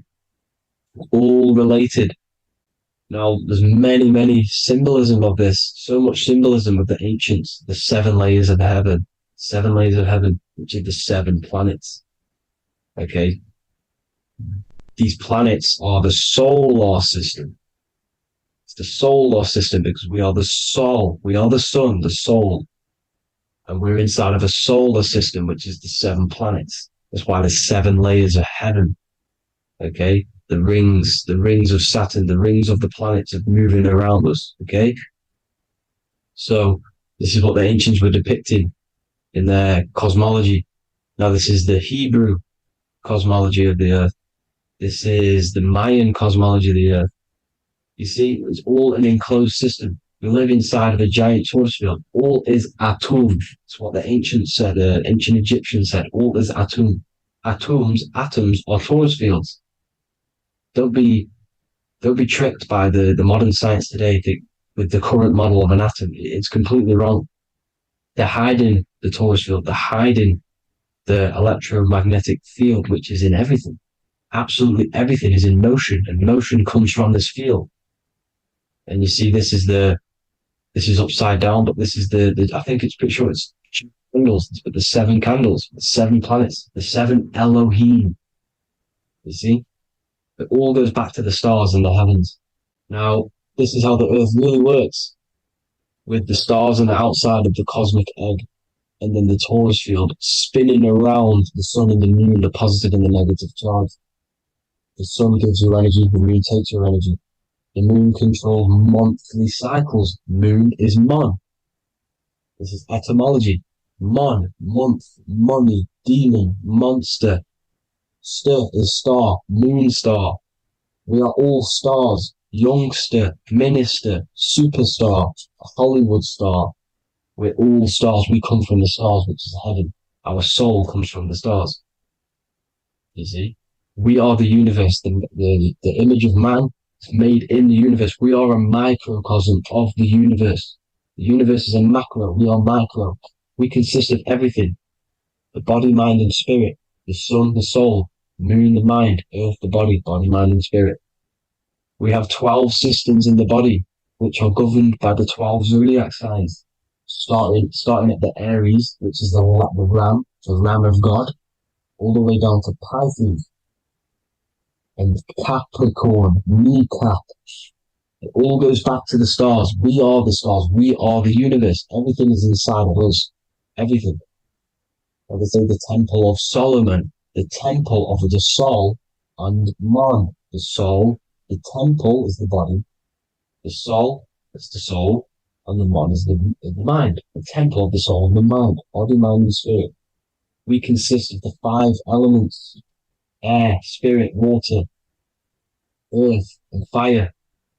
We consist of everything. We are the universe. We're made in God's image, which is the universe. You see? Now, everything goes back to the stars. The ancients worship the stars because the stars govern everything. They govern the systems in the body. They govern your life. This is why your zodiac is so important, your sign. Each zodiac has a specific element associated with it as well. Aries, which is the first sign, the Ram of God, the Lamb of God, which is a fire sign. Fire, first. Fire, first. F-I-R, this is etymology. The cerebrum, ram, which is in the brain. Aries, the ram, control the head, the face, and the nose upwards. So it controls the cerebrum. The Torah, which is, I'm pretty sure it's a Hebrew Bible, which is the Taurus. Tornado comes from the Taurus field. You see? Everything's inside of you. It all goes back to the Taurus field, and the Taurus field is everything. Now, like I said, 12 zodiac signs, 12 systems, 12 cranial nerves in the brain, the 12 disciples of the Bible. All symbolic. Have to read the Bible properly. Now, this center, at the center of the earth, right? This is what's stirring the ether. And the ether consists of the 4 elements. Because there's 5 elements. Spirit can be called ether. People call it spirit or ether. Ether is pure potential, pure energy. It's what connects the astral to the physical. It's the dimension between the physical realm, which we're on, and the astral. So it has pure potential. It's pure energy. This is why we say either. I either want to go there or there. It's connecting 2 scenarios. That's what the ether is. It's connecting the 2 worlds, the astral and the physical. The center is like the cosmic womb. There's a black hole in the center. This is the center of the Taurus field. This is the womb of creation. This is the womb of creation. And inside of this black womb are the 5 elements, and everything's being stirred around. Everything's in motion. Light is motion. Everything's motion. Now, like I said earlier, light crystallizes into physical matter. They are the same substance. Spirit and matter are the same substance, but different variations, different aspects of the same substance. Low vibrational spirit turns into matter. High vibrational matter turns into spirit. Or light, whatever you want to call it.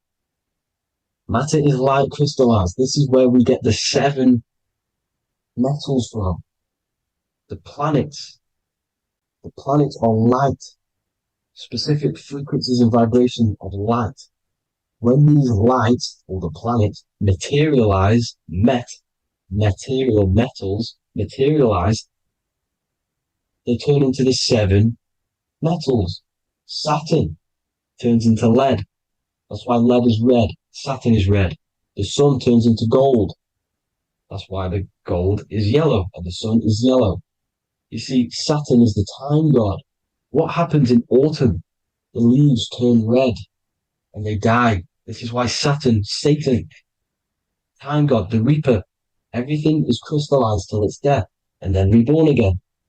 You see, rust. When things rust, it turns to red. Because it's Saturn. Saturn crystallizes everything. He's the reaper who comes around in winter You see? He's Satan. Jesus and Satan, the sun and Saturn. They say we live in a solar system. The solar system. I think I've already just broke this down. The 7 planets are the 7 chakras. Everyone already knows this. But I'm going through it anyway. But this is where we get the 7 planets from. And the 7 metals. You see, all the ancients knew it was an enclosed electromagnetic system. It's not a spinning ball in the middle of space, people. They want you to believe this so you get stuck in this material world. Because if you believe everything's material, you can never affect this plane effectively. You can never create your life effectively if you don't understand the planes of existence. Because the mental plane is a higher plane. And it breaks down and it controls the planes below it. The mental plane, hold on, I've got it here for you. The mental, the astral, etheric, then physical. Etheric connects the physical to the astral, but the mental is what's above them all. You see? Now, it's important to understand this. It's important. However, the ancients always talked about the enclosed system. Only NASA, which is introduced around the Roman times, not NASA, but the globe Earth was introduced around the Roman times. Okay? By these Masons. These Masons introduced this because they wanted to take over the minds of the masses and control them. These people worship the physical realm. They know how it works. They know the ins and outs of it. They know how to do the magic. They know how to do it all. They understand it all. That's why Masonry have to take the oath. The oath of not speaking. You're not allowed to speak about anything you learn about in Masonry because they're discovering the truth about your mind and how it creates reality and stuff like that. So this is the Masonic cosmology, the 5-pointed star, the 5 elements, the checkerboard for duality, positive and negative, the 2 aspects of every substance.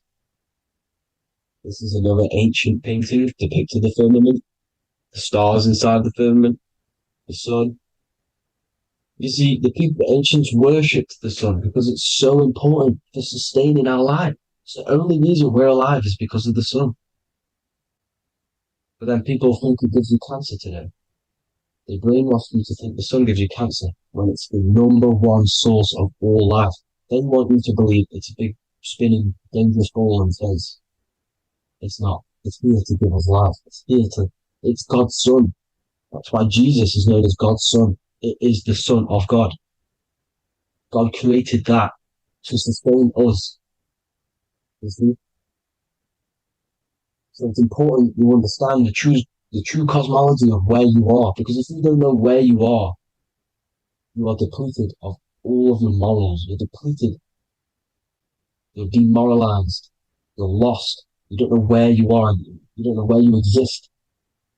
Okay? Once you accept the globe model, the heliocentric model, you will subconsciously think that you come from nothing. This is why they implemented the evolution theory just after the globe model was introduced by Charles Darwin. Charles Darwin came in after the globe model. He's a Mason. He was another Freemason, and implemented evolution where we came from monkeys because they want you thinking less of yourself so they can manipulate your mind. You see? They want to manipulate your mind, and they have done since you got here. Since you came through that portal, you were manipulated from that day to believe this, believe that. The true cosmology, the truth will set you free. You will understand things better. You will feel better in yourself when you know the sun is here for you. You'll feel better in yourself that you know that you didn't come from a monkey. You were created as a human, a manifester, a creator. You're so intelligent. Your mind is amazing. It can manipulate matter, mind over matter. See? Thank you all people for tuning in. Tap in with yourself. Love yourself. Find the truth. Spread the truth. Nothing dies. Nothing in this creation dies. Everything's energy. Everything's light. Light can never die. You're a light being. That's why it says Q, Q man. Q is light in Hebrew or Latin, either one of the two. You're a light.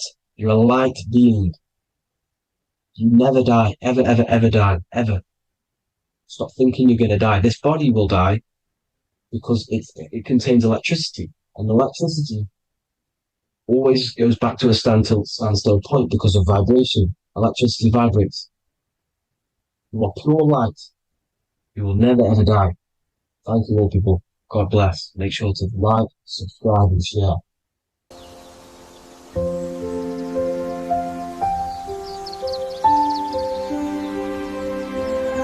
bookofwisdom.com. Visit today.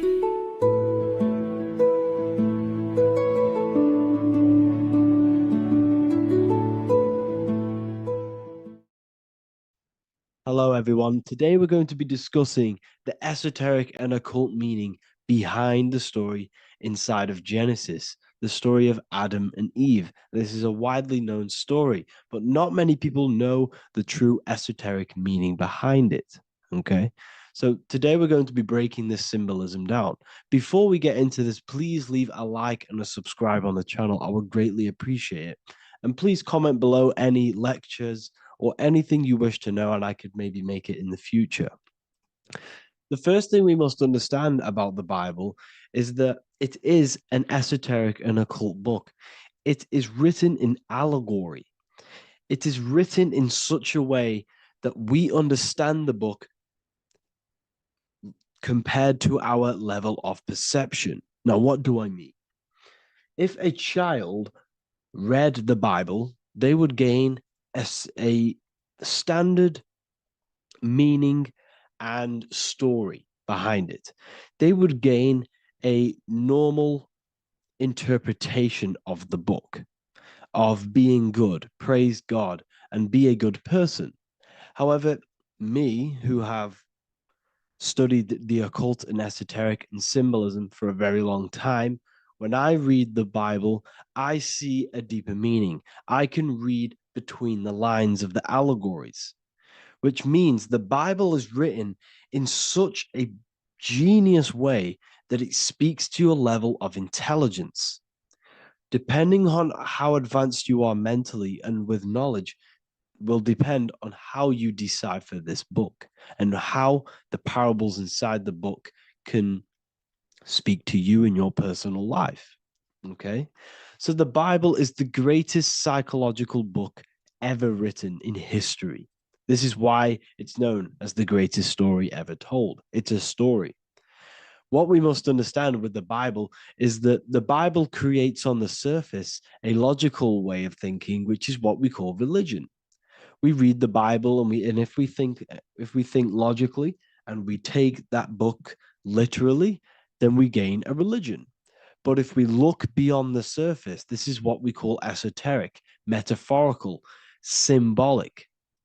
You can read between the lines using our right hemisphere of the brain in deciphering this book and what it truly means to us and the evolution of our mind, body, and soul. What this book actually reveals between the lines is instructions and stories which teach you how to level up your consciousness, how you can sync the mind, body, and spirit and the soul all together so you can live like a god. This is what the esoteric is. It's the purification of consciousness. Now, when it comes to Adam and Eve, okay, what we must understand is that this is the beginning of creation. This represents the beginning of your life in an esoteric way. This is symbolic for the beginning of your incarnation into this physical world. Okay. And we have Adam, masculine, Eve representing feminine. These are the two masculine and feminine energies which create the whole material universe. Okay. And as we are born with a pure consciousness. We are born with pure consciousness. Well, now, what do I mean? As a baby, we have no knowledge. We are pure essence of the soul. You know, we don't gain the knowledge of good and evil. We are pure. Yes, we're not happy all the time as a baby, and we're not sad all the time, but we have no ego. This is what I mean. Our consciousness is not split. As a baby, you are whole. You have a whole consciousness. You are yourself. You have no false identifications, no limiting belief systems, nothing. You are pure awareness and the pure soul and the pure mind. Now, this is what Genesis is representing. As we grow older, the more experiences we gain, the more thoughts we start to think, the more knowledge we gain of this world, the more impure our mind, our heart, our soul, our spirit becomes, the more impure our body becomes. As we grow older, we're infected with negative beliefs, negative thoughts, and society norms. This is a big one. As we grow older, we are molded by society. We shut off areas of ourself and we push them away so that we fit in with society. We all know this. We all did this in school. We pushed away parts of ourselves to act cool or to fit in, whatever it may be.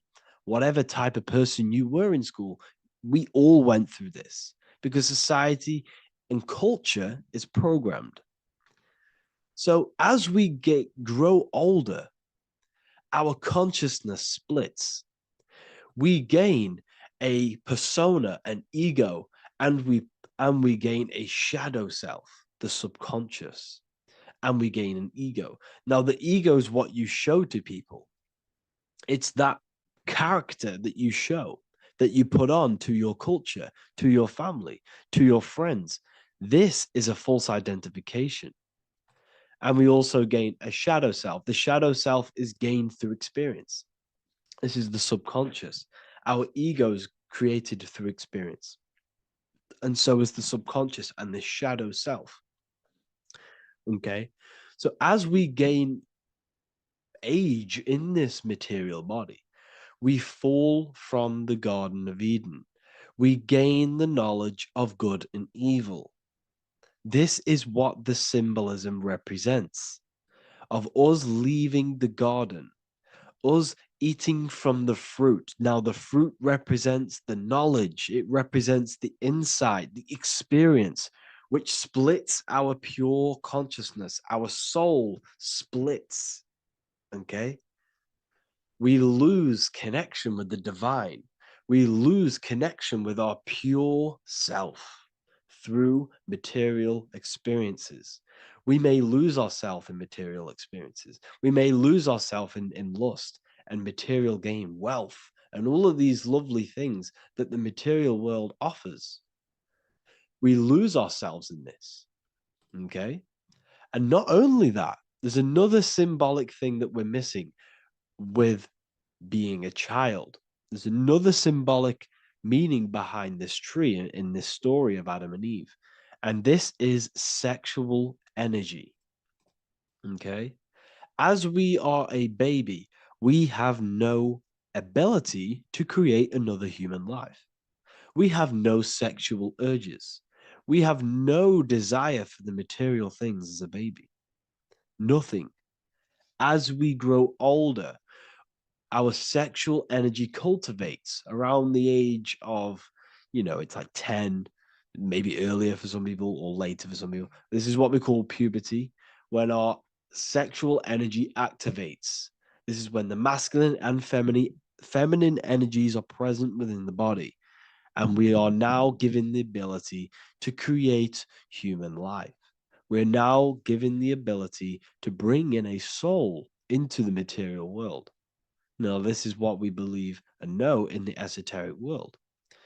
That is what sex is. You're bringing a soul from the astral into the physical. Okay. So as you grow older, you gain this ability to use the power of creation. You gain this force within you that allows you to open a portal in the astral and bring in a soul to the material. Now, this power can be misused. This power is very powerful and should not be misused. In occult and esoteric teachings, we teach and learn sexual transmutation, how we transmute sexual energy into different areas of our life so we can grow and create. Because sexual energy is creative energy. It creates a whole new human being. So if we retain it, we can transmute it into creativity. So this energy is kind of corrupting us as well. And now I'm not saying growing up is evil, all this thing is evil. This is a natural cycle that we must go through. The soul of us must go through this cycle so that we learn, so that we overcome it, so that we gain mastery over ourselves, so that we expand ourselves. I recommend you watch the Evolution of Consciousness lecture that I did on my YouTube. An amazing lecture. Talks about the evolution of consciousness and how we're on a never-ending cycle of life and death and expansion. So leaving the Garden of Eden is symbolic. You see, Eve represents emotion. She's feminine. Adam represents action. That's why he bit the apple. You see, Eve takes the apple and tempts Adam because she's the emotion. She's the sexual desire. And Adam eats it. He releases, he misuses the power of his creation. He misuses his consciousness because of material illusions and material desires. This is natural, okay? As we grow older in this life, our soul has to experience sin. We have to experience negativity. We have to experience evil, okay? And we have to misuse this power within us to learn about it so we can overcome it and gain control over it. Now, this is why the Bible says in Genesis 3:6, for God doth know that in the day ye eat thereof, then your eyes shall be opened. Ye shall be as gods, knowing good and evil. This is very, very, very symbolic. We come into this world to experience a dualistic way of reality. We come into this world to challenge ourselves so the soul can grow, because the soul comes from pure love from God.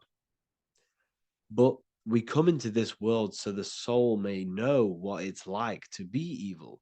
You see, we are like a seed. Our soul's like a seed. And when that seed grows, okay, and it's planted, them roots must grow to hell in order for the top of the tree and the roots to grow to heaven. In order for the soul to reach the highest states, it must descend down into the lowest states. Good and evil. This is the story of good and evil, okay?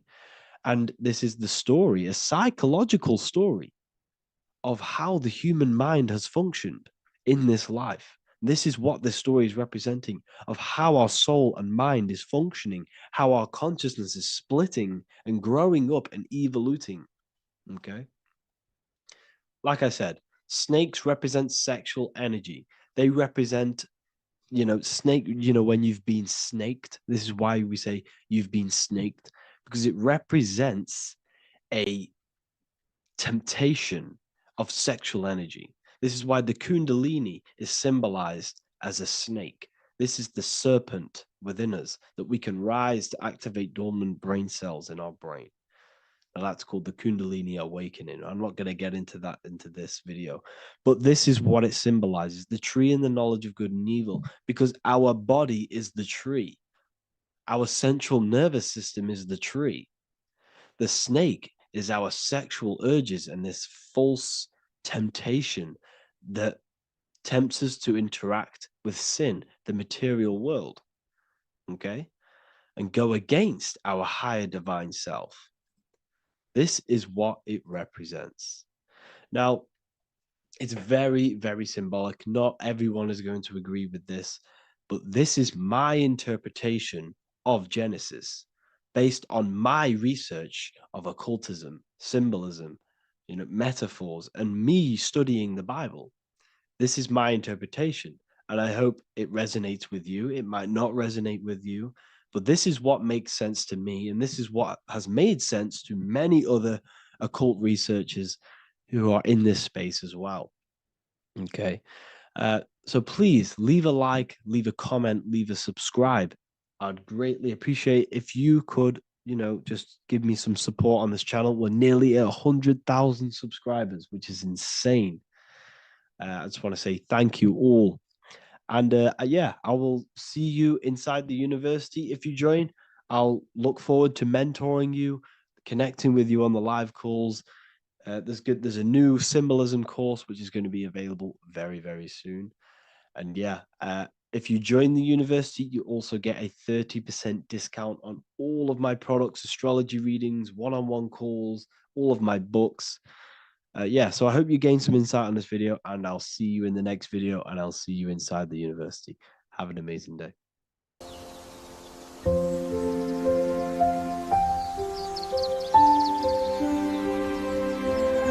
bookofwisdom.com. Visit today.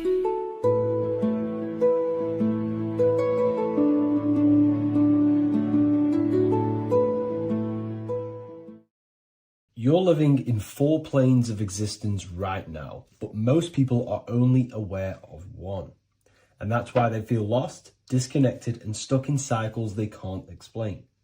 If you don't understand the blueprint of reality, you'll keep trying to fix the physical, while the real causes lie in the unseen dimensions that you have direct access to. You must understand is that the universe only exists in the mind. Everything is a projection of consciousness. Therefore, consciousness produces everything. Our internal world is consciousness. Our external world is this physical body, physical world. Everything is an externalization of consciousness. For example, this was a thought. Now it's made physical. But before this was invented, it was existing in someone's mind, in consciousness, invisible. Then it was made manifest, made physical. So everything in this physical plane is the effect. The cause is consciousness, mind, the mental plane. So now I'm going to explain these different dimensions of consciousness. You don't just exist in this physical plane. The physical plane, in fact, is the lowest plane there is. It's the illusionary plane. So first of all, we have the Buddhic plane. This is the nothingness. So think of it like this. Absolute nothingness. If you turn off thoughts, there is nothingness. This is the void. And out of the void springs infinite potential, which is the mental plane. Now, your mind has no limitation. It can think anything, be anywhere, anytime, any place. In the whole world, there is no limitation with the mind. This is the realm of infinite possibilities. This is the realm of thought. Thought is a dimension, information and thought.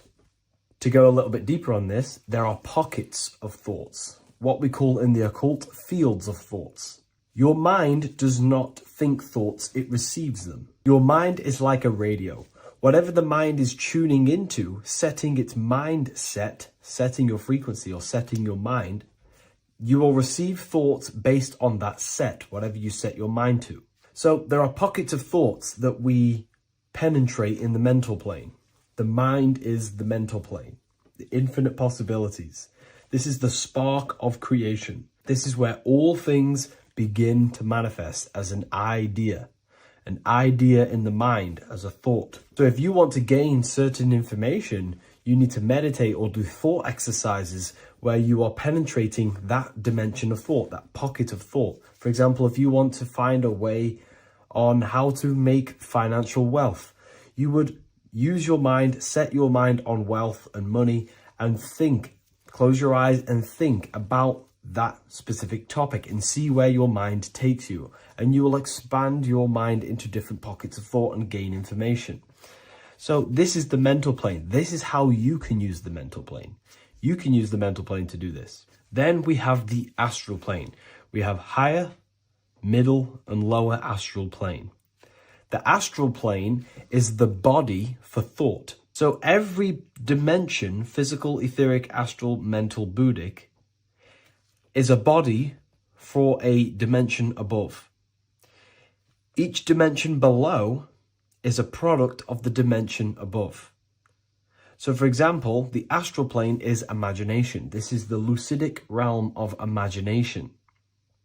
This is where thoughts begin to manifest into some sort of form.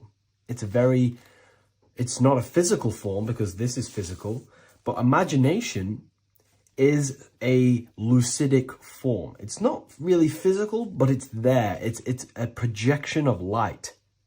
It's astral matter condensed by the willpower of the mind.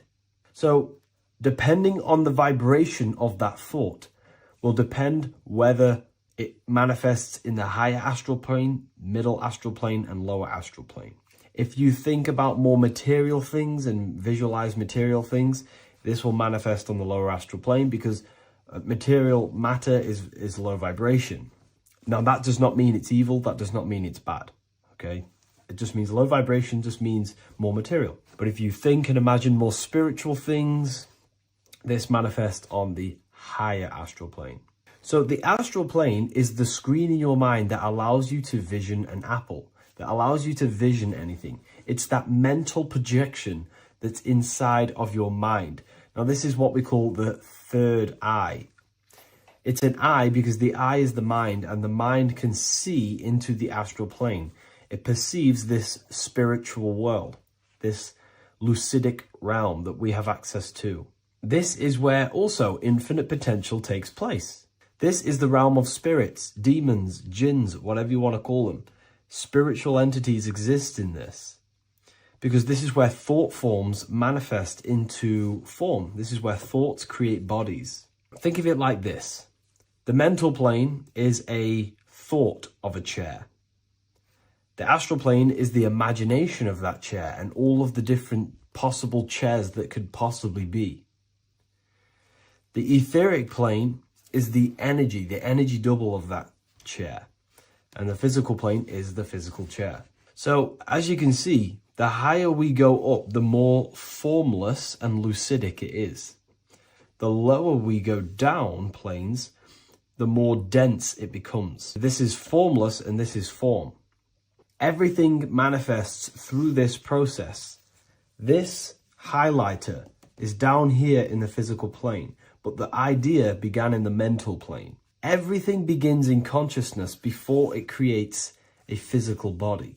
It goes through this process. Therefore, if you want to start to mold and create your own reality and create things in your world, you can use these planes to your advantage. You can use your mind to do mental thinking exercises by closing your eyes and expanding your mind into a different pocket of thought to gain wisdom, gain information, gain downloads. The way you do that is simply get into a meditative state, close your eyes, pick a topic that you want to think about, and see where your mind takes you, but always remain centered on that topic.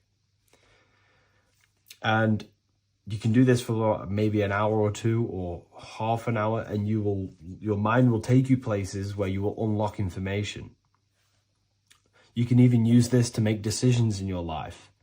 Think of the topic and see where your mind takes you. You'll gain information. This is how you use the mental plane for ideas. The astral plane is imagination. You have to reconnect with your imagination very vividly. Your imagination, your consciousness is infinite. It's not a three-dimensional plane. It's an infinite plane. You can think and make form anything in your consciousness, in your imagination. You can think anything and you can imagine anything in the most vast details. You just have to reconnect with your imagination. I have a free book on my website. I'll leave the link in the description. It's an ebook. It's called Activating the Inner Eye. This is going to help you reconnect with your imagination. It's a practical guide on how to imagine. So once you know how to use the mental plane and astral plane, thought and imagination, you pretty much need to use the physical plane to take physical action with this physical body that you have and start to manifest these desires you have in the higher planes. Now, it's very important that we master the mind because the mind is the very fabric of reality. We become what we think about. Your life is a product of every thought you thought in the past.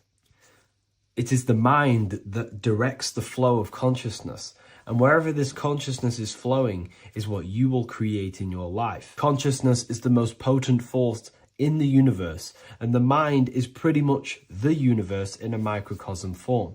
It is infinite potential, and your mind will continue to expand into new realms of thought forever and ever and ever. You are eternal. You are not this physical body down here. You are consciousness, literally dreaming that you are in this physical body.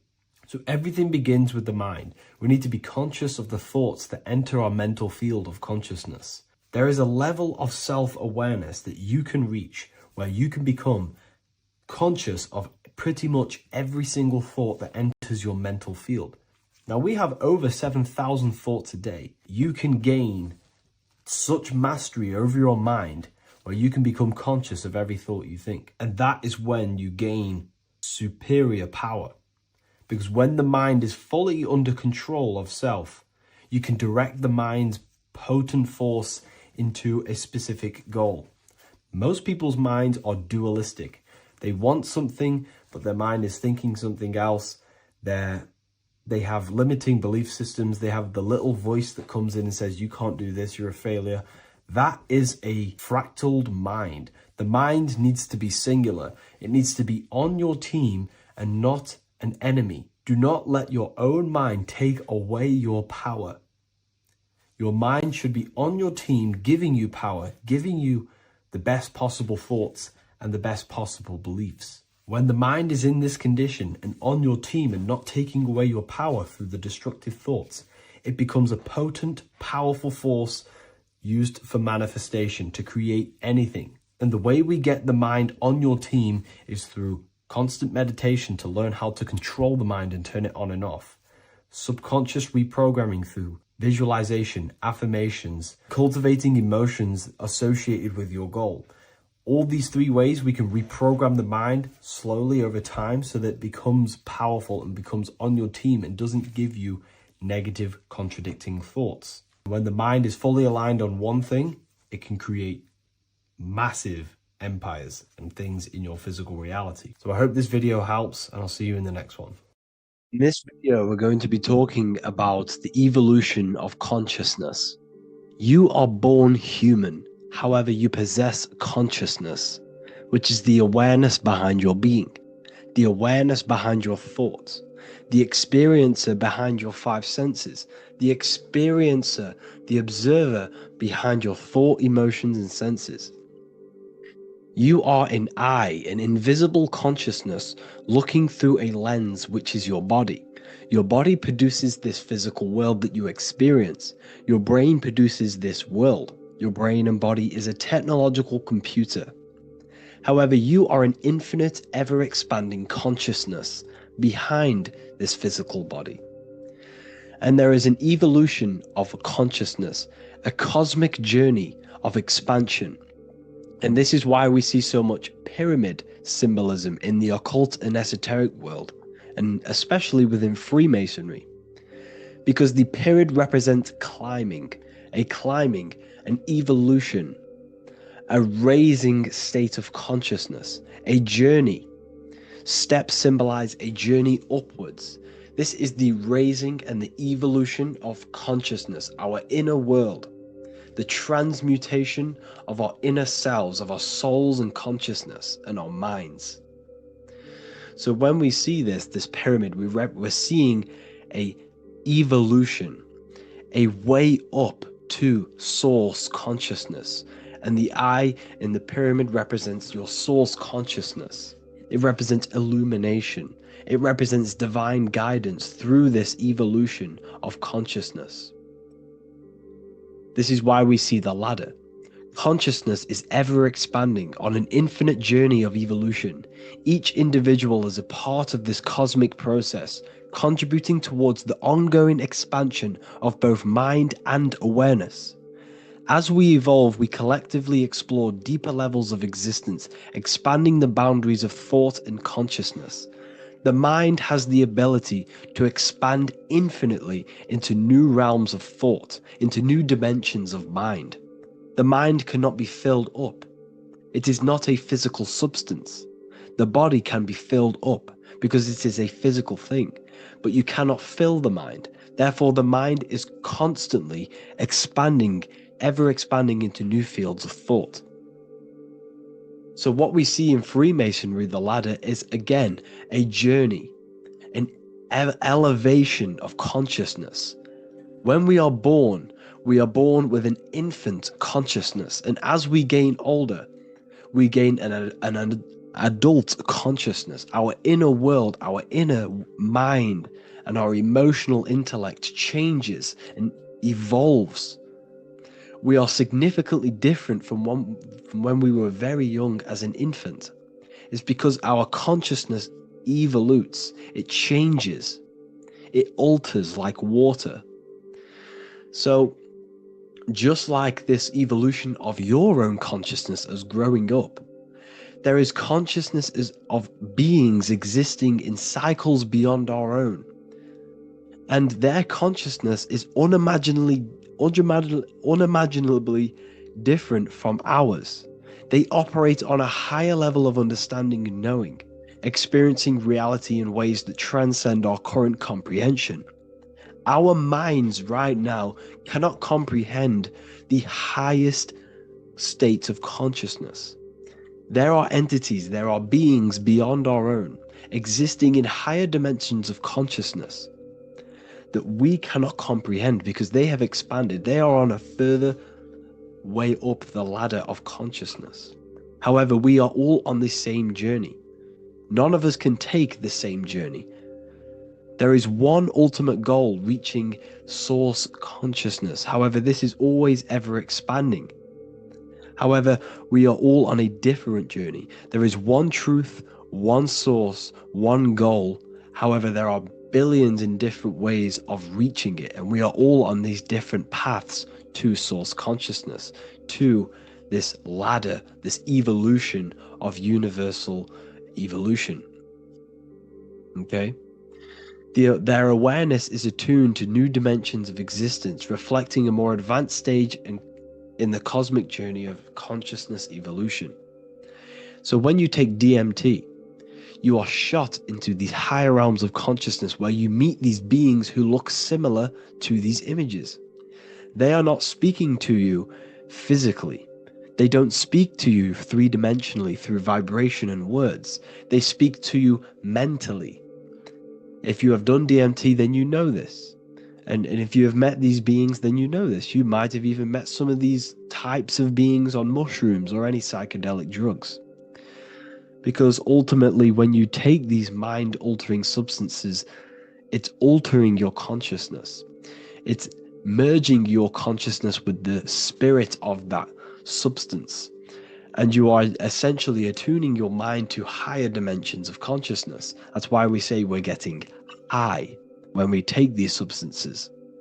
Therefore, when you meet these beings on DMT, you are essentially meeting beings who are attuned to higher dimensions of consciousness, and they speak to you mentally. They speak to you telepathically through thought, because the universe is mental. Everything exists within the mind. The way you are now, your physical existence, is a state of mind.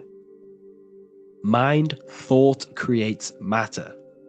Spirit and matter are two opposing ways of thinking. If we have a very spiritual mind, we have an expanded mind, we are a spiritual person through the mind. However, if we have a very low state of consciousness where we think about food, sex, lust, and all physical things, then we have a physical consciousness. Matter and spirit are two opposing forces, two ways of thinking. The mind attunes itself to different levels of understanding in different dimensions. So, essentially, this is what we're looking at. The body is a vessel for the fluidic, formless consciousness, a temple that houses the essence of our awareness. While the five senses are limited to perceiving only the physical plane, the mind transcends these limitations, capable of perceiving the full scope of reality. It is through the mind that we access deeper truths beyond the material, tapping into boundless nature of existence. Physical existence is a thin band, a thin layer of reality. It's like 0.001% of reality. And your five senses are only tuned into this layer of reality.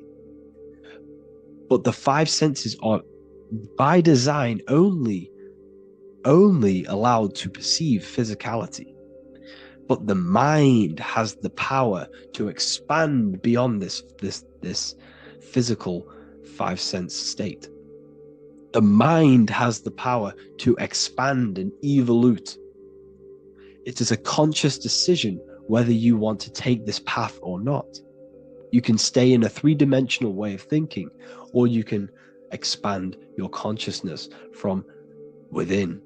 It's not an external journey. There is no God going to save you. You must save yourself. Therefore, behind every single one of these eyes is the same source consciousness. However, we are all different cells in a different journey. The organs in your body, the cells in your body are all alive. They all possess same consciousness, universal consciousness. However, we are all on a different journey of evolution. As above, so below. As the baby is in the mother's womb, when the baby becomes conscious, there is a world outside of its mother. What does it do? It presses and seeks a way out to be born in the other world outside of its mother. It is the same with your consciousness, your mind.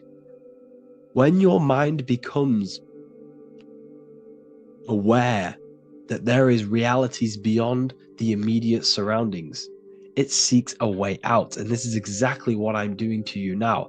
I am now expanding your mind and telling you there is other ways of reality. There is other dimensions of consciousness which you can access through inner transmutation, through different ways of thinking, spiritualism, and meditating and connecting with yourself and detaching from external things. We can upgrade our consciousness. Your body is a womb. Why Jesus says you must be born again to see the kingdom of God, because you are born physically and then you must be born again spiritually, awakening your inner consciousness. So like I said, as the baby is in the womb, it's the same principle. As above, so below. You were a baby, you were in your mother's womb, and you figured out there is a world outside of your mother, so you seek to weigh out your mother to be born in another world. It's the same now. You must do this now. This is your spiritual evolution. This is the evolution of consciousness. It's ever expanding. When you die, this is a transition. You must learn to not fear death. This is another part of your spiritual journey. You must master death. Therefore, like I said before, the mind has limitless capacity to expand into new realms of thought, continuously exploring uncharted ideas and concepts without boundaries. The mind can ever expand. It can never be filled. It can never ever know everything. There is infinite fields of knowledge, infinite fields of thought. Your current state is just one stage on an infinite pathway. You won't remain human forever. The human experience is a crucial phase where we learn to balance polarities, master the fundamental laws of the cosmos. It is a period of growth and transformation, preparing us for the next stages in our cosmic evolution. The goal is to strive for perfection, yet the true perfection is unattainable. It's like a tunnel, and there is a light at the end of the tunnel. And as you walk through this tunnel, the light is ever moving backwards.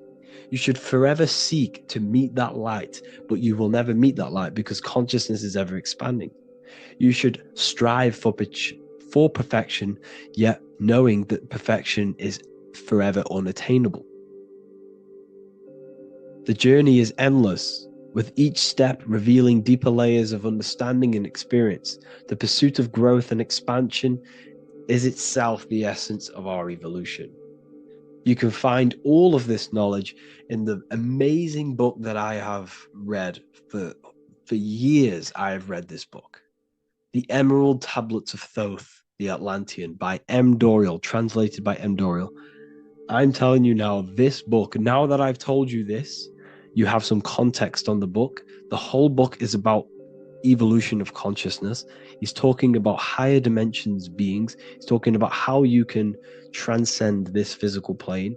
It is truly the most amazing book you will probably read. One of the best spiritual texts you'll see. It's hard to understand, so you must read it over and over again. And the more your mind progresses, like for me, I read this every couple months. And the more I learn about consciousness, the more I expand my own consciousness. And every time I read this book, I pick out something new that just completely blows my mind, because you can only understand this book to your level of consciousness, to your level of understanding. So now that I've told you all this information, go and read this book and it will absolutely blow your mind. And so will the Book of Wisdom Volume 2, which is now available. I released it the other day. I'm just going to read a page out now. This page is called Spirit and Matter. The Earth is not merely a dense, lifeless rock drifting through space. It possesses spirit, a living essence that animates its form. But what do we mean by spirit? Spirit in esoteric terms refers to the energy, the life force, animating the principles infused in matter. So essentially, what this page is talking about is how everything has spirit, consciousness within it. You are the middle, you are spirit and matter. You have the ability to expand your mind to the God self and raise above our animal instinct, our material self, and know the divine and expand. Animals cannot do this. Animals are not self-aware. Humans possess self-awareness. We can observe our consciousness. We can say, why do I exist? We can look in the mirror and know that we need growth. And this is what Anunnaki means. Anu means above. Anu was the supreme god of the sky, which is a metaphor. He represents spirit above, heaven. Anu came down to earth and married Ki, the goddess of the earth, which represents matter. It's a myth, it's an allegory. Anu married Ki and gave birth to the Anunnaki. Spirit came down and infused with matter and gave birth to the human, which is you. You are spirit infused in matter, Anu and Ki, Anunnaki. You are the Anunnaki. And this is just one of the teachings in my book. Honestly, this book is absolutely amazing. If you truly, truly want to expand your consciousness, give this book a read. And obviously, if you're inside the university, I give you this book for free. A paperback version. If you join the university, follow the steps inside of the general chat. You'll be able to download this book. Sorry, not download it. Order a paperback for free. All you have to do is pay for the shipping. You'll also gain amazing knowledge inside of my library, where your mind will just be overblown with the amount of esoteric books. There's over 45 rare occult books, plus you get a PDF of the Volume 1 and Human Health Guide. You get reoccurring updates where I expand on symbolism, occultism, where you will just feel absolutely amazing once you understand esotericism in yourself. You'll also learn how to create the dream reality that you want with the Manifestation Mastery course, where I teach you how your consciousness creates reality. You'll have a real lectures where I post lectures on symbolism, occultism, esotericism. There's a conscious community and live calls and Q&A where you can ask me questions and I'll answer your questions. I just want to say thank you to everyone who has joined the university. Thank you for even liking and watching this video. Any support I just appreciate every single one of you. Please, if you can, leave a comment and a like on this video and let me know any videos you want me to make in the future. And I will start uploading a lot more to the YouTube. So yeah, thank you all for tuning in today. Have an amazing day.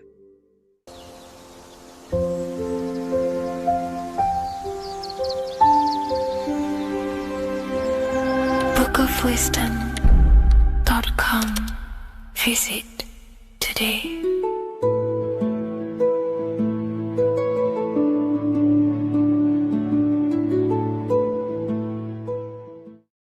The Freemasonic square and compass is not just a symbol that represents Freemasonry, a lodge, or a secret society.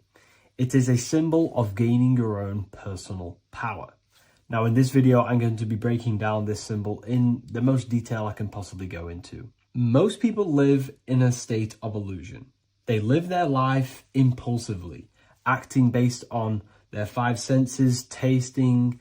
They want to feel a certain thing like an orgasm or they're basically just slaves to external things and their five senses, which leads to a very dark path where you'll never actually become a conscious creator and you'll never actually be internally happy.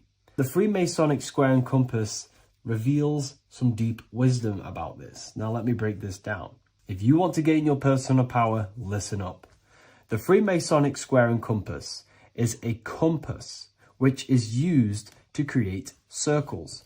Now, if you notice something about the circle, they have no beginning, no end. You can't tell where it begins and ends. It's eternal, which means this represents consciousness.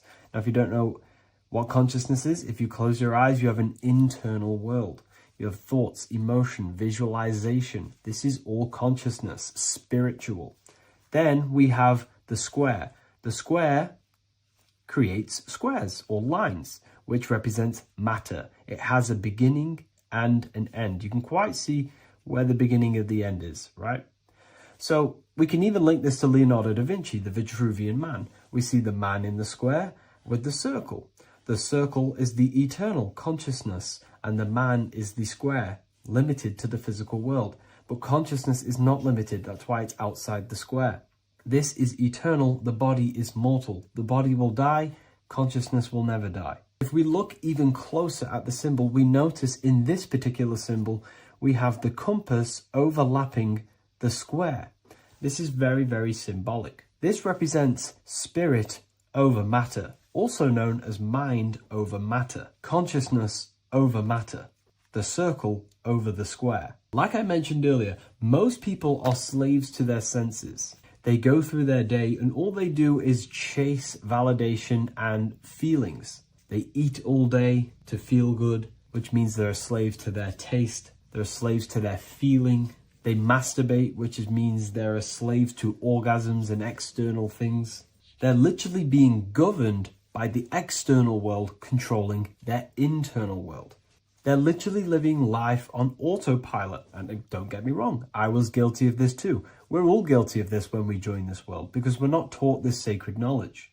Until you actually stop and recognize this, you'll be living life on autopilot, literally not even living. You'll be running off subconscious programs, seeking external validation and being ruled by these five senses. The square underneath the compass represents consciousness on top of matter, which means the internal world is controlling the external world. It is the mind controlling matter and not matter manipulating the mind. In the occult and esoteric world, it's very important that you are conscious of every action that you are taking in your day-to-day life. Never act subconsciously. Always be conscious. What are you thinking? What are you acting? What are you giving your attention? All of this is contributing towards creating because you are a creator. Consciousness is a creative force. You need to make sure that the compass is on top of the square, that your inner world is controlling the outer world and not the outer world controlling the inner. As I've mentioned in many videos before, the internal world of consciousness is what's producing the external world. Your life is just a result of every thought and emotion that you felt in the past. Everything you own, everything you possess, your friends are all reflections of your consciousness. They're all reflections of what you are thinking about. When you change your thinking, your external world starts to rearrange itself. On a basic level, this symbol represents the combination of spirit and matter. You are a spiritual being and a material being. You are heaven, the sky, and earth, the ground. You are heaven and earth, spirit and matter infused into one. You are a bridge between the divine and the earthly worlds. And you can bring down these higher realms of consciousness, thought, imagination, and emotions into a physical, tangible reality. To do this consciously, we need to make sure the external world is not manipulating the inner world.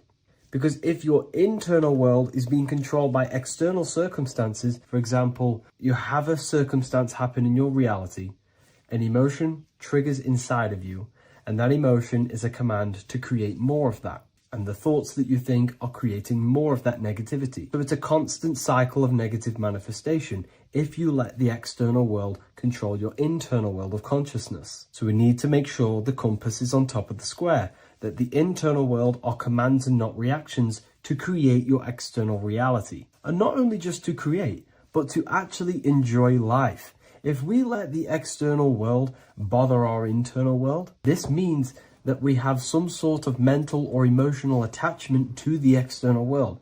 We need to detach from the external world. Why do I say that? Because it's temporary. It's an illusion. We are going to die one day, and none of this will matter. You need to understand that everything in this world is temporary. You have to be okay with losing things, losing family, losing things in this world, because it's guaranteed to be temporary. We need to make sure the internal world is order and not chaos, commands and not reactions. Now, at the back of the Book of Wisdom, Volume 2, the book that I've wrote here, I go over the different meanings of the different arrangements of the square and compass. Sometimes we see the square overlapping the compass, which is the opposite of what we've just broken down. Or sometimes we see one leg of the compass on top of the square and one leg of the square on top of the compass. These are all highly symbolic. When we see the square overlapping the compass, this pretty much represents the beginning of the Freemasons' journey, when their internal world is being controlled by the external. They have a lot of spiritual growth and a lot of learning and inner work to do. Now, when we see half and half, one leg of the square on top and one leg of the compass on top, this represents the Masons' gradual emergence from the material realm into the spiritual. This interplay of symbols reflects the process of gaining greater light and knowledge as the Masons ascend from material concerns towards spiritual enlightenment. And of course, we've just broken down what this means. This represents spirit over matter.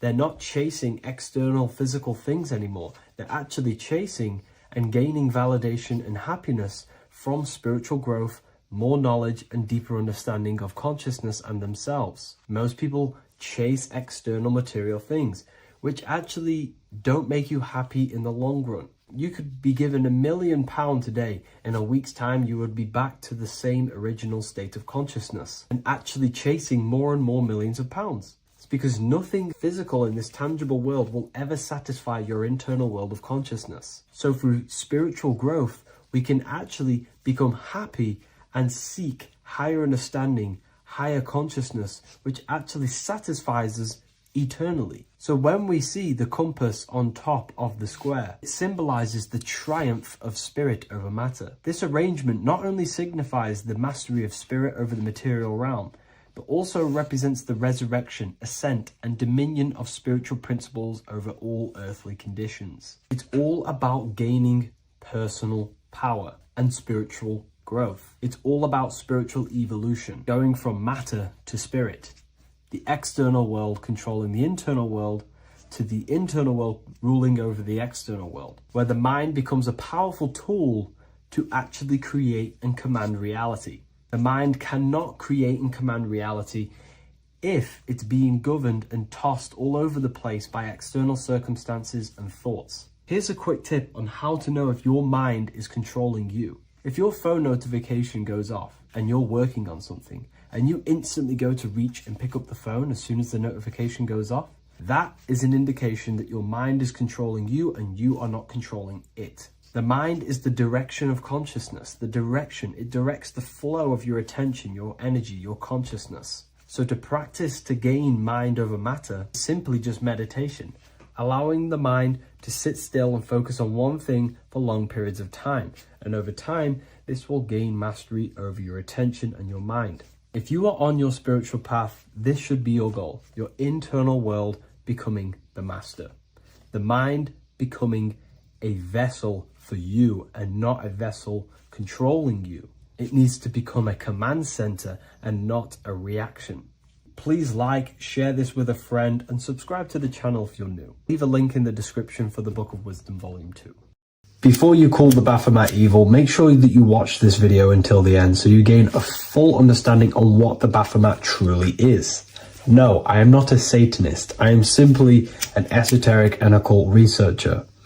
I've been looking into symbolism for a very long time, and I can reassure you that this symbol does not represent the devil, does not represent any negative figure. It's a very deep, occult, esoteric symbol. What we first need to understand about the Baphomet, it is indeed a symbol. Every symbol we see around us is neutral. The pentagram, the Baphomet is neutral. It depends how you use it, whether it is used in a good or bad way. Everything is neutral. It's your mind's perception that gives it a positive or a negative charge. First of all, let's break down the Baphomet symbol. Let's look very closely at the Baphomet. We have clearly the 4 physical elements corresponding to the Baphomet. Here we clearly have the fire element. The wings represents the air, the flapping in the air. The fish scales, which is the water. And this dome figure representing the earth. The soul is incarnated into 4 bodies. We have a mental body of consciousness, intellect. We have an emotional body of consciousness, which is all to do with intuition and energy. We have a spiritual body of consciousness, our astral body, and a physical body of consciousness for the physical earth. Earth corresponds with your body, air corresponds with your mind, fire corresponds with your spirit, water corresponds with your emotions. So the Baphomet is showing you the 4 elements of the soul, the 4 bodies of the soul that we are incarnated in. Now, let's look at this moon figure. We have the moon. The moon represents the internal world. It represents what we cannot see. The sun represents our conscious mind, what we can see, what we're aware of, the physical world. The moon represents what we are not aware of. It represents our internal world. Remember, we have 2 worlds. You're an individual. You have a dual nature. Individual.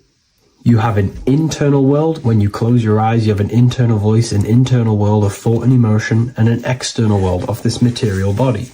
The moon represents the internal. The moon on top represents the moon controlling the mind, represents the inner world controlling you. Now, this is very symbolic in the occult world. If the inner world is controlling you, then you have no control over reality. This is the devil horns. You know the devil horns? The moon crescent? This represents you are the devil. You're being controlled by your thoughts, by your emotions, by your psyche. Then we have the moon below, which represents control over the inner world. We have control over our thoughts, our emotions, our impulses. So you're either being controlled by thought and emotions, or you're controlling them and having self-mastery. In alchemy, we always see this symbol of the man or woman on top of the moon, representing emotional control and self-mastery of the internal world. The journey of the occultist is to gain full mastery over their consciousness. They want to be conscious of every single thought that enters their mental field of consciousness. We get over 7,000 thoughts a day. It is possible to achieve a certain level of mastery where you are conscious of every single thought that enters your mind. This is one of the end goals of self-mastery and occultism, as this gains your personal power. When one achieves this, they are then able to direct the mind in one place and one place only, becoming more effective in manifestation and creation, because we are microcosms of the divine. We are creators. This is the gesture of as above, so below. The inner world and the outer world are mirrors of each other. The inner produces the outer. Your physical life circumstances are a result of every thought you thought in the past. The inner projects the outer. If you want to produce a change in the outside world, you got to produce change in the inner world of consciousness first. As above, so below. As within, so without. This corresponds with absolutely everything in the universe. Now we have the goat head, which represents the animal self, which represents the lower carnal mind. Lower carnal mind, which is earthbound, because a goat is on the ground. It's not a bird, it's on the ground. It represents the lower self, the beastie nature, the one that tells us to hate, to steal, to eat all the time, to consume. It's the beast within us, the beastie side of our consciousness. It has a human body resembling this. The human in the beastie nature, or we have the spiritual nature, the higher self. In essence, this symbol of the Baphomet represents the higher and the lower self of human consciousness. It represents the higher and the lower. To conclude all of this, the Baphomet is a symbol that represents the 2 paths that one can take. we can take the beastie path and become an instinctual animal, our body, or we can take the divine path of reaching our higher self. It is a symbol that represents the higher and lower self and the four different bodies of consciousness. In essence, this does not represent Satan or the devil. The devil represents the lower aspect of our human psyche. The war between Jesus and Satan is symbolic and allegorical for the war that happens within our mental field of consciousness. The internal war between good thoughts and bad thoughts, positive emotions and negative emotions. It is the constant war inside the battlefield of your own mind. Jesus, Satan are symbols, characters that are symbolic of aspects of your own consciousness, because the universe is mental. The only thing that truly exists is your mind. Therefore, all of these ancient spiritual texts like the Bible, the Bhagavad Gita, the Quran are all symbolic of what's happening inside of our mental body. It is the inner chaos that can destroy our life, or when we create structure and restructure our inner world, we can live a peaceful life. If you are struggling from the internal world and you want to gain mastery of yourself while learning the occult secrets, join Ethereal University, a community of like-minded individuals who are all striving for the best versions of themselves. We host live calls and we have an abundance of lectures that you can watch.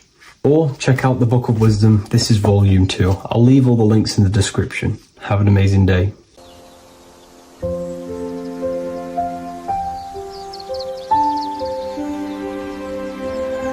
bookofwisdom.com. Visit today.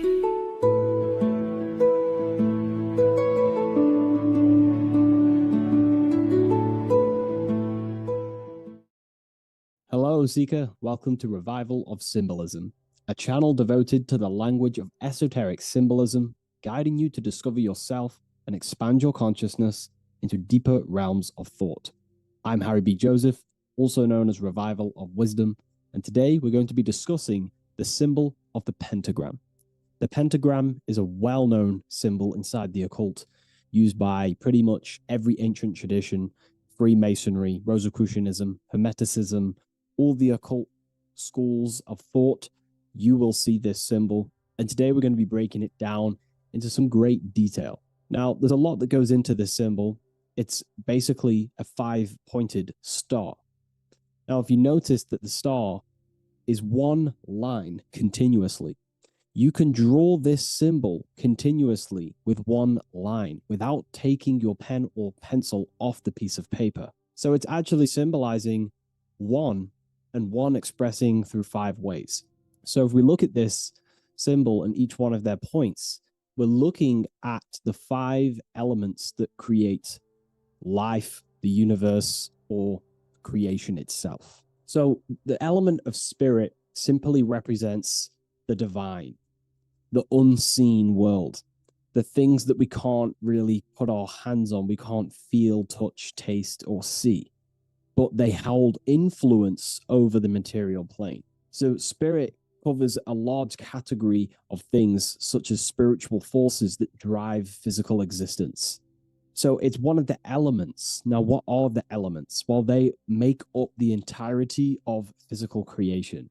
Air, water, earth, fire. These are the 4 tangible that we can see, feel elements that make up physical creation. They create the whole universe.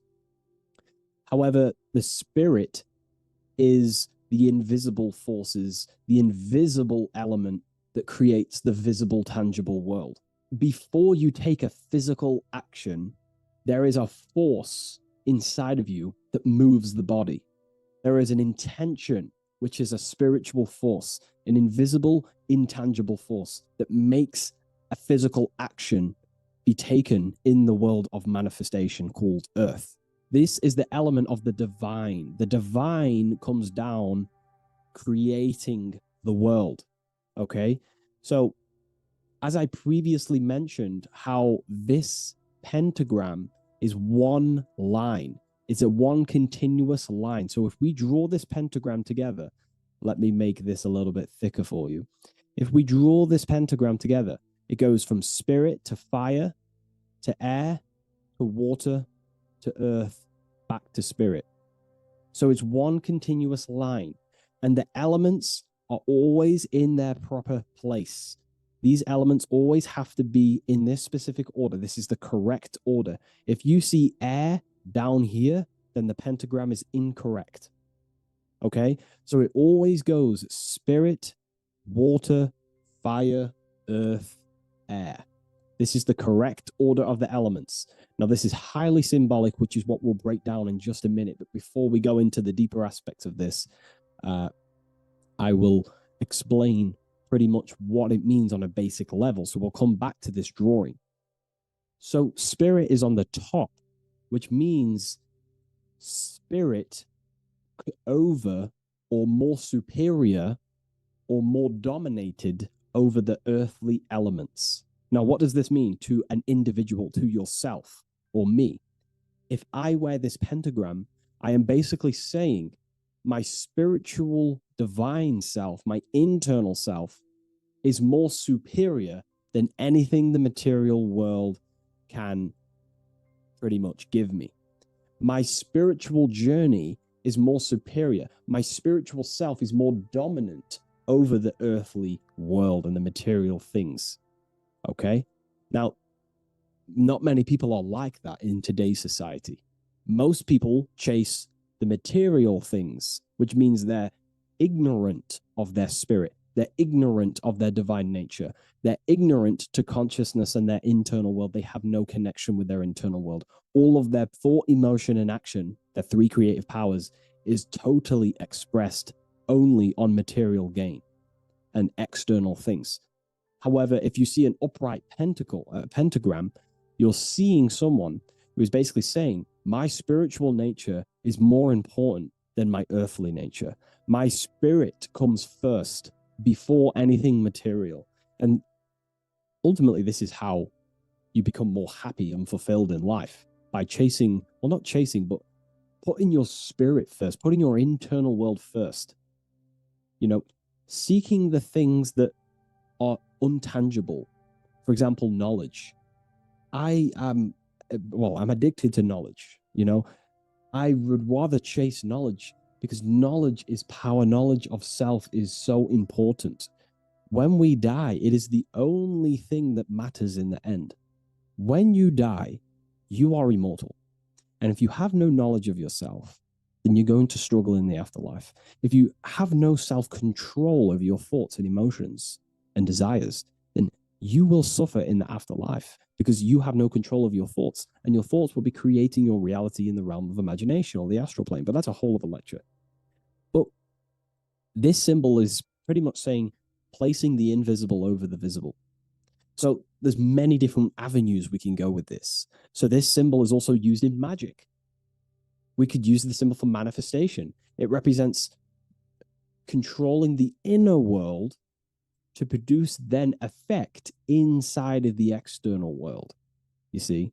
So we have to put this first in magic spirit. We have to change the internal so we can produce change in the external. Reality is created from the inside out. Okay? So this symbol is heavily associated with magic as well, which is a whole other lecture. In this lecture, I'm going to give you a good detailed explanation, but this symbol is so vast and wide, it would take many breakdowns to go into each meaning of the symbol. So it's representing the divine element of spirit coming down and manifesting the physical plane through that process of this. So as I mentioned earlier that I'd come back to this, what we're looking at is the process of spirit turning into matter. This is the process of how spirit condenses into a material form, how higher energy, higher forms, which are invisible, come down and manifest and crystallize into a physical object or a physical reality. So this pentagram is explaining the process of creation. So it comes from the higher realm, spirit, the source, the emanation. An emanation is a thought or an emotion or a desire, which comes down to fire first. Fire represents the will. This is the willpower. This is the willpower. It's still kind of more of an invisible force, but fire is the closest element that represents spirit. This is why we light candles in magic and rituals, because it's literally opening a doorway to spirit. It's the closest element to spirit. So this is why sometimes in alchemical artworks, they use fire to represent spirit. Because, it's quite difficult to use a symbol for spirit because it's totally invisible. So it goes down to fire first, the will. Then it goes up to the air, which represents intellect, the intelligence of the mind. This is thinking, mind, intellect, logic. Then it goes down to water. This is emotion. This is intuition. And then it goes into the earth, which is physical body action. Okay? So spirit represents an emanation. So an emanation is something descending out of the void, out of the nothingness. And the first thing that descends is will, then intellect, then emotion, then a physical action. Then everything returns back to spirit from earth. So it's showing you how spirit manifests into matter. It's also showing you the macrocosm, how the world is created.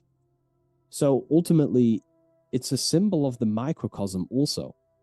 It's a symbol of you. If you put your body outwards, you would see your body in this 5-pointed star shape. So it's a symbol of the microcosm, because you yourself are a microcosm. You contain all of the elements: spirit, fire, earth, water, and air. You breathe air, you drink water, fire in your nervous system, which is electricity, and earth is your physical body. So you are a microcosm of the universe. And this is what the circle, when we see the circle around, this is representing the macrocosm, the circle. So why are you a microcosm? Because you know how the sun changes the earth with its different electromagnetic rays, depending on how far away the sun is to the earth when it's rotating. Well, depending on what model you believe anyway, the electromagnetic rays produce change on the earth. So when the sun is further away from the earth, or whatever model you believe, when the sun is further away, then the electromagnetic rays of the sun are weaker, which means that's what the winter is. The winter is the death and the death of the electromagnetic rays of the sun. We still get sun, but it's just not as powerful as summertime. So nature dies. But then when the summer comes back around, the sun is closer, it produces higher amounts of electromagnetic life force rays, which increases the growth again in the summertime. But this is also not only happening on the earth, it's happening within the body. The body goes through this rhythm. The same rhythm that the external world goes through, your body's going through this rhythm. So these changes in the cycles not only change the earth, they change consciousness. These cycles happen within you. They happen within your body, your cells, your nervous system, your brain, your psyche, your emotions, your intellect is all affected through these cycles of the sun. So this is why you are a microcosm of the macrocosm. Your mind is cut out of the same fabric of God's intelligence, of God's mind. The same power of thought God used to manifest the world, to think it into existence, the same power you use to think your world into existence. You are truly a microcosm containing all the 5 elements, all the same powers of God, but just in a smaller version. It's a symbol of the microcosm. It's a symbol of the macrocosm also. It's a symbol of how spirit manifests into form. And this is why it's associated with magic, because you can use these elements in magic, this process of how spirit becomes matter. So there's so much that goes into this. And I actually broke this down inside the new book, the Book of Symbolism, on these 2 pages here. I will do another one on the inverted pentagram. This book, I've basically gone over every Freemasonic symbol, alchemical symbols, every occult society symbols is pretty much in this new book of symbolism. But again, it's not a book on symbolism. These symbols are representing forces within yourself. They represent you, and these symbols are designed to awaken aspects of yourself. So this is not a book on symbolism. This is a book on you. Each symbol will awaken different aspects of yourself to help you understand yourself. So anyways, it's a big book. It's going to be very, very soon. I'll leave a waiting list in the description. You can join the waiting list, or I'll just give you an email when it's ready. And I will see you in the next video. Please leave a like, comment, and share, and I'll see you in the next one.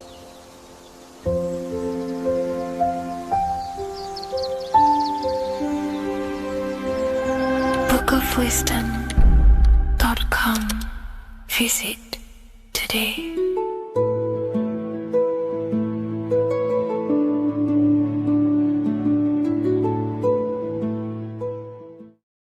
Religions were made to hide the truth about yourself, God, and the universe. You see, religion teaches there is a God separate from you. He created the universe separate from himself. They did this to truly disconnect you from consciousness, from God, and from yourself. Now let me explain. It's going to be very difficult to understand this from a left hemisphere dominated perception. The left hemisphere sees everything individual. The right hemisphere sees the whole. For example, if you're walking through a woods, the left hemisphere sees individual trees, leaves, twigs, and branches. The right hemisphere sees the interconnectedness of the whole woods. We've been trained our whole life to be trapped in the left hemisphere, to think logically, scientifically, with evidence. This way of thinking traps you in illusion, division, and separateness from everything. Plus, in science, they teach you the universe exists outside of you. You exist in a universe, and the universe exists whether you exist or not. This is completely false. You are the universe experiencing itself. There is only one person in the universe. There is only one awareness in the universe, and that is God. That is your consciousness. Not your name, your job, your reputation, your thoughts, your beliefs. That is not God. God is the infinite awareness that you are, the alertness, the essence of life. You are an individual. You have a dual nature, an inner world, consciousness, and an outer world, this physical body. The inner world is the immortal, consciousness, awareness. This physical reality is for the immortal within us to experience and enjoy. And the immortal consciousness, the immortal self, the individualized expression of the only thing that is truly real, which is God, consciousness, is seeking a way to understand itself through infinite vantage points. The same consciousness inside of you, inside of the dog, the squirrel, the plants, the stars, the same awareness is in absolutely everything. Only the right hemisphere can see this connection.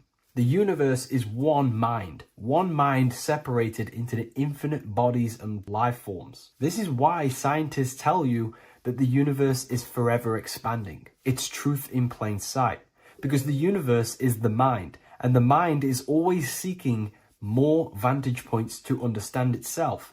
And the mind is always expanding into new realms of thought. The mind cannot be filled up. It does not exist in space. However, human awareness, human consciousness is very sacred. And the reason why I say that is because humans possess a two-way consciousness, unlike a dog, an animal, or a squirrel, for example. The dog looks in the mirror. It is not aware of itself. It doesn't look in the mirror and see that it needs to improve something. However, humans, we can look in the mirror and say, who am I? Where do I come from? And I need to change this aspect of me. I'm lacking in this area. Dogs do not have this awareness. They function only on their immediate surroundings, on survival and instinct. Human awareness is special because we have the ability to reflect on the self. We can question our consciousness. We can question, who am I? Where do I come from? And where am I going after this? The human mind has no limitation. We can surpass our animal nature and rise to a godly nature. This is the whole purpose of reaching Christ consciousness, which is just an ideal consciousness where we have control over self and we know who we truly are. Humans have been given the tools to awaken. Our five senses are locked only to perceive the physical world. But the mind holds the gateway to understand the unseen aspects of reality. The mind holds the secrets to the universe and consciousness. We just have to study ourselves to understand God.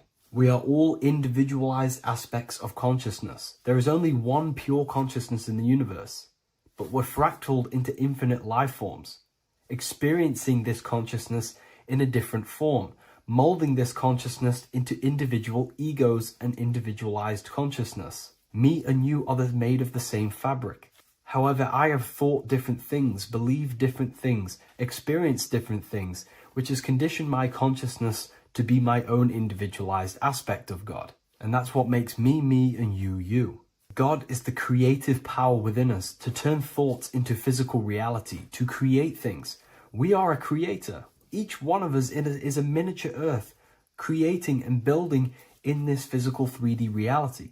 Our consciousness holds power over the 3D reality. We can mold it and create anything we wish. However, we have been conditioned to live like an animal, living in our animal nature, eating, surviving, lusting, and these low-level desires keep us trapped from figuring out our creative power.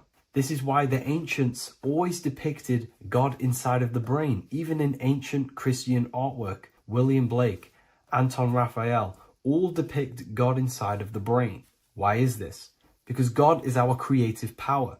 The spinal column acts as a type of ladder of consciousness. If you just think about sex and act on sex, eating, consuming, and living in a survival animalistic state, then your consciousness is functioning on the lower end of the spinal column, where your reproductive organs are and your gut organs are to consume food. In order to activate the God within us and to us to truly know God, we have to be aligned with the God consciousness. We have to unlock the God within us so we can truly actually experience God and understand it. However, God exists beyond our personal consciousness, beyond our human identity. In secret societies, satanic rituals and satanic societies, they are seeking a way to escape the human identity through ritual work, meditation, and trance-like states. A trance-like state is like the state that you enter just before you fall asleep, where there is no thought present in your mind, because you are not the mind, you are the observer, you experience the thoughts. And when we escape the human identity through rituals, meditation, or trance-like states, we can actually experience beyond the veil of this material world. However, satanic rituals do this in a negative way. Satanic rituals include ways to make the human mind tap out by pushing the human minds to the limit through pain, suffering, and even torture, to allow the mind to pass out so you can temporarily pass on the veil of the physical world and escape the limitations of the human identity and the human thinking mind. Now, you do not have to do it this way. You can experience the divine and beyond your human identity through many different ways, such as deep, deep meditation, rising above your thoughts, and setting 3 alarms, one for 6 a.m., one for 6:30, and one for 7:30. And when you wake up at these times, what you need to do each time you wake up is allow your mind to stay awake but your body to fall asleep. And you will enter this trance-like state. And you can gain ideas, experience lucid dreams, and maybe even astral project. All of these rituals in secret societies and satanic societies is all about escaping the human identity and experiencing the divine planes beyond the physical. To wrap all of this up, this is all about consciousness. Consciousness is the infinite awareness of the universe, just fractaled into separate bodies. And this consciousness is seeking a way to understand itself in infinite angles and vantage points. And religion was made to cut off your connection to the divine planes beyond this world and beyond your self-identity. Therefore, if you want to know God, you have to study the attributes and qualities of God, such as geometry, numbers, consciousness, the mind, the subconscious, human anatomy. All of these things are aspects of God. We have to study ourselves and study nature so we can see God. God is the infinite awareness of the universe. If you love this video, please leave a like and share it with a friend. I'll leave a link in the description for the Book of Wisdom, Volume 2. Geometry. This is the study of nature, of the codes, the mathematical codes behind physical reality. So today we're going to be going deep into geometry and the true esoteric internal geometry, the geometry that no one really talks about, and how geometry relates to human consciousness. So essentially, what we must understand when it comes to geometry, the basics of geometry is everything is vibration. And this vibration is vibrating on a certain frequency. And this certain frequency creates a geometric shape, which is why in nature we see all of these different geometric shapes. all matter takes form in shapes. So if we put sand on a plate and we vibrate the plate on a specific frequency, we see that the sand goes into specific geometric shapes and patterns. So essentially, matter is energy condensed. It's energy vibrating on a low frequency, vibrating at a certain frequency. So matter is condensed energy. And each geometric shape is manifesting and showing a specific energy. Some shapes carry more energies than others. For example, the cube is what traps energy. A square is what traps energy. So geometry and the flowers are basically how energy manifests itself into physical matter. We are in a world made out of energy or light. Light is energy. So everything is vibration, everything is frequency, and everything is energy. Even the words, each atom in our body, everything. So everything in nature has these mathematical energetic codes. So geometry is basically the study of nature and the shapes that are in nature and their energetic principles. Because, like I said, matter is energy. So this is what we call cymatics. When we place water in a petri dish and we shine light on top and we vibrate the water, and we can capture. This creates certain patterns. Each frequency, like you see here, has its own pattern. So what we are seeing here in the physical plane is essentially energy condensed into physical reality. We see it in the turtle. We see it in every single form in nature. Now, external geometry and normal geometry, we normally get taught that this is God's way of creating physical reality, which is essentially true. However, it's far more deeper than that. Far, far, far more deeper. Okay, so what geometry truly is, it's not God's codes to reality. What we must understand is what the brain truly is. And what we must understand is that we are not in the world. We are not in the universe. The universe is us ourselves, and the world is produced by our brain itself. Okay? So the way you must understand how the brain works, so what you visually see, so geometry is to do with what we visually see. And what we visually see is heavily connected with our eyes, which are an extension of the brain. The eyes are the brain. And essentially how we see is energy enters the eyes, and each eye goes to the optic nerve. And this energy is transferred into electricity, which travels to the back of the brain, to the visual cortex of our brain. And this is where the image is produced, what we see. Therefore, the world outside of us is truly inside of us. It's a projection from within the brain. The brain is an energy condenser, a decelerator, an energy decelerator. Everything outside of us is basically formless energy. It is formless energy vibrating at a certain frequency. So what the brain is, it's sucking in this energy, this light, and turning that frequency, that code, that light code, into a physical reality. It's condensing the energy and turning it into a visual image inside of the brain. Therefore, everything outside of you is not what it looks like. Everything outside of you is basically energy, infinite energy. And our brain is condensing this into a physical reality and projecting it outwardly, which you experience your visual field. Okay? And the ancients knew this. So this is basically called the sigil of Lucifer. Lucifer is known as the light bringer. Lucifer in Latin means to bring the light.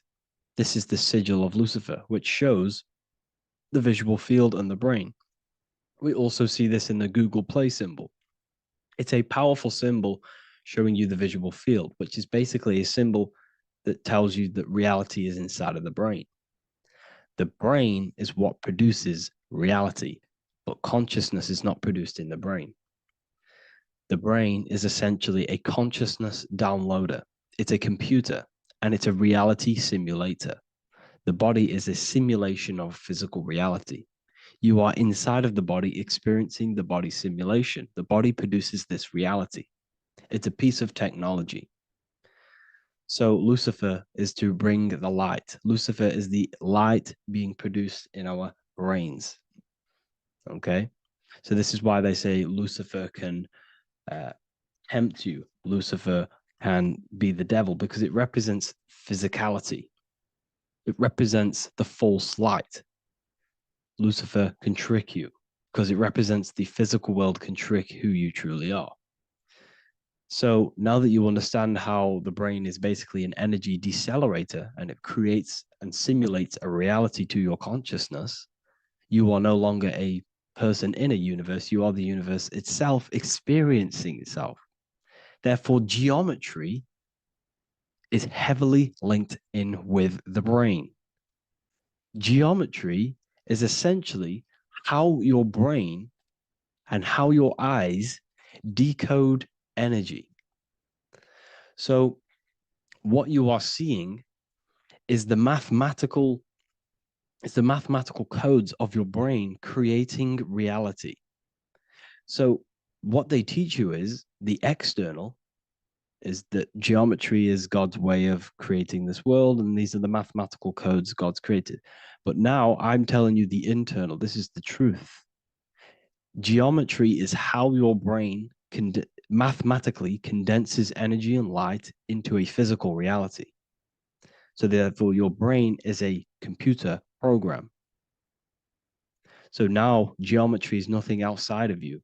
Geometry is not something created by something else. It's created by your brain. Your brain produces these patterns through mathematical codes by breaking down energy into physical reality. And this is why you see geometry in everything around you. This completely changes your view on geometry. It's in your ear, it's in your face, it's in everything. Geometry is everything. Okay? So now that you understand this, now, as we were talking about the visual field earlier, the ancients knew about this. The ancient Egyptians knew about this. We can see this symbolism inside of the casket, the Egyptian casket. See, this crossover represents the visual field. This represents the back of the brain. This is the left hemisphere, the right hemisphere. And now some of the most simplest teachings in geometry is that straight lines are masculine and curved lines are feminine. And we even see this in the human body. The feminine human body is curvy and the masculine human body is liney. And even with the genital reproductive area, we have a line and a curve, 0 and 1, the binary code of all creation, 0 and 1, because that's basically all that exists. Nothingness and one, nothingness and God, nothingness and consciousness. That's all that exists. Now that I've told you that, the basics of geometry and the line and the curve and the feminine and the masculine, what do we have here? You see this stick here? This is a curve. And what's the right hemisphere? The right hemisphere is the feminine, the feminine energy, the feminine aspect of our brain. Then we have a straight line. This is straight lines. Now this represents the left brain. So the Egyptians are showing you the left masculine brain and the right feminine brain because of the curve and the straight line. And this is the visual field, the crossover. So there's a crossover in the brain. The left eye is connected to the right brain. The right eye is connected to the left brain. Okay, so the left eye is connected to the right brain. The right eye is connected to the left brain. The solar and the lunar. So, like I said, everything outside of you is basically energy. Your body is basically a holographic avatar, condensed energy produced by your brain. There's nothing actually outside of you. your five senses are electrical threads of light. And when you touch something, this is basically electrical signals in your nervous system, which are reporting back to the brain. Therefore, what you touch is actually, you're not touching. The feeling that you feel when you touch something is not the true feeling. That's your nervous system you're feeling. You're feeling your nervous system in the brain. It's electrical signals to your brain. So the five senses do not decode, well, what you're experiencing as the five senses is not outside of you. This is your brain interpreting electrical signals. You don't experience the world, you experience your nervous system and your brain. The nervous system is an extension of the brain. So this is the truth. This is not woo-woo spirituality. This is true consciousness science that I'm teaching you here. Okay? So nothing is truly outside of you. It is a universe. You yourself are the universe, the fabric of the universe itself. The only thing that exists outside of you is essentially energy. That is it. And your body and your brain condenses this energy into reality. So when we look into architecture, why is architecture, the ancient architecture, so important? Because what did I tell you at the beginning? Shapes and physical matter is condensed energy. Each shape holds specific energy. Some shapes hold more energy, emit more energy. Some shapes condense energy. Some shapes transfer energy. Each shape, each geometric shape has an energetic principle because matter is essentially energy. So when we look into cathedrals and the ancient buildings, they were filled with geometric patterns, geometric shapes, because they understood the energy principle. Architecture is basically solid energy. It's physical energy. If we create this pattern here is an energy code. And if you stand next to it, you're going to gain that energy. It's going to be imprinted on your body. So essentially, they filled their buildings with high energy geometric shapes. Points, triangles, pyramids are very, very energetic. This is why you have crystal pyramids made, organite pyramids. They're always in pyramid shapes. That's why the Egyptians built in pyramids, because pyramids hold high energy. They emit high energy. So this is why you see all these different geometric patterns. Okay. So in the real reality, in the energetic plane, this building would basically look like this: lines and grids of energy. Okay. This is what it would look like in the energetic plane, a blueprint of the energy body. So as you see here, these are the different frequencies in a petri dish, of water in a petri dish. And you can see they are specifically aligned up with these specific patterns. You can see geometry even within geometry. It's fractal. So essentially, when you would stand inside of these buildings, they would imprint the energy of the building in your body, because your body is healed through energy. You have an electromagnetic field around your body.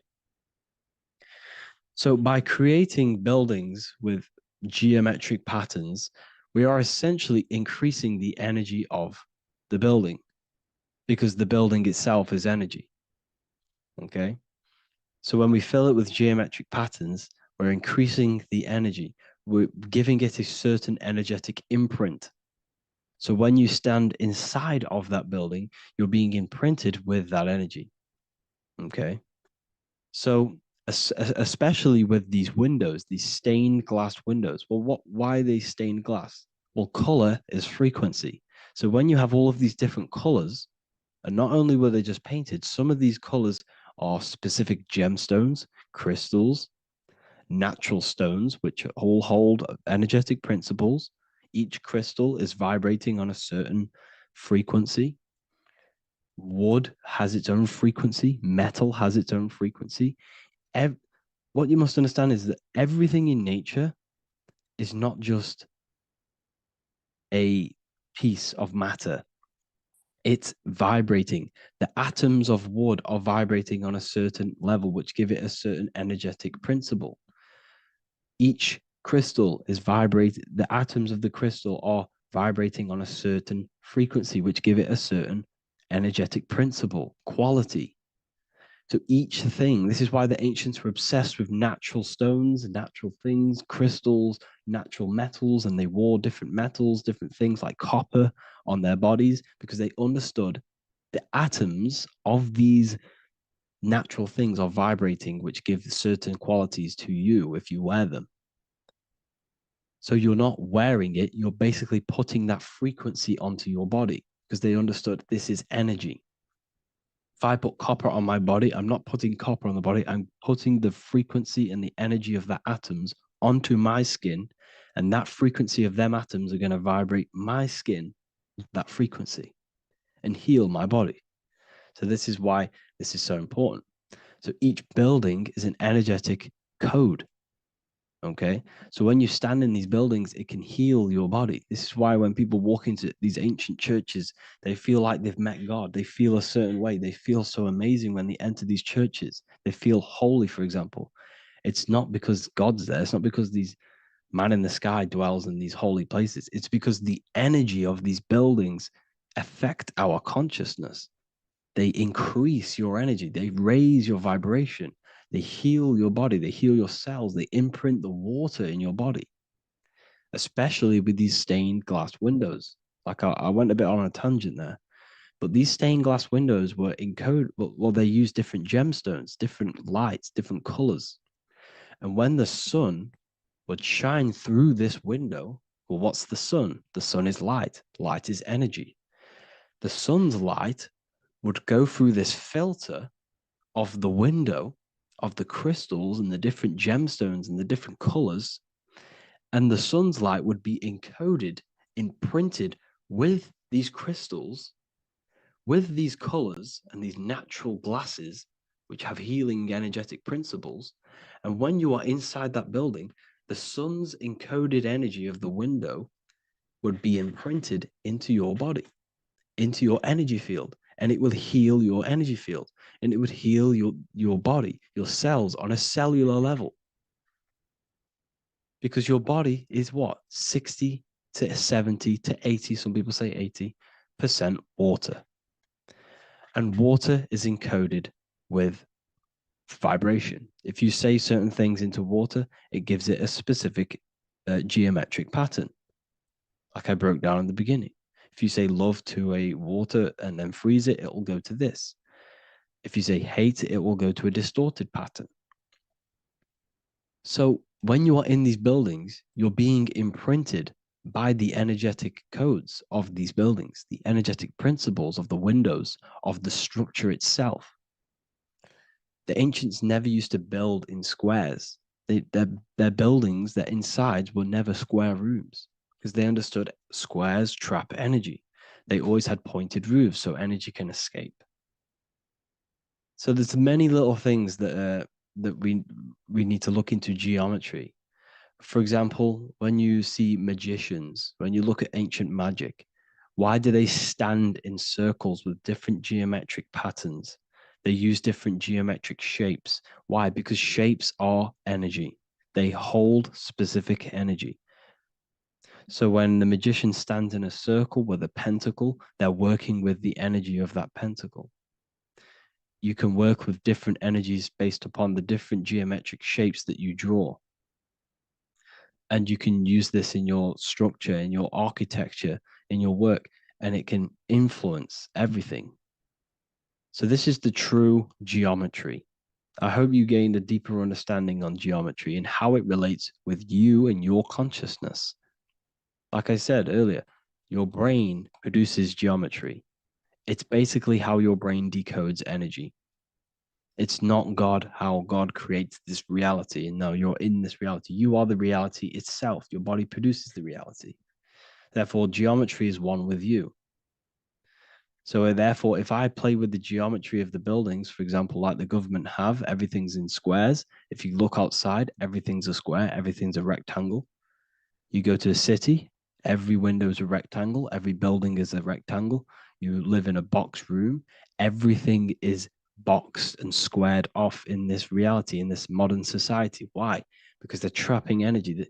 The cube is the most simple geometric shape, which basically condenses energy and it traps energy. And if you subconsciously see squares all the time, your phone's a square, your TV screen, everything's a square, your keyboard, your desk. Go and look at the ancients. They never used to build in squares and cubes. And if you go into nature, you'll never see squares and cubes.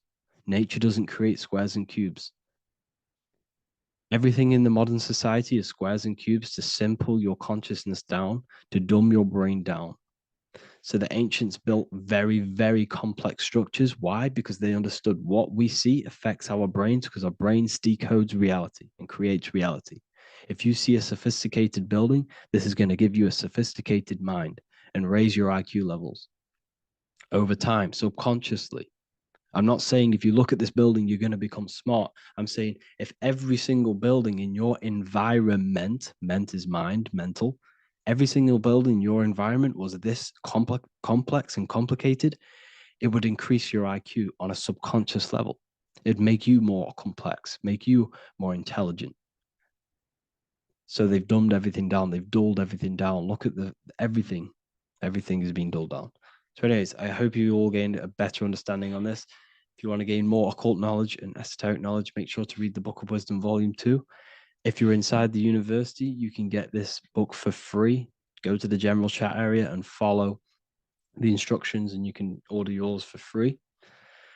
Truly life-changing stuff. Because the issue is with the world is that no one really understands who they are, what they are, and why we are here. That is the issue for people's depression, for people's wrongdoings. They don't understand who they are, what their emotions are, what their mind is, what their body is, what reality is. This book gives you that. This book gives you the sense of understanding, the sense of well-being that will give you a better life because you understand life and what life is. And if you truly want to take your studies to the next level, we have the Ethereal University. This is the place for truth seekers where you can connect with like-minded people so you don't have to feel insane, because not many people think this way. I've been there when you wake up and not many people around you are thinking the same way, and you start to feel a bit insane and you can't really talk to people about these things. That's why I created this, so you can connect with people and learn at the same time and become the best version of yourself by understanding truth and knowledge. If you join, you'll gain access to free live calls every single week, every single Saturday morning. We do live calls. You can ask me questions and all sorts. So make sure to leave a like and a comment. And thank you all for tapping in.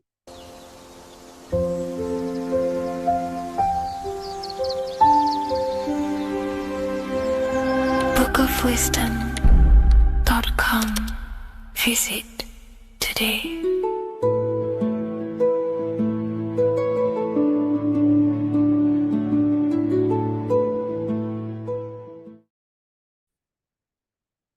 Hello and welcome to another video and another lecture from Ethereal University. Today we're going to be breaking down in detail the Freemasonic 33rd degree symbol. Now, of course, this is a complex symbol, and it's composed of many symbols put together to create a greater meaning. So, as you should know from my previous videos, a bit of context behind Freemasonry, what it particularly is, and I will give you a brief overview before we go into this. It's definitely important to know what Freemasonry is before we break down this symbol, okay? Because without the knowledge of Masonry and what it is, it's difficult to understand what the symbol truly means. So Freemasonry is all about building. The word Mason means to build. And we're either building with light or we're building with darkness. So that we have good Freemasonry, we have good Masons, people who want to spread the truth, people who want to help people awaken their mind, and liberate them and bring them up to higher consciousness, or we have Masons who want to divide, keep the knowledge to themselves, create walls, build walls in people's minds, construct illusions in people's minds for their own personal gain. Okay, so we're either building with light or you're building with darkness. You're either building with light or bricks, spirit or matter. God and the devil, same thing. You're either uplifting people or dividing people. Each and every single one of you is a Freemason. Well, a Mason. Not a Freemason, but a Mason. You are a builder. And you're either constructing division in you and other people, or you're either creating oneness.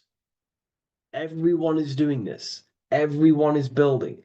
Everyone is contributing towards the world and building our reality.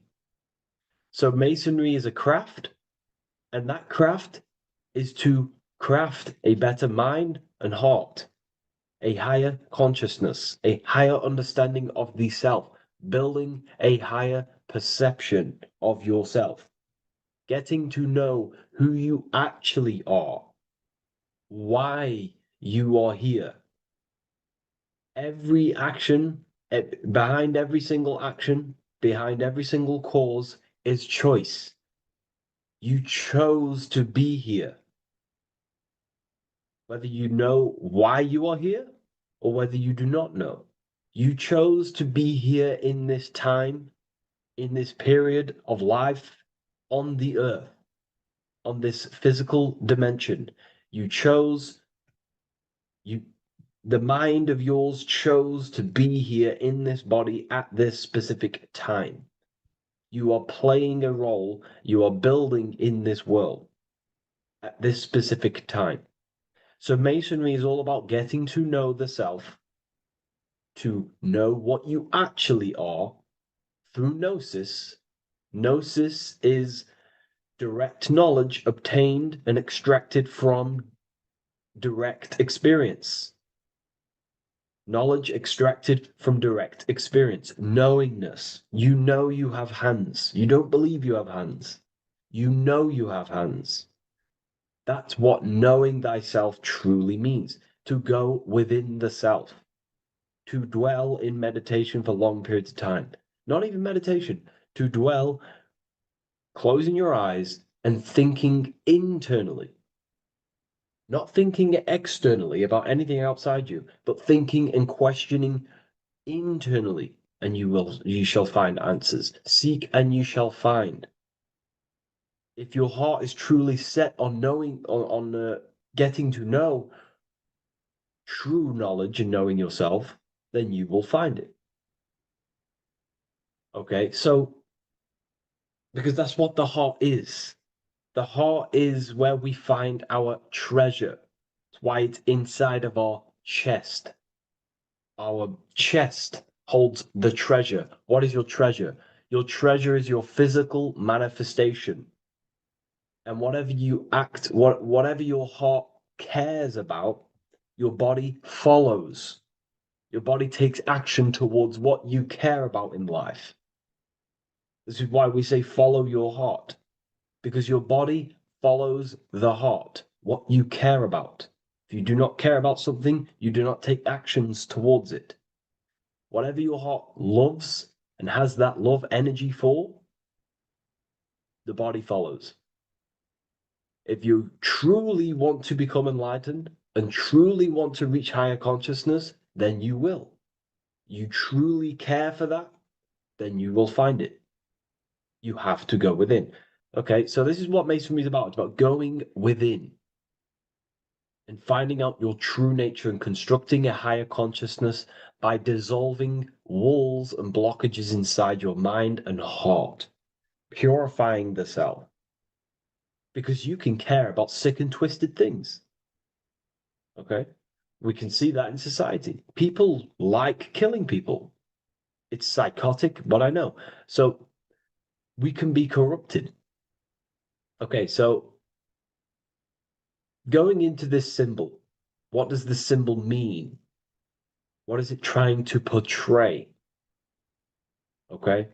Uh, Before we go into this symbol, particularly, uh, we're looking at the Scottish Rite Freemasonry.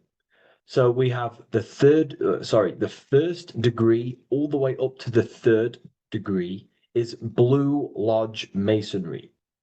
Then from the fourth degree of Freemasonry to the 32nd degree is what we call Red Lodge Freemasonry, the Red Lodge degrees. So again, that is that symbolism of that red and blue, the left and right, masculine, feminine, water, fire. Uh, it's that symbolism again of the two polar opposites of reality, of masculine and feminine qualities, solar and lunar, the left and right hemispheres of the brain, the inner and inner and outer world, the brain and the heart. These are all polarities, okay? Spirit and matter. We have to unify these. But we're looking at the 33rd degree. This is the end of the Scottish Rite of Freemasonry, and it's considered the illuminated degrees. Illuminated. This is when one gets to know the true self, the true knowledge, when one has gone within, mastered the self, got rid of mental blockages, uh, blockages in the heart, purified the self, and they know who they are. They have higher consciousness. And in this breakdown today, I'm going to show you how they have higher consciousness through this symbolism. Okay, so I was going to say something, but I totally forgot what it was. But anyways, we'll move forward with this symbol. Oh, that's what it was. Water melts. Well, ice melts at 33 degrees, symbolizing ice represents solid matter, ego, the physical body, left brain thinking, physical reality identification, identifying self with the ego, the name, the job, the reputation. That's the ice, that's solid, that's ego thinking, left brain thinking. When we identify ourselves with the body, our ego, our name, our job, our reputation, our family, that is ego. That is pure earthly survival base level consciousness. This is the degree, this is the level of state of mind that we need to rise out from and figure out what we are, what you actually are inside you. When you turn off your thoughts, what are you then? If you do not think, you are not your name, your job, your reputation, your family, your beliefs. Because when the mind is turned off, there is still something left. That is you. And that is the substance that we have to get to know through gnosis, through going within and thinking internally and dwelling within. Okay. So Freemasonry is all about learning about the psyche, the true nature of consciousness, how it functions, the mechanics of consciousness, how we can integrate universal law with consciousness. We're going to be going into that. Natural law, how we can become one with God's law. We can become one with the universe and integrate universal consciousness into yourself. Okay, so the first thing I'm going to say about this symbol, straight away, the first thing you probably notice about the symbol is the eagle. The eagle is a bird. Okay, what do birds do? They are high in the air. They are above the earth, which represents rising, rising consciousness, rising the mind out of the lower mind, earth-based survival, impulsive, reactive, egotistical mind. And we're pulling us up, we're rising from that the earth represents that lower base survival consciousness, ego-driven thoughts, and we're rising up. The bird is free. It's free from the earth. Okay? It's free. It's elevated. It looks down upon the earth. So the eagle is a bird which represents higher view of self, a higher understanding of the self. It's elevated. We have a higher view of myself when I reach the 33rd degree. That is what it's showing you. That is what it's symbolizing. Okay? It's above the earth. It is free. It looks down. When you have higher consciousness, you become enlightened. It's impossible not to look down. You do look down on people, but not in a bad way. Not in a bad way. That sounds bad. I understand if that sounds bad, but that's not a bad way. I don't mean that in a bad way or a bad-hearted way. I mean that as when you have higher consciousness, you can see people who are living and dwelling in zombie mode, low-level earth-based consciousness. They think they're the body, they think they're their name, their job, their reputation, their family. So it represents looking down because I have higher awareness of myself. I know what I truly am. The water is flowing at the 33rd degree.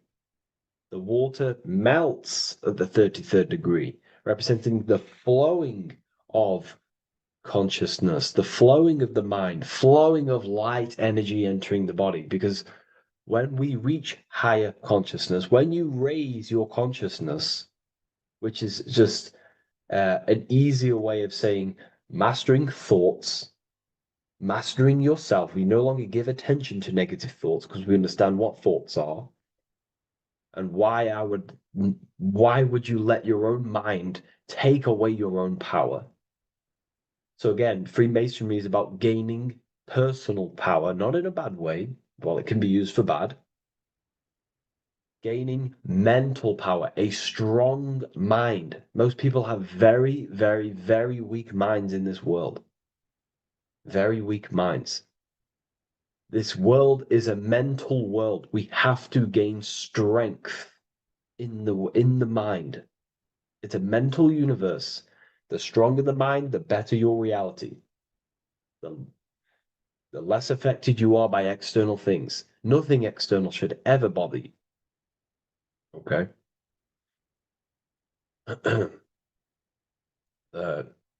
So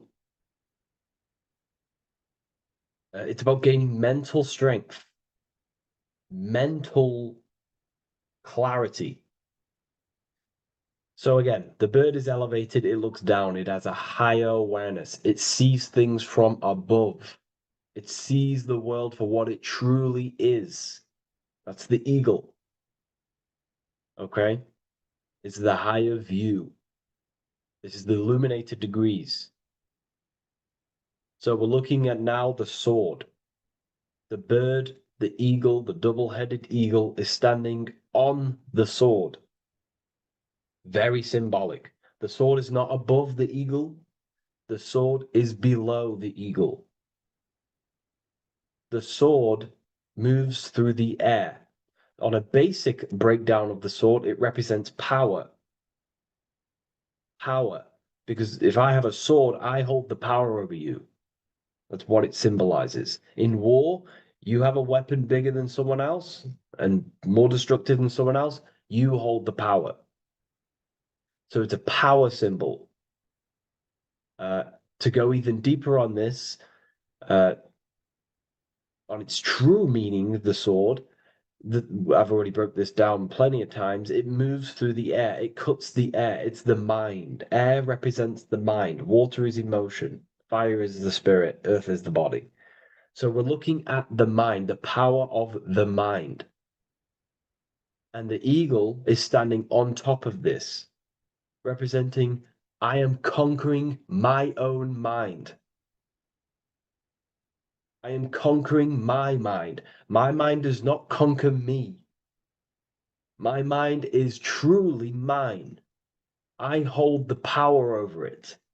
I stand on top of my mind. The mind does not rule me. Thoughts do not enter my mind that take away my power. I think it, I feel it, I act towards it. It's unity.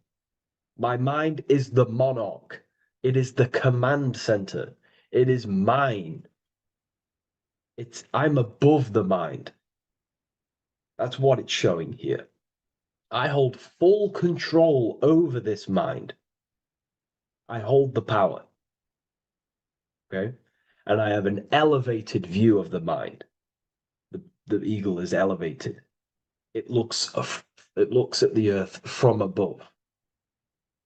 It's the higher perception of the mind. The mind has a higher view of the self. It is conscious. Most people are not conscious. Okay? Most people walk around, they act unknowingly, they don't even know they exist. They don't realize they have consciousness. They think they grew from a monkey. They're born on a spinning ball in the middle of space, and they think they're the body. That is the level of earth-based consciousness. And it's saying, I hold the power. I hold my mind to what I want to direct the mind's forces to. I create with my mind. I carve reality. I shape my reality with my mind and thoughts and my intellect, my communication. Okay? That is what we're looking at here with the sword. It's on top, meaning I control it. When you stand on top of something, you are the top. You are on top of it. You hold the power. You rule over it. When you are the boss of your business, you rule the business. That's what we're looking at here. The sword needs sharpening. It always needs sharpening. You can't use a sword forever. You need to sharpen it. The mind will not stay powerful and strong and and aligned with what you actually want unless you continuously refine the sword. The mind needs to be refined or reminded. If you stop doing affirmations, the mind will fall back to old ways of thinking. If you constantly meditate, you constantly implant the messages into your subconscious mind, you constantly visualize, you are keeping the mind sharpened with what you want in life, what you are trying to create. And the mind will continue to think with that power, with them words, with them visualizations. If you fall off, if you stop meditating, you will lose control of your own mind. Okay? This is symbolizing you have to keep on top of the mind. You have to keep control. This is what the world is. The world is like Minecraft. You ever played Minecraft? You're a builder. Okay? What do? You control the man in the world. That's what you are. You need to control this body in the world. It's all about control. You are in a game. It's like Grand Theft Auto. You don't know how to use the buttons. You're going to create chaos, and you're not going to have that much fun in the world in GTA if you don't know how to work the buttons. Same with this world. You are in a world, and you need to learn the buttons of the body, the mind, the soul, the heart. How will these things function so you can actually live a better life and create what you want in the world? Aligned with natural law, of course, unless you want to walk down the path of Satanism. So this is what we're looking at with the sword. Now, moving on, we're looking at this little banner here. This says "God and my right" in Latin. God and my right. What is your right? Natural law is your right. What is natural law? You already know the natural laws. We all intuitively know the natural law. What is natural law? Do good. We all subconsciously, on a soul level, we know to do good. We know to do right. It is wrong to hurt people. It is wrong to control people.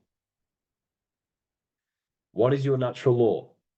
What are the forces that you hold power over, that you have full control over? You have full control over what you think, what you feel, what you act. Thought, emotion, action. If you start to try and control things outside of them three forces, that is now you breaking natural law. If I try to control and manipulate someone else, that is now breaking natural law. I'm going against my inner law. My soul tells me what is right and wrong through emotion. So it's about aligning the self, my actions, my thoughts with my emotion, my intuition, my natural law. These are your rights. Your rights is to think, feel, and act with the law, with good, with God, with love, with care for one another. Am I building with light to bring good things to the collective?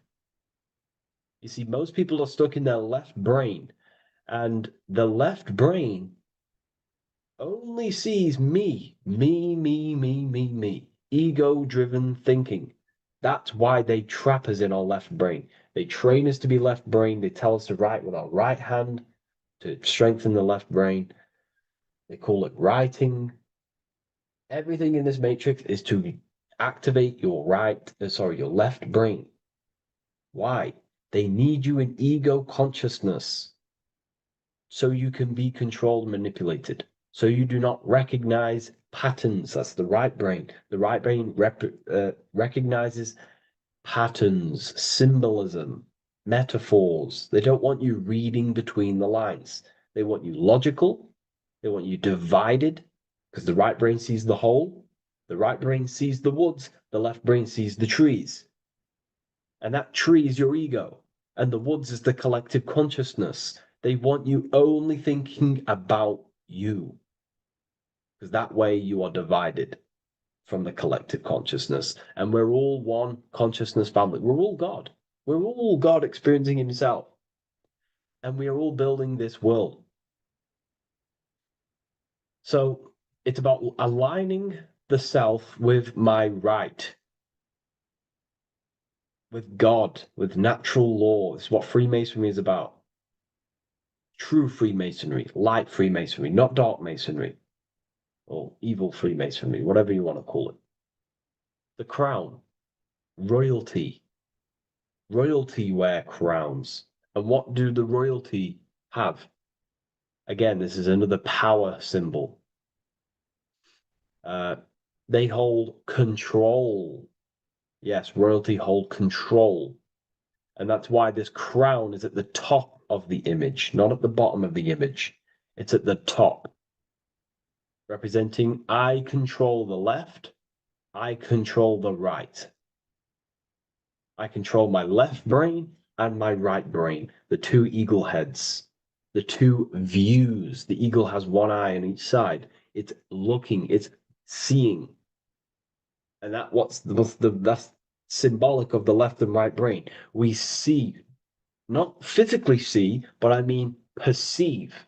We perceive reality with the left brain and we perceive reality with the right brain. And it's about unifying these two brains so we can see and perceive reality from a true lens.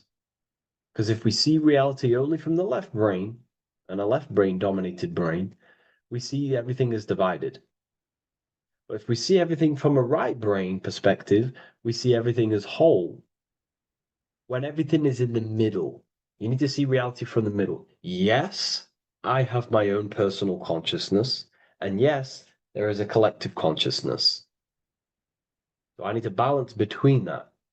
I need to see reality between the line, between the left and right brain, and align this worldview, and align my thoughts, align my actions with this.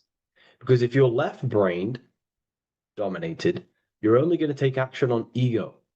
You're only going to take action on me. You're only going to think about me, me, me. But if you're right hemisphere brained, you're only going to take action for the collective, which is, yes, that's good, but you also need to think about yourself. Why did you come here? Your life has a meaning as well. It's not just about the collective, it's about you as well. But we need to balance this. You see? This is what we're looking at. The crown is in the middle, representing the balance, the power over the two. Okay?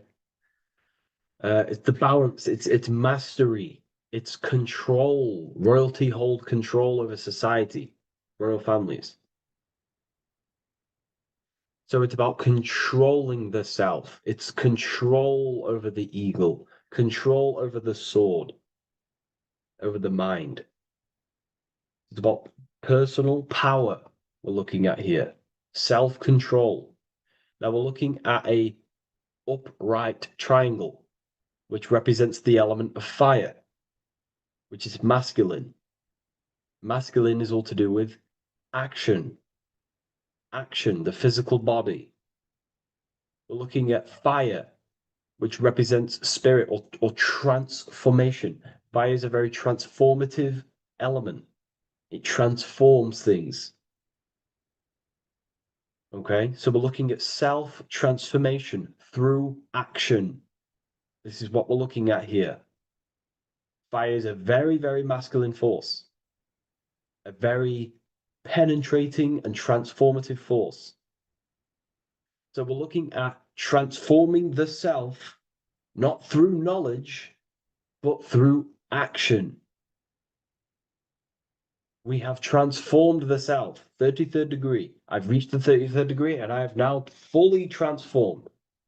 Now, there are higher degrees than 33rd degree, but we're just breaking down the symbol. That's a whole of a lecture. But this represents full transformation. 3, another, if you watch my video on numerology, you know 3 is all about what? Transformation. Thoughts, emotions, actions. These are the transformative forces that turn and create reality.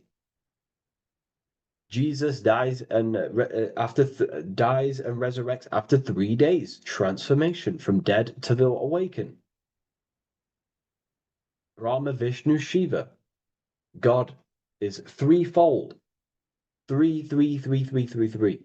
Electricity, magnetism, dielectricity.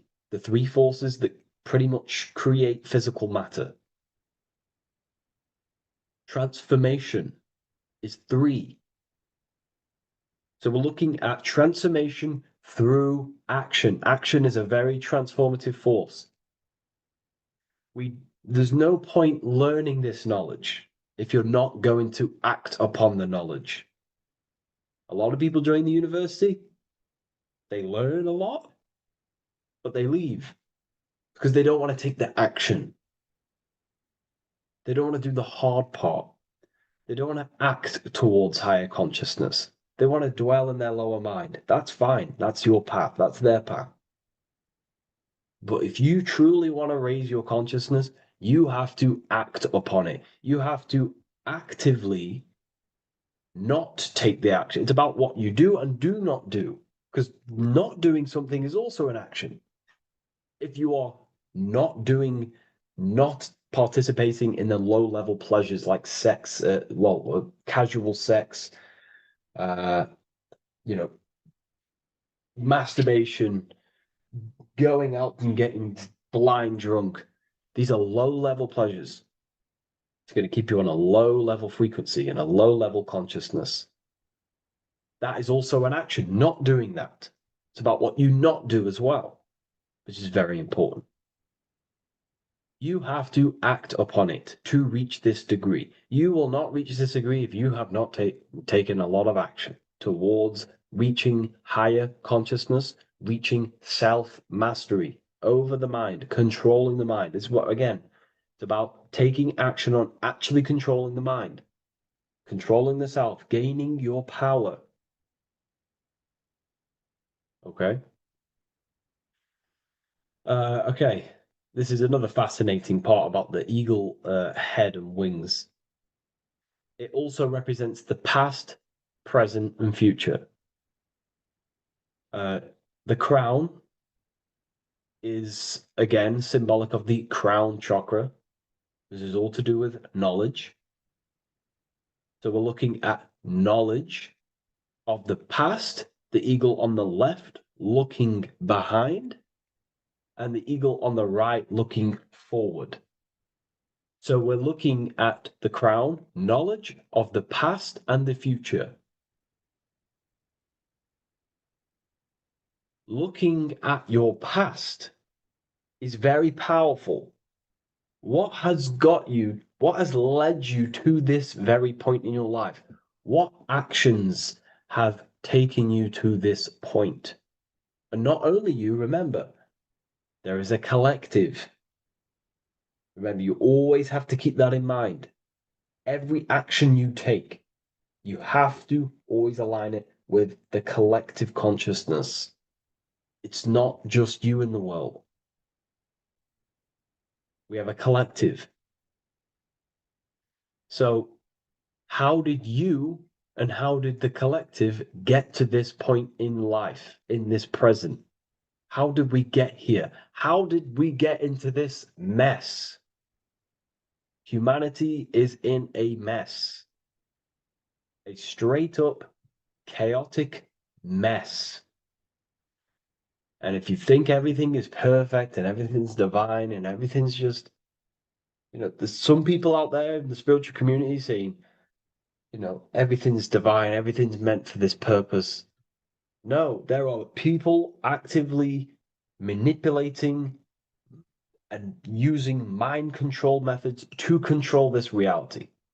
How have we got into this mess?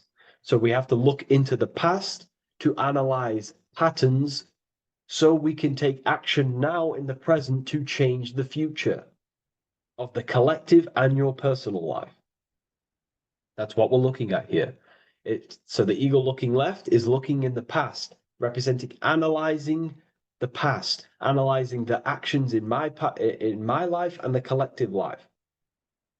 The actions that led to this mess now, to this state now.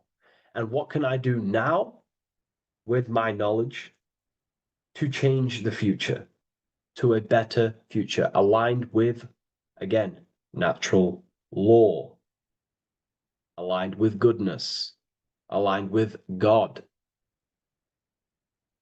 aligned with care and love for one another and the self. So it's all about knowledge of the past and knowledge of the future.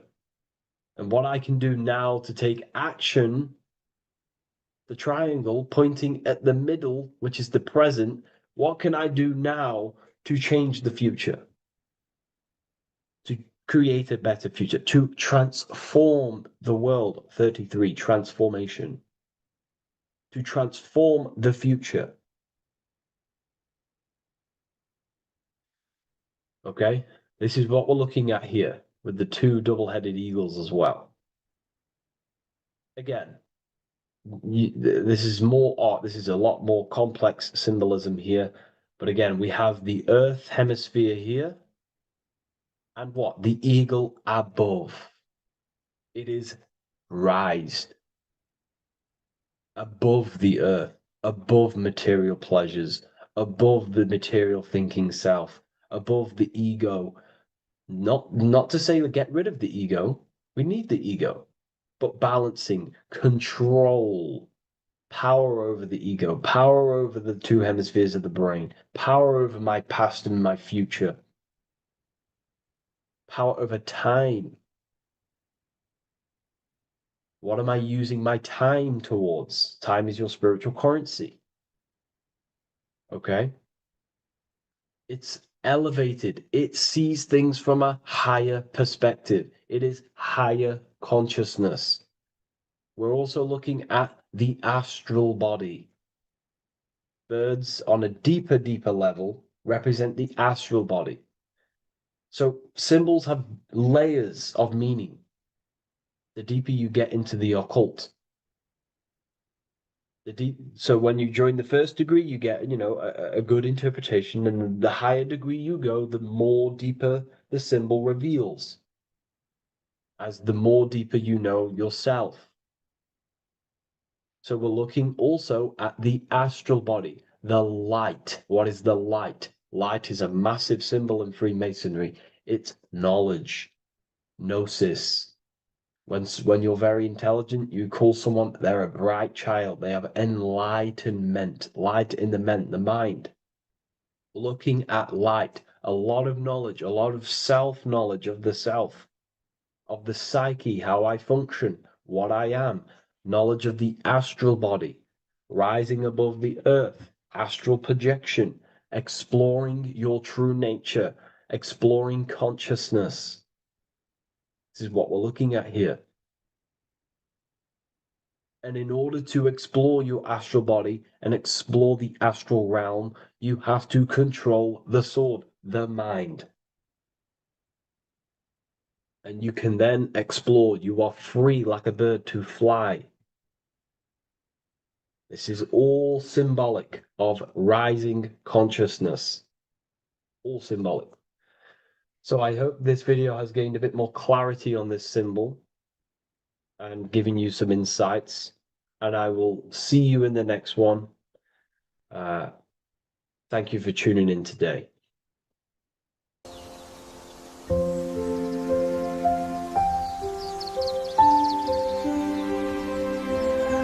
bookofwisdom.com.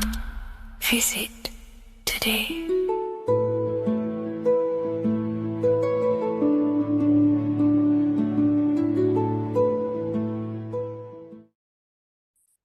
The Pope is supposedly opening 5 portals on Christmas Day.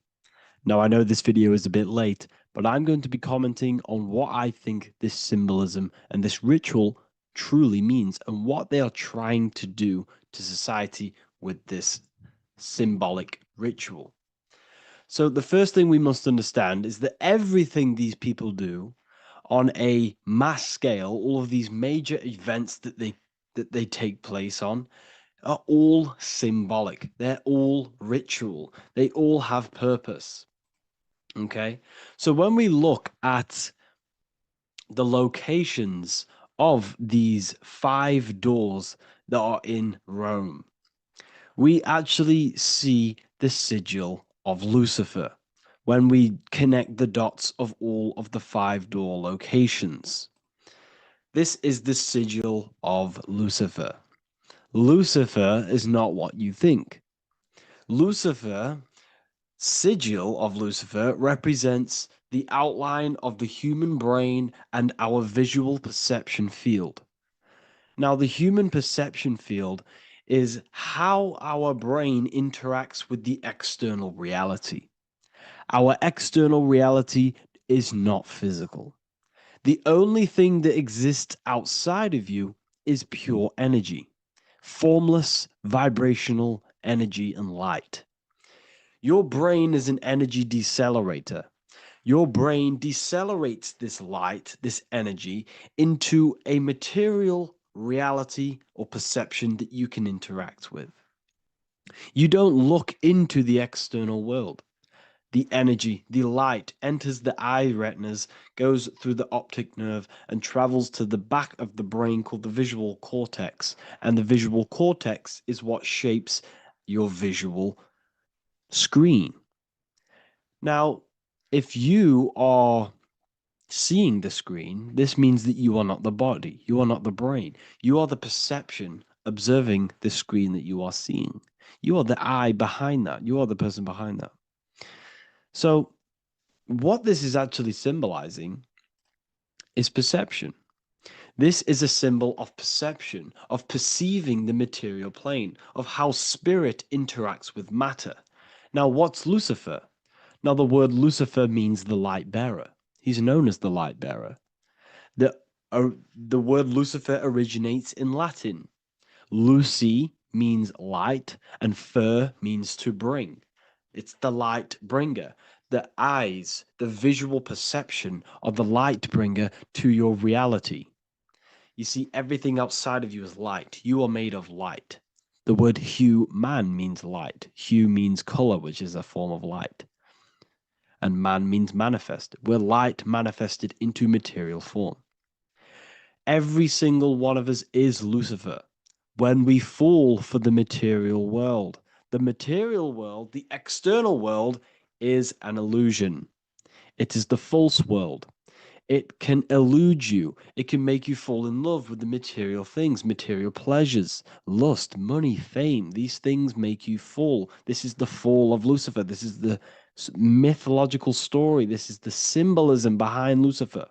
It's you.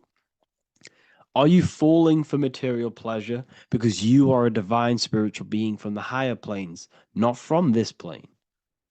Now, if you let your divine being fall for this material plane and fall for the evil that can take place in this plane, then you are Lucifer. It represents the false light, the false reality.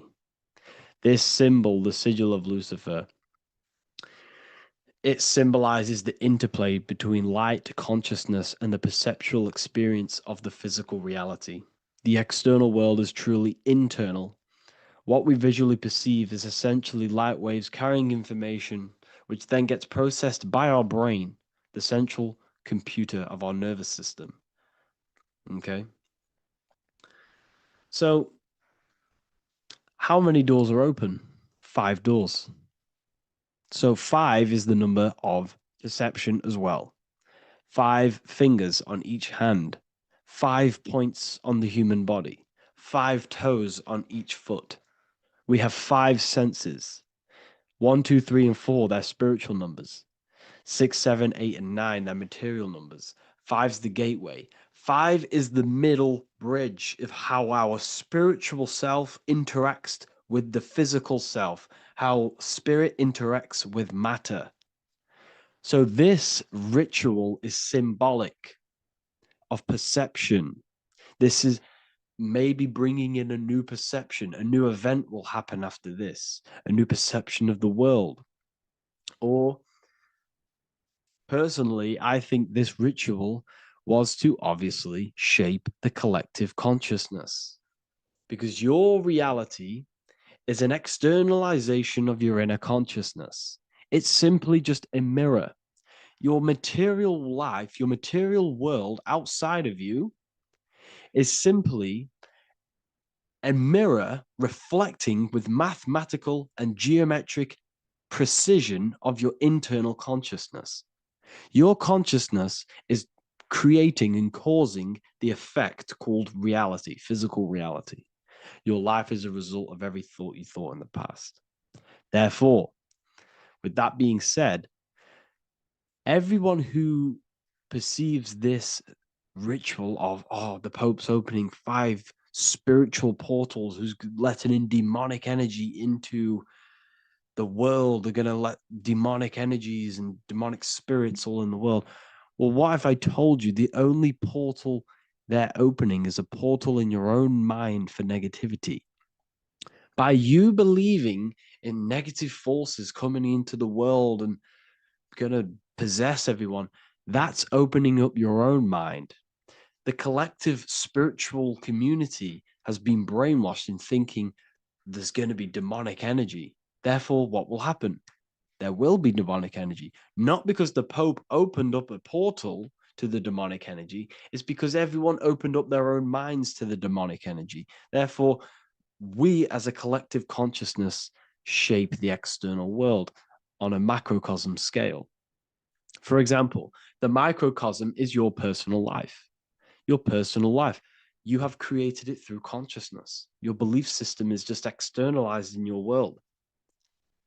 But on a collective scale, we all believe in money, for example. And because we all believe in money and we believe that this piece of paper holds value in our minds, okay, in the mental plane, this has an effect on the physical plane by shaping the physical plane by being ruled by this belief as on a macrocosm scale. Yes, I know that money doesn't exist. It's just a belief in my mind. But that doesn't have an effect because the collective consciousness believes that money has effect, has power. When it doesn't, it's just a piece of paper with a belief behind it. If the collective consciousness stopped stopped believing in money, then the collective consciousness would have broke the spell and we would have no longer had a material plane ruled by money. You see, our beliefs is ruling and shaping our physical plane. This physical world outside of you is truly just an effect of the mind, an effect of our consciousness, our inner world. So I believe this ritual was done to change our perception, to make us think the Pope is bringing this spiritual energy and negative forces into the world. And it's just simply us creating the negativity in the world by believing in this, by thinking this. Remember, they have the power to send messages into millions of people's minds through media. And then messages are then believed, and that belief is shaping our world. What have I told you? That the New World Order is not manifested by the elite, it's manifested by you and us. We're all manifesting the New World Order. They can't manifest it. We can, because we are the ones believing it. We believe it. It is reality. It shapes our own prison. We're all shaping our own prison by believing in the prison, by believing in money. So this ritual was all to do with perception, creating a new perception, creating fear in our minds to, of course, distract us from what's really going on. This is all a ritual to implant messages in your own mind. So I hope you all understand this video, and I hope you all gain some insight, and I'll see you inside the university.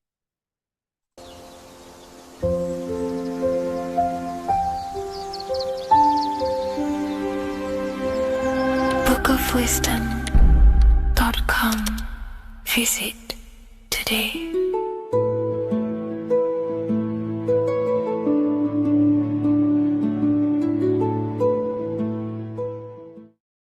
In this video, we're going to be decoding the symbol of the double-faced eagle, which is found on the Rothschild's family coat of arms. We see it in the Roman Empire, and we also see it in the 33rd degree of Scottish Rite Freemasonry. So let's get straight into this symbol and decode what this means. Freemasonry is considered a craft, and this craft is about reconstructing yourself. In fact, the word mason means builder, because every day we are building our mind's prison or our mind's freedom. Plus, you are a creator of reality. You are contributing towards the building project on the earth. You are a builder of yourself and reality, a creator. In Freemasonry, they use the allegory to teach the initiate a process of self-mastery. In Freemasonry, the allegory is that the Temple of Solomon is broken, and this broken Temple of Solomon needs to be reconstructed. But this is symbolic. The Temple of Solomon is yourself. You as an individual are the broken temple, as you have forgotten who you are, why you are here on this earth, and your mind has many limiting belief systems and restrictions on it. Therefore, we are the broken temple that needs to be rebuilt and reconstructed. The 33rd degree is the highest degree in the Scottish Rite system of Freemasonry. Therefore, this logo represents the state of consciousness the 33rd degree Mason is operating at. It is symbolic of their level of mind, their level of self-mastery, their level of awareness. This symbol is a very powerful symbol that you can use to also find your personal power. Now, of course, this is my interpretation based off my years of studying symbolism and connecting the dots. If you feel like I miss anything, please leave a comment in the comment section to maybe add to my points. The first of all thing that I see in this symbol that reveals a great power of mind is the eagle. The eagle itself is a bird, and a bird can go on the ground and in the sky. In a symbolic sense, this represents the body and the spirit, the ability to transform from this earth body and then also access astral projection and the spirit. The bird sees things from a higher perspective while it's flying in the sky. If you're only in the physical body, your perception of reality is limited to the ground. We do not see much from the ground. This is all symbolic to a level of mind. The bird can see things from above. It sees the earth from a top-down view and sees the whole, sees things from a higher perspective, symbolic of the mind of a 33rd degree Mason who understands who they are, what reality is, what consciousness is, and the human psyche. Their level of intelligence allows them to see reality from a higher perspective, and they also have the mindset of seeing things as a whole, which is a great truth. We are all part of a greater whole, the unfolding of creation that is taking place in the present moment. We are all unfolding creation as a collective consciousness, and we are part of a greater whole building project. So this bird, or the eagle, is symbolic of seeing things from a higher perspective and possessing a higher consciousness. The double-faced eagle, one eagle looking left, one eagle looking right. This is symbolic of the past and the future, mastering time. The way an individual masters time and masters the power over time and gains their power over it is by using the past and the future. The way we master time is by looking into our past and see what thoughts, emotions, and actions have led us to this very moment in the present moment in our lives. By looking into the past, you can see what thought, emotions, and actions have led you to this very point in your life and see the mistakes in your thought processes,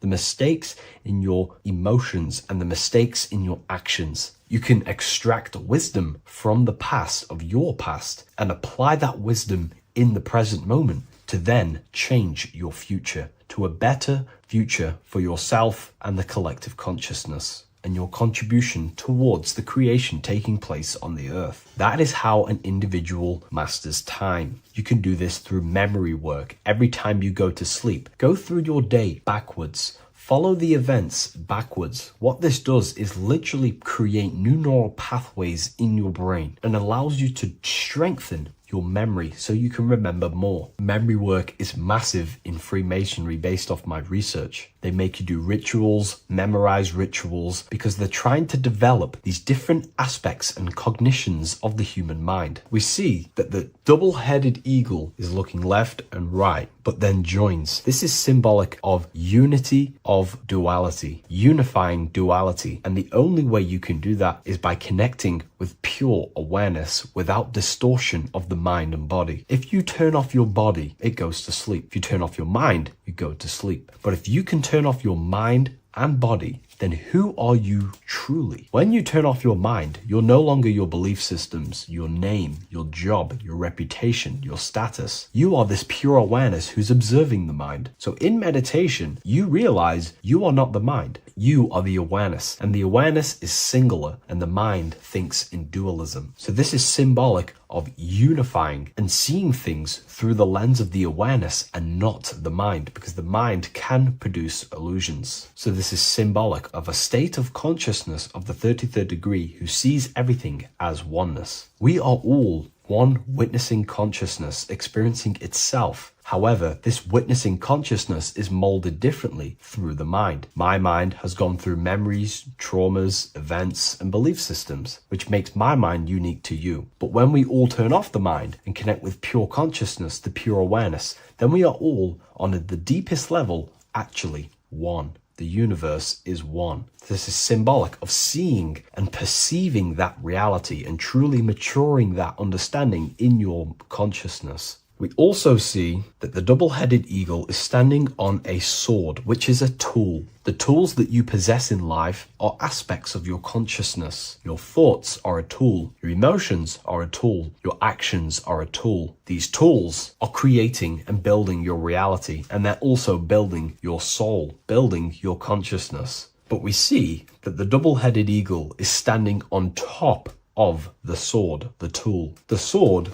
is a powerful tool. So this is symbolic of power on the surface level. But if you go deeper and decode the symbol, it reveals something way more powerful. The sword carves through things. It's also a very murderous tool. If you hold a sword towards someone or something, you hold power over it. It is a symbol of power, and that power that you possess is, in fact, the mind. The mind is the powerhouse of control over reality. The mind is the most radiant force in the universe, as all things respond to the mind. The emotions, the body, and physical reality itself responds to the mind. The mind holds power. Matter is a physical manifestation of mind. The reason why the sword is the mind is because it's associated with the air element. When you swing a sword, you're moving this through the air. And if you've read the Book of Wisdom Volume 2, you understand that each element is corresponding to a different body of consciousness. Air is associated with the mind, the mental body of consciousness. Water is associated with the emotional body of consciousness. Earth is associated with the physical body of consciousness. Fire is associated with the spiritual willpower body of consciousness. Therefore, what we're looking at is the intellect. We're looking at gaining control over the intellect, the mind, thought, banishing all negative thought power from the mind. Think of it like this. You are